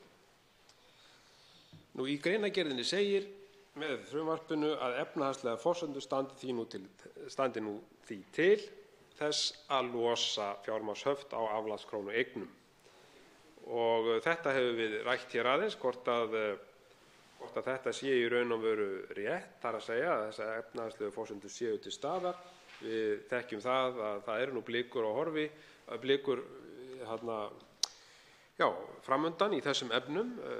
Við þekkjum það með lausa kjarasamninga, kjaraviðræður og hugsanleg verkföll framundan, dregið úr landsframleiðslu og færri ferðamenn heimsækja landið og svo framvegis. Þannig að ég er nú ekki alveg sammála þessu að efnahagsforsendurnar standi svo vel að það sé rétt að losa þetta með þessum hætti, en að sjálfsögðu er eðlilegt að þetta verði rætt innan nefndarinnar og sérfræðingar á þessu sviði fengnir fyrir nefndina til þess að ræða þetta nánar. Ég hef áður komið inn á það hér að hver áhrif á gengi krónunnar geta verið og þau ráðast af stórum hluta af því hversu mikið verður keypt af gjaldeyri og þar svolítið áhyggjuefni hvað það áhrif þetta getur haft á stöðu gengisins. Það segir í greinargerðinni að Seðlabankinn sé vel í stakk búinn til að takast á við það en vissulega kemur það til með að kosta og þá er spurningin er þeim fjármunum vel varið. Þetta eru þessar mótvægisaðgerðir sem að Seðlabankinn segist geta gripið til og það skiptir náttúrulega máli líka á hversu langan tíma það dreifist, kaup á gjaldeyri. En þetta sem athyglisvert er við þetta mál er einnig það að við þekkjum það fyrst var það þannig að Seðlabankinn veitti afslátt af þeim sem komu með erlendan gjaldeyri inn í landið og núna er veitt meiri þjónusta til þessara sömu aðila svo þeir geta flutt peningana aftur út úr landinu eftir mikinn hagnað. Og það væri náttúrulega sjálfsögðu fróðlegt að fá að vita það hverjir eiga þessa 84 milljarða í aflandskrónum. Hverjir eru það sem að koma til með að hagnast svona mikið á þessu og að hafa mætt stjórnvöldum að þessari hörku sem að hér hefur verið rætt og uppskorið í þeim efnum. Það er sjálfsögðu mjög fróðlegt að fá svör við því. Ég vil víkja hér aðeins að því sem ég hef áður komið inn á vegna þess að ég tel það mjög mikilvægt í þessari umræðu að rifja það aðeins upp hvernig framkoma þessara sjóða var gagnvart íslenskum stjórnvöldum og sérstaklega þegar að keyptar voru auglýsingar sem beinlínis beindust gegn íslenskum stjórnvöldum. Og þeir gerðu ýmislegt annað en að kaupa auglýsingar. Þeir réðu þekktar hugveitur eins og kallað eru og svo fóru að birtast auglýsingar afstöðu íslenskra stjórnvalda gagnvart erlendum fjárfestum og íslensk stjórnvöld gerð mjög tortryggileg í þeim efnum. Og þarna var fyrirbæri sem kallað er Iceland Watch, með leyfi forseta, og það er rekið af annarri hugveitu sem heitir Institute for Liberty, með leyfi forseta. Þessir aðilar vöktu fyrst athygli hér á landi þegar þeir birtu boðskap sinn á Twitter og voru þar að níða íslensk stjórnvöld og tilgangur var augljós að gæta hagsmuna þessara erlendu kröfuhafa sem neituðu að taka þátt í þessu aflandskrónu uppboði Seðlabankans. Og það má til dæmis bara rifja upp textann í þessari heilsíðu auglýsingu sem birtist í Morgunblaðinu og þar var yfirskrift auglýsingarinnar hver greiðir fyrir opinbera spillingu og mismuna reglur á Íslandi. Og þar var mynd af seðlabankastjóra. Og síðan var vísað í auglýsingunni í eitthvað rannsóknarteymi í Bretlandi sem hafði komist að þeirri niðurstöðu að þessi stefna Íslands sem var að sjálfsögðu rétt og bara snýr að fullveldi landsins. Að þessi stefna átti að hafa komið í veg fyrir það að 30.000 störf hefðu skapast á Íslandi. Og þessi stefna hefði kostað á bilinu 5 til 9 milljónir bandaríkjadala í landsframleiðslu árlega og síðan er vegið að einum starfsmanni Seðlabankans í þessari auglýsingu, hann nafngreindur og sagt að hann sé að sæta rannsókn á meintum innherjasvikum. Og við sjáum bara þessa aðferðafæri. Þetta er náttúrulega með ólíkindum að við síðan skulum, eða stjórnvöld, hér ríkisstjórnin, skulu síðan greiða götu þessara sömu aðila sem hafa beitt okkur þessari herferð sem hefur skaðað orðstír okkar erlendis.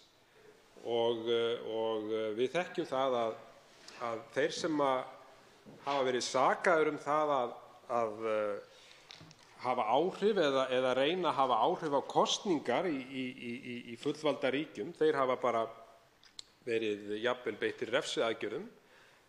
Rússar hafa verið sakaðir það að hafa reynt að hafa áhrif á kosningar í öðrum löndum og fyrir vikið hafa þeir verið beittir refsiaðgerðum. Þannig að hér sjáum við hins vegar allt aðra stefnu. Hérna sjáum við íslensk stjórnvöld bara beygja sig fyrir þessum aðilum sem hafa komið svona fram og eins og þeir bara horfi algjörlega fram hjá því, og það finnst mér mjög miður og sorglegt að stjórnvöld skuli ekki beita meiri hörku hvað þetta varðar og núna leggjast flöt fyrir þessum sjóðum. Hv. þingmaður Einar Kárason minntist á það hér áðan í andsvari að spurðist fyrir það hvað máli snýst. Ég vil fá að svara því eins og kannski fleiri að mér finnst þetta mál einfaldlega snúast það að stjórnvöld segi eitt og geri annað.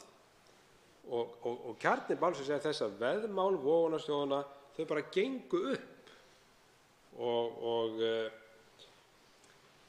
hann sagði að höftunum hafi upphaflega verið ætlað að gilda í nokkra mánuði en það hafi tekið á 9. ár að losa þau og þó að vissu leyti séu þau enn í gildi þá hafi þau þjónað tilgangi að draga úr högginu sem var við hrun bankanna. Þetta hefur komið fram í umræðum um haftalosuna en það er líka rétt að minnast á það að það er trúverðugleikinn sem skiptir okkur mestu máli í þessu. Og eins og ég segi, veðmál vogunarsjóðanna gekk algjörlega upp og einhverju leyti tókst þeim að brjóta íslensk stjórnvöld niður og það er afar sorglegt.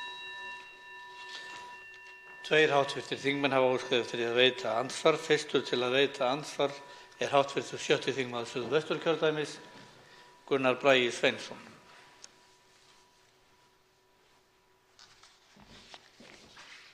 Forseti, ég vil byrja að þakka þingmann fyrir ágæta ræðu. Þingmaður nefndi hér 2 hugveitur. Önnur reyndi að hafa áhrif á kosningar með birtingu auglýsinga þar sem að ráðist var eða unnið gegn stjórnvöldum og hinn var eigandi eða einhvern veginn tengsl allavega við þessa líklega eigandi á þessari fyrrnefndri hugveitu. Langar bara að forvitna þessa þingmannum hvort hann hafi upplýsingar um það og kannað hvert endalegt eignarhald er á þessum batteríum, þessum hugveitum sem að þarna eru nefndar, því að það er í það minnsta forvitnilegt að komast að því hvort að baki séu aðilar sem eru kannski mjög tengdir, beintengdir þessum miklu hagsmunum sem þarna eru, eða hvort þessir aðilar, þar að segja, þegar eigendur krónueigna hafi einfaldlega verið að kaupa sér þjónustu hjá þessum hugveitum. En þetta var nú svona meira forvitni. Ég er sammála hv. þingmanni með að það er alvarlegt þegar stjórnvöld segja eitt og gera annað og það grefur klárlega undan trúverðugleika viðkomandi stjórnvalds og stjórnvalda.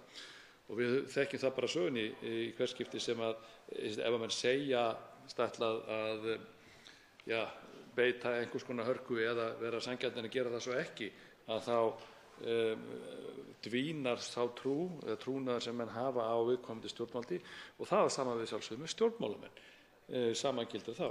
Þannig að mér langar aðeins að biðja þingmanninn að velta hans fyrir sér áhrifunum að því að stjórnvöld standi ekki lappirnar.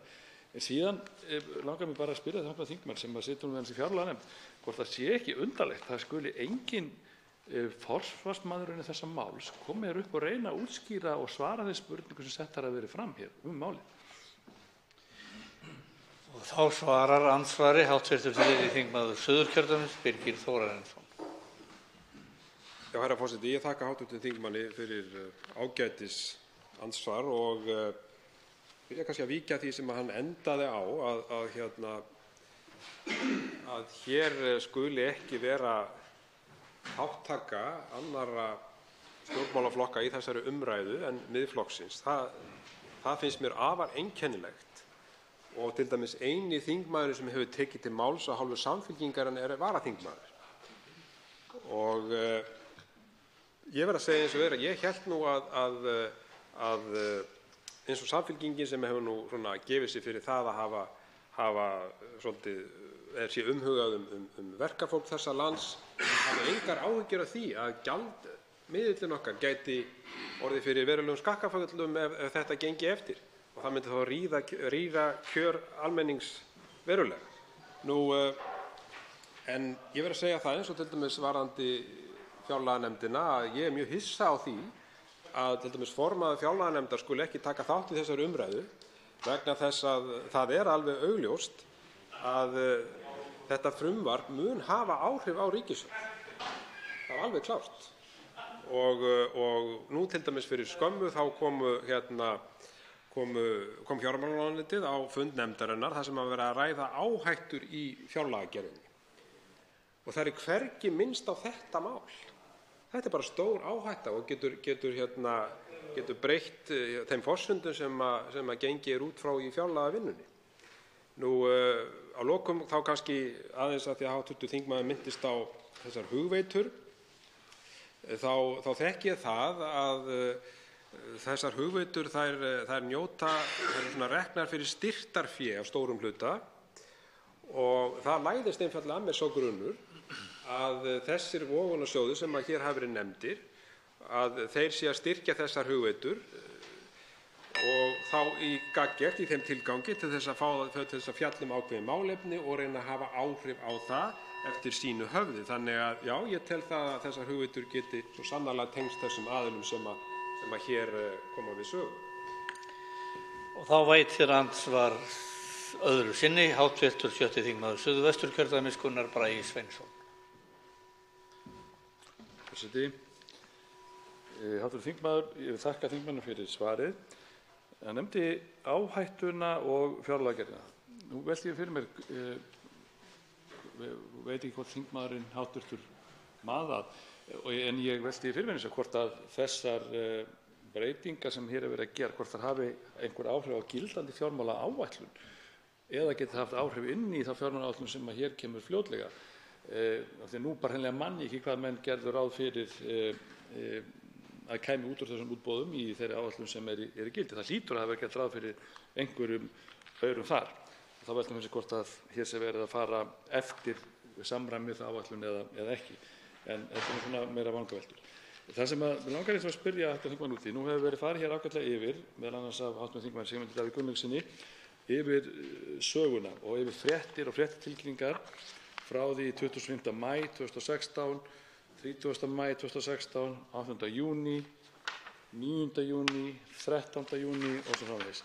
Það sem að rakið er rauninni hvernig Seðlabankinn hefur ítrekað gefið eftir eða gefið afslátt af þeirri áætlun sem lagt var af stað með í upphafi. Hvað getur skýrt það? Hvers vegna er það þannig að í júní 2016 er bankinn rauninni búinn að byrja að hverfa algjörlega frá því sem var búið að auglýsa og samþykkja í maí sama ár? Hvað er það sem gerist sem gerir það verkum að menn bogna svona í hnjánum á þessum tímarunum? Vegna þess að það er engin, við höfum ekki séð nein rök allan fyrir þessari breytingu eða þessari þróun sem þarna var. Hvað þá að við höfum fengið rök eða fengið heyra frá stuðningsmönnum þessa frumvarps eða þeim sem bera það hér upp í þessum sal, hvers vegna er rauninni hvað það er sem að gera það verkum að það þurfi að samþykkja þetta hér. Og þá svarar andsvarið síðar að sinni hv. 3. þingmaður Suðurkjördæmis Birgir Þórarinsson.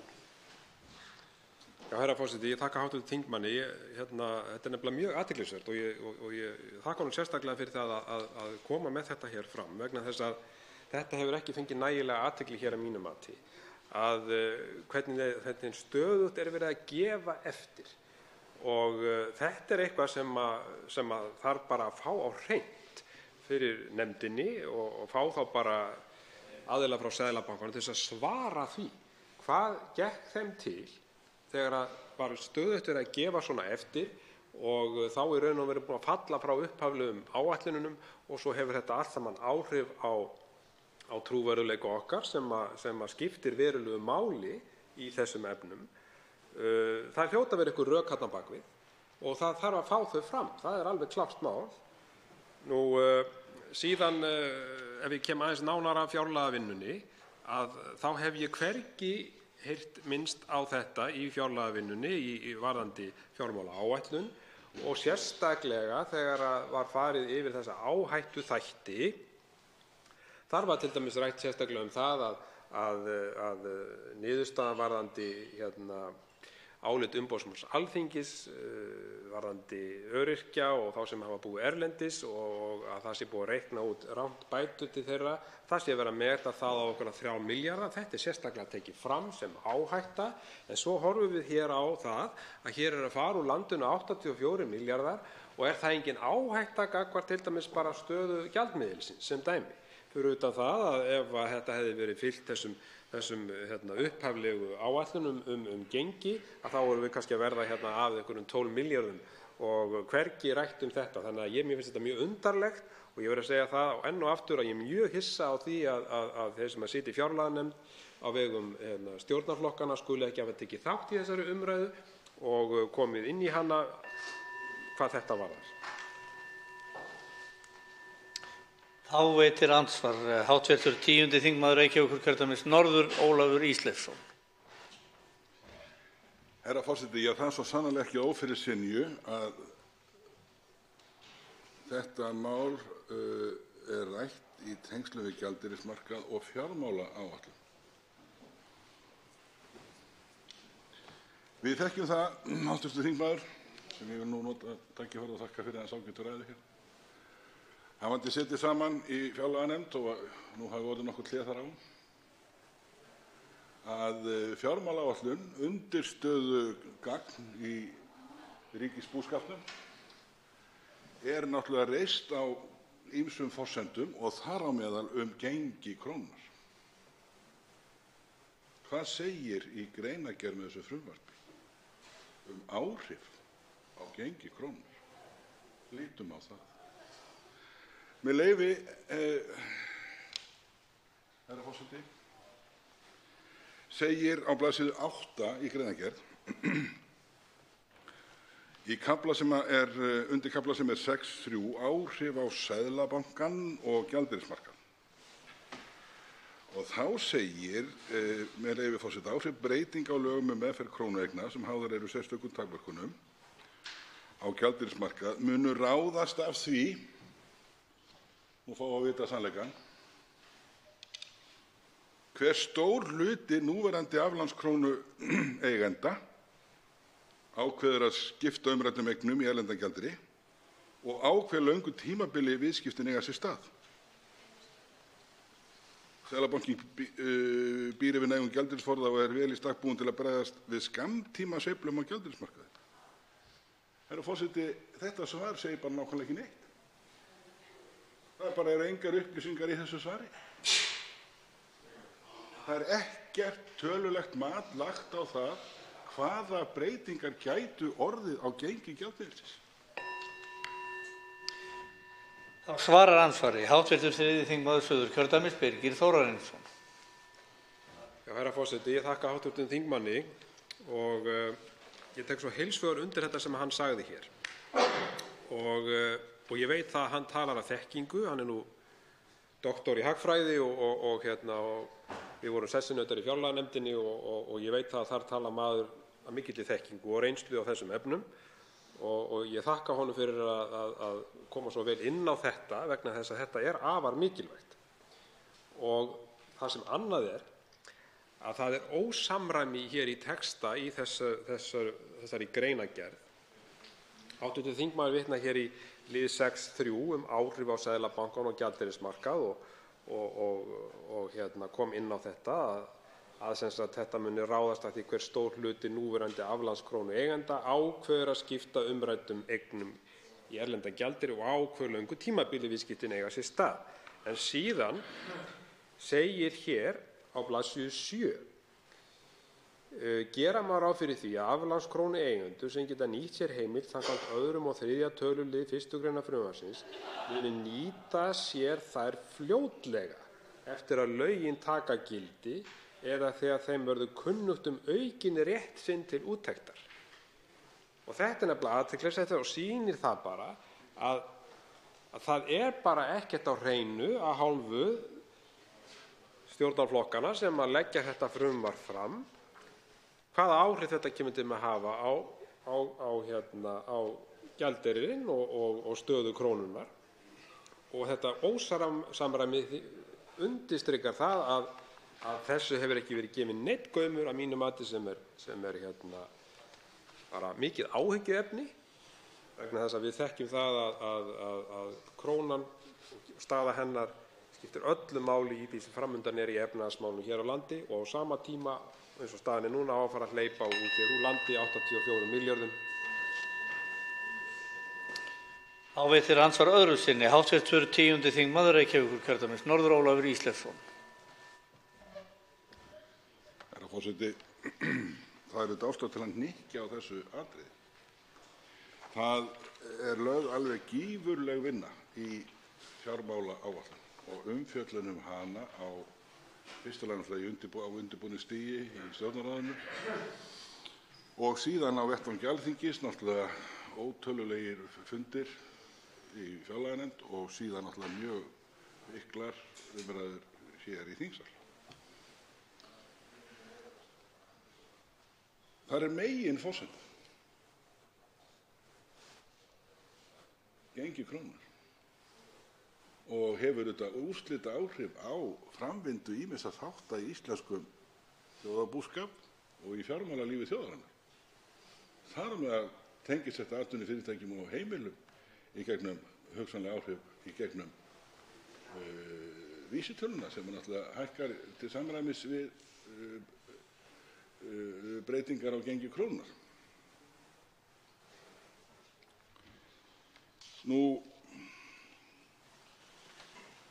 Þannig að það er ekki hægt að draga aðra ályktun heldur en að þetta sé svona heldur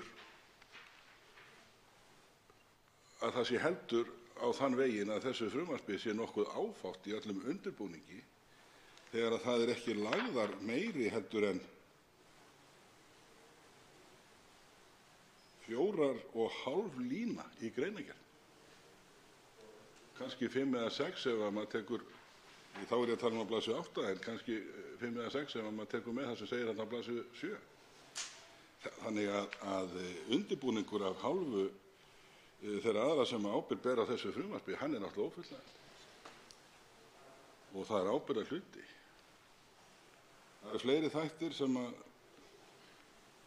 eins og hér hefur verið rætt, sem að kalla á auknar skýringar og ég mun nú fá tækifæri kannski hérna eftir til að fjalla nánar um það. Og þá svarar andsvari síðar að sinni hv. 3. þingmaður Suðurkjördæmis Birgir Þórarinsson. Já, herra forseti, ég þakka hv. þingmanni og tek heils hugar undir það með honum að það er alveg greinilegt að þetta frumvarp er bara ekki nægilega vel unnið. Og ég verð að lýsa undrun minni og vonbrigðum með það að flutningsmaður frumvarpsins, leið og hann var búinn að lesa hér, hv. þingmaður Óli Björn Kárason, formaður efnahags- og viðskiptanefndar, leið og hann var búinn að lesa hér upp úr greinargerðinni, flytja sitt mál, sem hann var nú snöggur að gera, þá lét hann sig hverfa hér úr þingsal og hefur ekki sést síðan. Og fyrst að málið er svona mikilvægt að þá verð ég að segja það að ég skil ekki hvernig menn geta komið svona fram með þessum hætti, er ekki hér til staðar til þess að geta svarað ákveðnum spurningum. Og ég minni til dæmis á það að ég hef nú talið eðlilegt að fjármálaráðherra væri viðstaddur þessa umræðu vegna þess að málið er það stórt og mikið og kemur til með að hafa áhrif á alla fjárlagavinnuna og efnahagsmálin í heild sinni. ef að það gengur eftir að þessir aðilar fá að fara hér út með sína krónueignir og skipta þeim yfir í gjaldeyri sem síðan veldur miklum þrýstingi á krónuna, og við þekkjum það hvað áhrif það getur haft á lán heimilanna eins og hv. þingmaður nefndi réttilega. Þannig að ég verð að segja það, ég bara lýsi vonbrigðum með það, og það er afar undarlegt að skuli ekki vera fleiri stjórnmálaflokkar hér á þingi sem taka þátt í þessari umræðu. Ég nefni hér til dæmis Samfylkinguna eins og ég nefndi hér áðan, sem virðist ekki hafa nokkurn áhuga á þessu máli, og sömuleiðis Viðreisn, ekki nokkur einasti áhugi á þeim bænum fyrir þessu máli. Þannig að og Framsóknarflokkurinn hefur nú ekkert tjáð sig um þetta mál. Þannig að ég verð að segja eins og er að ef málið er svona stórt, hvers vegna og liggur svona á að samþykkja það, hvers vegna í ósköpunum eru þessir flokkar hér þá ekki að fulltrúa þeirra til þess að svara hér spurningum og tjá sig um þetta mál. Andsvörum er lokið. Til máls tekur hv. 4. þingmaður Norðvesturkjördæmis Bergþór Ólason.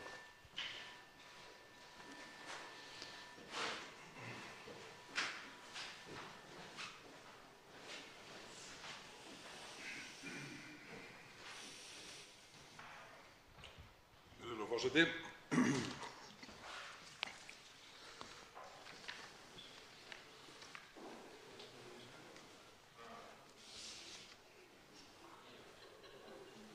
Háttvirtur varaþingmaður Samfylkingarinnar, Einar Kárason, kom hér upp áðan og reyndi að eigin sögn að fá botn í það hvað þetta mál snýst. Honum er nú auðvitað nokkur vorkunn að eiga erfitt með að átta sig á því, er ekki efnahags- og viðskiptanefnd, og að því að gef mér nú hann hafi fylgst með öllum umræðum sem fram hafa farið málið, þá er nú ekki miklu til að dreifa öðru en umræðum okkar í Miðflokknum sem hafa farið fram hér í dag. Þann 22. janúar þá var haldin ein ræða málið. Það var framsöguræða hæstv. Fjármálaráðherra Bjarna Benediktssonar, 7 mínútna löng, engin andsvör, engar ræður, og það skýrist nú auðvitað af því ástandi sem var hér á þingi þann daginn, sem var nú svo undarlega það sem framkallaði þá undarlegu stemmingu var að hér var talað þann daginn að meðal annars að gera afturvirkar breytingar á lögum, eða gera breytingar á lögum þannig að þau giltu með afturvirkum hætti. Þannig að ástandið var meira en lítið skrítið. Þar var ein ræða hæstvirts fjármálaráðherra, 7 mínútur, engar umræður. Hér í byrjun umræðu í dag klukkan 15:03 var framsögumaður efnahags- og viðskiptanefndar, hv. þingmaður Óli Björn Kárason, með sína ræðu, 6 mínútna langa, sem gerði ekkert annað en að lesa upp greinargerð nefndarinnar. Og ef við förumst þessu til viðbótar, þannig að ekki fáum við skýringar nokkurn skapaðan hlut í þessu máli, með hvers vegna tímapressan er svona mikil, hver ætluð áhrif á gengi krónunnar eru og margt annað. Við erum algjörlega í myrkrinu. Ef við skoðum bara frumvarpið sjálft, þá segir hér í öðrum lið greinargerðarinnar tilefni og nauðsyn lagasetningar. Þessi kafli frumvarpsins, hann er ekkert annað en bara söguleg yfirferð hvernig þessi mál hafa þróast. Það er hér ein knöpp málsgrein þar sem er talað efnislega að þegar lög meðferð krónueigna hafi verið sett, þá var reiknað með því að þær hefðu takmarkaðan líftíma, sem er auðvitað eðlilegasti hlutur. En það er nú öll nauðsyn lagasetningarinnar. Það er engin pressa sem að sú staðreynd sem allir eru meðvitaðir setur á þetta mál. Þetta er einhvern veginn, þetta mál er allt þannig unnið og sett fram með þeim hætti að það bendir til þess að menn vilji ekki ræða efnisatriði þess. Þetta er þannig að þetta er ótrúverðugt. Umræðan hefur verið í algjöru skötulíki, eins og ég segi, frá öllum fulltrúum stjórnarflokkanna hafa verið haldnar 2 ræður. 2 ræður. Og frá allar aðrar ræður málið hafa verið fluttar af þingmönnum Miðflokksins. Það hefur engin ræða verið haldin þetta mál af öllum þingmönnum Samfylkingarflokkanna. Ekki ein. Og þetta eru þeir hv. þingmenn sem vaða hér fram daginn út og daginn inn og saka stjórnvöldum að gefa frá sér skattpeninga hingað og þangað. Það sé verið að gefa kvótaeigendum þetta og það sé verið að gefa hátekjufólki hitt og það sé verið að gefa þetta bunan stendur út úr þeim daginn út og daginn inn og síðan eru hérna alvöru tölur til umræðu og þá segir engin orð. Ég veit ekki hvort þau nenni ekki að setja sig inn í þetta, þeim þykir þetta ekki nógu merkilegt eða hvað það er. En ef við skoðum aðeins samhengi hlutanna og upphæðirnar, þá er það þannig að þetta er 610 milljónir evra sem er að ræða. Með leyfi forseta þá segir hér á blaðsíðu 3 í frumvarpinu: við gildistöku laga nr. 37/2016 voru aflandskrónueignir áætlaðar 319 milljarðar eða 15% af vergri landsframleiðslu. Áætlað er að heildarfjárhæð aflandskrónueigna hafi 31. október 2018 numið 84 milljörðum króna eða 3,1% af vergri landsframleiðslu. Þessar 84 milljarðar króna í endaðan október samsvara 83 milljörðum í dag. Þann 12. mars 2017 gerði Seðlabankinn samning upp á 90 milljarða við aflandskrónueigendur á genginu 137.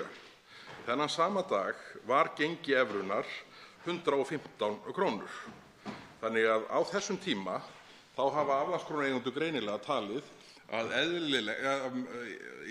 yfirverð sem þeir teldu ásættanlegt væri 16,4%. Það má færa rök fyrir því að það hafi verið verulega langt bakkað af fulltrúum okkar í hagsmunagæslunni þegar þar var komið, en allavega 16,4% eru þau afföll sem að aflandskrónueigendur tóku á sig í þessum viðskiptum 12. mars 2017. Ef við yfirfærum þessi 16,4% á 83 milljarðana sem hér ræðir, þennan síðasta stabba, þá eru það 13,6 milljarðar. 13,6 milljarðar. Mér finnst alveg ótrúlegt að mál þar sem svona tölur eru undir, ef við bara næðum fram þeim árangri sem var nú eftir að menn höfðu bakkað þarna hinn 12. mars 2017, ef bara gengismunurinn sem menn sættu sig við þá væri yfirfærður á þessi 83 milljarða, þá er það 13,6 milljarðar miðað við stabbann sem verið að horfa til í dag. 13,6 milljarðar. Og hér erum við daginn út og daginn inn. Nú bregður ræðumanni dálítið. Ég ætlaði að horfa hér á hæstv. fyrsta varaforseta Alþingis Samfylkingarmanninn, en hann hefur stækkað dálítið síðan ég leit á hann síðast og orðinn dökkhærður. En þetta eru tölur sem eru þannig að það er ekkert annað að gera heldur en að vísa málinu aftur til efnahags- og viðskiptanefndar á milli umræðna, eins og hv. þingmaður Sigmundur Davíð Gunnlaugsson nefndarmaður óskaði eftir hér fyrr í kvöld, svo að það sé nóterað hjá forseta, og taka málið upp og bara bakka frá þessari eftirgjöf, því að frá slíkri stöðu er alveg sjálfsagt að bakka.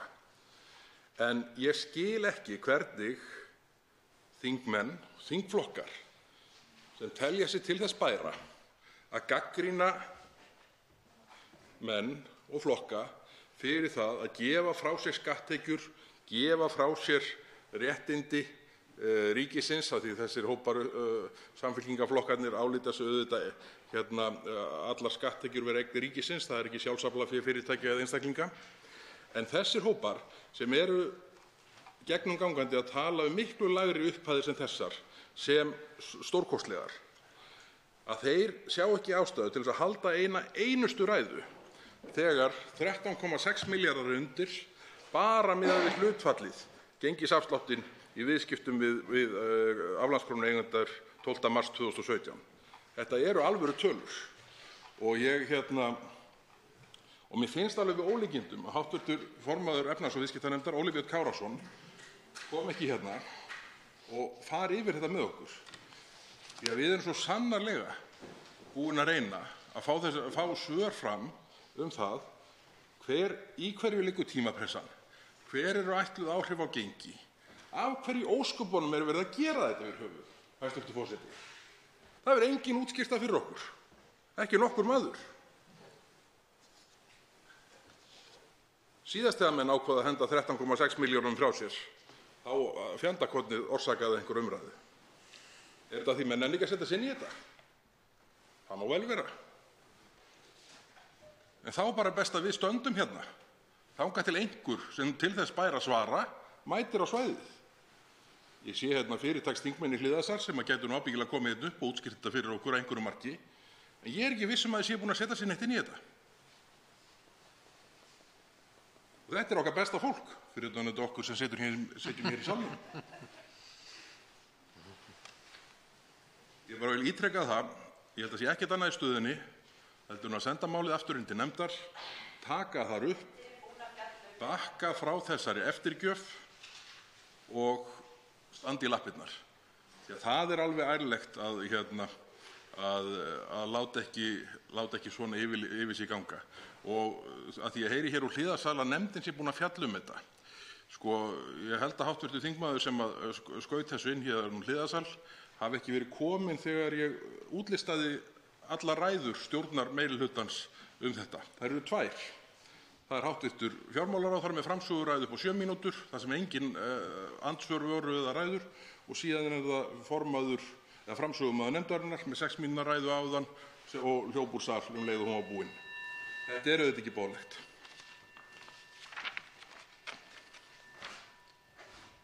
Svo háttar til að 3 hv. þingmenn hafi óskað eftir að veita andsvar og þeir ræðutíminn styttur í 1 mínútu síðari umferð.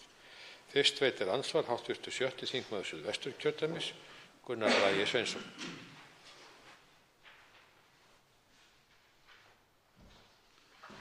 Hæstv. forseti. Ég vil þakka fyrir ræðuna.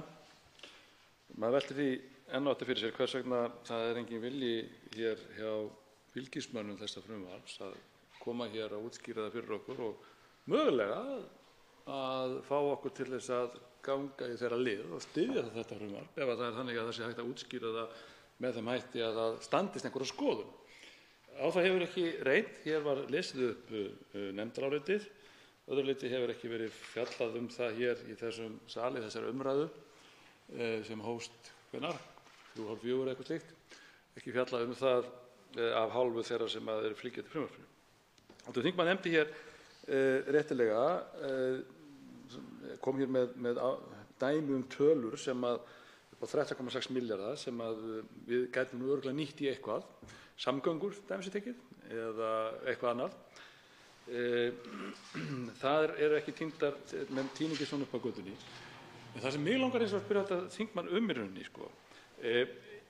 er einhver skýring á því hvers vegna hér kemur ekki nokkur einasti maður til þess að skýra málið út, til að svara þeim spurningum sem við höfum spurt hvers vegna liggur á þessu?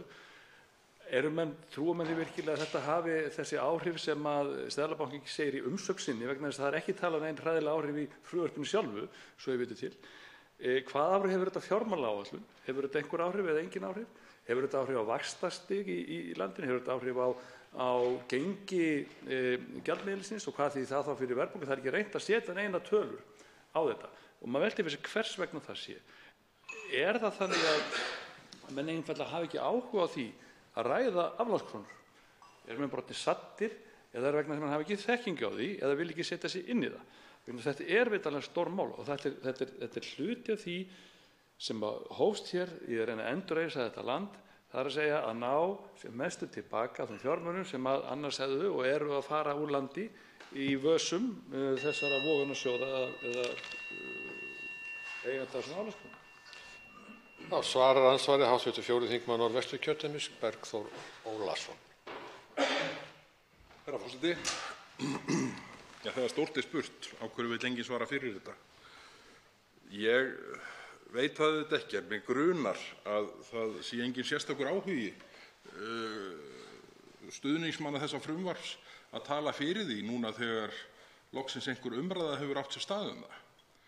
Það er auðvitað þannig að það hafa engin haldbær rök komið fram sem byggja undir það af hverju menn ættu að láta þessa fullkomnu uppgjöf ganga í gegn. Það gerði tímafresturinn sem rann út í gær miðað við umsögn Seðlabankans, hann virðist ekki hafa haft nein áhrif í dag. það er ekkert aðkallandi, það er engir tímafrestur sem snýr að lagasetningunni eða regluverkinu sjálfu. Ég held að þetta sé einhvern veginn blanda af því að menn nenni ekki eða vilji ekki setja sig inn í málið, og það verður bara að skamma mig fyrir það að halda því fram. Ég bara held að það sé því miður þannig.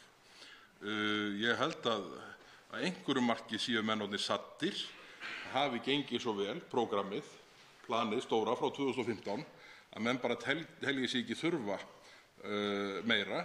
En þá bara minni ég á að það er ekki nema 2 mánuðir, 10 vikur, síðan menn stóðu hér og tosuðust á 100 milljónir hér og 100 milljónir þar í fjárlagavinnunni.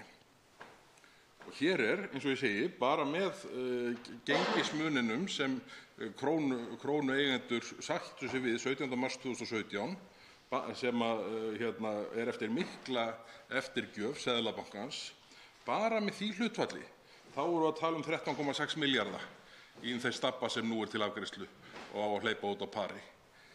En því miður þá bara vildi ég svo innilega komast í einhvert samtal við stjórnarliða þetta mál hér í þingsal, en það virðist enginn ætla að láta sjá sig hér og eiga samtal við okkur þetta. Þá veitir andsvar síðara sinni hv. 7. þingmaður Suðvesturkjördæmis, Gunnar Bragi Sveinsson. Hæstv. forseti. Þakka fyrir svarið. Þegar ég satt að hlusta á svar hv. þingmanns þá rifjaðist upp fyrir mig það sem ég sagði í ræðu minni hér áðan og las upp úr leiðaraskrifum blaðamannsins Harðar Ægissonar sem skrifaði leiðara í 3. mars 2017 held ég að verið í Fréttablaðið og greindi frá því að stjórnendur yrðu nú standa í lappirnar. Það væri pressa að breyta leikreglunum af hálfu eigenda þessara krónueigna vogunarsjóðanna og vitnaði meðal annars í fund sem átti sér stað í New York. Þetta er í mars 2017.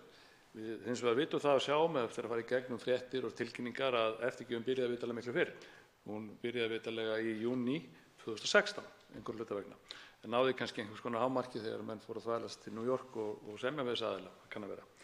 Það sem að vekur athygli mína og langar að spyrja eða vekja athygli hv. þingmanns á því er að á blaðsíðu 6 í frumvarpinu er lítill stuttukafli sem heitir samráð. Og þar segir að við vinnslu frumvarpsins, með leyfi forseta, var haft samráð við forsætisráðuneyti Seðlabanka Íslands. Maður haldi einhvern veginn að í ljósi þess samráðs að einhver var úðar orð hefur þá væntanlega átt að koma frá Seðlabankanum strax þegar við erum að vinna frumvarpið, þar að segja að það var nú ekki unnið meira að minna í Seðlabankanum, ég vitanlega hef ekki hugmynd það. En svo sjáum við hins vegar að í nefndarálitinu vísaði umsögn Seðlabankans þar sem varað við hinum skelfilegustu afleiðingum ef þetta verði ekki samþykkt. Og ég velti fyrir mér þar af leiðandi hvað gerist hjá Seðlabankanum þetta í millitíðinni frá því að frumvarpið er samið og þeir eiga samráð við ráðuneytið, koma ekki með neina athugasemdir inn í frumvarpið greinilega, eða í það minnsta ratar ekki inn í frumvarpsgerðina, en hins vegar koma svo með einhverja, ekki dáma strax, en var úðar orð í umsögn sinni málið. Og spurningin er raunin þessi, er eitthvað sem gerist þarna á millitíðinni sem við áttum okkur ekki á og væri gott að fá svar við frá því að frumvarpið er lagt fram og mælt fyrir 22. júlí þar til að nefndin fjallar eða gefur þetta nefndarálit út? Og svarar andsvari síðari sinni hv. 4. þingmaður Norðvesturkjördæmis, Bergþór Ólason. Herra forseti. Af því sem ég hef, af þeim gögnum sem ég hef komist yfir, þá er ekkert sem breytist þarna í millitíðinni og það er auðvitað þannig að sá skuldabréfaflokkur sem vísað er til í umsögninni, hann er löngu útgefinn og það hefur legið fyrir lengi að eindagi hans væri í dag. Þannig að það er engar nýjar upplýsingar þarna í millitíðinni. Þannig að ég geti með til neitt brúklegt svar við því hvað gerist frá framlagningu frumvarpsins þangað til Seðlabankinn bendir mönnum á að allt verði í hers höndum ef ekki verði gengið frá málinu í síðasta lagi í gær, eins og við fórum nú yfir hérna í upphafi umræðunnar, jafn undarlegt og það nú er. En það sem mann grunar, bara mannlegt eðli, er að menn hafi, það er nú stundum plotta menn yfir sig og menn hafi séð að það væri nú aldeilis sniðugt Þarna komu menn málin í gegnum 1. umræðu með 7 mínútum, ein ræða, ekkert að móta því að var allt vitlaust í þinginu þann daginn. Og eigum við ekki að koma þessu bara í þann, nú er ég að geta mig til þess að samtalið hafi verið efnislega svona, eigum við ekki bara að koma með þessu í þann gír að sannfæra nógu marga þingflokka að nú sé laga að keyra þetta í gegn og klára, þá er þetta vandamál frá og við þurfum aldrei að hugsa þetta aftur. Það skiptir ekki öllu þó það sé smá skaða því, en það verður engin fúlir nema Miðflokksmenn. Og við erum það. Ég er bara hundfúll yfir þessari handeringu. Við höfum enga stöðu til þess að vera að gefa frá okkur réttindi ríkisins í þessu mæli. Það voru stillt upp plani. Planið var gott og staðfestan og endanleikinn í planinu gerði það að verkum að menn tóku þátt og þeir sem ekki tóku þátt, þeir fengu á sig kylfuna. Nú er verið að draga það allt tilbaka með fullkomin uppgjöf. Þá veitir andsvar hv. 10. þingmaður Reykjavíkurkjördæmis suður, Þorsteinn Sæmundsson.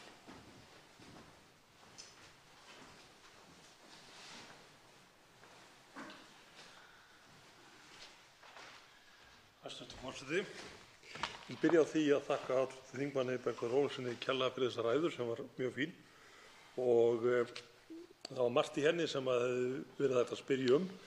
Ég líkt og þingmaðurinn skil ekkert í því að menn skuli í fyrsta lagi reyna að henda þessu frumvarpi hér inn í gegnum gullan liðið eins og kerlingi skjóðunni á sínu tíma þegar allt er hér í hersöndum.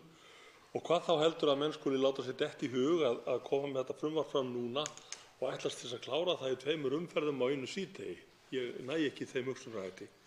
En hv. þingmaður hefur talað hér bæði í síðustu ræðu sinni og áður fordæmi sem þessi vinnubrögð gefa. Það er að segja að viðskiptaaðilar Íslands eða andstæðingar í útlöndum sjái það að þeir geti í sjálfu sér komist upp með hvað sem er gagnvart íslenska ríkinu. Og þess vegna dettur mér í hug að það vill svo til að ég spurði fjármálaráðherra hæstvirtan bæði 2015 og nú í fyrra innflæði erlends áhættufjármagns. Og það kemur í ljós að á 3 árum, það er að segja árunum 2015, 16 og 17, þá rata hingað alls 300 milljarðar króna. Og við erum að tala það núna að losa 83 á þessum ofurkjörum sem við erum með þessum afarkostum sem við erum að gangast undir. Og nú spyr ég hv. þingmann hvort að hann telji líkur á því eða áhættu á því að þetta sem það er að segja sá stabbi sem hingað hefur ratað á 3 árum, þessi 300 milljarðar, að þeir gætu í sjálfu sér verið teknir hér út með nokkru hraði, svona eins og teppi væri kippt undan okkur, hvort hann telji áhættu á því að menn svona færist alltaf í aukana núna við þessa afgreiðslu sem þeir fá hér, mjög þjönuga, og hugsi sér gott í glóðarinnar að kippa út þessum 300 milljarðum sem þeir hafa hent inn í landið á 3 árum, svona viðstöðu lítið og án mikilla viðbragða. Svarar andsvari hv. 4. þingmaður Norðvesturkjördæmis, Bergþór Ólason. Herra forseti. Ég verð að viðurkenna, hv. þingmaður, þakka þér fyrir spurninguna, að ég er ekki búinn að setja mig nægilega vel inn í þetta atriði sem snýr að innflæði undanfarinna ára. En það er auðvitað þannig að raunvaxtastig hér heima er gríðarlega hátt. Það er algjörlega úr samhengi við allt það sem við þekkjum í þeim löndum sem við helst berum okkur saman við. Þannig að ég held að erlendir fjárfestar, þeir að mörgu leyti, vissulega eru gengissveiflur þykir þeim óþægilegar, en ég held að þeir lifi bærilega með þeim, því að þeir upplifa sér margir hverjir, þá er ég að tala þá sem ekki undir haftaskilyrðunum. Þeir upplifa sér dálítið umvafða bómull undir hitalampanum. Og þetta er, eins og ég segi, raunvaxtastigið er mjög hátt, ástand undirliggjandi ríkisfjármála er mjög gott af ástæðum sem við þekkjum sem eru nú flestar tilkomnar vegna hins stórgóða plans sem var sett af stað árið 2015 undir forystu ríkisstjórnar Sigmundar Davíðs Gunnlaugssonar. Og ég held að þessi 300 milljarðar, þá var talan sem ég greip rétt, þeir geta væntanlega verið kvikir, en ég bara þekki ekki í hvernig pappírum fjárfestingin og þar fram eftir götunum, en það er allavega þannig að raunvaxtastigið sem við bjóðum upp á hérna, sem í rauninni óbærilegt fyrirtækjum og fjölskyldum, það þeirrar gerðar að erlendum fjárfestum þykir að minnsta kosti enn sinn nægur hagur af því að vera hér inni. Þá veitir andsvar síðara sinni hv. 10. þingmaður Reykjavíkurkjördæmis suður, Þorsteinn Sæmundsson. Þakka hv. þingmanni fyrir þetta svar.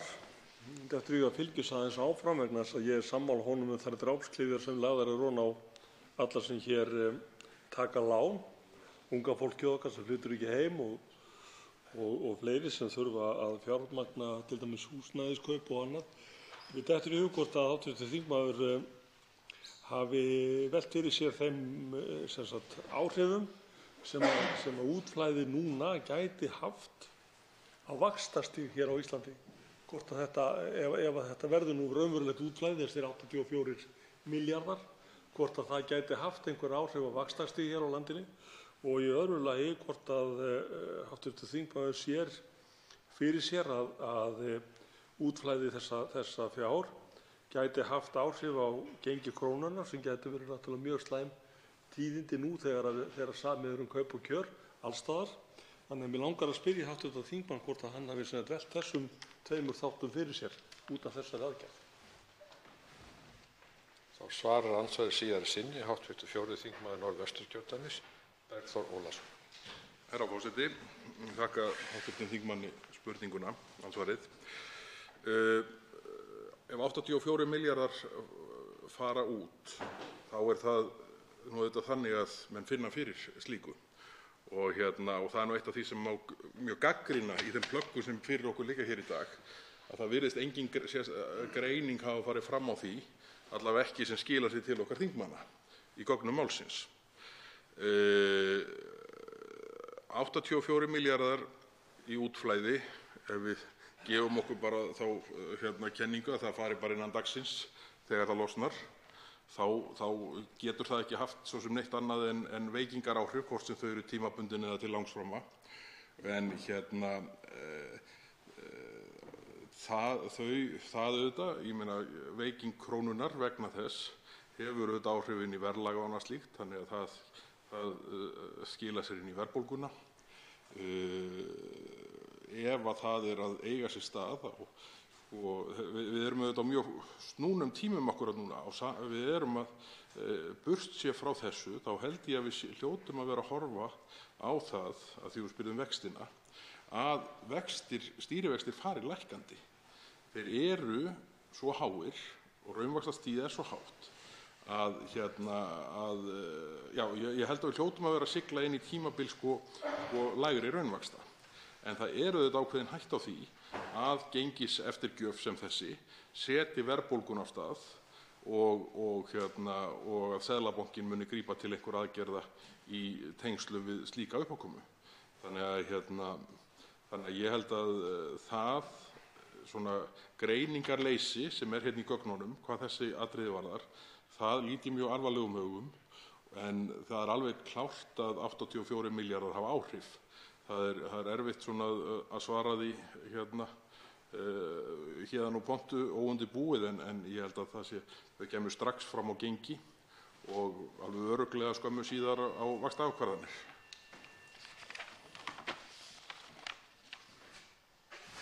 Þá veitir andsvar hv. 3. þingmaður Norðausturkjördæmis, Sigmundur Davíð Gunnlaugsson. Forseti, við erum nú hér að veita andsvar, þá verði að gera athugasemdir við það að hv. þingmaður skuli hálfpartinn vera að bera í bætifláka fyrir flutningsmenn þessa máls, svona að einhverju marki með þessu tali 13 milljarða tjón, því að það hlýtur að vera eðlilegra að miða við 190 krónurnar sem á sínum tíma voru það lægsta sem að Seðlabankinn sagðist myndi taka fyrir fyrir evrur.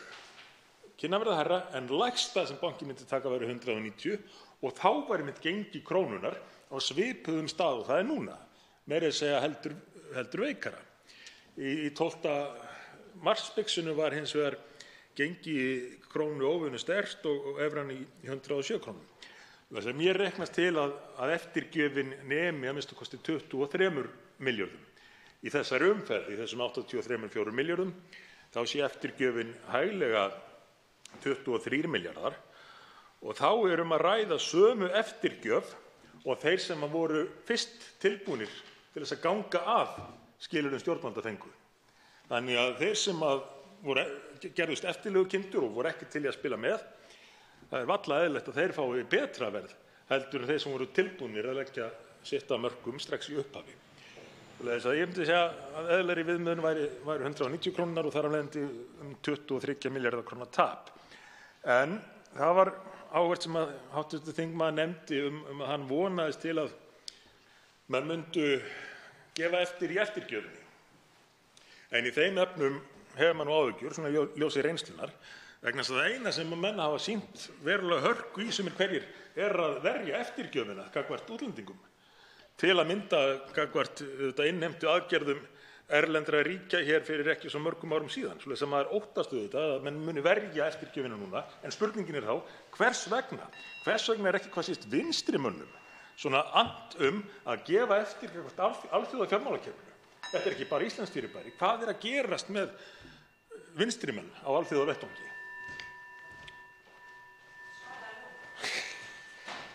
Þá svarar andsvari hv. 4. þingmaður Norðvesturkjördæmis, Bergþór Ólason. Herra forseti, nú er ég eiginlega óska eftir 10 mínútna andsvarstíma. Þetta var nefnilega mjög áhugaverð spurning hjá hv. þingmanni Sigmundi Davíð Gunnlaugssyni. Hvað í ósköpunum er að gerast hjá vinstrimönnum þessa heims? Þetta er einhvern veginn þannig. Hér heima fyrir, svona ef við horfum í síðari tíma sögu, þá byrjar þetta í tíð hinnar svokölluðu norrænu velferðarstjórnar sem Samfylkingin og Vinstri grænir stóðu saman að. Þar virtust menn telja hrósið best sem kom frá okkar hörðustu andstæðingum. Og það er alveg ömurleg staða. Þá var ég nú bara í þeirri stöðu að vera að reyna að reka mitt fyrirtæki og ekki neinu pólitísku vafstri. En það var alveg ömurlegt að fylgjast með því úr fjarska að mönnum þætti best að fá klappið frá andstæðingum sínum á bakið.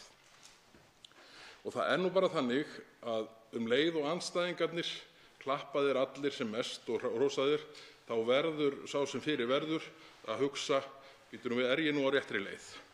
Og ég held að þetta eimi enn eftir af þessu. Það eru margir af leikendum þess tíma enn í stjórnmálum og sumir hverjir mættu eflaust segja að ætti einhver að harma að hefna síðan þá. Það var mjög fast á þeim tekið af þáverandi stjórnarandstöðu sem var leidd af hv. þingmanni Sigmundi Davíð Gunnlaugssyni sem þáverandi formanni Framsóknarflokksins og hæstv. Fjármálaráðherra Bjarna Benediktssyni sem formanni Sjálfstæðisflokksins. Þannig að hvort það er eitthvað sem eimir eftir að þessu að menn einhvern veginn mögulega vilji ekki að niðurstaða stóra plansins sem var keyrt af stað 2015 verði eins gríðarlega góð og í stefndi. Kannski hefur það áhrif, kannski er það eitthvað annað, en ég verð að koma í seinna andsvari af svona dýpri pælingum í þessum efnum, en þetta er svona fyrsta atriðan. Þá veitir andsvar síðara sinni hv. 3. þingmaður Norðausturkjördæmis, Sigmundur Davíð Gunnlaugsson. Forseti, það er verst að ég þarf að spyrja hv. þingmann fleira, svoleiðis að ég veit ekki hvort honum finnst tími til þess að svara þessu. Það hefur mikið verið rætt þetta útspil Seðlabankans, eins og maður segja, að gera kröfu það að þetta mál yrði samþykkt í síðasta lagi í gær. En þar kemur náttúrulega fram að ef málið verði samþykkt, þá eigi að samþykkja það í gær. Með öðrum orðum, af því að það var ekki samþykkt í gær, það var ekki einu sinni þingfundur í gær, má þá ekki gagnálykta það að Seðlabankinn sé að segja, fyrst þið gerðuð þetta ekki tæka tíð, ekki samþykkja frumvarpið. Vegna þess að þá ganga hlutirnir ekki eftir á markaðnum eins og við hjá Seðlabankanum hefðu viljað sjá. Fyrst að þið samþykktu þetta ekki í gær, voruð ekki með þingfund, mæltu ekki fyrir málinu, samþykktu þetta ekki í gær, samþykkið þá ekki málið. Því að ef við gerum það þessu, þá hætt við að hlutirnir þróist á verri veg eins og við hjá Seðlabankanum lýstum. Svarar andsvari síðar að sinni hv. 4. þingmaður Norðvesturkjördæmis, Bergþór Ólason. Herra forseti. Ég held að það sé ekki hægt að draga neina aðra ályktun en þá að út því að gærdagurinn leið án þess að neitt kæmi til, þá sé skynsamlegt að stíga eitt skref til baka og bakka með þessa eftirgjöf. Því að það nú þannig að það þá ekki nema með aðstoð þeirra félaga Marty McFly og doktorinn í Back to the Future, það stólið úr mér. En án aðstoðar þeirra félaga þá verður þetta ekki leyst í samræmi við óskir Seðlabankans. Og þannig að ég held að í þessu samhengi sé skipið siglt og nú bara borgi sig að halla sér aftur í sætinu, draga andann með nefinu og taka málið inn í nefndina og skoða það í þaular og setja hnefann í borðið gagnvart þessum aðilum sem voru okkur erfiðastir og vildu síst af öllum spila með í því plani sem nauðsynlegt var til endurreisnar íslensks efnahagslífs. Andsvörum lokið. Til máls tekur hv. 10. þingmaður Reykjavíkurkjördæmis suður, Þorsteinn Sæmundsson. Hæstv. forseti. Það var eins og margt komið hér upp í umræðunni hér í kvöld að það verst að eiga ekki 20 mínútur, en mér langar samt til þess að fara aðeins yfir nokkur atriði. Í fyrsta lagi þá velti ég því fyrir mér að nú er klukkan orðin líklega 5 vestur í New York og búið að loka Kauphöllinni og ljósin hér í þingsalnum loga enn og ég veit ekki til þess að krónan hafi hrunið, þannig að það virðist vera eitthvað líf eftir 27. febrúar. Þannig að nú virðist mér sem að það sé kannski tekið frá okkur mesta stressið. Nú stressið er náttúrulega ekki mikið meira í þessu máli heldur en það að ég skildi ekkert framan af degi hvers vegna hæstv. Fjármálaráðherra var ekki hér í húsi og þá var mér sagt að hann væri á íhaldsmannaráðstefnu eða íhaldsmannaskemmtun einhvers staðar úti í löndum.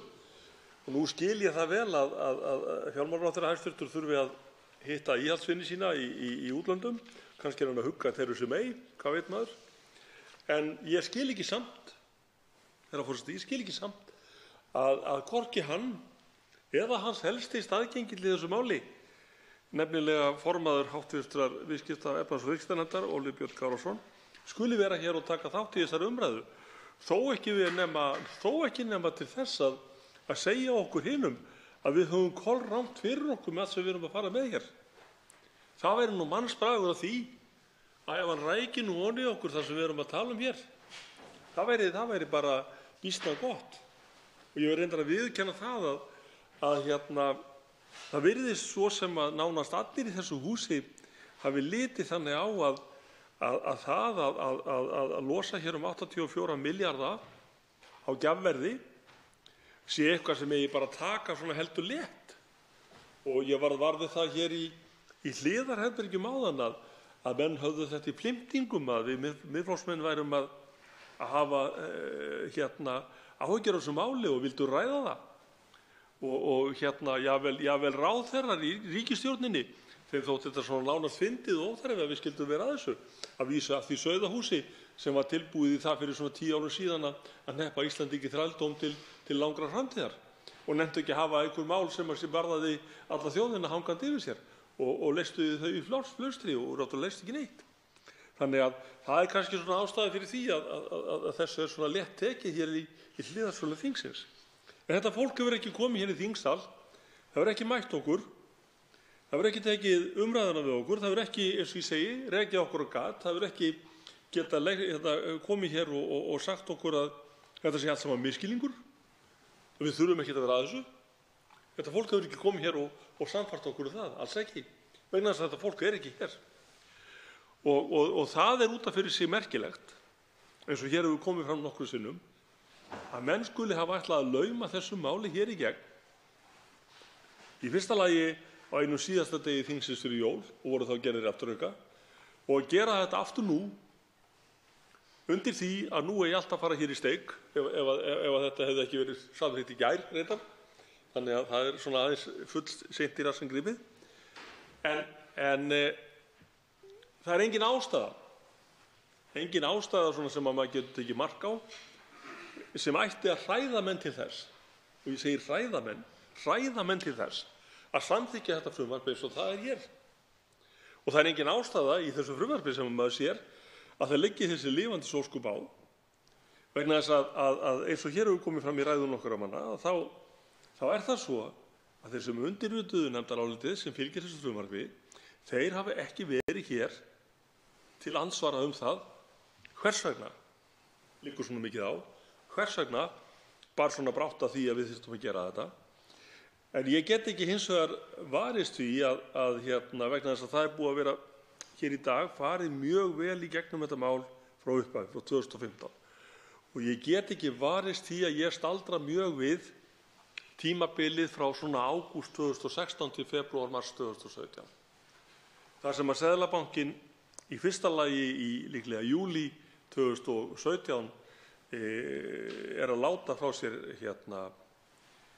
krónur fyrir 190 krónur evruna, býður svo út á 220 krónur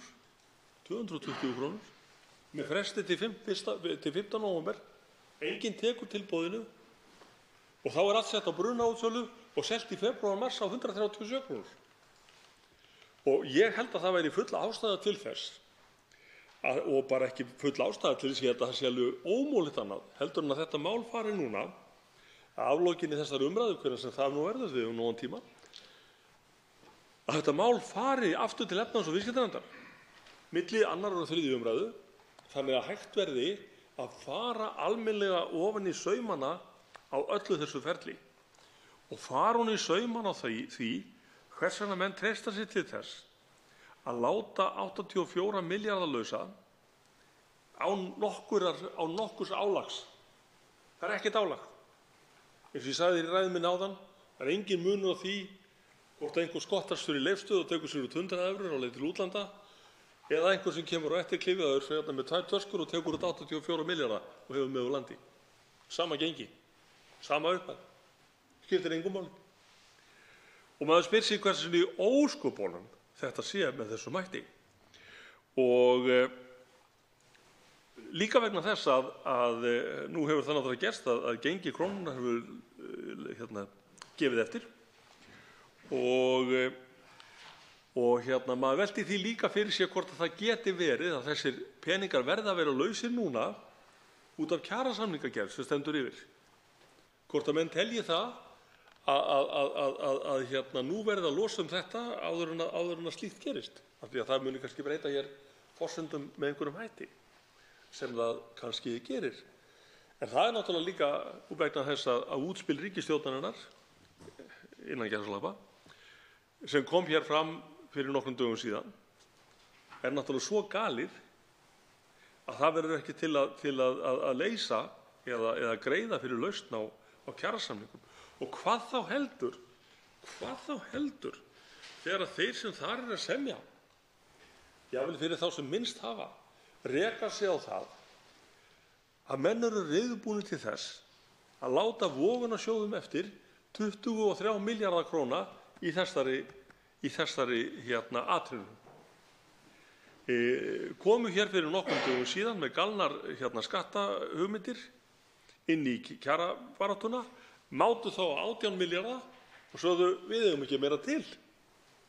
En menn eiga 23 milljarða fyrir vogunarsjóðuna.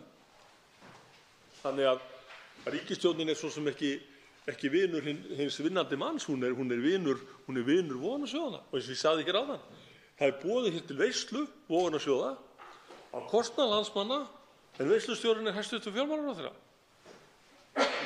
Þannig að ég held að við ættum nú öll og fulltrúar meirihlutans hér á þingi endilega að koma okkur saman það að fara með þetta mál aftur inn í nefnd og vinna það til einhverja hlítar þannig að við séum þá allavega öll sammála það hvernig með þetta mál verið farið.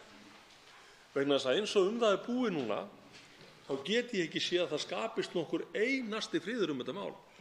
Og ég veit reyndar ekki hvað skýrir andvaraleysi annarra stjórnarandstöðuflokka hér á þingi. Ég bara næ ekki upp í það. Menn sem komu hér fram í annarri umræðu fjárlaga með ágætar tillögur, digrar, í velferðarmálum sem kostuðu að vísu töluvert mikið af peningum sem átti að taka mest í veiðigjöldum. En hérna eru 23 milljarðar sem liggja lausir sem hefði verið hægt að nota í þessu þarfa verk sem þetta sama fólk var að berjast fyrir. Og það hefur ekki leggað lið. Og hversu sannfærandi er þetta, herra forseti? Og hversu trúverðugt er þetta, herra forseti?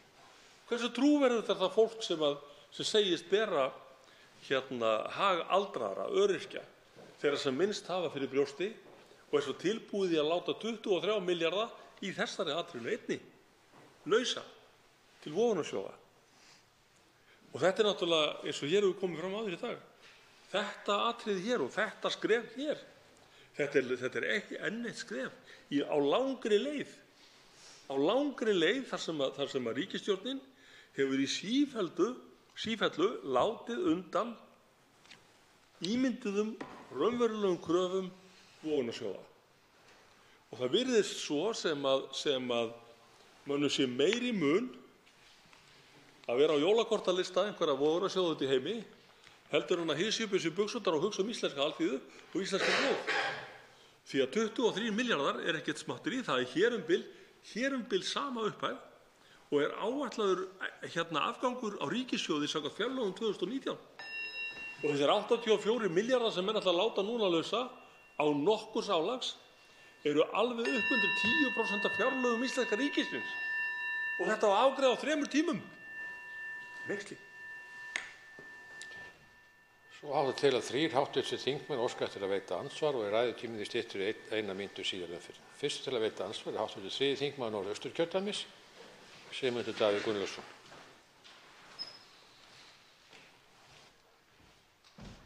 Virðulegur forseti, það hefur mikið verið rætt þetta útspil Seðlabankans að vara við að þetta frumvarp verði samþykkt síðar en í gær. Og eins og ég spurði hv. þingmann Bergþór Ólason áðan, má þó ekki í gagn álykta sem svo að nú sé ekki lengur óhætt að samþykkja frumvarpið að mati Seðlabankans. Þess að Seðlabankinn tekur það fram að ef þetta verður ekki klárað í gær, þá hafa hann ástæðu til þess að hafa einhverjar sérstakar áhyggjur af því hvernig þetta komi út. Ef ekki, ef svo er ekki í raunin, þá hlýtur maður að velta því fyrir sér hvort að þetta hafi bara verið einhvers konar brella til þess að reyna að knýjum á málinu yrði hleypt í gegn án mikillar umræðu.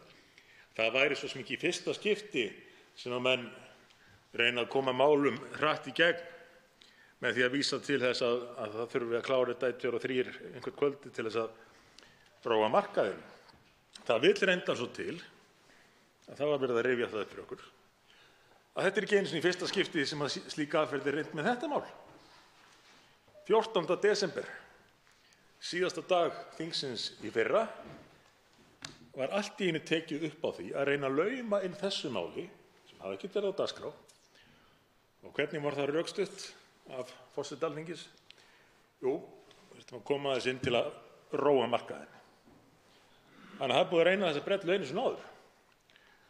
Og nú er bara spurningin, er eitthvað að marka þetta mat Seðlabankans að ef að það er að samþykkja þetta frumvarp eins og það er, þá verði það að gerast í gær? Eða var þetta einhvers konar brella? Við verðum að láta reyna á það í efnahags- og viðskiptanefndinni, hitta bankastjóra Seðlabankans, seðlabankastjórann, og spyrja hann hvort að eigi að taka þessi athugasemd alvarlega, því að augljóslega var málið ekki samþykkt í gær, það var ekki þingfundur í gær, það var ekki þingfundur á laugardaginn, það var ekki þingfundur á föstudaginn síðasta. Og þar á leiðandi mætti Seðlabankans orðið of seint að samþykkja málið. Og svarar andsvari hv. 10. þingmaður Reykjavíkurkjördæmis suður, Þorsteinn Sæmundsson. Hæstv. forseti, þetta var mjög gott innlegg hjá hv. þingmanni og ég velti því einmitt fyrir mér. Nú er ég ekki maður sem liggur yfir markaðnum á hverjum einasta degi, en ég hef ekki alveg gert mér grein fyrir því hvort markaðurinn er búinn að vera órólegur frá 14. desember þangað til í gær. Ég hef ekki alveg tekið eftir því. En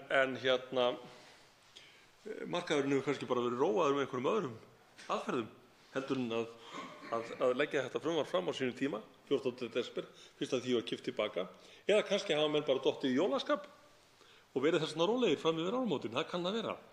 En eins og ég segi, ég ligg ekki yfir markaðnum á hverjum degi og hef ekki orðið var við það að hann væri mjög órólegur út af þessu máli. Þannig að ég tek undir það að auðvitað ber að kalla Seðlabankann núna fyrir efnahags- og viðskiptanefnd og spyrja Seðlabankann hvað er búið að gera síðan í gær. Hvað er búið að gera síðan í gær þegar hér var það sem á ensku er kallað deadline eða síðustu tímamörk.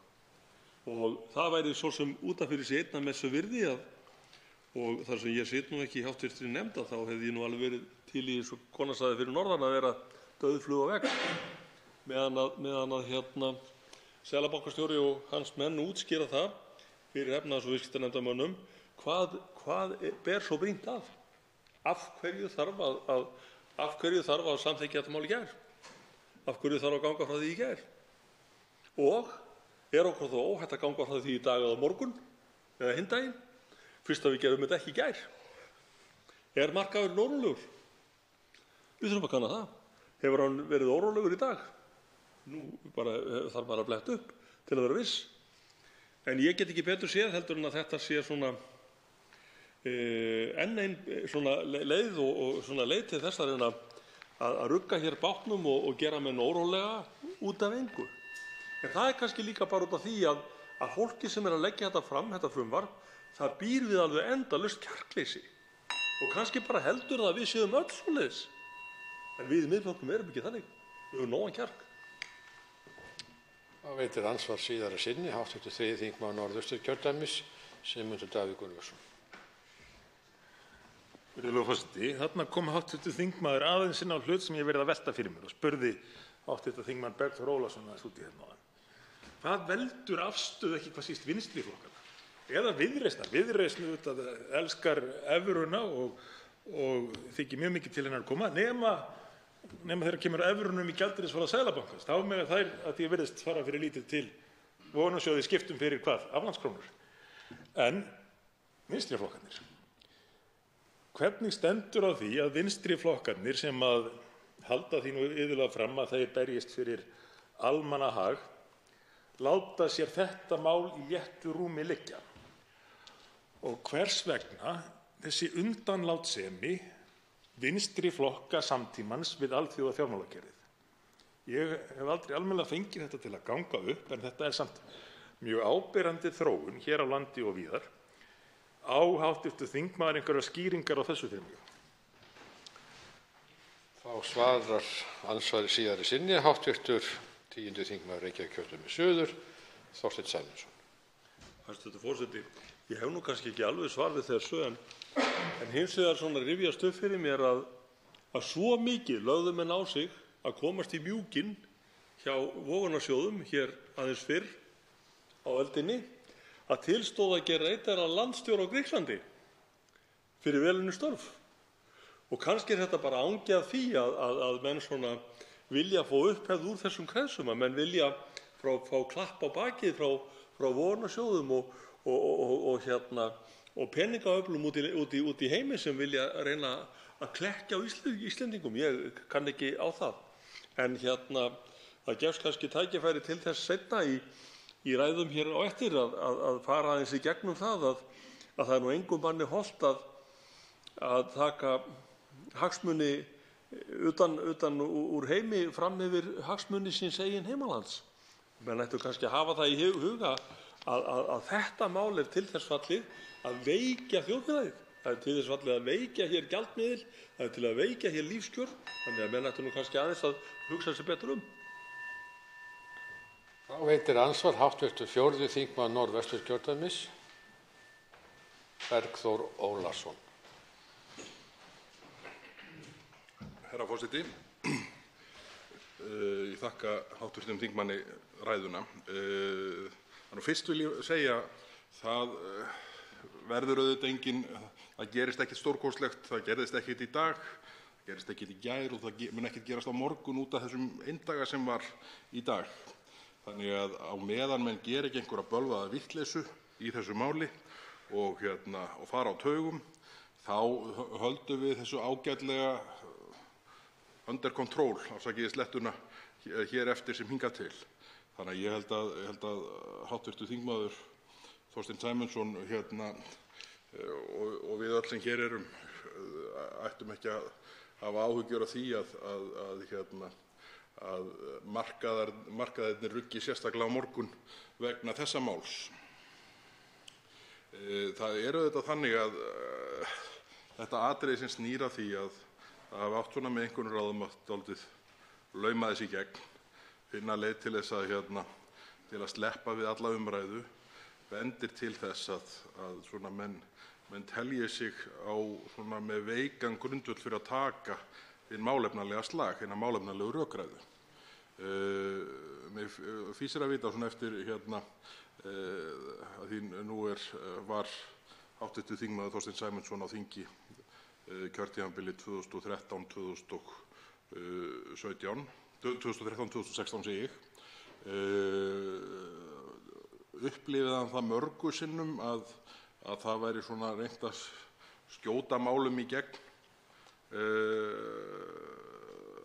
án mikillar umræðu. Er þetta svona algengt verklag á hinu háa Alþingi og er þetta í fyrsta skipti síðan í kosningum í lok árs 2017 sem hann sér svona æfingar? Forseti vill minna hv. þingmann á að íslenska er þingmálið og forseti veit ekki hvað under control þýðir. Þá svarar andsvari hv. 10. þingmaður Reykjavíkurkjördæmis suður, Þorsteinn Sæmundsson. Hæstv. forseti, ég leitast við það að tala íslensku í þessari ræðu. Nú er það þannig að menn á mínum aldri, þeir muna nú ekki kannski svo glöggt það sem hefur gerst alveg svona rétt áður. En ég man nú ekki eftir því í fljótu bragði að það hafi verið reynt að henda einhverjum svona fílubombum í gegnum þingið á þessum árum 2013–16. Og ég held nú til dæmis, og þá var náttúrulega verið að fjalla þessi mál sem hér eru eftirheitur af, þá var verið að tala stóru myndina. Þá var verið að fjalla það hvernig ætti að leysa þetta risavaxna mál sem þá lá fyrir. Og menn fengu nóg tækifæri til þess að ræða það hér í þingsölum. Og ég segi aftur eins og ég sagði í ræðunni minni áðan, ef að það er svo að þessi hópur sem hér er í þingsal, því að hér ekkert nema Miðflokksfólk, að ég segi aftur, ef það er svo að við höfum svona gjörsamlega rangt fyrir okkur, af hverju mæta þá ekki fulltrúar hinna flokkana og segja okkur það bara í svo mörgum orðum? Að við höfum rangt fyrir okkur, að við séum að gelta röngu tré, að við vitum nákvæmlega ekkert hvað við erum að tala. Af hverju kemur þetta fólk ekki að segja okkur það? Við erum alveg tilbúin í að taka þann slag, alveg tilbúin í að taka þá umræðu. En ég segi aftur við hv. þingmann, ég man ekki eftir því í fljótu bragði að menn hafi reynt að kasta einhverjum svona málum, að koma því svona eins og onni í skjóðu kerlingarinnar og kasta sér fyrir gullanliðið. Ég man eftir einhverju einu reyndar aðeins fyrr á haustinu, sem kom náttúrulega líka frá ríkisstjórninni, sem var eitthvað svona óþægilegt, en nú man ég ekki alveg í svipinn hvað það var, en það var náttúrulega komið í veg fyrir það líka þá. Vegna þess að auðvitað er það þannig að við erum náttúrulega kosin hér inn á þetta þing til þess að gæta hagsmuna þjóðarinnar. Við erum að vinna fyrir þjóðina, við erum ekki fyrir okkur. Þannig að auðvitað náttúrulega þegar við sjáum mistöku í uppsiglingu, þá verðum við náttúrulega okkur skylda til að benda á þau. Þá veitir andsvar síðari sinni hv. 4. þingmaður Norðvesturkjördæmis, Bergþór Ólason. Herra forseti, þakka hv. þingmanni andsvarið. Nú berst okkur sem hér erum í salnum það til eyrna, Miðflokksfólki sem hér situr, að ástæða þess að þingmenn annarra flokka taki ekki þátt í umræðinu sé til að tefja hann ekki. Þetta er auðvitað alveg kostulegt rugl að halda svona lögðu fram. Þegar samanlagt 2 þingmenn stjórnarflokkanna, fjármálaráðherra hæstv. Annars vegar og framsögumaður nefndarálit hins vegar, hafa haldið sitt hvora ræðuna og halda því síðan fram aðrir hv. þingmenn að þeir vilji ekki taka þátt í þessar umræðu til að tefja hann ekki. Persónulega held ég að það myndi stytta umræðuna mikið ef að þingmenn annarra flokka tækju þátt í umræðunni og sérstaklega þingmenn stjórnarflokkanna létu svo lítið að taka þátt í henni. Mig langar að spyrja hv. þingmann Þorstein Sæmundsson hvort hann deili þessari skoðun með mér að það myndi mögulega stytta umræðurnar ef að þingmenn annarra flokka tækju þátt í henni og við fengjum kannski einhvern botn og svör við þessum spurningum sem við höfum lagt fram hér í kvöld. Svarar andsvari síðara sinni, hv. 10. þingmaður Reykjavíkurkjördæmis suður, Þorsteinn Sæmundsson. Hæstv. forseti, ég tek undir það með hv. þingmanni að víst gæti það orðið til að stytta þessa umræðu ef að við fengjum, nú gríp ég bara ofan í það sem hv. þingmaður, varaþingmaður Einar Kárason sagði hér áðan, ef við fengjum svona sæmilega að vita af hverju liggur svona á, ef við fengjum sæmilega að vita hvers vegna þessi asi, ef við fengjum að vita af hverju þarf að klára þetta mál í gær, ef við fengjum að vita á hvaða forsendum þessi eftirgjöf á verði evru í þessum viðskiptum. Ef einhver gæti útskýrt þetta fyrir þeim sem hér stendur þá þyrfti hann kannski ekki að tjá sig rosalega mikið eftir það ef það raunin að þau rök sem fram kæmu væru þannig að þau væru trúverðug og til þess fallin að maður tæki mark á þeim. En ég segi hins vegar aftur og ég vona að hv. þingmaður taki undir það með mér að eins og málið nú búið þá þarf að taka það til efnahags- og viðskiptanefndar aftur, fá Seðlabankann og fleiri til fundar og fá botn í þetta mál hvers vegna þarf að samþykkja það í gær. Þá veitir andsvar hv. 8. þingmaður Norðausturkjördæmis, Anna Kolbrún Árnadóttir.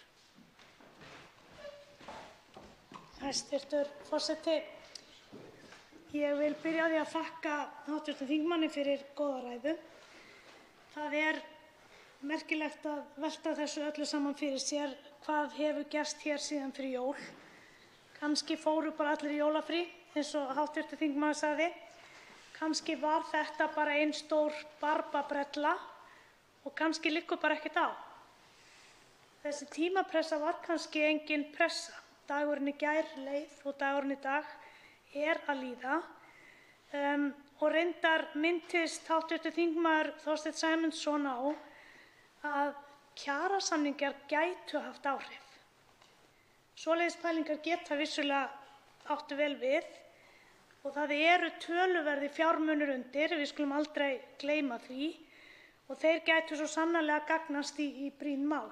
Það sem ég velti hér upp, hvað heldur hv. þingmaður að gerist ef við samþykkjum ekki frumvarpið?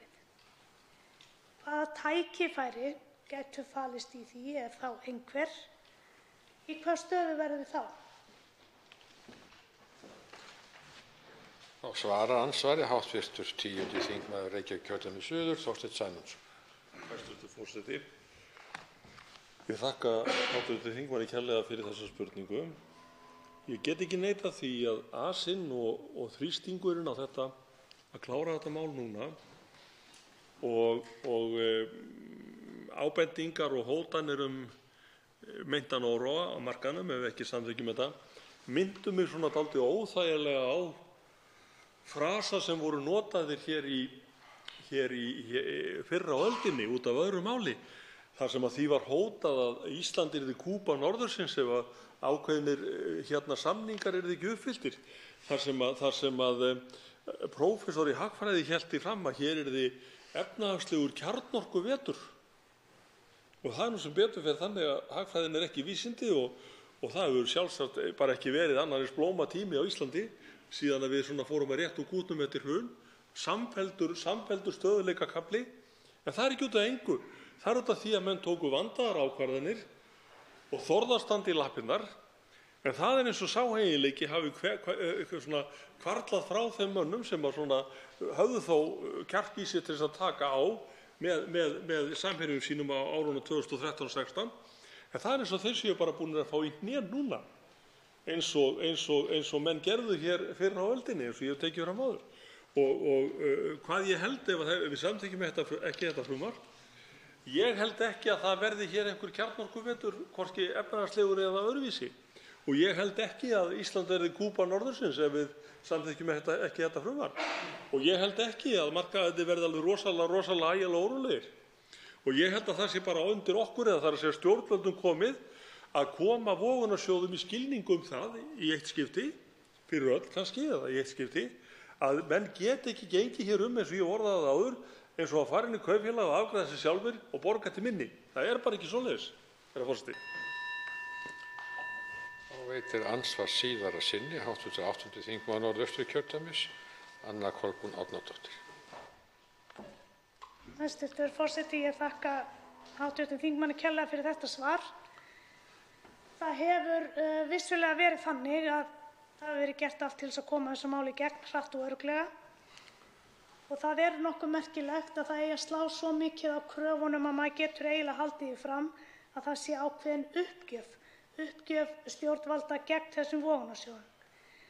Þetta er merkileg staða því að við erum hér með hópa sem að bíða eftir leiðréttingu og ég nefni sérstaklega þeirra sem búa við krónu á móti krónu skerðingu.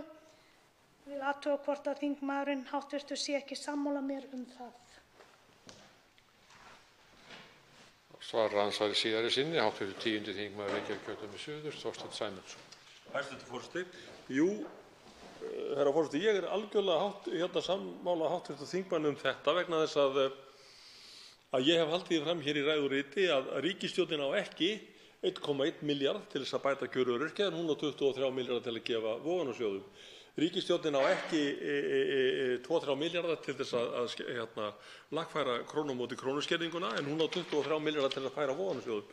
Þannig að þessi ríkisstjórn er ekki ríkisstjórn hinna vinnandi stétta, hún er ekki ríkisstjórn almennings á Íslandi, hún er ríkisstjórn vogunarsjóðanna. Og eins og ég sagði hér áðan, þá er búið að bjóða hér, það er búið að dekka hér veisluborð fyrir vogunarsjóðina og veislustjórinn sjálfur, fjármálaráðherra, sem er reynda núna í íhaldsmannaveislu í útlöndum, að hann situr við borðið mitt og brýtur brauðið og skammtar á diska. Og það er þetta hlutskipti sem að þessi ríkisstjórn hefur valið sér, það er að taka hagsmuni vogunarsjóða fram yfir hagsmuni almennings á Íslandi. Það er mjög miður. Andsvörum er lokið. Til máls tekur hv. 10. þingmaður Reykjavíkurkjördæmis norður, Ólafur Ísleifsson. Herra forseti, ég tel að það skjal sem heitir losun fjármagnshafta og sem er kynnt sem áætlun ríkisstjórnar Íslands og Seðlabanka Íslands losun fjármagnshafta með stöðugleikaskilyrðum og álagningu stöðugleikaskatts á slitabú og fjölvalsútboð fyrir aflandskrónur til að tryggja jafnvægi og hagfelld vaxtarskilyrði þjóðarbúsins. Að þetta plagg hafi sérstaka þýðingu við umfjöllun um þetta mál. Þetta plagg er dagsett 2015 og er gefið út af fjármála- og efnahagsráðuneytinu. Herra forseti, það liggur rauður þráður í gegnum þetta plagg þegar að kemur að því vandamáli sem að hér er til umræðu, sem eru þessar svokölluðu aflandskrónur. Aflandskrónur eru eignir erlendra aðila, yfirleitt og mestanpart eftir því sem að upplýst hefur verið, vogunarsjóðir og slíkir aðilar og sem að talið var nauðsynlegt að læsa inn í landinu með hinum svokölluðu fjármagnshöftum sem að tekin voru upp hérna með efnahagsáætlun í samstarfi við Alþjóðagjaldeyrissjóðinn eftir efnahagsáætlun 2008. Rauði þráðurinn þegar kemur að þessum þætti þess vanda sem við var að etja er sá að lausn þessa hluta vandans væri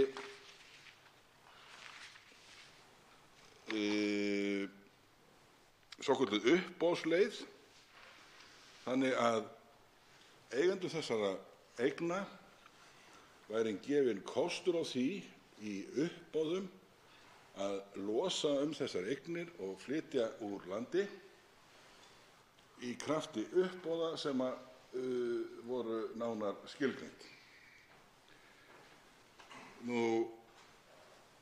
Hér voru mjög umtalsverðar fjárhæðir bundnar með þessum hætti og það hefur verið rakið hér að þær hafi numið sem samsvarar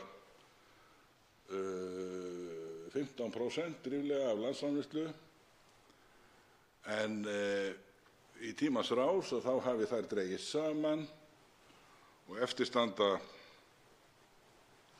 eignir sem svara til 3% af árlegri framleiðslu í okkar þjóðarbúi, og þær eru metnar eins og hér hefur komið fram og sýndar í sérstakri töflu í greinargerð með þessu frumvarpi, svarandi til 84 milljarða króna. Uppboðsleiðin fær mjög rækilega umfjöllun í þessu skjali ríkisstjórnar og Seðlabanka. Það er til að mynda sagt þennan svokallaða aflandskrónuvanda. Ég tek það fram að ég hef aldrei fellt mig við þetta orð afland, hvað þá aflandskrónuvandi, en látum það gott heita. En þessi vandi sem ég skilgreindi hérna áðan, að þarna er boðað að hann skuli leystur með uppboðum á gjaldeyri og skyldum aðgerðum. Og þarna er rætt gjaldeyrisuppboð þar sem kröfuhafar greiði viðbótargjald í formi hærra gengis fyrir útgöngu úr gjaldeyrishöftum. Það er rakið að kvaddur hafi verið til starfa maður sem kynntur er sem einn færasti sérfræðingur heims í hönnun uppboða. Hann hafi veitt stjórnvöldum ráðgjöf og það er meira að segja tekið fram að hans eigin ósk er ráðgjöf hans íslenskum stjórnvöldum endurgjaldslaus. Hér ræðir prófessor í Oxford-háskóla að nafni Dr. Paul Klemperer, og greint frá því að hann hafi ráðlagt stjórnvöldum við hönnun og útfærslu uppboðsins í samstarfi við nánar tilgreint hagrannsóknarfyrirtæki. Það er greint frá því að þessi viðurkenndi sérfræðingur hafi hannað og stýrt uppboðsferlum fyrir Englandsbanka og Seðlabanka Bandaríkjanna á undanförnum árum með eftirtektarverðum árangri. Og síðan segir uppboðin verða fjölvalsútboð, það er að segja nánar tilgreind tegund af uppboði, og að Seðlabanki Íslands muni annast framkvæmdina. Það er þannig, herra forseti, að í hagvísindunum er mikil og áhugaverð grein sem lýtur að uppboðum. Það er þetta mjög mikilvægur þáttur í verðmyndun og verðlagningu, umfjöllun uppboð sem leið til þess að kalla fram verð á, segjum, vöru og þjónustu. Og uppboð geta verið með margvíslegum hætti og er fjallað þetta í þessum fræðum, og þarna kemur maður sem hefur lagt þessi fræði fyrir sig sem sérgrein. Það segir sömuleiðis að endanleiki, eins og það er orðað, uppboðsaðferðarinnar sé tryggður fyrirfram. Uppboðsaðferðin tryggi að böndum verði komið á allar aflandskrónur. Það er sem sagt röksemdirnar koma hver á fætur annarri fyrir því að þarna sé rétta leiðin, þarna hafi verið kallaður til sérfræðingur sem hafi ráðlagt aðilum á borði Englandsbanka og Seðlabanka Bandaríkjanna, og þarna er það skýrt fyrir lesendum að þeir aflandskrónueigendur sem að nýta uppboði til að bjóða í gjaldeyri í skiptum fyrir íslenskar krónur muni greiða fyrir það verulegt álag. Og sömuleiðis segir þarna að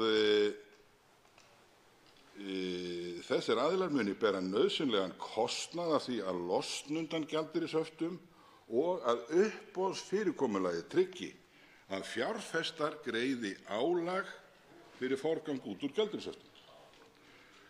Og ennfremur segir að með þessu sé lausn vandans tryggð, allir lausir endar nýttir og niðurstaðan verði, eins og þarna segir, jafnvægi milli hagsmuna þjóðarinnar og aðgerða stjórnvalda gagnvart aflandskrónum. Nú stöndum við frammi fyrir þeirri stóru spurningu, herra forseti, hvers vegna hafa stjórnvöld fallið frá þessari leið? Af hverju er vikið af þessari mörkuðu braut sem svona nákvæmlega er rakin og útfærð og rökstudd þegar að lagt var upp með þetta stóra átak 2015 í samstarfi ríkisstjórnar og Seðlabanka? Hér hefur verið rakið að miðað við það uppboðsgengi sem sést hefur í þessum uppboðum Seðlabankans, að þá sé ríkissjóður hér að verða af mjög umtalsverðum fjárhæðum sem jafnvel eru taldar á þriðja tug milljarða króna. Það var nú heldur betur hægt að byggja nokkur hjúkrunarheimili, dvalar- og hjúkrunarheimili fyrir aldraða og sjá til lands í því stóra máli ef að slíkar fjárhæðir væru til reiðu. Ég tek undir hér með hv. þingmönnum sem hafa lýst eftir viðhorfum náttúrulega innan úr stjórnarflokkanum sem náttúrulega bera fram þetta mál, en ekki síður frá hv.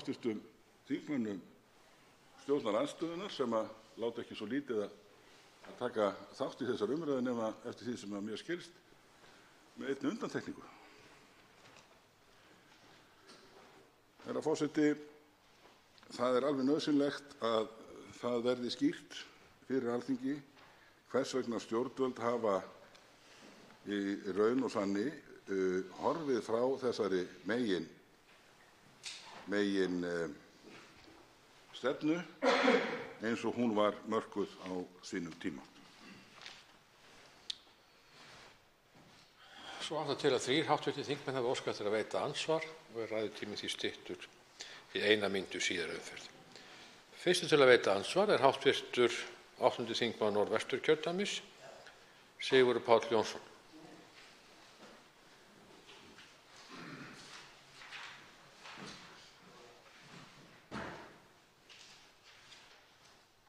Hæstv. forseti. Ég þakka hv. þingmanni Ólafi Ísleifssyni fyrir prýðisræðu og hann fór vel yfir hlutina og lyfti þessu plaggi í upphafi ræðu sinnar sem var útgefið 2015 losun fjármagnshafta og svo þegar vindar blésu úr annarri átt þarna vorið 2016 þá vék þáverandi forsætisráðherra, hv. þingmaður í dag, Sigmundur Davíð Oddsson, úr sæti forsætisráðherra og Sigmundur Davíð Gunnlaugsson, hann gæti átt bróðir, sko. En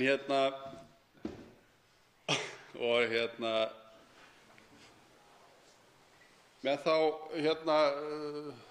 þeim orðum að það yrði til sinna manna, það yrði haldið áfram í þessari vegferð, sem svo var ekki gert, því strax sumarið þá var tekin, eins og menn hafa sagt, uppbeygja og því dettur mér í hug að spyrja þingmanninn, því nú er ríkisstjórn sem við höfum oft kallað ríkisstjórnina breiðu skírskotana við völd, þar sem að viðnámið er ekki mikið og menn halda fast í stólana sína, hvort að það getur verið að fjármagnsöflunum gangi betur með að sannfæra þau stjórnvöld sem eru við lýði í dag að gera það sem að fjármagnsöflunum hentar heldur en var á þeim tíma. Þá svarar andsvari hv. 10. þingmaður Reykjavíkurkjördæmis norður, Ólafur Ísleifsson.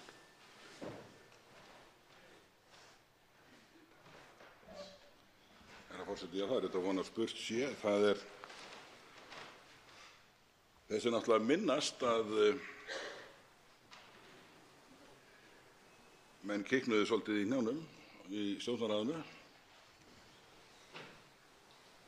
til að mynda í tíð norrænu velferðarstjórnarinnar sem svo kallaði sjálfa sig svo fagurlega og eftirminnilega. Það virtist ekki þurfa annað en að það kæmi maður í jakkafötum og talaði útlensku. Og þá brustu varnirnar þegar þjóðarhagsmunirnir voru annars vegar. Og þá munaði ekkert að samþykkja ólögvarðar kröfur sem stóðu ekki á neinum lögfræðilegu grundvelli. En það vantaði svo sem ekki að það væri mannskapur hér í landinu og fjölmiðlar sem að slógu taktinn undir. Það var ekki talað þetta sem ólögvarðar kröfur af öllum. Það var Icesave skuldin. Ekki dró Ríkisútvarpið af sér. Og þeir ágætu tveir stjórnmálaflokkar sem skipuðu þá ríkisstjórn sitja núna sitt hvorum megin við ríkisstjórnarlandamærin, annar í forystuhlutverki hér og hinn til skamms tíma forystuflokkur stjórnarandstöðunnar, en ekki lengur. Við sáum hvernig þeir stóðust þrýstinginn. Þá veitir andsvar síðara sinni hv. 8. þingmaður Norðvesturkjördæmis, Sigurður Páll Jónsson. Hæstv. forseti. Já, ég þakka þingmanninum fyrir þetta svar. Það er kannski ósanngjarnt að mér að vera að spyrja hann um þetta, en mér datt þetta bara í hug þegar hann veifaði þessu plaggi hérna um losun fjármagnshafta síðan 2015. Og líka kom mér í hug, og ef maður verið að labba hérna fram og fá sér kaffibolla og svona, hitta fólk úr öðrum flokkum, og það gaukaði að mér ónefndur maður hvort að út af hverju við værum að standa í þessu ströggli. Það væri búið að ákveða þetta á öðrum stað. Við erum bara að kyngja því. Það er akkúrat það sem við viljum ekki kyngja. Og finnst mér ekki gott að heyra þetta sagt í mín eyru þar sem að maður kjörinn af fólkinu í landinu að taka á málum eins og þessum. Og þá langar mér bara til að spyrja þingmanninn, erum við ekki alveg sammála um það að við erum hérna kjörnir fyrir fólki í landinu og við eigum að taka ákvæði um það? Þá svarar andsvari síðara sinni hv. 10. þingmaður Reykjavíkurkjördæmis norður, Ólafur Ísleifsson. Herra forseti, auðvitað er það svo að við erum hér þjóðkjörnir fulltrúar íslensku þjóðarinnar og skyldur okkar eru við íslenska þjóð en ekki einhver jakkaföt mælandi á útlensku. Við hljótum þegar að svona stórt mál er uppi, herra forseti, að grípa til allra þeirra varna í þágu þjóðarinnar sem okkur er unnt að gera. Og það hefur leitast við að gera hér í dag og í kvöld. Ég tek undir með hv. þingmönnum sem hér hafa látið orð falla það að það hefur verið mjög æskilegt ef að þingmenn tilnefndu stjórnarliðinu og ekki síður úr stjórnarandstöðunni hefðu gert grein fyrir afstöðu sinni til þessa máls, svo stórt sem það er, svo þýðingarmikið sem það er og svo miklir fjárhagslegir hagsmunir sem að liggja þarna undir og reyndar efnahagslegir hagsmunir minna það að það liggur ekki fyrir neitt tölulegt mat á hugsanlegum áhrifum á gengi krónunnar vegna þessara aðgerða. Þá veitir andsvar hv. 7. þingmaður Suðvesturkjördæmis, Gunnar Bragi Sveinsson.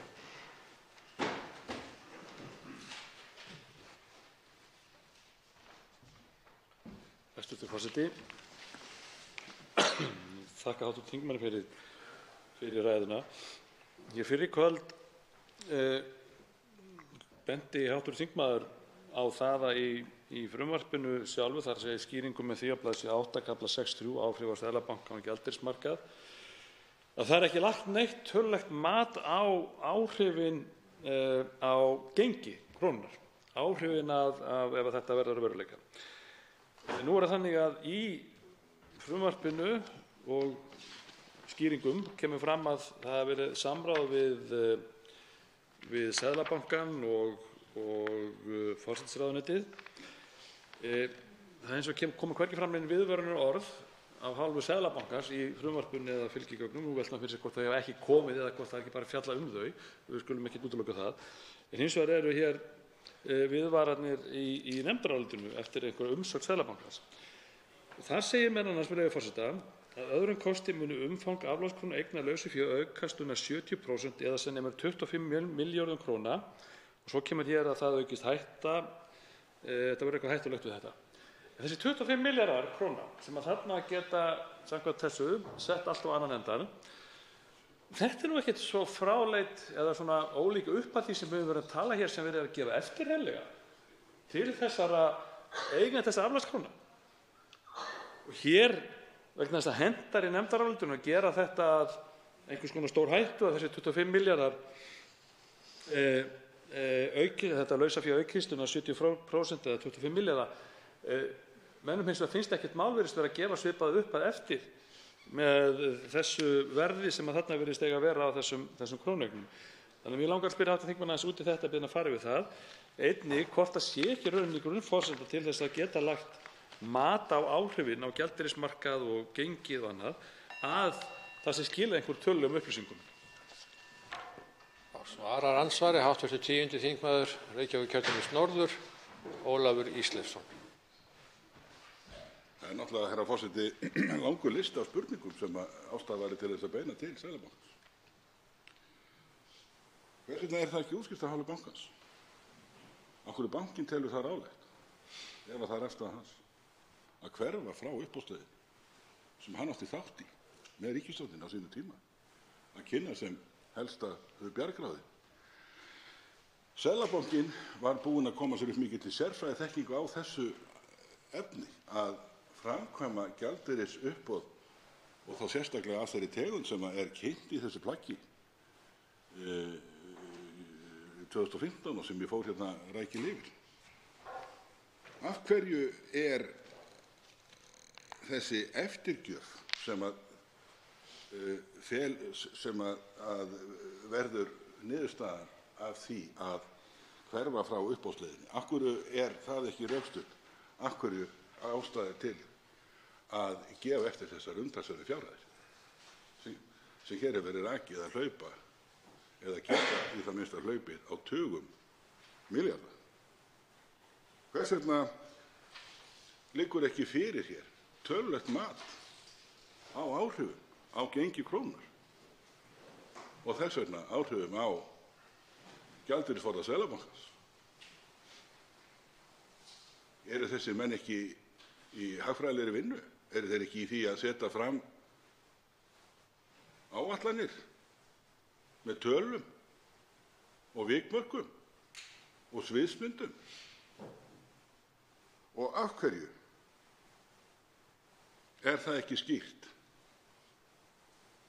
að minnsta kosti nánar heldur en gert er? Af hverju er þessi dagur í gær einhver úrslitadagur í þessu máli?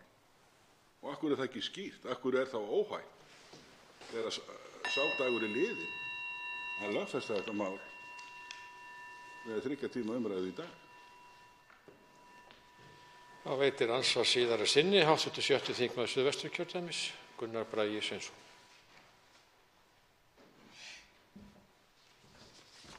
Hæstv. forseti, þetta er vitanlega lykil spurning sem að ágætt væri að einhvern tímann að fá kannski svör við frá Seðlabankanum, hvers vegna er horfið frá þessari áætlun sem að lagt var af stað með. En undanhaldið er svo sem kannski löngu byrjað ef maður fer yfir söguna þess. Það er ljóst að það er langt síðan að byrja var að eiga fundi með þessum eigendum og búa til eitthvað svona samkomulag sem að skilur okkur þennan stað þar sem við erum núna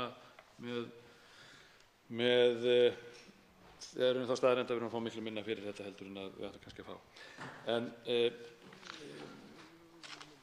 þingmann svara er annarri spurning sem ég ætla að spyrja hvort að það er ekki þekkt einmitt í fræðunum, af því að hv. þingmaður er nú sérmenntaður í hagfræði og slíku, að einmitt að teikna upp og setja fram sviðsmyndir og reyna að greina áhættuna út frá minnstu mögulega áhættu og mestu mögulega áhættu og svo framvegis. Maður saknar þess vitanlega að það sé ekki gert í ljósi þess að það eru tölur í fjármunir þar undir. Svara andsvari síðari sinni, hv. 10. þingmaður Reykjavíkurkjördæmis norður, Ólafur Ísleifsson. Herra forseti, auðvitað er það alveg laukrétt sem að hv. þingmaður nefnir að undanhaldið er náttúrulega löngu hafið og við heyrðum mjög rækilega yfirferð hjá hv. þingmanni Sigmundi Davíð Gunnlaugssyni í nokkrum ræðum hér í dag þar sem hann rakti þetta í einstökum atriðum og hvernig nákvæmlega var staðið að þessu undanhaldi, hvernig var hlaupið frá áður boðuðum yfirlýsingum fyrirkomulag og framkvæmd og svo framvegis. Þannig að það út af fyrir sig er ekki nýtt, en það sem er nýtt í málinu er það skuli algjörlega vera horfið frá uppboðsleiðinni sem aðferð. Nú, leyfum mér að nefna hérna að það vekur furðu að fulltrúar íslenskra stjórnvalda skuli hafa lagt á sig ferð til Nýju Jórvíkur í Bandaríkjunum til þess að ræða við einhverja hagsmunaaðila þar. Maður hefði talið það að það væri þeir sem væru að sækja á einhverja fyrirgreiðslu eða einhverjar afgreiðslu mála hjá íslenskum stjórnvöldum og þeir kæmu og ræddu þessi mál á heimavelli íslenskra stjórnvalda en ekki á sínum heimavelli í New York. Þá veitir andsvar hv. 3. þingmaður Norðausturkjördæmis, Sigmundur Davíð Gunnlaugsson. Virðulegur forseti, þetta var að mínu mati afburðagóð ræða hjá hv. þingmanni Ólafi Ísleifssyni, hnitmiðuð og skýr. Og þegar að það að verjast ólögmætum kröfum barst í tal hér í andsvörum, þá fannst mér augnablik, eins og ég segi, bregða fyrir ræðuskörunginum Winston Churchill.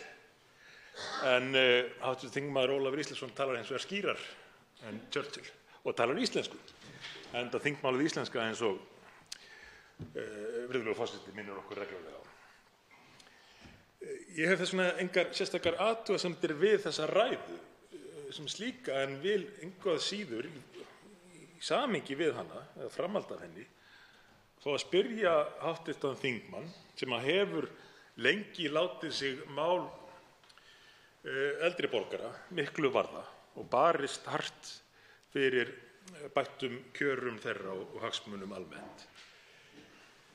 Hvernig stendur á því að mati hv. þingmanns að stjórnvöld hafi ekki einu sinni fyrir því að reikna út þær upphæðir sem hér eru undir, sem hér er verið að gefa eftir, hafi ekki fyrir því að koma hér og ræða málið, virðist þykja það léttvægt að gefa eftir allavega 23 milljarða bara í síðustu umferð, hafandi sýnt undanhald aftur og aftur í þessu ferli öllu frá því á vormánuðum eða sumarið 2016.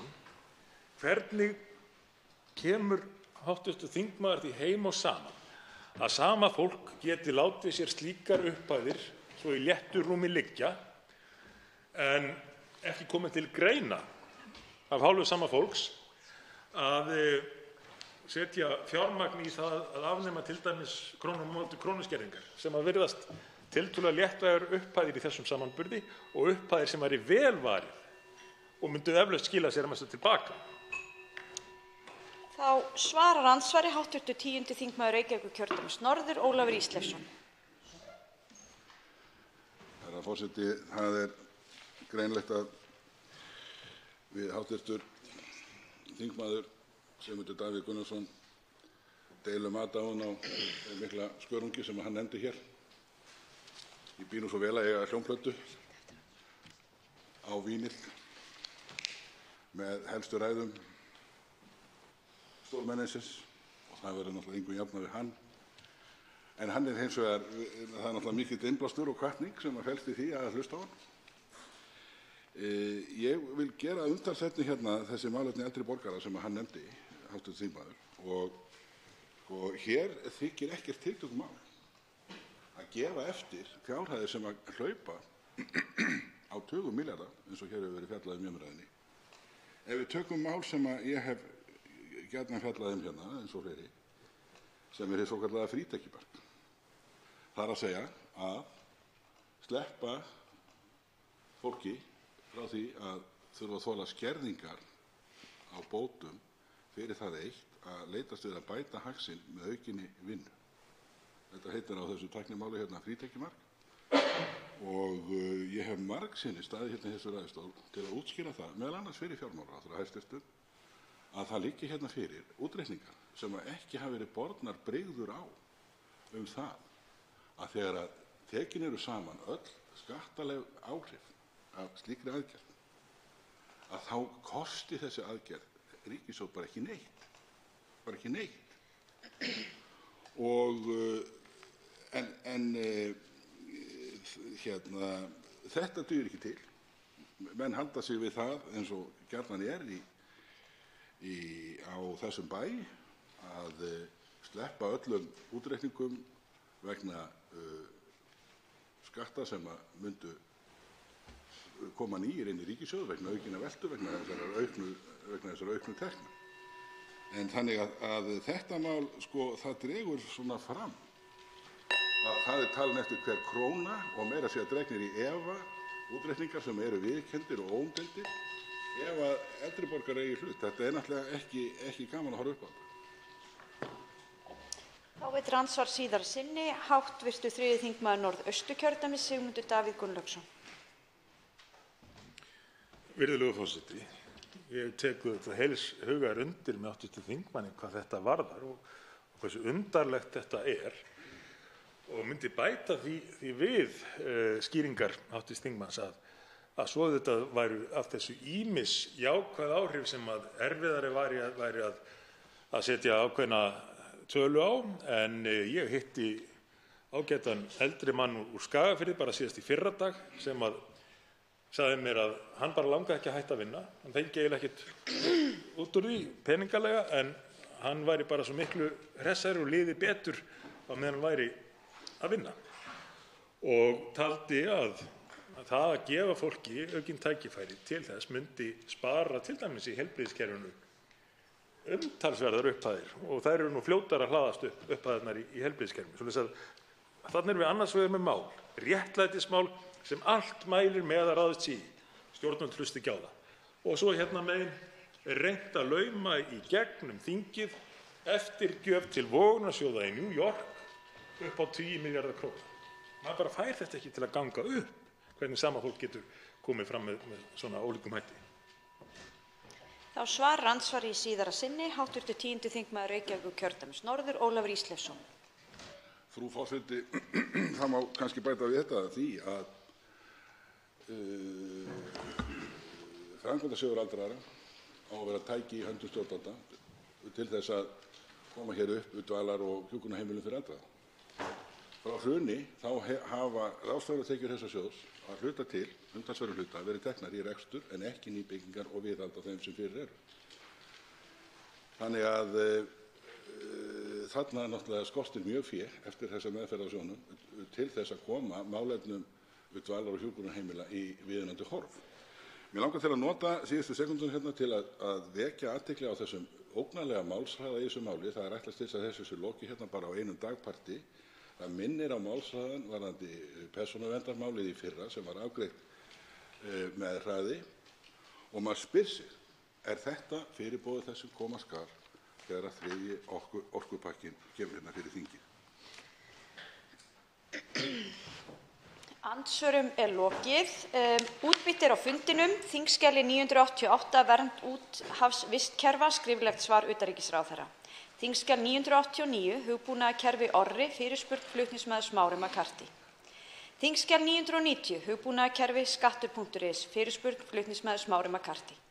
Þingskjal 991 hugbúnaðarkerfi Löke, fyrirspurn flutningsmaður Smári McCarthy. Þingskjal 992 hugbúnaðarkerfi Skólagátt, fyrirspurn flutningsmaður Smári McCarthy. Þingskjal 993 hugbúnaðarkerfi Mentor, fyrirspurn flutningsmaður Smári McCarthy. Þingskjal 994 hugbúnaðarkerfið Inna, fyrirspurn flutningsmaður Smári McCarthy. Þingskjal 995 hugbúnaðarkerfið Saga, fyrirspurn flutningsmaður Smári McCarthy. Þingskjal 996 hugbúnaðarkerfið Vera, fyrirspurn flutningsmaður Smári McCarthy. Þingskjal 997, eftirlit með sérfræðikostnaði þingmanna utan þingflokka, fyrirspurn flutningsmaður Smári McCarthy. Þingskjal 998, skyldutrygging lífeyrisréttinda og starfsemi lífeyrissjóða, frumvarp flutningsmaður Unnur Brá Konráðsdóttir. Þingskjal 999, eftirfylgni með þingsályktun aðgengi að stafrænum smiðjum, fyrirspurn flutningsmaður Albertína Friðbjörg Elíasdóttir. Þingskjal 1000, kolefnisspor matvæla, fyrirspurn flutningsmaður Ólafur Þór Gunnarsson. Þingskjal 1001 til 1004, ábyrgð á vernd barna gegn einelti, fyrirspurn flutningsmaður Jón Þór Ólafsson. Þingskjal 1005, sifjadeild sýslumanns á höfuðborgarsvæðinu, fyrirspurn flutningsmaður Helga Vala Helgadóttir. Þingskjal 1006, lífeyrisgreiðslur almannatrygginga, fyrirspurn flutningsmaður Inga Sæland. Þá höldum við áfram með dagskrána og forseti minnir á að umræðuefnið er meðferð króneigna sem háðar eru sérstökum takmörkunum og gjaldeyrismál. Þetta er stjórnarfrumvarp mál númer 486 á þingskjali 769. Til umræðu er hér líka nefndarálit nefndarinnar númer 968. Til máls tekur hv. 8. þingmaður Suðurkjördæmis Karl Gauti Hjaltason. Frú forseti, við ræðum hér frumvarp til laga meðferð króneigna sem hafa verið háðar sérstökum takmörkunum, það er að segja aflandskrónu losun. Frumvarpið er þannig efnislega að eigendum aflandskróna verði heimilt að taka út fjármagn sitt af reikningum sem áður voru háðir sérstökum takmörkunum og jafnframt að kaupa fyrir þessa krónu erlendan gjaldeyri. Hér er, eins og segir í frumvarpinu, stigið eitt lokaskrefið til að afnema fjármagnshöft sem vörðu Ísland og íslenskt efnahagslíf á meðan það var að rísa á árunum eftir hrun. Sumir geta líklega spurt sig, af hverju núna? En eins og komið hefur fram hér hjá fyrri ræðumönnum er það fullkomlega óljóst hvers vegna þessi tími er valinn til þess að koma með þessum rausnarlega hætti á móts við þessa aðila. Og fyrst ég nefni nú þetta, hvers vegna þessi tími hafi orðið fyrir valinu, vil ég nota tækifæri og spyrja af hverju verið sé að falla frá upphaflega markmiði stjórnvalda. Nefnilega því markmiði að eigendum þessara aflandskróneigna yrði gert að greiða ákveðið viðbótargjald í sameiginlegan sjóð okkar Íslendinga og bæta þannig með nokkrum hætti það tjón sem þjóðin varð fyrir í hruninu. Það var einnig ætlunin að eigendur þessara vogunarsjóða leystu eignir sínar út við óhagstæðara gengi. Þessum markmiðum hefur sýnilega verið varpað fyrir róða. Frú forseti, með þessu frumvarpi kemur fram vilji stjórnvalda að við greiðum þessum eigendum, já, eigendum, og hverjir eru þeir? Veit það einhver? Nei. Frú forseti, þeir eru andlitslausir, óþekktir og væntanlega auðjöfrar í alþjóðlegum samanburði. Þetta eru menn sem svífast einskis í sínu stórgróða bralli. Og það sem meira er, þetta eru vogunarsjóðir í flokki hinna síðustu sem við erum að leysa út úr íslensku efnahagslífi og það með hárri ávöxtun. Þetta eru þeir sem ekkert hafa gefið eftir og hafa hangið lengst allra á roðinu. Þeir óbilgjörnustu gagnvart þeim erfiðleikum sem Ísland átti við að stríða hér eftir hrun. Af hverju þraut stjórninni örendið? Frú forseti, af hverju? Er það kannski vegna þess að við erum með fullar hendur fjár? Hvað segir það aðgerðir, eða réttara sagt aðgerðaleysi til þess að stöðva neyð þeirra sem minnst hafa á milli handanna og þurfa að lifa á 240.000 krónum á mánuði? Það var ekki undan að koma á móts við þá með því að hækka persónuafslátt nema með smánarlegum hætti. En þó þannig að það munar kannski ein pizza á mánuði og ef til vill brauðstangi með. Og fyrst minnst er á framkvæmdasjóð aldraða, við höfum verið að horfa upp á það hér síðastliðinn áratug að framlögum sem réttilega eigi að veita til þess að byggja upp hjúkrunarheimili fyrir aldraða í þessu landi hefur verið veitt í allt aðra hluti heldur en lögin framkvæmdasjóð aldraða mæla fyrir Dæmi það er bráðabirgðaákvæði sem hefur verið framlengt ár eftir ár í meira en áratug og þannig veitt 11 milljörðum út úr þessum sjóði. 11 milljörðum. Hvað erum við að ræða hér? 84 milljarða. Og hver stór hluti af því er eftirgjöf? Fáum við upplýsingar um það? Hver stór hluti? Ef það væri 10%, þá væri komið kveltin af því sem búið er að taka úr framkvæmdasjóði aldraðra síðastliðin 10 ár. Ef það eru svona mikla fjármunir að ekki munum að greiða hrækama sjóðunum út milljarða og milljarða ofan, uppgjöf er góð lýsing á þessu. Því auðvitað er þetta ekkert annað en uppgjöf. Og hver eru skilaboðin til framtíðarinnar og þá sérstaklega til vogunarsjóða framtíðarinnar? Síðan meir, skilaboðin einfaldlega þau að Ísland sé auðveld bráð.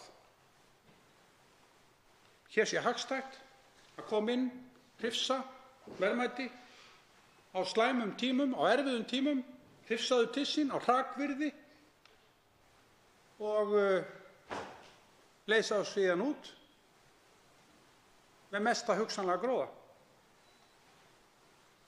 Vogunarsjóðirnir taka út gróða sinn með hæstu ávöxtum. Þessi gjörð sem við stöndum hér frammi fyrir er algjör viðsnúningur gagnvart þessum sjóðum. Viðsnúningur frá upphaflegu markmiðunum að láta vogunarsjóðina greiða hærra verð fyrir gjaldeyrin, nokkurs konar framlag til íslensks samfélags. Frú forseti, þeim markmiðum hefur verið kastað fyrir róða. Með þessar eftirgjöf erum við að verðlauna grimmustu vogunarsjóðina. Hér er skipulagt undanhald að ræða. Alla jafna ætti svona mál að þessari stærðargráðu að vekja athygli hér á þingi. Og stjórnarandstaðan ætti auðvitað að vera öll hérna uppi í pontu að spyrja spurninga, eðlilegra spurninga, þá sem lögðu fram þetta frumvarp. Og þeir ættu líka að vera hér og svara. En hver er raunin? Já, mér er mikil ánægja að tilkynna það að hér í salnum er einn maður, einn hv. þingmaður sem ekki er í Miðflokknum. Ekki ennþá.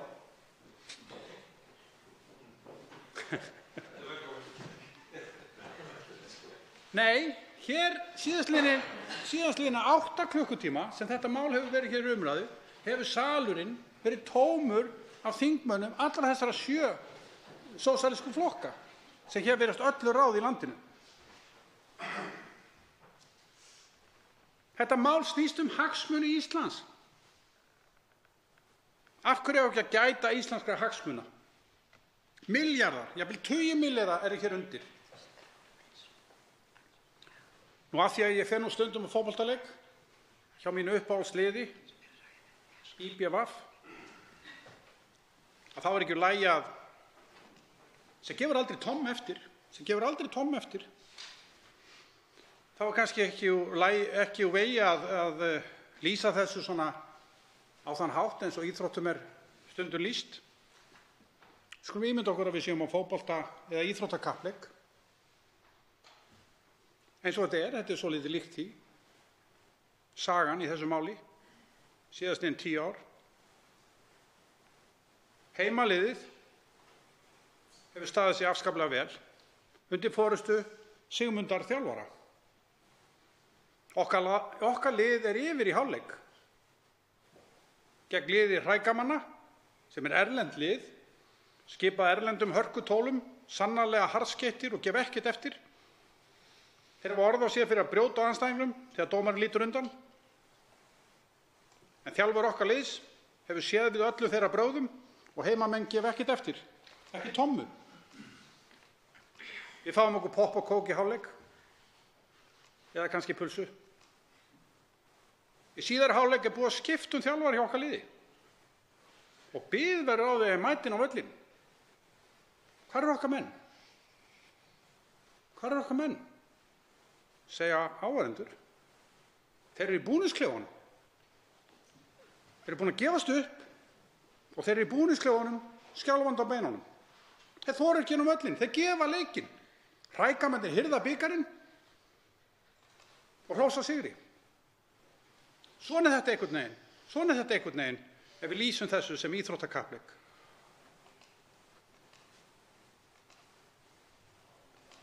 Það eru mörgum spurningum ósvarað í þessu máli. Hvað er eftirgjöfin mikil miðað við upphaflegar áætlanir? Hvers vegna núna? Hvers vegna liggur svona á þessu núna? Af hverju þessi viðsnúningur gagnvart vogunarsjóðunum? Þetta undanhald, af hverju? Af hverju íslenskra hagsmuna ekki gætt betur? Og af hverju hafa stjórnmálamenn annarra flokka engan áhuga á þessu máli hér í dag? Frú forseti, við ræðum hér alvarlegt mál.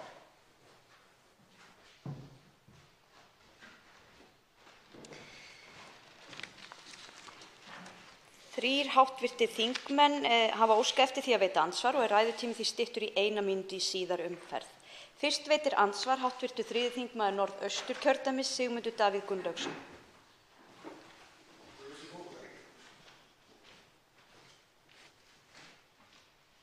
Virðulegur forseti, þetta var öflug ræða og setti hlutina ágætlega í samhengi og raun ættu þingmenn, auðvitað sérstaklega þeir þingmenn sem eru ekki hér í salnum, að líta á þetta sem hvatningu.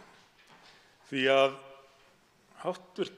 þingmaður var hér í rauninni að hvetja menn til dáða, segja þeim að koma út úr búningsklefanum, enda er viðkomandi hv. þingmaður nú ekki þekktur af því að gefast upp hvorki á sviði íþrótta né annars staðar, maður með svarta beltið í karate og svarta beltið í pólitíkinni líka eins og við heyrðum hérna áðan. En af því að hv. þingmaður Karl Gauti Hjaltason setti þessa hluti, þessar upphæðir sem hér að ræða, þó að þær séu þetta mjög á reiki því að stjórnvöld hafi ekki sýnt fram á hversu miklu er verið að fórna því, við vitum bara að það nemur 20 milljarða. En að þeim setti þetta í samhengi við það sem að stjórnvöld eru ekki tilbúin að setja fjármagn í, persónuafsláttinn, eins og stöðu eldri borgara, þá getur maður ekki öðru en velt fyrir sér hvað veldur. Hvað gerir mönnum svona auðvelt að gefast upp í þessum kappleik, ef svo má segja, gefast upp fyrir aðgangshörðustu eða ósvífnustu vogunarsjóðunum, en svo eru menn ekki tilbúnir að liðka neitt til eða samþykkja svo mikið sem einustu breytingartillögu við fjárlög sem að kemur til móts við þá sem að minnst hafa í samfélaginu. Þó að þær breytingartillögur að minnsta kosti sem við höfum lagt fram og hv. þingmaður kosti einungis brot af því sem menn vilja kasta frá sér hérna umræðulaust. Þá svarar andsvari og forseti minnir á að þessi liður heitir andsvör en ekki samsvör. Háttvirtur 8. þingmaður Suðurkjördæmis, Karl Gauti Hjaltason.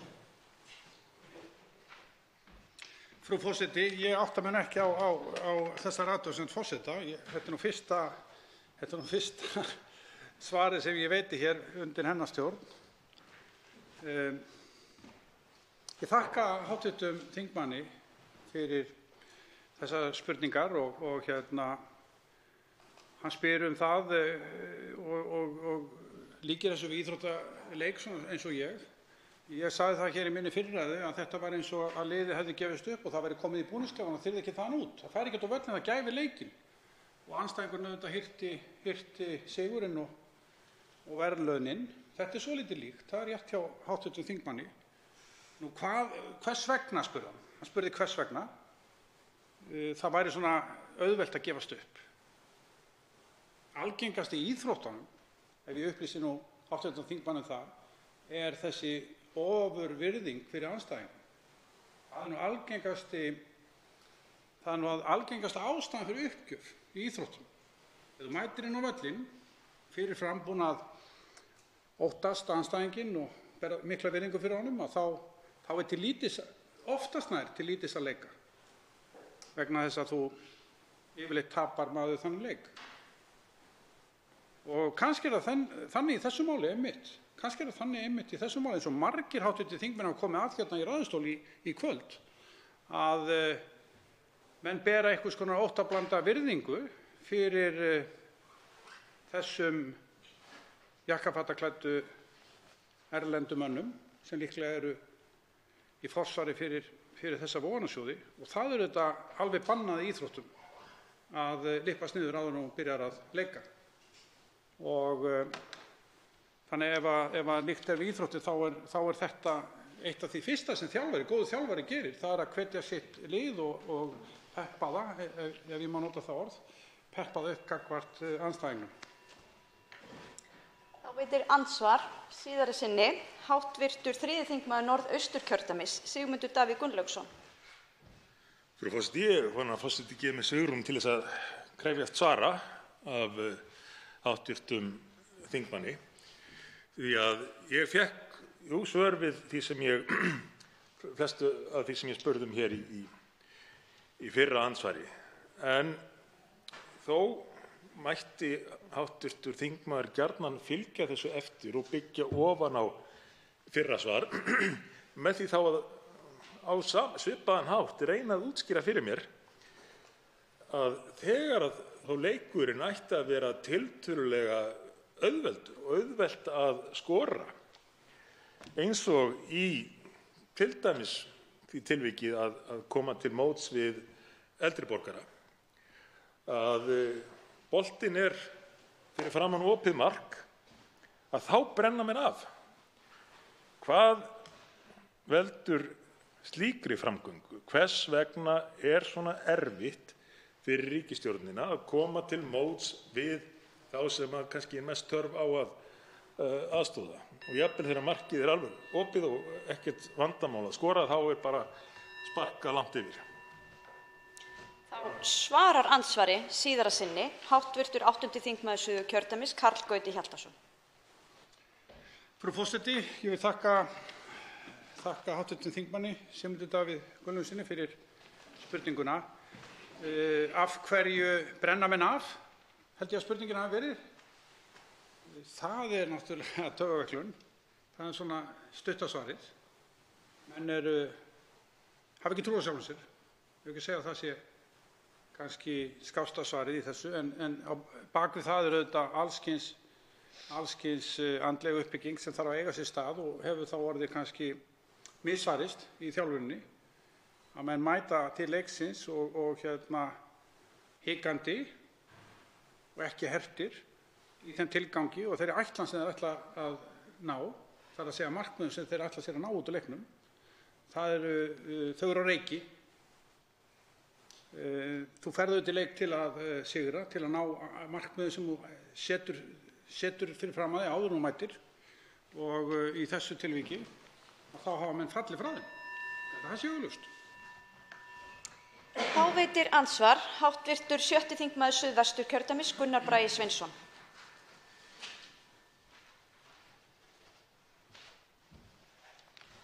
Forseti, ég þakka hv. þingmanni fyrir ræðuna. Ég vil spyrja þetta þingmann sem að vanur er, og ég vona nú þetta falli nú inn í ramma forseta, vanur er að fást við rök og rökstuðninga með og á móti málum. Hvort að þingmaðurinn telji að þingheimur, ef að hægt er að tala um þingheim, þingflokk Miðflokksins, sem virðist vera eini þingflokkurinn sem hefur áhuga á þessu máli, hafi verið upplýstur með nú á góðum rökum hvað í þessu máli felst í rauninni. Það er að segja að rökstuðningur þeirra sem hafa viljað máli gangi hér fram og málið fái samþykki, að rökstuðningur þeirra hafi komið nógu skýrt fram. Það hafa verið haldnar 2 ræður af hálfu stjórnarliða eða þeirra sem að bera málið uppi málið. 2 ræður, líklega 7 og 15 mínútur, 20 mínútur, svoleiðis. Eitt ansvar frá einum öðrum stjórnarandstöðuþingmanni. Telur þingmaðurinn, hv. Karl Gauti Hjaltason, að rökstuðningur fyrir því að samþykkja mál hafi komið fram? er það þannig að skýringar sem gefnar eru í nefndaráliti nefndarmanna duga til þess að skýra hvers vegna það liggur svona á að samþykkja málið, hvort að það er ástæða til þess að þá leið, í ljósi þess að svör hafa ekki fengist, til að setjast betur yfir málið milli umræðna, eins og reyndar hefur komið fram óskum að það verið fundað milli umræðna í efnahags- og viðskiptanefnd, hvort að það er hvort að það sé ekki komin full ástæða til þess að við fáum hér rökstuðning fyrir þessu máli.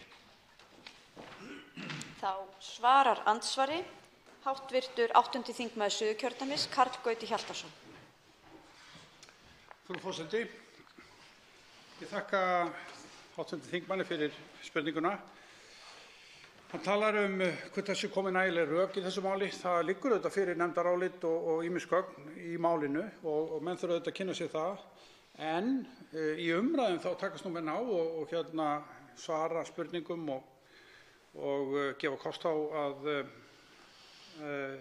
fá til sín spurningar sem þeir geta svarið. Í þessu máli er það ekki svo. Því að hér síðustu 7 að 8 klukkutímana rúmlega þá hefur ekki nokkur einasti þingmaður í stjórnarliðinu nánast, þó ekki án undantekninga, verið hér í þingsal eða hlustað á þessu umræðu hér í nágrenninu til þess hugsanlega að koma upp í andsvör eða flytja ræðu, þó ekki væri nema að skýra nokkur af þeim atriðum sem hér hafa verið nefnd, eins og til dæmis það sem ég nefndi í minni ræðu, til dæmis þetta hvers vegna núna, af hverju liggur svona mikið á, af hverju lá svo mikið á að þetta átti að gerast í gær, en nú er sá dagur liðinn og ég get ekki séð að hafi neitt gerst. En það varð að gerast þá, það varð að gerast í gær. Þá spyr ég, af hverju núna? Af hverju þessi eftirgjöf? Hversu há er þessi eftirgjöf? Er búið að reikna það út? Af hverju falli frá upphæluðu markmiðunum þegar að þessi áætlun var gerð losun haftana með þessum hætti sem gert var, áætlun, og hver er þessi hugsanlega eftirgjöf? Það erum við að tala í fjármunum talið. Það er svona eins og menn sem hafi gefist upp og þeir ætla að klára þetta. Þeir jafnvel nenni sig ekki lengur. Losum okkur við þetta. Gefum þetta eftir. Á morgun þá er þetta mál búið og bak við okkur. Mér finnst það óboðleg afstaða. Þá vill andsvar síðara sinni hv. 7. þingmaður Suðvesturkjördæmis, Gunnar Bragi Sveinsson. Forseti, nefndarálit með breytingartillögu sem liggur hér fyrir er rúm blaðsíða. Hér mál að stærðargráðunni 84 milljarðar að ræða. Ég get ekki séð að séu nein rök færð fram í nefndarálitinu fyrir því hvers vegna við þurfum að samþykkja þetta núna. Það er vísað í umsögn Seðlabanka Íslands sem að ekki einu sinni færir haldbær rök fyrir því hvers vegna það þurfa að samþykkja þetta. Það er talað að það aukist hætta. En það er hins vegar ekki rökstutt hvers vegna Seðlabankinn telji eða hvernig hann fær það út þessi hætta aukist. Hvaða hefur hann fyrir sér í því nákvæmlega? Er búið að ræða við þessa aðila? Og það er þess vegna sem ég segi og veltið upp hjá þingmann að það vantaði að mínum mati rök fyrir því að þetta mál þurfi að fara hér í gegnum þessum hætti. Þá svarar andsvari síðara sinni hv. 8. þingmaður Suðurkjördæmis, Karl Gauti Hjaltason. Frú forseti, ég þakka hv. þingmanni fyrir þessa spurningu. Það var upphaflegt markmið að aflandskrónueigendur greiddu sérstakt álag á þeim tímapunkti sem þeir myndu losna úr þessum höftum þegar að íslenska ríkið hleypti þeim út úr höftunum, að það áttu að greiða framlag til íslensks samfélags og þarna með þessu frumvarpi þá er verið að gefa það eftir, þá verður að gefa eftir þetta markmið þetta framlag. Þannig að þessir fjármagnseigendur tækju þannig þátt í að endurreisa íslenskt samfélag. Það var svona upphaflega hugmyndin. Og þeir greiddu líka hærra verð fyrir þann gjaldeyri sem þeir fengju að losa út úr landinu. Að lokum veitir andsvar hv. 10. þingmaður Reykjavíkurkjördæmis suður, Þorsteinn Sæmundsson. Frú forseti, ég þakka hv. þingmanni fyrir þessa ræður sem hann flutti hér áðan og honum var tíðrætt íslenska hagsmuni sem að ég get tekið fyllilega undir.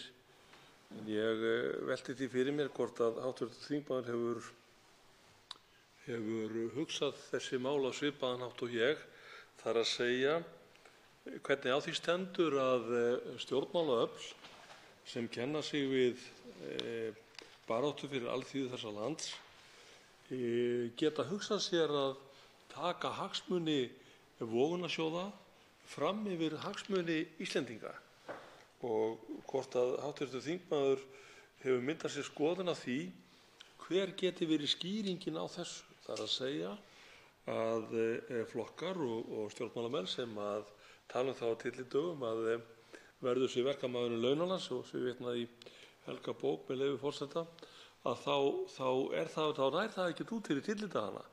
Því þegar í harðbakkann slær þá taka þessi sömu flokkar afstöðu með vogunarsjóðum, með alþjóðlegum fjármálafyrirtækjum, með því sem einu sinni var kallað 1. maí auðvaldið, að þessi flokkar taka sem sagt afstöðu með þessum hópi gegn alþýðu landsins og rýra með frumvarpi sem gengur út á það sem að frumvarpi sem við fjöllum hér, sem gengur út á það að rýra möguleika Íslendinga til þess að nýta þá fjármuni sem þeir raunverulega eiga.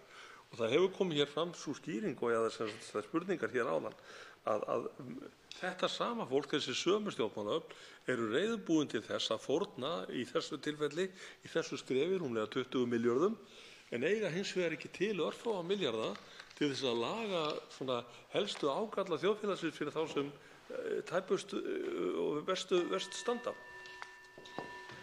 Þá svarar andsvari hv. 8. þingmaður Suðurkjördæmis Karl Gauti Hjaltason. Frú forseti, ég þakka hv. þingmanni Þorsteini Sæmundssyni fyrir þessar spurningar. Hans spurning var efnislega á þá leið hvort að viss stjórnmálaöfl og af hverju viss stjórnmálaöfl taki hagsmuni vogunarsjóða, hvort ég gef ykkur hugmynd það, af hverju taki hagsmuni vogunarsjóða fram yfir hagsmuni íslensks samfélags eða íslensks almennings. Auðvitað hef ég ekki svör við þessu. Ég held að þessi eiginleiki að standa fast á sínu sé svolítið skortur á þeim eiginleika í samfélaginu og kannski einnig skortur á þeim eiginleika í stjórnmálastéttinni. Það má vera. Menn eru almennt svona fylgispakir, auðsveipir og þegar menn taka afstöðu með þeim sem hafa á bakvið sig valdpeningana, þá það einhver eiginleika sem ég var að lýsa, auðsveipni og fylgispekt.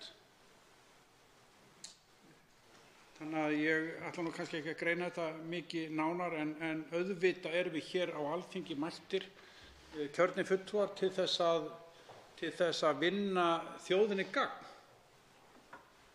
Og svona stórir hagsmunir eins og í þessu máli, 84 milljarðar, þá verða menn auðvitað að staldra við og þess vegna er ég hissa á því að alþingismenn taki ekki þátt í þessu umræðu, þó ekki væri nema einungis þess vegna hversu stórir hagsmunir hér að ræða og spyrji spurninga, en það virðist ekki einu sinni vera áhuga á því að spyrja spurninga. Þá veitir andsvar síðara sinni hv. 10. þingmaður Reykjavíkurkjördæmis suður, Þorsteinn Sæmundsson. Já, frú forseti, ég þakka hv. þingmanni fyrir þetta svar og ég get ekki annað heldur en tekið til greina það sem hann sagði hér áðan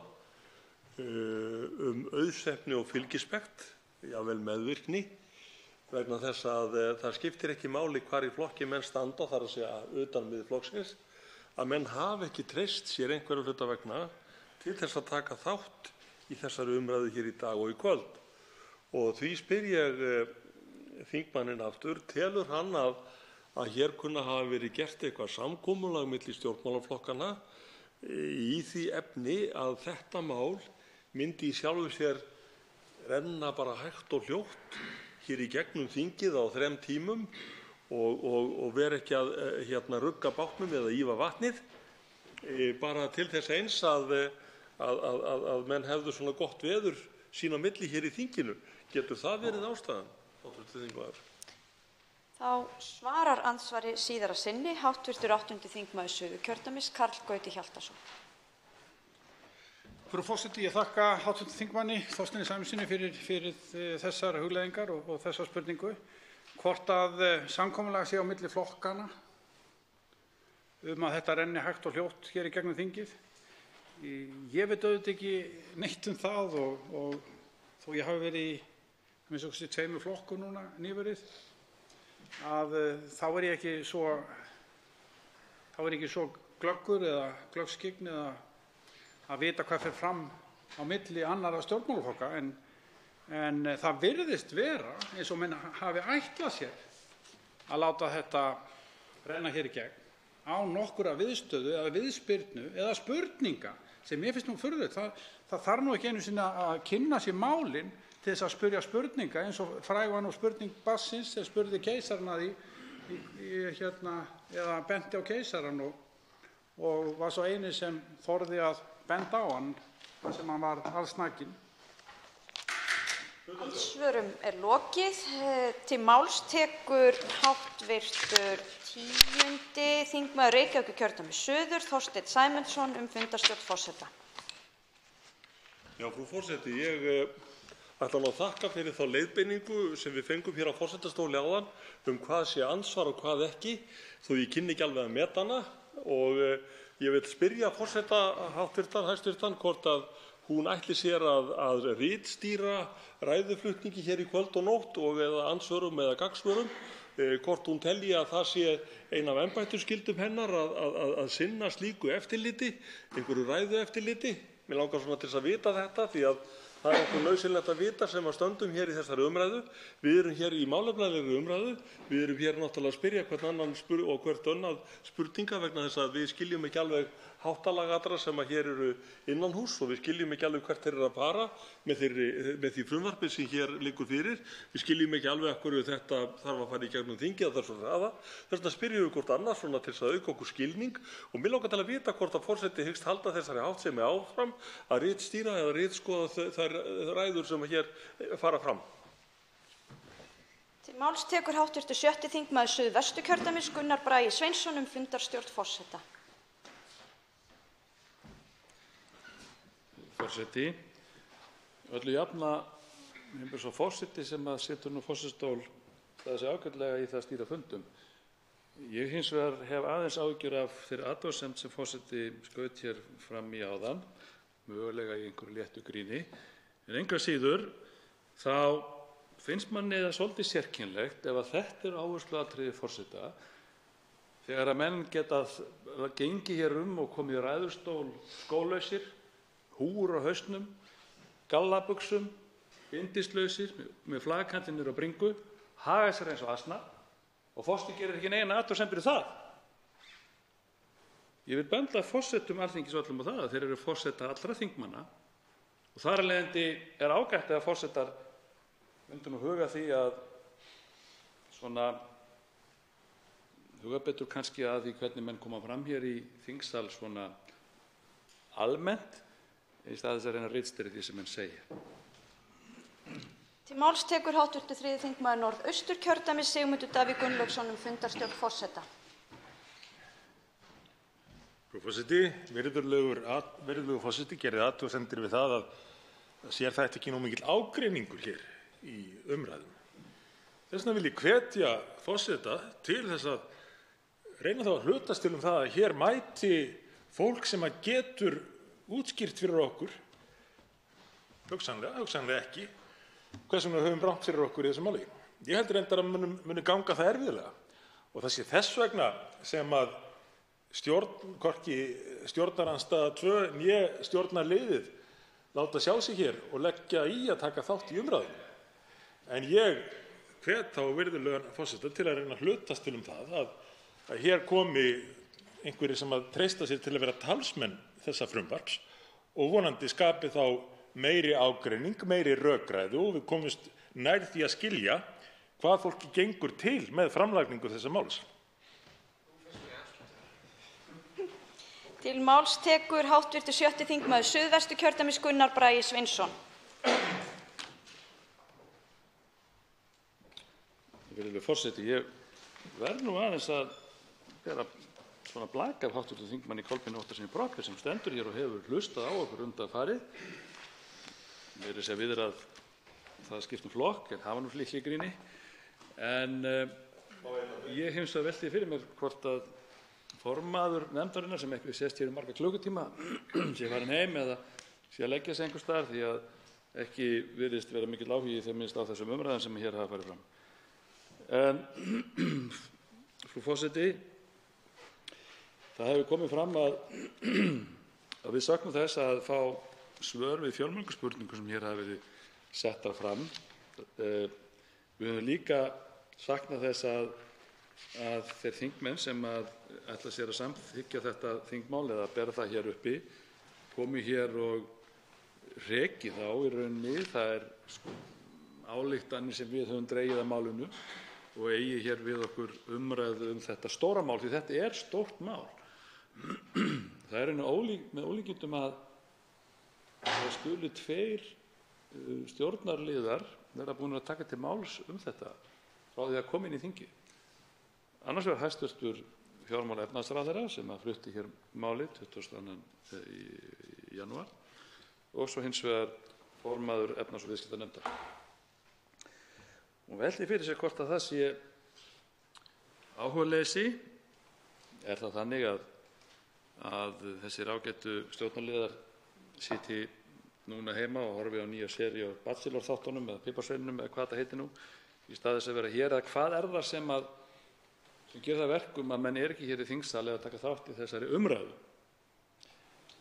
Er að ræða mikla hagsmuni, fjárhagslega hagsmuni fyrir Ísland sem ekki bara í fyrsta sinn núna heldur í annað sinn er verið að reyna að fara með hér í gegnum þingið undir því yfirskinni að það liggi á markaðurinn sé órólegur og ég veit ekki hvað.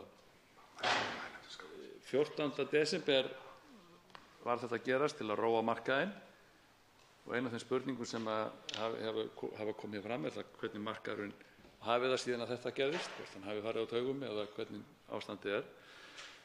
Í gær áttum við að klára þetta samkvæmt ósk Seðlabankans og mér vitanlega hafa allavega ekki borist mér fréttir á netinu og eitthvað skelfilegt hafi gerst til þessa.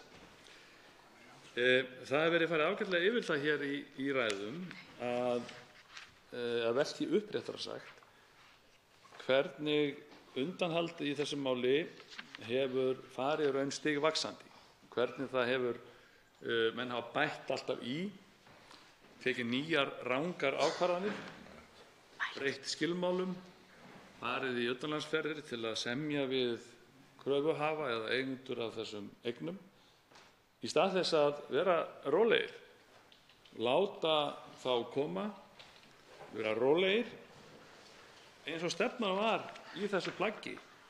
Stefnan það hvernig ætti að losa fjármagnshöftin. Útlistuð staf fyrir staf,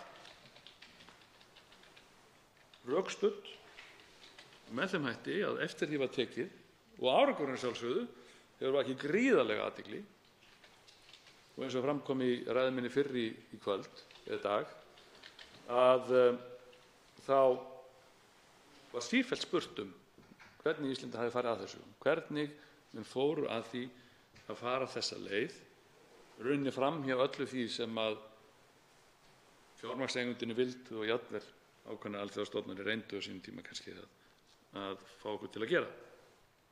En við höfum náttúrulega sýnt það nokkru áður að með neyðarlögunum sem að þáverandi hæstv.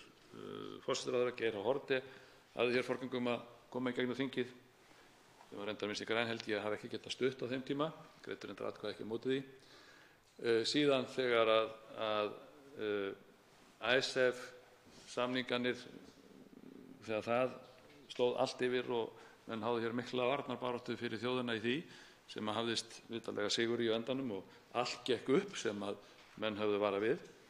Og síðan það hvernig tókst að greiða þessari fjármálaflækju allir saman með þessari áætlun eða með þessari aðgerð losun fjármagnshafta, að þá var það rauninni mjög skemmtilegt að sitja ráðstefnufundi og þurfa að svara í tíma og ótíma fyrir það hvernig í ósköpunum datt ykkur að gera þetta. Hér er hins vegar ekki, það ekki upp á borðinu. Hér er hins vegar einhvern veginn verið að kannski reka endanhnútinn á undanhaldi, ég veit það ekki. Ég átta mig ekki alveg á því að það hefur sjálfsagt ekki orðið mikil umræða það hálfu þeirra sem vilja klára hér þetta mál. Eða útskýringar hvers vegna þetta þarf að gerast með þessum hætti, hvers vegna þessar ákvarðanir teknar, hvers vegna eftirgjöfin svona mikil. Ég hugsa að það sé hægt að vera með býsna þétt ritað svona blað af 4 stærð af spurningum og jafnvel fleiri en eitt blað sem hér hafa komið fram. Það sem að er áhugavert, mjög áhugavert finnst mér, er það að sjá að þegar maður horfa á tímasetningarnar og fréttir og tilkynningar frá Seðlabankanum, að þá er mjög áhugavert að sjá að hvenær þetta undanhaldurinn byrjar. 27. maí tilkynnir bankinn loks útboð og það átti að fara fram í október 2015 eins og fram hefur komið, og man ég vel eftir því að það var mikið þrýst á og það var mikið reynt að fá þetta gert fyrr, en alls konar flækjufótar voru þar á vegi. Síðan gerist það að 30. maí þá fagnar Seðlabankinn mati matsfyrirtækisins Moody's og svo framvegis. 8. júní áréttar Seðlabankinn hvernig þetta á allt að ganga. En síðan eins og eitthvað gerist, og ég verð að segja það því miður að þá ber það upp á 9. júní, afmælisdaginn minn, þegar að bankinn virðist fara að stökkva undan, hlaupa af stað frá þessu öllu saman. Þar sem að bankinn áréttaði hvernig útboð færi fram og breytir skilmálum lengi fresti og svo heldur þetta áfram. 13. júní er skilmálum aftur breytt. 14. júní þá er hann að reyna að útskýra, eins og ég sé þetta hér, að hann sé að undanhaldið sé byrjað. Þannig að þetta er áhugavert svona í samhengi hlutanna að sjá hvenær þetta á sér stað allt saman. Og það er líka áhugavert að sjá það að það er einn og einn blaðamaður sem hefur fylgst með þessu, hefur haft af þessu áhyggjur og ritað þetta greinar, og verð ég bara að leyfa mér að nefna það að svo virðist sem að sá ágæti blaðamaður Hörður Ægisson hafi sérstaklega vel fylgst með þessu og skrifað hér margar fréttir þar sem að einmitt er fjallað þetta mikilvægi þess að menn standi í lappirnar, mikilvægi þess að menn fylgi þessari áætlun eftir. Og gleymið því ekki að áætlunin er mjög faglega. Það er fengnir utanaðkomandi aðilar og erlendir ráðgjafar til þess að hjálpa til, eins og fram hefur komið hér jafnvel án þess að þeir hafi þegið fyrir það nokkra þóknun. En að sjálfsögðu er það undir þeirri leiðbeiningu og þeirri forskrift að það skuli gengið eins langt og mögulegt er lagalega gagnvart þessum aðilum og það verði ekki gefið eftir af réttmætum kröfum Íslands.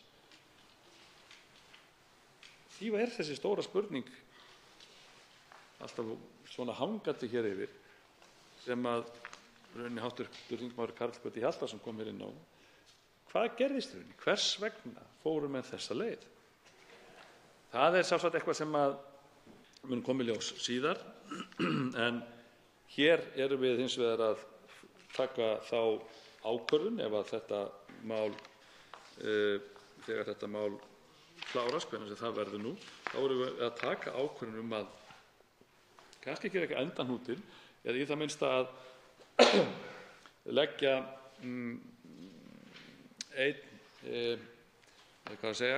taka enn eitt skrefið í þessu undanhaldi, því að þetta eru miklir fjármunir sem þarna eru í húfi, frú forseti, sem mikilvægt er að menn gera sér grein fyrir.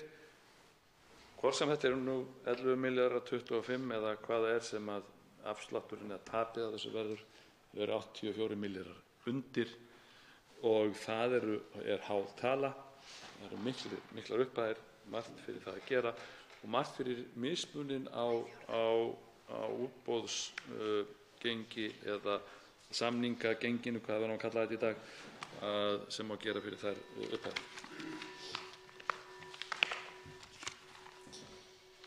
Svo háttar til að 3 hv. þingmenn hafa óskað eftir því að veita andsvar og er ræðutími því styttur í 1 mínútu síðari umferð.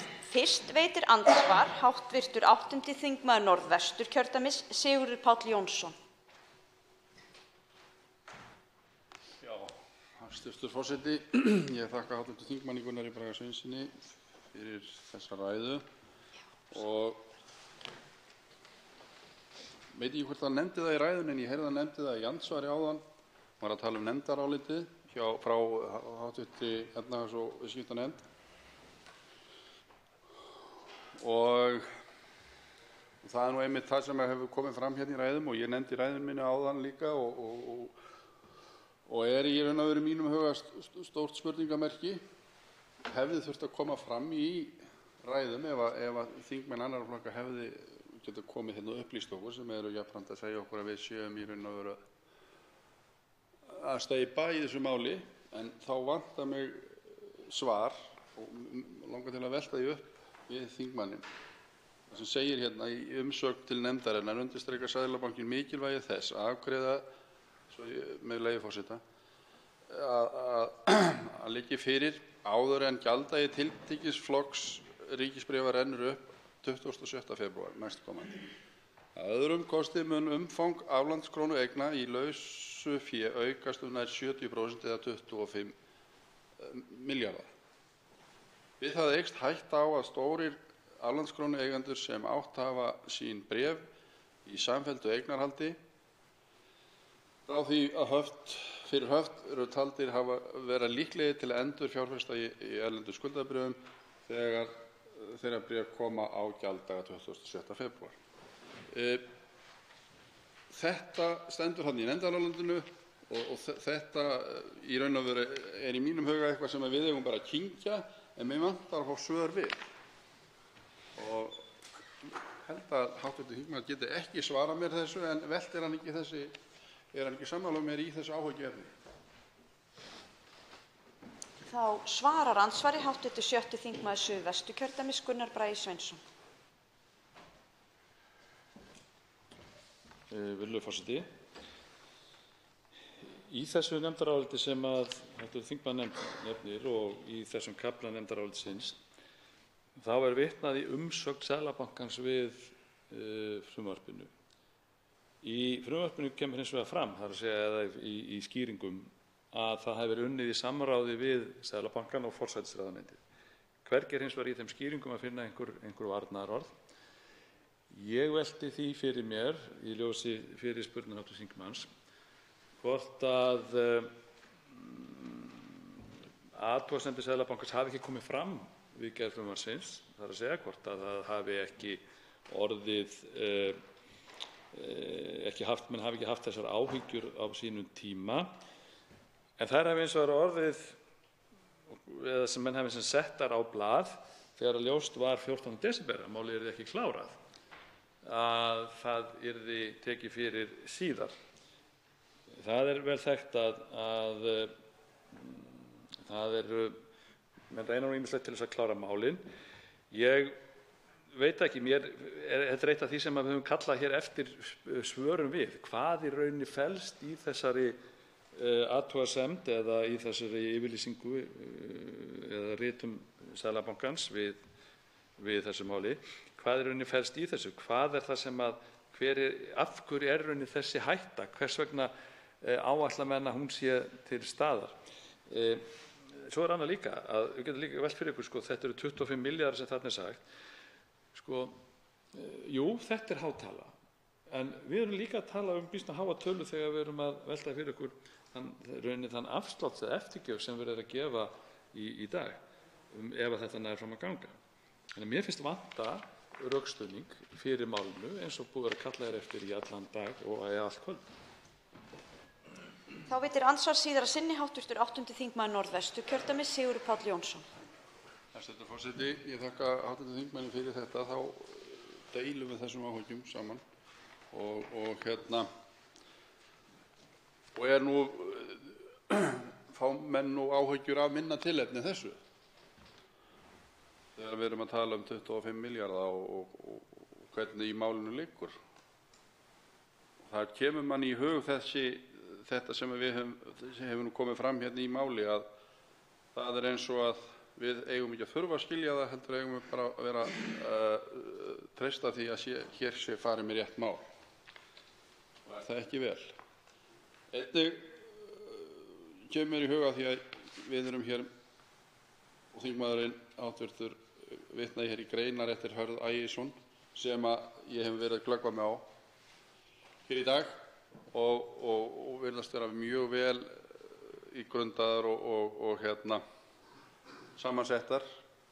Þetta virðist heldur ekki hafa náð til þeirra sem valdið hafa þessi ummæli í þessum greinum. Þá svarar andsvari síðara sinni hv. 7. þingmaður Suðvesturkjördæmis, Gunnar Bragi Sveinsson. Forseti, nei, varnaðarorðin virðast ekki hafa náð eyrum þeirra sem voru þá farnir að véla þessi mál eftir maí 2016 eða apríl 2016. Svo virðist sem að stefnubreytingin hafi orðið þá strax sumarið að ekki skyldi haldið því til streita þeirri áætlun sem hafði verið samþykkt. Og fjölmiðlamenn, þar á meðal nefndur fjölmiðlamaður, vöruðu í rauninni við því í sínum skrifum að vikið yrði frá þessari stefnu vegna þess að það væri í rauninni ástæðulaust. Það væri allt rétt gert, það væri allt með íslenskum stjórnvöldum í þessu máli. Og því hefði það í sjálfsögðu ekki neitt þjónaði sjálfsögðu einhver tilgangi að vera að gleðja eitthvað þessa krónueigendur eða þessa aflandskrónueigendur, hvað við kallum þetta, með því að semja sérstaklega við þá eða veita einhverja fyrirgreiðslu. Þá veitir andsvar hv. 3. þingmaður Norðausturkjördæmis, Sigmundur Davíð Gunnlaugsson.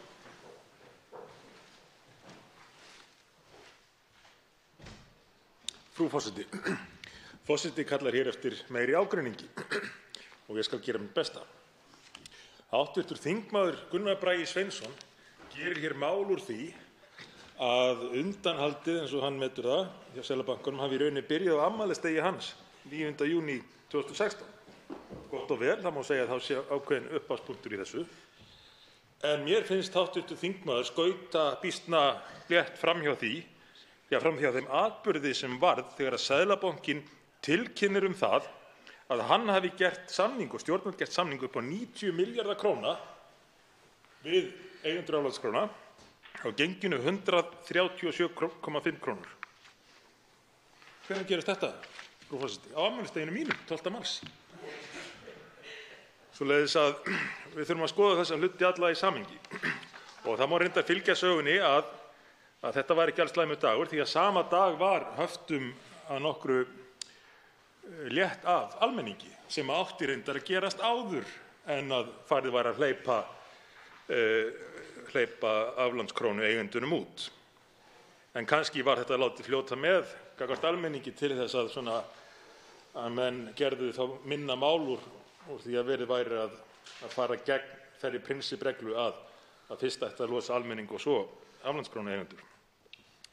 En ætlar hv. þingmaður, af því það var fleira merkilegt sem gerðist 12. mars, til dæmis þegar Ísland sleit viðræðum við Evrópusambandið árið 2015, ætlar hv. þingmaður Gunnar Bragi Sveinsson að andmæla því að viðræðuslitin við Evrópusambandið hafi í raun leikið lykilhlutverk í því að styrkja samningsstöðu Íslands, ekki hvað síst vegna þess að þá gátu þeir sem höfðu ekki hugsað neitt annað en að komast í Evrópusambandið og vildu gleðja alla mögulega útlendinga til þess að auka líkurnar á að komast þar inn, þá gátu þeir farið aðeins betur að einbeita sér að því að sætta sig við það að Íslendingar ætluðu að standa vörð um eigin hagsmuni. Þá svarar andsvari hv. 7. þingmaður Suðvesturkjördæmis Gunnar Bragi Sveinsson.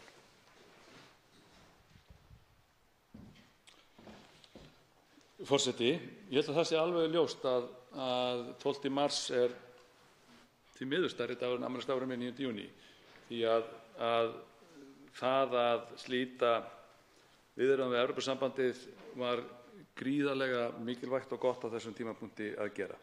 Það þurfti að eyða allir þessari óvissu sem var uppi með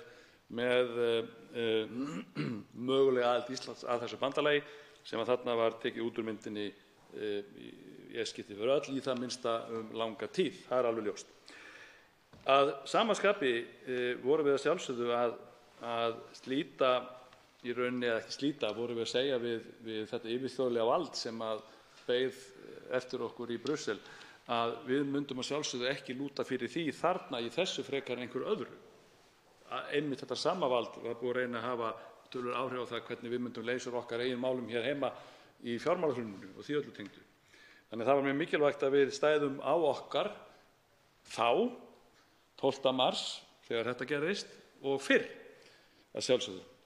Því við þekkjum öll að þá sögu af hruninu, neyðarlögunum, Icesave, öllu því að það var svona reyna að orða þannig að við áttum fáa vini meðal vina þjóða þegar á reyndi og hörðustu andstæður okkar voru sjálfsögðu bandamenn innan þessa Evrópusambands sem að menn vildu svo síðan reyna að teima okkur undir sem betur var nú ekkert að því.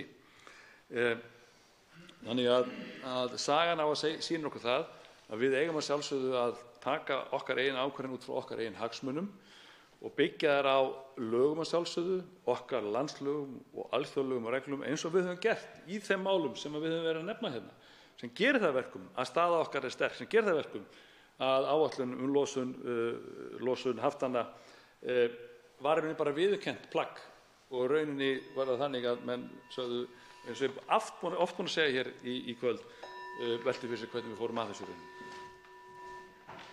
Og þá veitir andsvar síðar að sinni hv. 3. þingmaður Norðausturkjördæmis Sigmundur Davíð Gunnlaugsson. Forseti, ég tel engan vafa leika á því að viðræðuslitin við Evrópusambandið hafi skipt sköpum við að styrkja stöðu okkar út á við og líka gagnvart því fólki hér heima sem að hugsaði kannski fyrst og fremst þetta eina markmið, stefnumálið eina, að komast inn í ESB og sýndi undanlátssemi af þeim sökum. En nú erum við með ríkisstjórn sem hefur ekki haft það sérstaklega stefnunni að ganga í Evrópusambandið. Hvers vegna þá þessi undanlátssemi nú? Því að hvað er hér að ræða? Það er í rauninni það að ræða að menn færi sig nær grísku leiðinni. Hvað gerðu Grikkir? Hvað voru Grikkir neyddir til að gera undir handleiðslu Evrópusambandsins? Jú, byrja á því að taka lán og gera upp við kröfuhafa í stórum evrópskum bönkum og í vonasjóðum. En hvernig stendur þá á því að þessi ríkisstjórn skuli fara þessa leið? Það er ekki gott að átta sig á því, en ef til vill á hv. þingmaður einhver svör við því. Og þá svarar andsvari síðar að sinni hv. 7. þingmaður Suðvesturkjördæmis Gunnar Bragi Sveinsson. Forseti, ég verð nú að segja það að það er ekki algjörlega sanngjarnt á hv. þingmanni að spyrja þann sem hér stendur þessar spurningar. Búin að fara hér í nokkrar ræður í kvöld og einmitt að reyna að fá svör við þessar spurningu frá þeim sem vilja styðja þetta mál. Ég er ekki einn af þeim.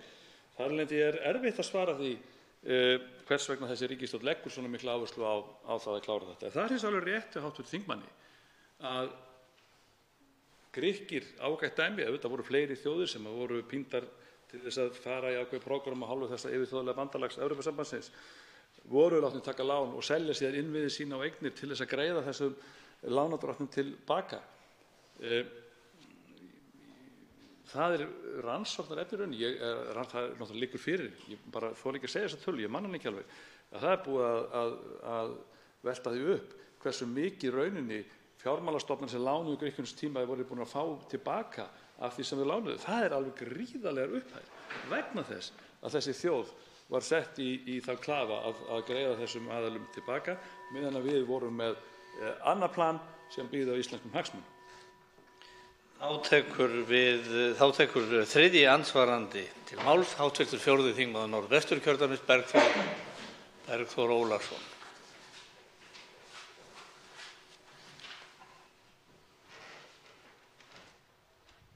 Virðulegur forseti.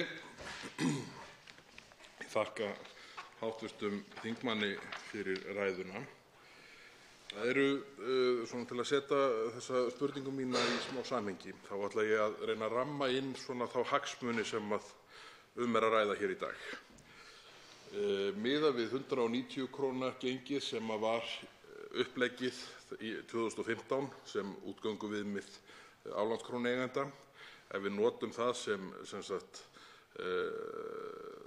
núllpunktinn hvað hagsmunina varðar og neðri mörkin séu 16,4% afföllin sem aflandskrónueigendur sömdu 12. mars 2017, að því þeir samningar upp á 90 milljarða sem er svipuð tal og nú ræðir, þá liggja hagsmunirnir sem að ríkissjóður gefur með einum eða öðrum hætti eftir miðað við uppleggi sem lagt var af stað með 2015 á bilinu 13,6 milljarðar til 23 milljarðar.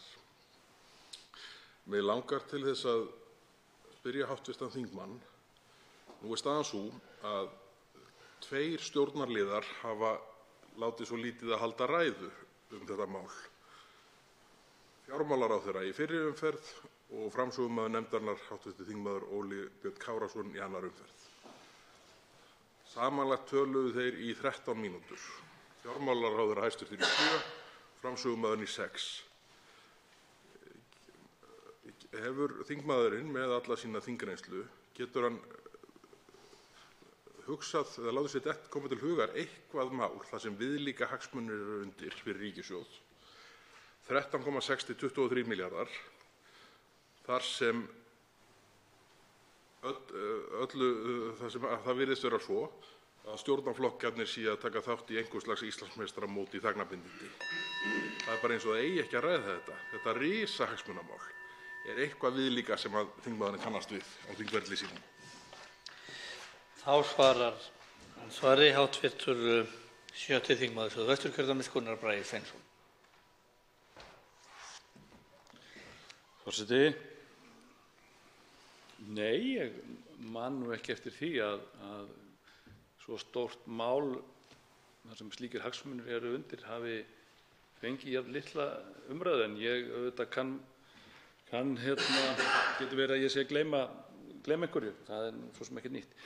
En ég held að hins vegar að í samhengi hlutanna, ef við setjum þetta í sögulegt samhengi við málið sjálft, það er að segja fjármagnshöftin og það allt saman, að það var alveg klárt mál að það var miklu meiri umræður og áhugi á málinu hér fyrr, og alveg ljóst að hér voru haldnar miklar og langar ræður, meira að segja það þegar verið var að koma fram með áætlunum losun fjármagnshaftanna.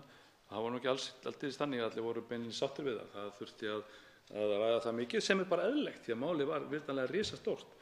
Það sem er hér að ræða er að við höfum ekki fengið nein svör við spurningunum sem settar hafa verið fram, og þar á meðal bara hvernig er réttlæta það að fórna eða gefa eftir, eða hvað við kallum það, þessa miklu hagsmuni sem hv. þingmaður nefnir hér, 13,6 til 23 milljarða, ekki síst í ljósi þess að í frumvarpinu kemur fram að áhyggjur Seðlabankans eru af einhverjum 25 milljörðum sem geta mögulega haft áhrif til skaða eins og bankinn leggur þetta fram, að þetta er mjög svipuð upphæð og menn eru kannski að gefa hér eftir. Og þá veltir maður fyrir sér hvort það hefði ekki verið betur heimasetið en af stað farið með þetta mál. En við fáum ekki svör. Við fáum ekki svör hvers vegna það er verið að hamast á þessu hér máli. Ekki síst í ljósi þess 14. desember þá lá mjög á að klára það. Og ég hugsa að ef að málið hefði farið þá í gegn, að þá hefði verið klárlega sett Íslandsmet í hraða miðað við stærð og umfang máls, ef ekki bara Ólympíumet. Og þá veitir andsvar síðar að sinni hv. 4. þingmaður Norðvesturkjördæmis, Bergþór Ólason. Virðulegur forseti. Eftir því sem áhugað liði í dag og þögn stjórnarflokkanna, þingmanna stjórnarflokkanna verður meira æpandi, þá hefur hvarflað að mér að hv. þingmenn stjórnarflokkanna hafi bara ekki sett málið í samhengi, hafi ekki áttað sig á hagsmununum. Því að miðað við ræðurnar sem þeir hafa haldið hér í tengslum við miklu minni hagsmunamál fjárhagslega, þá held ég að það eiginlega sé eina lógíska skýringin á því að enginn setji sig inn í þetta málið eða hafi skoðun á því, að menn hafi bara hreinlega ekki áttað sig á því. Ég velti fyrir mér hvert mat hv. þingmanns er á því, hvort að af því hvernig málið hefur verið handterað, hvort að sú staða geti hreinlega verið uppi að menn átti sig ekki á því hvaða hagsmuni er verið að gefa eftir hérna. Því að aldrei mun ég stökkva á þann vagn Samfylkingarflokkanna að telja Alþingi verið að gefa frá sér eða gefa eftir eign sína þegar menn skattleggi ekki allt í drep eins og Samfylkingarflokkarnir tjá sig. En hérna er raunverulega verið að gefa eftir hagsmuni sem að var búið að stilla upp með hvaða hætti yrðu sóttir samkvæmt planinu frá 2013.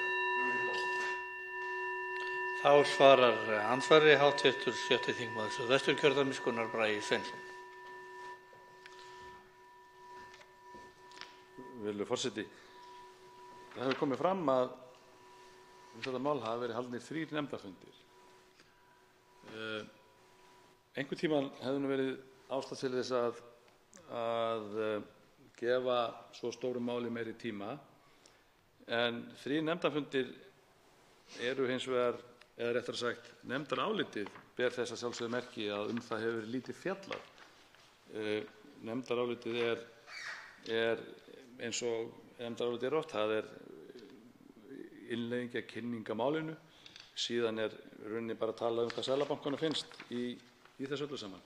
Það er ekki verið að reyna að kryfja eða benda á einhverja hættur í málinu eða hvers vegna þurfi að gera þetta með þessum hætti og svo framvegis.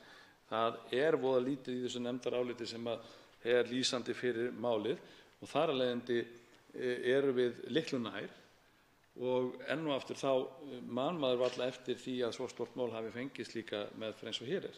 En virðulegi forseti, ég óska eftir að setja mælendaskrá. Andsvörum er lokið. Til máls tekur hv. 8. þingmaður Norðvesturkjördæmis, Anna Kolbrún Árnadóttir.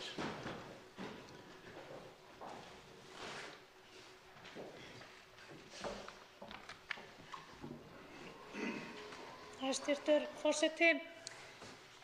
Til þess að halda áfram frá því sem var í dag, þá gerði Seðlabanki Íslands í byrjun árs 2017 samkomulag við eigendur aflandskróna sem háðar voru þessum sömu takmörkunum og ég ræddi í fyrri ræðu í dag, eða lög nr. 37/2016.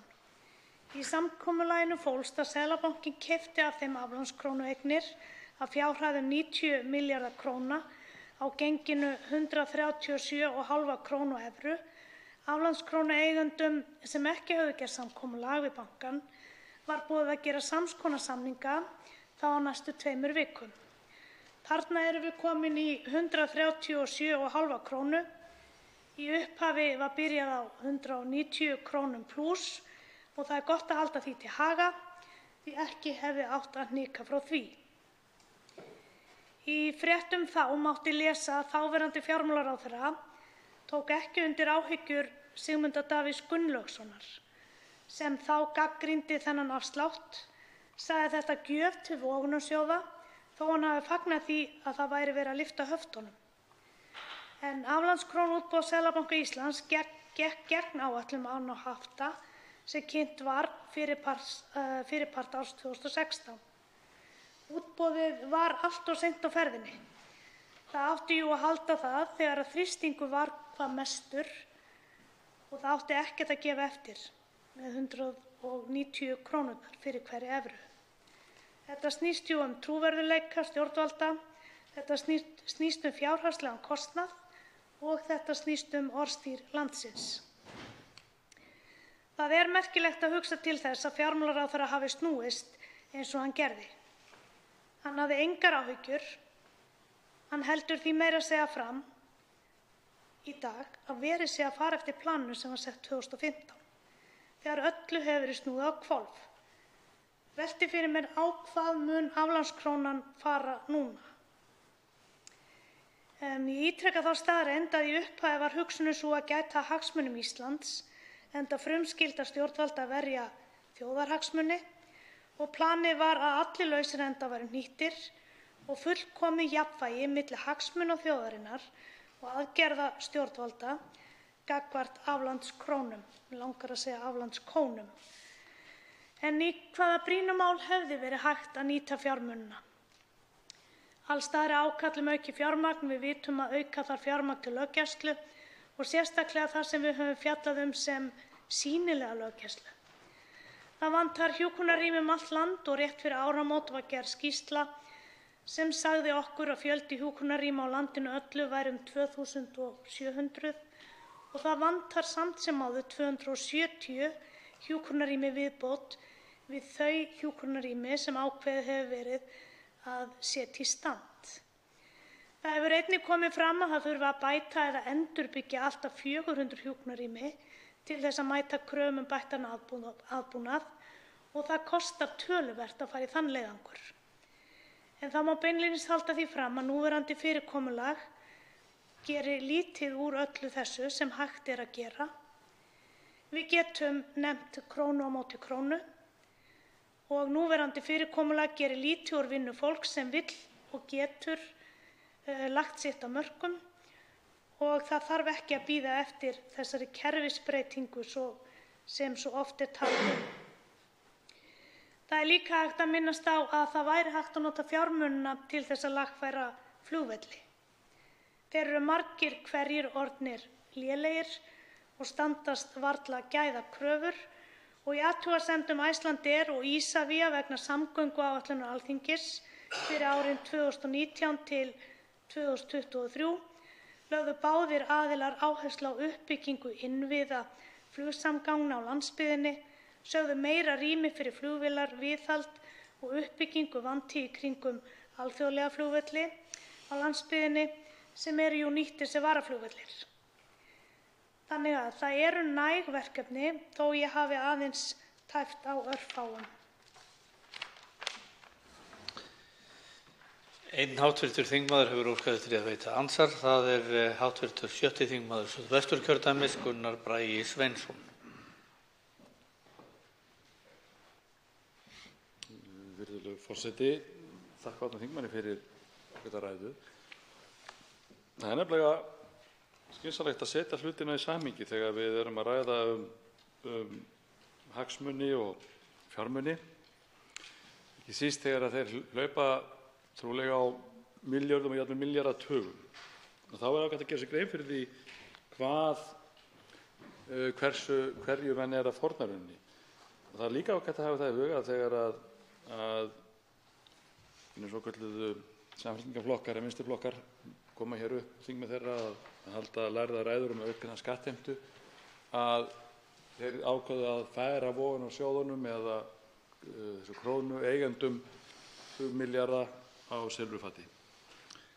En mér langar að spyrja hv. þingmann hvort að hún telji að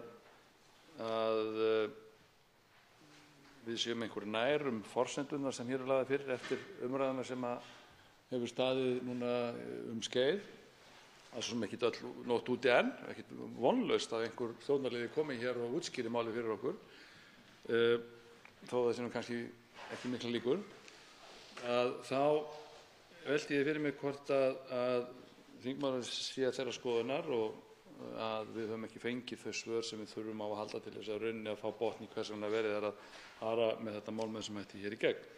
Og öðru lagi, hvort að það sé eðlilegt að fá ekki rökstuðning fyrir því sem að þingmaðurinn kom hér inn á, þessum miklu fjárhagslegu hagsmunum sem að verið er rauninni að fórna.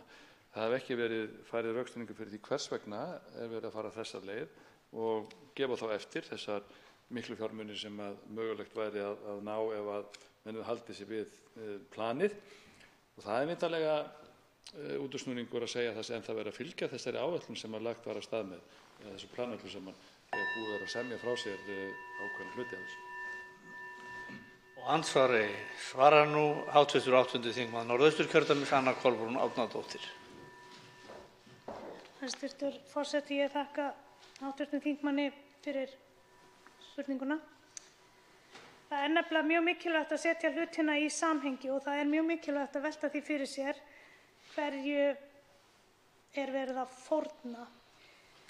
Fjármálaráðherra hefur snúist á punktinum, það er hægt að halda því fram, og það er svolítið sérstakt að heyra það vegna þess að sama tíma þá er honum svo mjög tíðrætt svigrúm, að það sé bara ákveðið svigrúm sem er til staðar þannig að það sé alls ekki hægt að bregðast við öllu því sem fólk fer fram á. Eftir umræðu dagsins þá erum við nú litlu nær. Mér skildist að stjórnarliðarnir tveir sem hafi talað í málinu hafi talað samtals í 13 mínútur. Núna er klukkan 23 mínútur yfir 12 á miðnætti og ég á nú frekar von á því að þó það væri nú ekki annað en formaður efnahags- og viðskiptanefndar hv. þingmaður Óli Björn Kárason komi hér síðar í umræðunni og gefi okkur þá kannski einhver svör hvað það er sem liggur til grundvallar. Mér heyrist á umræðunni hér í dag og í kvöld að það sé ekki mikið að græða á greinargerð og enn síður mikið að græða á nefndaráliti efnahags- og viðskiptanefndar, þannig að við erum litlu nær. Og þá veitir andsvar hv. 7. þingmaður Suðvesturkjördæmis Gunnar Bragi Sveinsson, andsvari segir að sinni. Forseti, ég er litlu nær, það er nú málið og ég hugsa að það hefði nú verið hægt að jafnvel að einfalda þessa umræðu ef að þeir sem að bera nú ábyrgð á þessu máli og vilja fá það hér í gegn, ef við tekið þátt í umræðinu og svara fyrir spurningum okkar eða í það minnsta reynt að telja okkur trú einhverjum hætti að þetta mál væri þess eðlis að það veri eðlilegt og sanngjarnt að hleypa því bara hér í gegn á mikilli hraðferð. Því að ég segi hiklaust hraðferð þó að þetta hafi verið tekið fyrir á einhverjum 3 fundum í efnahags- og viðskiptanefnd, þá er það sjálfsögðu ekki mikið. Það er ekki mjög mikið mál sem er á þessari stærðargráðu. Þetta ber nefndarálitið þess merki. Frumvarpið sjálft er rökstuður ekkert sérstaklega tímasetningar, það er bara fjallað þessar breytingar, það er verið að liðka til, það er verið að gera þeir sem eiga þetta fjármagn auðveldara fyrir með því að losa það og það í sjálfu sér getur verið ákveðið markmið, en það er hins vegar markmið sem ég held að við séum öll búin að fara hér ágætlega yfir að sé sé andstætt því sem heildarhagsmununum, þar sem hefði verið betra að halda sig við fyrra plan og beita, hvað þetta var kallað, gulrót og kylfu eða hvað maður kallaði þetta, þannig að það verður ljóst að það yrði ekki gefið eftir. En það er hins vegar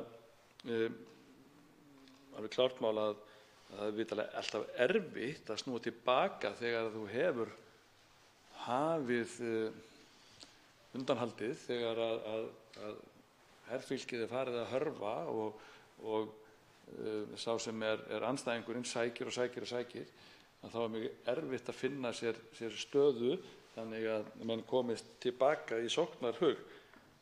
Hægt er að nefna eflaust dæmi þar sem það hefur tekist, en það er líka mörg sorgleg dæmi úr styrjöldum þar sem menn komust í sjálfheldu og þurftu að bjarga sér jafnvel á fiskibátum sem sendir voru frá Bretlandi. Og þá svarar andsvari síðara sinni hv. 8. þingmaður Norðausturkjördæmis, Anna Kolbrún Árnadóttir. Hæstv. forseti, ég þakka hv. þingmanni Gunnari Braga Sveinssyni fyrir.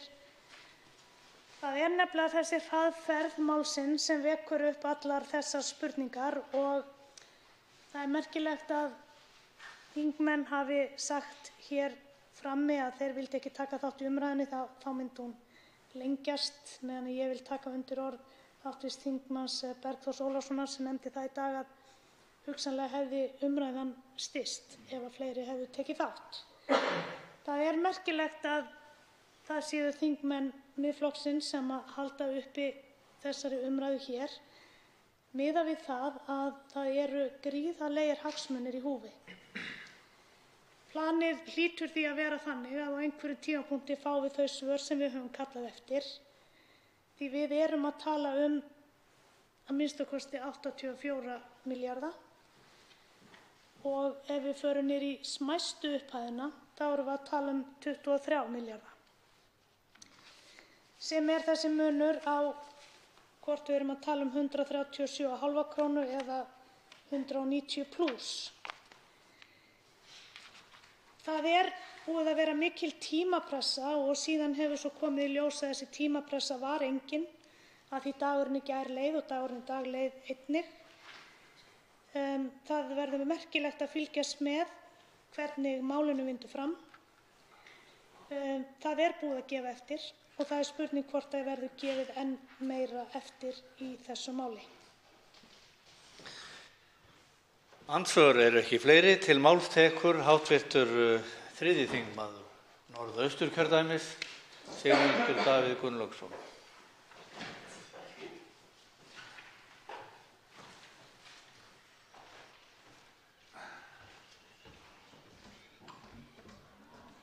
Forseti, mér hafa ekki enst 2 ræður til þess að fara í gegnum undanhald stjórnvalda og Seðlabankans, eingöngu byggt á fréttatilkynningum Seðlabankans sjálfs.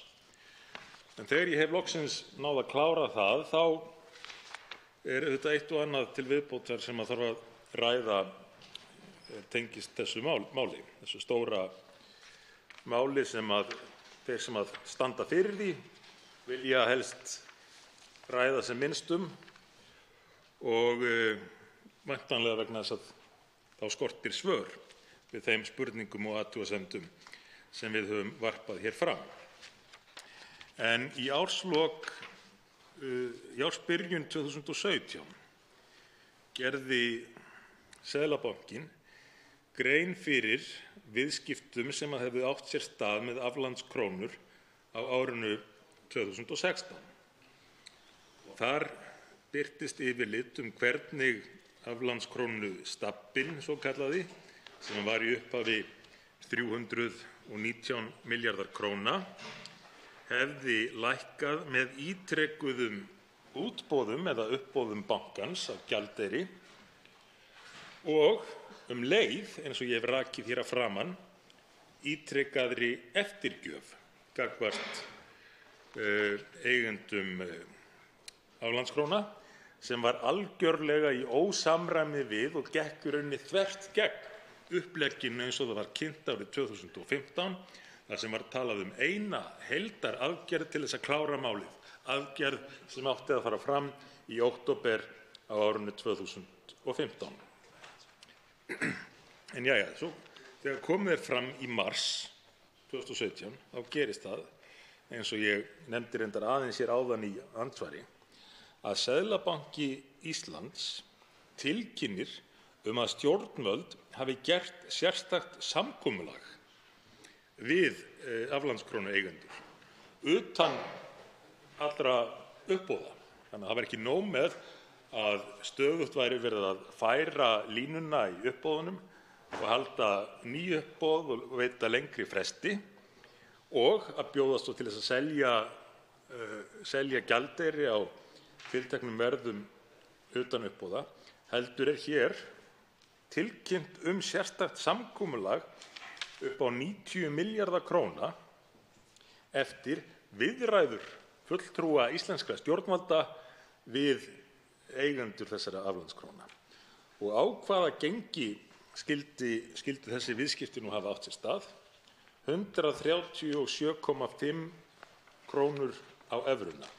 Og þá við hæfi að fletta eina blaðsíðu til baka og rifja upp síðustu viðskiptin á árinu 2016, en þau voru á viðmiðunargenginu 220 krónur á evruna 1. nóvember 2016. Svo gera stjórnvöld sérstakt samkomulag á allt öðrum og miklu betri kjörum við aðila sem ekki hefðu fengist til þess að taka þátt í útboðunum, höfðu ekki viljað spila með. Nú, það að sjálfsögðu gekk algjörlega gegn því sem að lagt var upp með þegar heildarplanið var kynnt.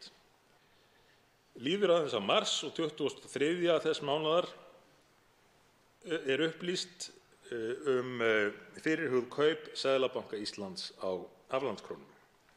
Og þar býður hann öðrum sem ekki hafa verið reiðubúnir til þátttöku í uppboðunum að kaupa krónur á þessu sama verði og ítreka það svo aftur í byrjun apríl, 4. apríl, að mönnum bjóðist áfram að kaupa evrur á Seðlabankanum á 137,5 krónur.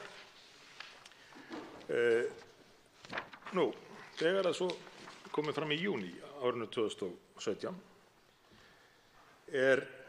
send út tilkynning þar sem að kemur fram að í tvígang sé búið að framlengja frestinn til þess að kaupa evrur á þessu verði og þá náttúrulega voru 137,5 krónur ekki lengur nógu gott verð, ekki frekar en 190 hafði verið nógu gott verð á sínum tíma vegna þess að menn eru búnir að átta sig á því að því lengur sem þeir bíða, lengur sem þeir halda út, þeim mun betri verða getið þeir vænst. Virðulegur forseti, ósköp tíminn fljótur að líða. Ég verð að biðja forseta að skrá mig aftur á mælendaskrá svo ég geti klárað þessa yfirferð. Svo háttar til að 4 háttvirtir þingmenn hafa óskað eftir að veita andsvar. Þeirra fyrstur háttvirtur 10. þingmaður Reykjavíkurkjördæmis suður, Þorsteinn Sæmundsson.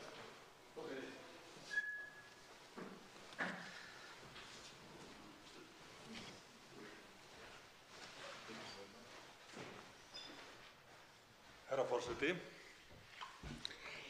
það mikils virði að fá yfirlit yfir alla þessu sögu eins og við erum núna búin að fá í 3 ræðum hjá hv. þingmanni Sigmundi Davíð Gunnlaugssyni. Og þrátt fyrir að ræður hans allar hafi verið mjög skýrar og skorinorðar og vel framsettar, þá viðurkenni ég það samt að mér enn ekki ljóst hvað rak menn til þess að í einu vetfangi vegna þess að þeir fengu ekki tilboð á 190 krónur á einhverju 8 vikna tímabili eða einhverju slíku, að menn skyldu fara svo gjörsamlega á taugum að þeir bjóði út 100 milljarða króna á 135 krónum rúmum evruna og 137,5 reyndar, svo ég sé sanngjarn. En samt sem áður að það himinn og haf að láta út 100 milljarða á þessari upphæð eða þessum 190 krónum sem menn voru búin að segjast alltaf að hengja sig í.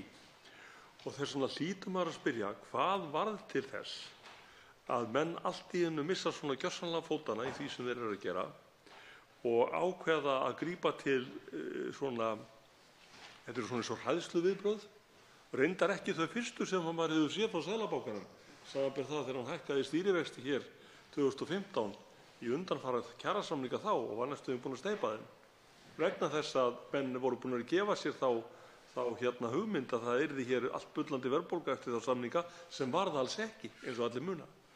Og þess vegna segir maður ætli það sé svo að Seðlabankinn að hann sé svona bara að fara á taugum að minnsta tilefni vegna þess að í sjálfu sér hefur seðlabankastjóri komið fram eins og kötturinn Golíat eftir að drekka fullar skálar rjóma og sagt við erum tilbúnir í allt og getum alveg losað svo mikið af peningum. Þannig að mér dettur í hug, Seðlabankinn að fara á taugum? Forseti vill leiðrétta, það eru 3 hv. þingmenn sem hafa óskað eftir að veita andsvar og því ræðutími styttur í 1 mínútu í síðari umferð. En nú svarar andsvari hv. 3. þingmaður Norðausturkjördæmis, Sigmundur Davíð Gunnlaugsson, andsvari. Virðulegur forseti, það virðist eiginlega blasa við þegar þessi saga er skoðuð, þó ekki út frá öðru en tilkynningum Seðlabankans sjálfs, að þetta hafi verið einhvers konar keðjuverkandi undanhald. Það er að segja, menn hafi byrjað á því að gefa eftir og þá hafi eigendur aflandskróna, eins fylgnir sér og þeir nú eru í sinni hagsmunagæslu, fljótt áttað sig á því að það væri hægt að ná eftirgjöf. Og þá hafi viðbrögð Seðlabankans og stjórnvalda, því að þau áttu stjórnvöld, ríkisstjórnin á þeim tíma og núverandi ríkisstjórn síðar, átti aðkoma að þessu, þá hafi viðbrögð stjórnvalda verið þau að reyna meira af því sama, að gefa aðeins meira eftir. Og hvaða afleiðingar hafði þá? Jú, það var bara áminning það að ágangurinn af hálfu kröfuhafa og liðsmann eða aflandskrónueigenda og liðsmanna þeirra, hann virkaði. Og hver voru þá næstu viðbrögð stjórnvalda? Voru þau að átta sig á því að þetta væri nú kannski ekki vænlegasta leiðin og segja hingað og ekki lengra? Nei, þau prófa einu sinni enn að gefa aðeins meira eftir. Og svona gengur þetta koll af kolli og á engum tímapunkti virðast stjórnvöld átta sig á því hvað þau eru að gera með þessu. Þau eru að viðhalda og styrkja, ýta undir þá sannfæringu aflandskrónueigendanna að þeir geti náð lengra.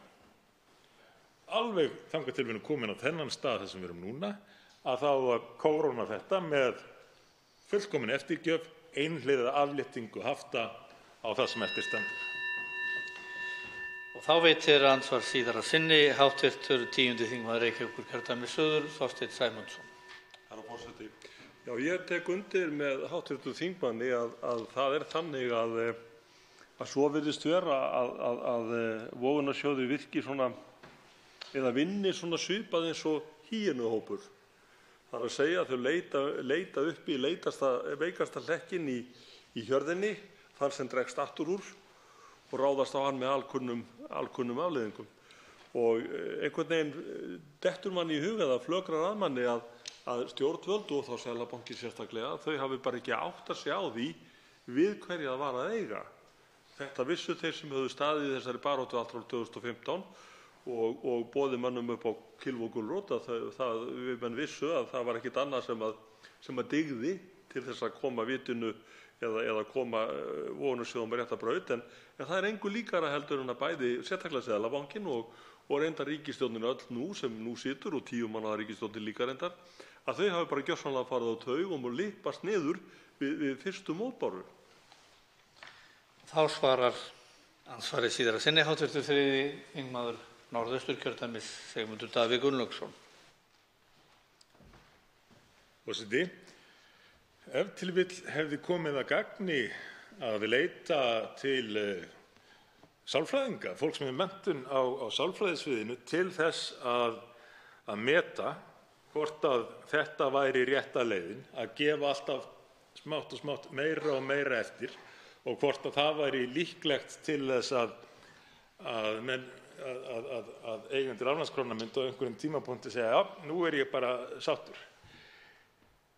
Ég held að það hefði verið hægt að útskýra fyrir stjórnvöldum hversu röng sú sálfræðilega nálgun þeirra var. Þetta er stundum kallað að fóðra krókódílana og ímynda sér að menn gefið þeim aðeins meira kjöt og þá verða þeir sáttir og til friðs.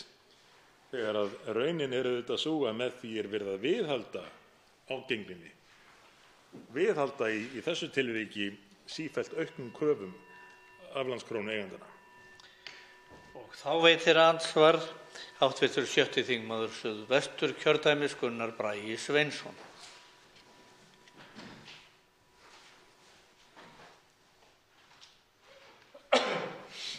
Virðulegur forseti, þakka hv. þingmanni fyrir ræðuna. Nú erum við komin á þann stað í þessu öllu saman að við erum búin að kalla eftir upplýsingum frá stjórnarliðum, eða ekki bara stjórnarliðum, frá ríkisstjórnarflokkunum og vinstri flokkunum í stjórnarandstöðu hvers vegna menn vilja endilega samþykkja þetta mál og leggja svona mikla áherslu á það. Nú verður það komið hins vegar líka fram að þetta ekki fyrsta sinn sem að okkur sagt að þetta mál verði að klárast því að það liggi svo mikið á. Markaðir verði órólegir og svo framvegis. Það gerðist hér í desember. Og því er freistandi að áætla að ekki sé búið að skýra allt út fyrir okkur hvers vegna það þurfi að fara með málið svona hratt í gegn núna, fyrst að það þurfti ekki lífsnauðsynlega að klára 14. desember. Það sem veltir líka fyrir sér hvort að það er þannig að við sáum það nú hér í umræðu fyrir nokkrum árum að þegar var verið að ræða hér Icesave-samningana eða eitthvað slíkt, þá var verið að halda kvöldfundi og næturfundi og reyna að keyra málið í gegn, reyna að gera það að verkum að menn gafist upp í umræðunni, að það sé eitthvað þarna sem að ekki er búið að upplýsa okkur alveg ennþá, að þarna séu einhvers konar samningar, mögulega baksamningar, sem búið er að gera við þessa eigendur sem að munu svo hrökkva í gangi þegar að búið er að samþykkja þetta mál. Það er full ástæða til að velta sig fyrir sér óttast það að fenginni reynslu í rauninni. Því að það hefur nú verið sagt annað eins hér í þessum stól hvort að menn hafi nú verið að semja eða ekki semja stærri mál en þetta meira segja, sem að reyndi svo ekki alveg samkvæmt bókinni. Ég spyr hér hv. þingmann hvort það sé ekki í rauninni komið tími til að við fáum svör við þeim spurningum sem við höfum lagt fram, í það minnsta að við fáum þá einhverja vitneskju það hvers vegna í ósköpunum aðrir stjórnarflokkar nánast, já, bara allir nema Miðflokkurinn, sjáum við svona mikilvægt að klára þetta mál. Þá svarar andsvari hv. 3. þingmaður Norðausturkjördæmis Sigmundur Davíð Gunnlaugsson.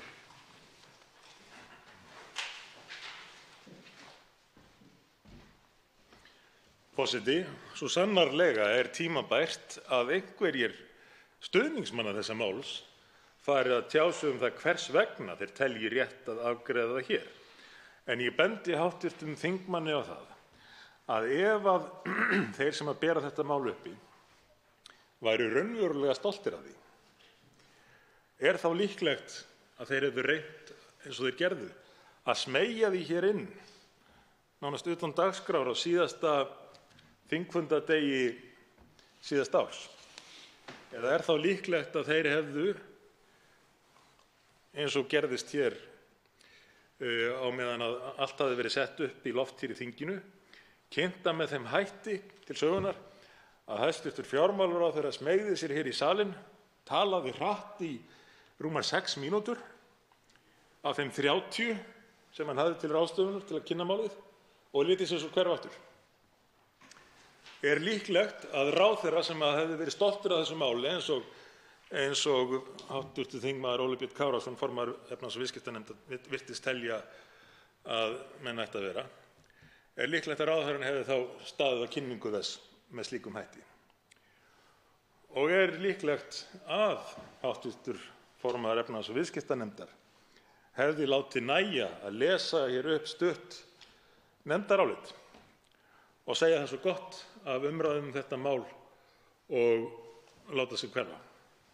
Ef að þetta væri raunverulega mál sem stjórnvöld væru stolt af. Nei, mér sýnist einmitt ýmislegt benda til þess að menn vilji forðast alla umræðu þetta mál vegna þess að þeir hafi ekki svörin.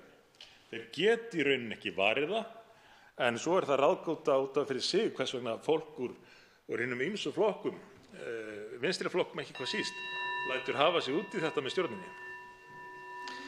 Þá veitir andsvar síðara sinni hv. 6. þingmaður Suðvesturkjördæmis Gunnar Bragi Sveinsson. Forseti, nú hefur komið fram að það hefði verið október 2015 þegar Seðlabankinn átti eða var stefnt var að því að hafa fyrsta uppboð á þessum eignum, krónueignum, en það hafi dregist hins vegar vel fram á árið 2016 og ég velti því fyrir mér og hv. þingmaður getur kannski rifjað það upp með mér eða fyrir mig hvort að það hefði verið, hvort sé rétt sem ég minni að það hefði verið töluverð andstaða í stjórnkerfinu við það að fara þessa leið sem farið var, þar segja við þessa losun fjármagnshaftanna, að nota, eins og við kölluðum þetta, kylfu og gulrót eða hvaða nafni gefum það, það hefði verið andstaða svolítið innan kerfisins að fara þá leið. Og getur verið að menn sé bara ekki nú á varkárinn núna að kerfið í rauninni, þeir sem að vilja láta hlutina ganga gagnvart erlendum aðilum, sé núna að fá sínu fram. Háttvirtur 3. þingmaður Norðausturkjördæmis svarar nú þessu andsvari síðar að sinni.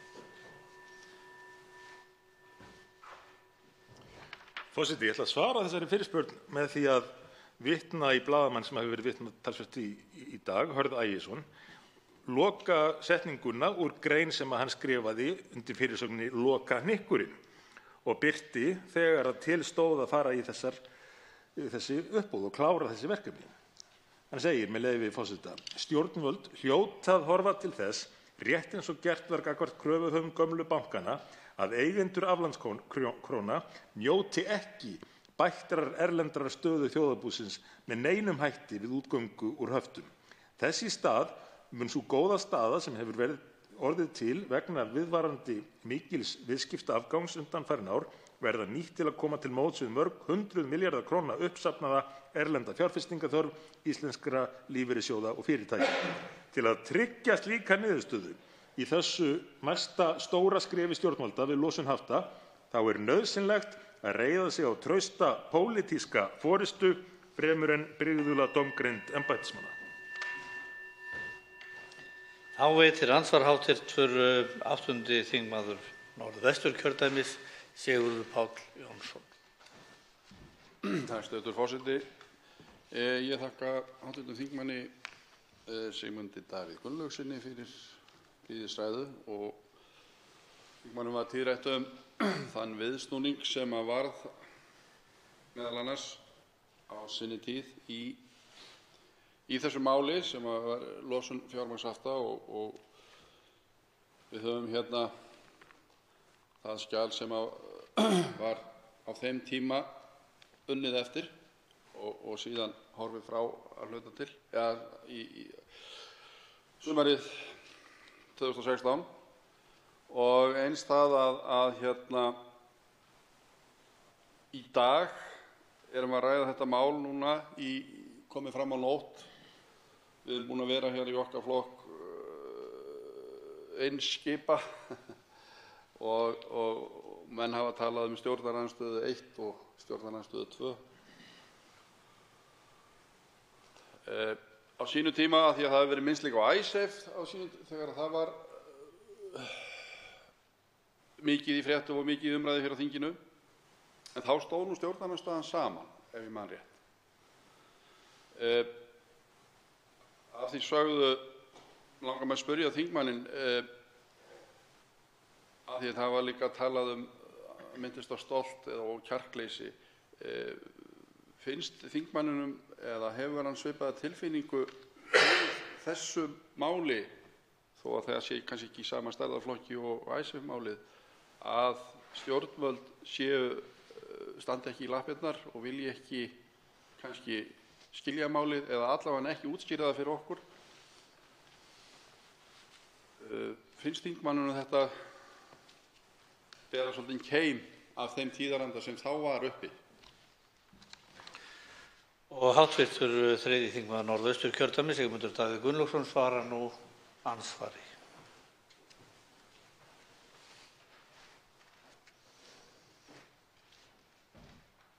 Forseti, ég verð að viðurkenna, já, að eitt og annað í þessu minnir mig á þá tíma og þá slagi, og það kannski ekki ástæðulausu að nokkrir ræðumenn í dag hafa sett þetta í samhengi. Því að maður verður vissulega var við ýmis gömul einkenni úr þeim slag. Hluti eins og það að telja að það sé ekki hægt að standa of fast á rétti sínum, að menn verði nú aðeins að gefa eftir til þess að kaupa sér einhvers konar góðvild hjá einhverju óskilgreindu fyrirbæri sem stundum kallað alþjóða fjármálakerfið. Einmitt eins og í átökunum Icesave var ekki bara varpað fram, heldur beinlínis haldið fram þeirri kenningu að við myndum njóta aukinnar virðingar og betri kjara ef við gæfum eftir rétt okkar. Auðvitað mátti öllum vera ljóst að þetta væri algjör firra. Menn njóta sjálfsögðu bara virðingar á mörkuðum ef þeir standa á sínu og fylgja lögum og reglum, en standa á sínu. Það er ekki til þess fallið að fá menn til þess að fjárfesta til dæmis á Íslandi, hvorki þá né nú, að vera með sérstaka undanlátssemi og ímynda sér að svona í verðlaunaskyni munu menn fjárfesta á Íslandi, svona eins og til þess að þakka fyrir undanlátssemina. Það er mikill mislestur á því hvernig menn taka ákvarðanir í þessu alþjóðlega fjármálakerfi.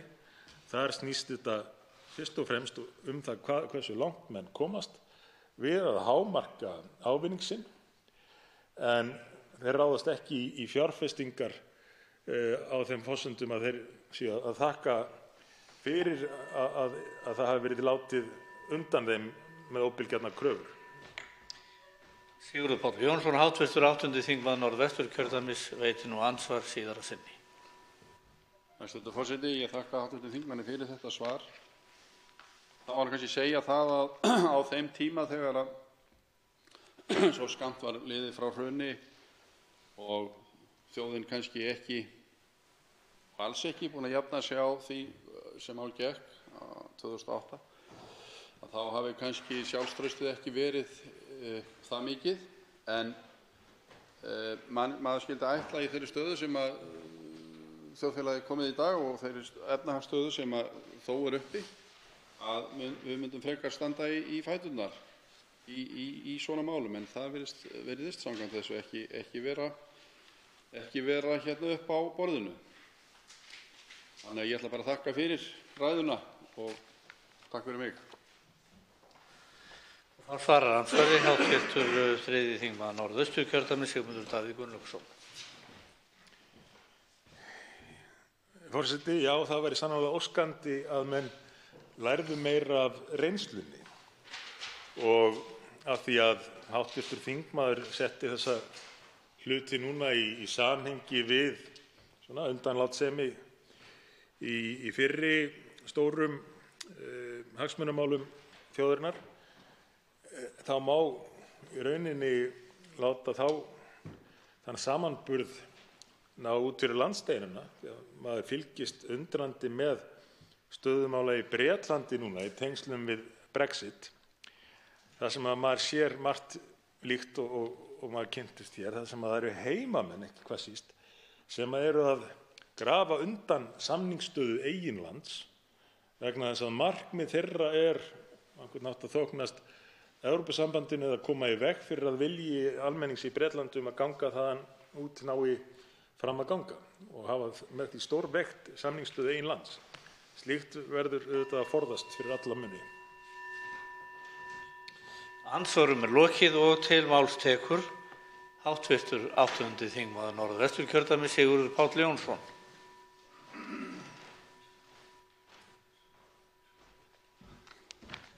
Hæstv. forseti, já, við erum enn að ræða hér frumvarp til laga breytingu á lögum meðferð krónueigna sem háður sérstökum takmörkunum og lögum gjaldeyrismál, aflandskrónulosun og bindiskylda á fjármagnsstreymi.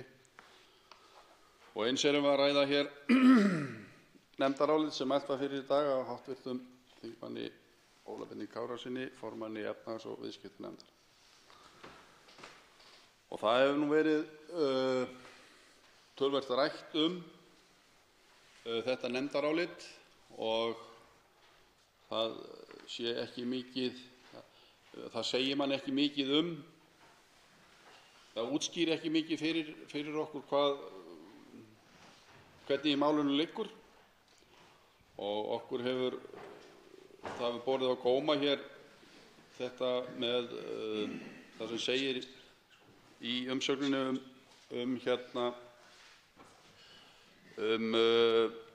það að með leyfi forseta, að í umsögn nefndarinnar undirstrikar Seðlabanki mikilvægi þess að afgreiða frumvarpsins liggi fyrir áður en gjalddagi tiltekins flokks ríkisbréfa rennur upp 27. febrúar næstkomandi. Að öðrum kosti mun umfang aflandskrónueigna í lausu fé aukast nær 70% eða 25 milljarða. Þetta eitthvað sem þegar maður les þetta, þá hugsa maður, nú já, þetta svona? Þá verðum við nú sennilega að bregðast við, en við efumst og við viljum fá meiri umræðu og meiri frekari skýringar á því hvort þetta sé svona einfalt, og menn sem hafa haldið hér ræður sem hafa verið hér lengur á þingi heldur en ég og hafa í raun og veru miklu meira að vita á þessu, bera varhug við því að þetta mál sé svona einfalt og að við stöndum ekki í lappirnar gagnvart þeim fjármagnseigendum sem þarna eiga fjármagninni. Og það hefur komið fram líka að þessir aðilar, þeir neituðu að taka þátt í útboði Seðlabankans á sínum tíma, en eru núna að fá þessa, eða það hefur verið í raun og veru bjóðað þessa afgreiðslu á kjörum sem kom hérna fram eru á genginu 136,5 og það eitthvað sem ansi vel í lagt. Það sem var samið á sínum tíma þegar losun fjármagnshafta var samþykkt árið 2014-15, að þá var talað að fjármagnseigendur greiddu til ríkisins, en það ekki í þessu, og eins og hefur komið fram hér margoft, og þá var tekin beygja í því máli sumarið 2016 eftir breytingar í setu ríkisstjórnarinnar sem þá var. Það hefur líka komið fram í ræðum hér í dag að í kosningabaráttunni 2016, þegar var kosið þar haustið, í september eða október, að þá hefðu fjármagnseigendur, eða þeir sem áttu í þessum sjóðum, verið í eins konar kosningabaráttu. Og það kom fram að þeir hefðu notað hugveitur til að auglýsa áróður í kosningabaráttu til alþingiskosninganna 2016, og manni rekur svolítið í rogastans þegar að maður heyri svona og vill nú kannski ekki beint trúa því, en ef svo þá það ansi vond frétt og ljótur leikur að fjármagnsöfl sé að taka þátt í kosningaáróðri. Og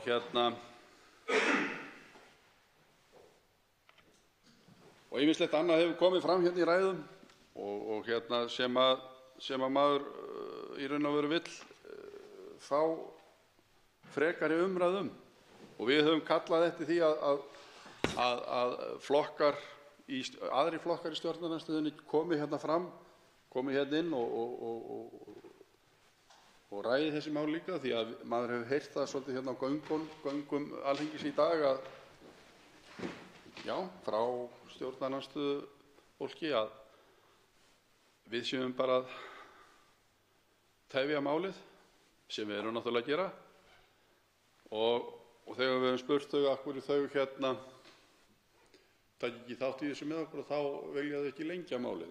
En svo kom hérna fram í ræðu áðan að þá hefði það sennilega stytt málið ef bara allur þingheimur hefði tekið þátt í umræðunni og við hefðum náð að komast lengra með það en ekki að standa í þessum hjólförum spólandi hér ein flokka í þessari umræðu.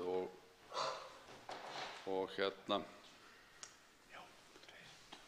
hérna er það bara frekar miður í mínum huga að þurfa að standa í því, en við stöndum fast á því að leita réttu svarana, geta tekið upplýstar ákvörðun og þannig að maður geti greitt atkvæði í svona stóru máli með heilum hug, hvort sem maður rýtir á rautt, grænt eða gult.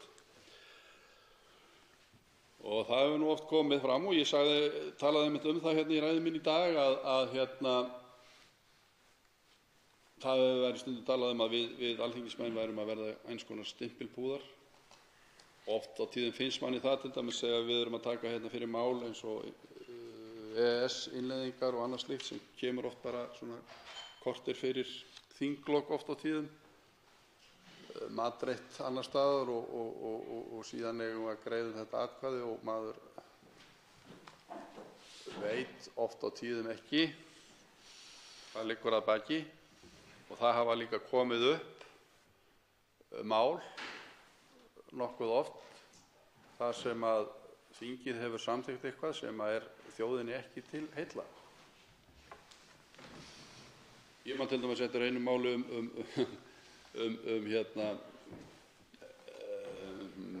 fyrir atvinnubílstjóra. Það var námskeið fyrir atvinnubílstjóra og 5 námskeið sem kostuðu 100.000 kall og ef þeir færu ekki á þetta námskeið þá myndu þeir missa atvinnuskírteinið.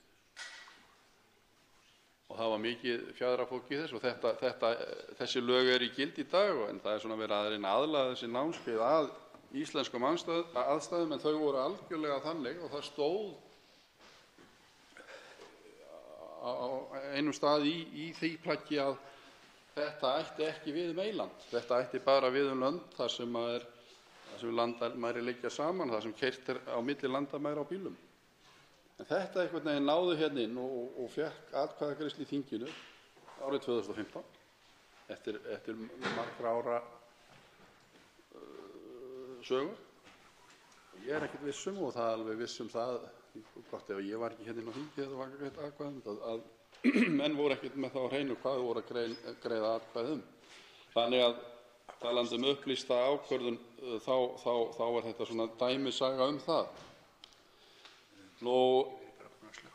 Það hefur komið hérna, menn hafa verið að vitna í blaðagreinar þar sem að títtnefndur blaðamaður Hörður Ægisson hefur verið að vara við eða útskýra mál og vara við ákvörðunum sem á að fara að taka.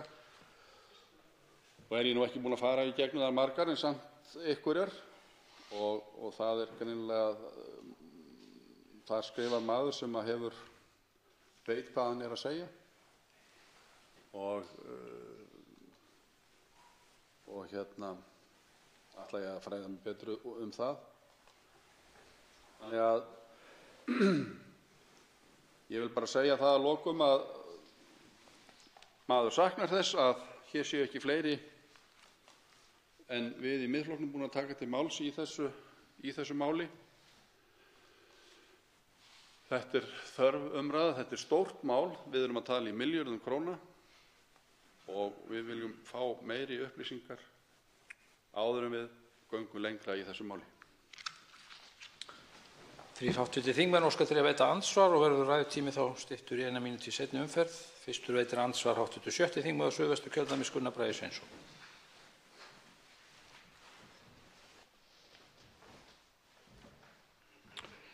Forseti. Þakka hv. þingmanni fyrir ræðuna. Eins og fram kom hjá þingmanninum þá höfum við margítrekað hér ákveðnar spurningar sem ekki hafa fengið svör við og má velta fyrir sér hvort að komi yfirleitt einhver svör við þessum spurningum. Það er hins vegar áhugavert og svona skoðunarvert svona í framhaldinu hvers vegna áhugi þingmanna á svo stóru máli svo lítill. Það velti fyrir sig hvort að það sé einhvers konar leiði bara á þessum hrunmálum eða hvað það er. En hv. þingmaður er vanur sjómaður og vanur að fást við óvissu og slíkt.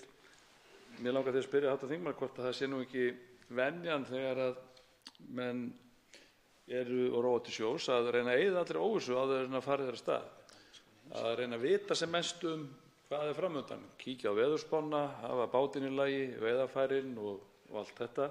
Mannskapurinn sé hress og kátur og til í slagi. Ég spyr að þessu vegna þess að mér sýnist að á þessu máli að þá sé töluverð óvissa í málinu. Það hefur ekki verið svarað spurningu sem skipta að okkar mati máli og sem hafa komið hér fram. Það er hins vegar alveg ljóst að spurningum þarf að svara og gestir munu þurfa að svara það því að sjálfsögðu þegar nefndin kemur saman aftur til að fara um máli hvað það er sem reyna að fá svör við þeim spurningum sem við höfum borið hér upp. Þannig að mér langar að spyrja hv. þingmann hvort það sé eðlilegt að róa þessi mið sem hér er verið að róa án þess að vita raunni eða gera sér grein fyrir hvað er framundan. Og svarar hv. 8. þingmaður Norðausturkjördæmis, Sigurður Páll Jónsson, andsvari. Já, hæstv. forseti, ég þakka hv. þingmanni fyrir andsvarið. Og jú, það er nú einu sinni þannig með blessaða sjómennskuna að maður þarf að haga seglum eftir vindi en það er eitt sem að ég hef lært í gegnum árin þar og það er það að þar þó manni finnist nú oft fiskiríi vera rýrt þó að það sé kannski alveg ásættanlegt að þá er það ástundun og það máltæki að þeir fiska sem róa. Og ég er ekki viss að ef við heldum áfram í þeirri líkingu að við séum að róa á fengsæl mið hvað þetta varðar. Ég er hræddur að sé mikill kargi og hætta á því að veiðarfærin skemmist. Og þegar maður ræður sig á skip sem eru fleiri en 2 eða 3 eða 4, ég hef nú verið á fiskiskipum þar sem eru 20 kallar, að þá gerir maður það ekki yfirleitt nema að maður ráður sig í pláss og skipstjóra sem maður treystir fyrir skútunni. Og hann þarf ekkert endilega að vera neitt svakalega mikill performance. Það er aðalega að hann fiski vel og taki skynsamar ákvarðanir. Þannig að í þeirri líkingu í þessu máli finnst mér við ekki vera að taka réttar ákvarðanir. Og kannski má segja að skipstjórinn á þessari skútu er kannski ekki svo skipstjóri sem ég myndi ráða mig hjá. Þá veitir andsvar öðru sinni hv. 7. þingmaður Suðvesturkjördæmis, Gunnar Bragi Sveinsson. Forseti, líkingin við sjómennskuna er svolítið skemmtileg þýldum til að hún byggir að sjálfsögðu á því að menn noti bestu upplýsingar þegar að þeir taka ákvarðanir hvort að haldi skuli á stað eða beðið af sér veður eða litla von afla. Ástæðan fyrir ég fer í þessa sammengingu er rauninni sú staða sem við höfum hér, að við höfum ekki að mínu viti þær upplýsingar sem við viljum gjarnan hafa fyrir framan okkur til þess að geta rauninni meta hvort að við eigum að samþykkja þetta mál eða vera á móti því eða sitja hjá eða hvað menn gera á endanum.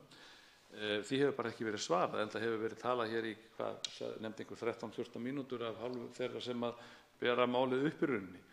Þannig að eftir stendur að við erum í rauninni litlu nær, virðulegur forseti.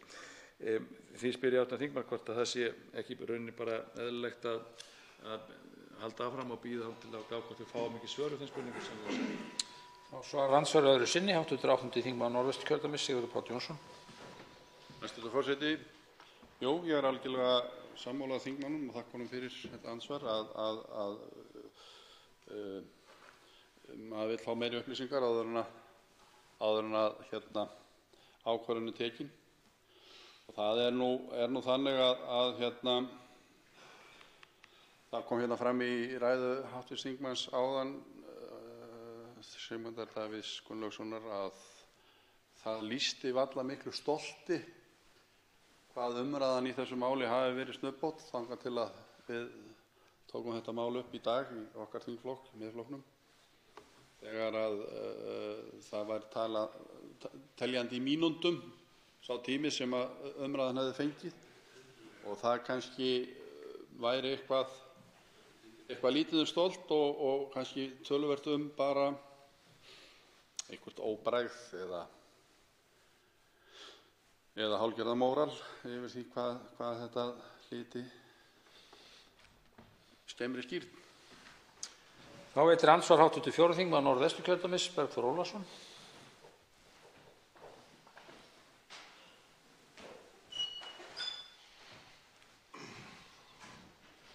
Virðulegur forseti.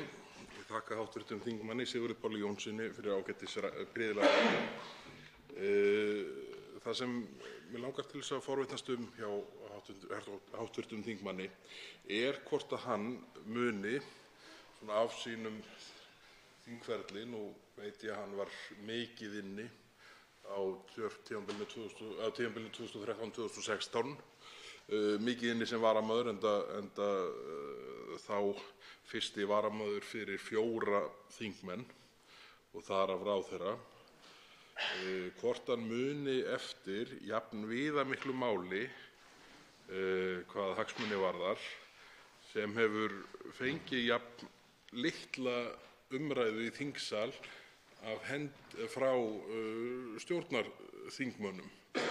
Í þessu tilviki erum við að tala 7 mínútna ræðu frá hæstv. fjármálaráðherra og 6 mínútna ræðu frá hv. þingmanni Óla Birni Kárasyni, framsögumanni vegna nefndarálits. Það vantar ekki upp á það. Við höfum kallað eftir því að fá stjórnarliða í umræðuna hér í dag. Ég man ekki eftir að hafa kallað jafn oft eftir því hvað mig varðar.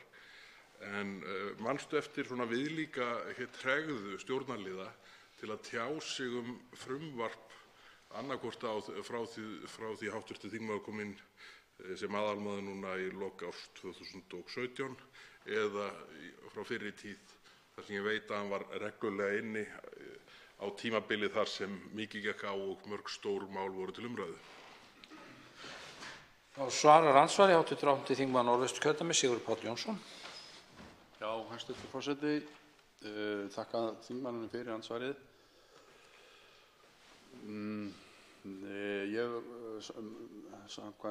Miðað við þessa spurningu þá rekur mér nú ekki minni til þess að það komið upp það stór mál þar sem að stjórnin á þeim tíma tók ekki þátt í því. Það voru náttúrulega eitthvað málþóf og annað slíkt hjá stjórnarandstöðunni í minni málum og eins og gengur, en ég man til dæmis eftir máli sem var mikið rætt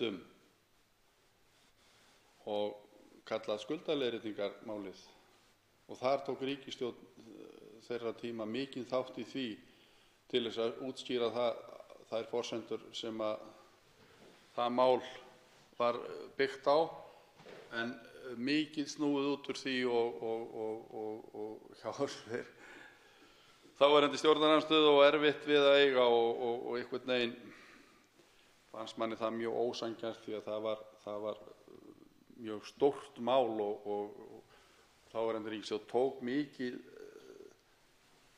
mikið þátt í þeirri umræðu til þess að útskýra það fyrir stjórnarandstöðunni sem var nú frekar treg til að skilja það mál. Ég er alveg viss það að ef við fengjum stjórnarliða hérna og þá sem að hafa mælt fyrir þessu máli til að útskýra svona vissa spurningu sem við höfum verið að velta á milli okkar hérna í dag og í kvöld. Til þess að útskýra það, þá myndi það kasta ljósi á það sem að við erum að kasta á milli okkar. En nei, ég man ekki eftir stærra máli. Þá veitir andsvar öðru sinni hv. 4. þingmaður Norðvesturkjördæmis, Bergþór Ólason. Virðulegur forseti, nú bregður svo við að það eru komnir 3 stjórnarliðar í þingsalinn. Það verður áhugavert að sjá hvort þeir setja sig nú gjöruglega á mælendaskrá, allavega sá sem síðast kom inn, þó ég sé orðinn úrkula vonar með að hv. þingmaður Karl Kolbeinn Óttarsson Proppé setji sig á mælendaskrá. Ég er búinn að spyrja hann svo oft. En hvað hv. þingmann Sigurð Pál Jónsson varðar og ræðu hans hér áðan, þá er það auðvitað það atriði sem hann kemur inn á í því samhengi að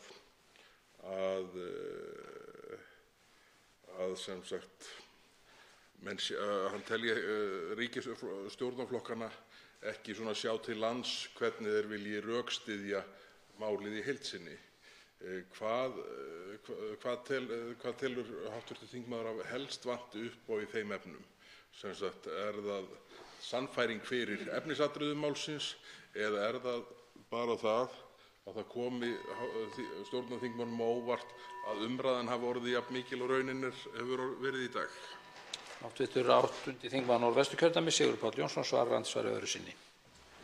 Já, hæstv. forseti, úr því að þingmaðurinn nefnir þetta, þá hef ég nokkrum sinnum kastað fram þeirri spurningu hér og gerði það meira að segja í ræðu minni áðan núna með það sem er hérna í nefndaráliti frá efnahags- og viðskiptanefnd það að ef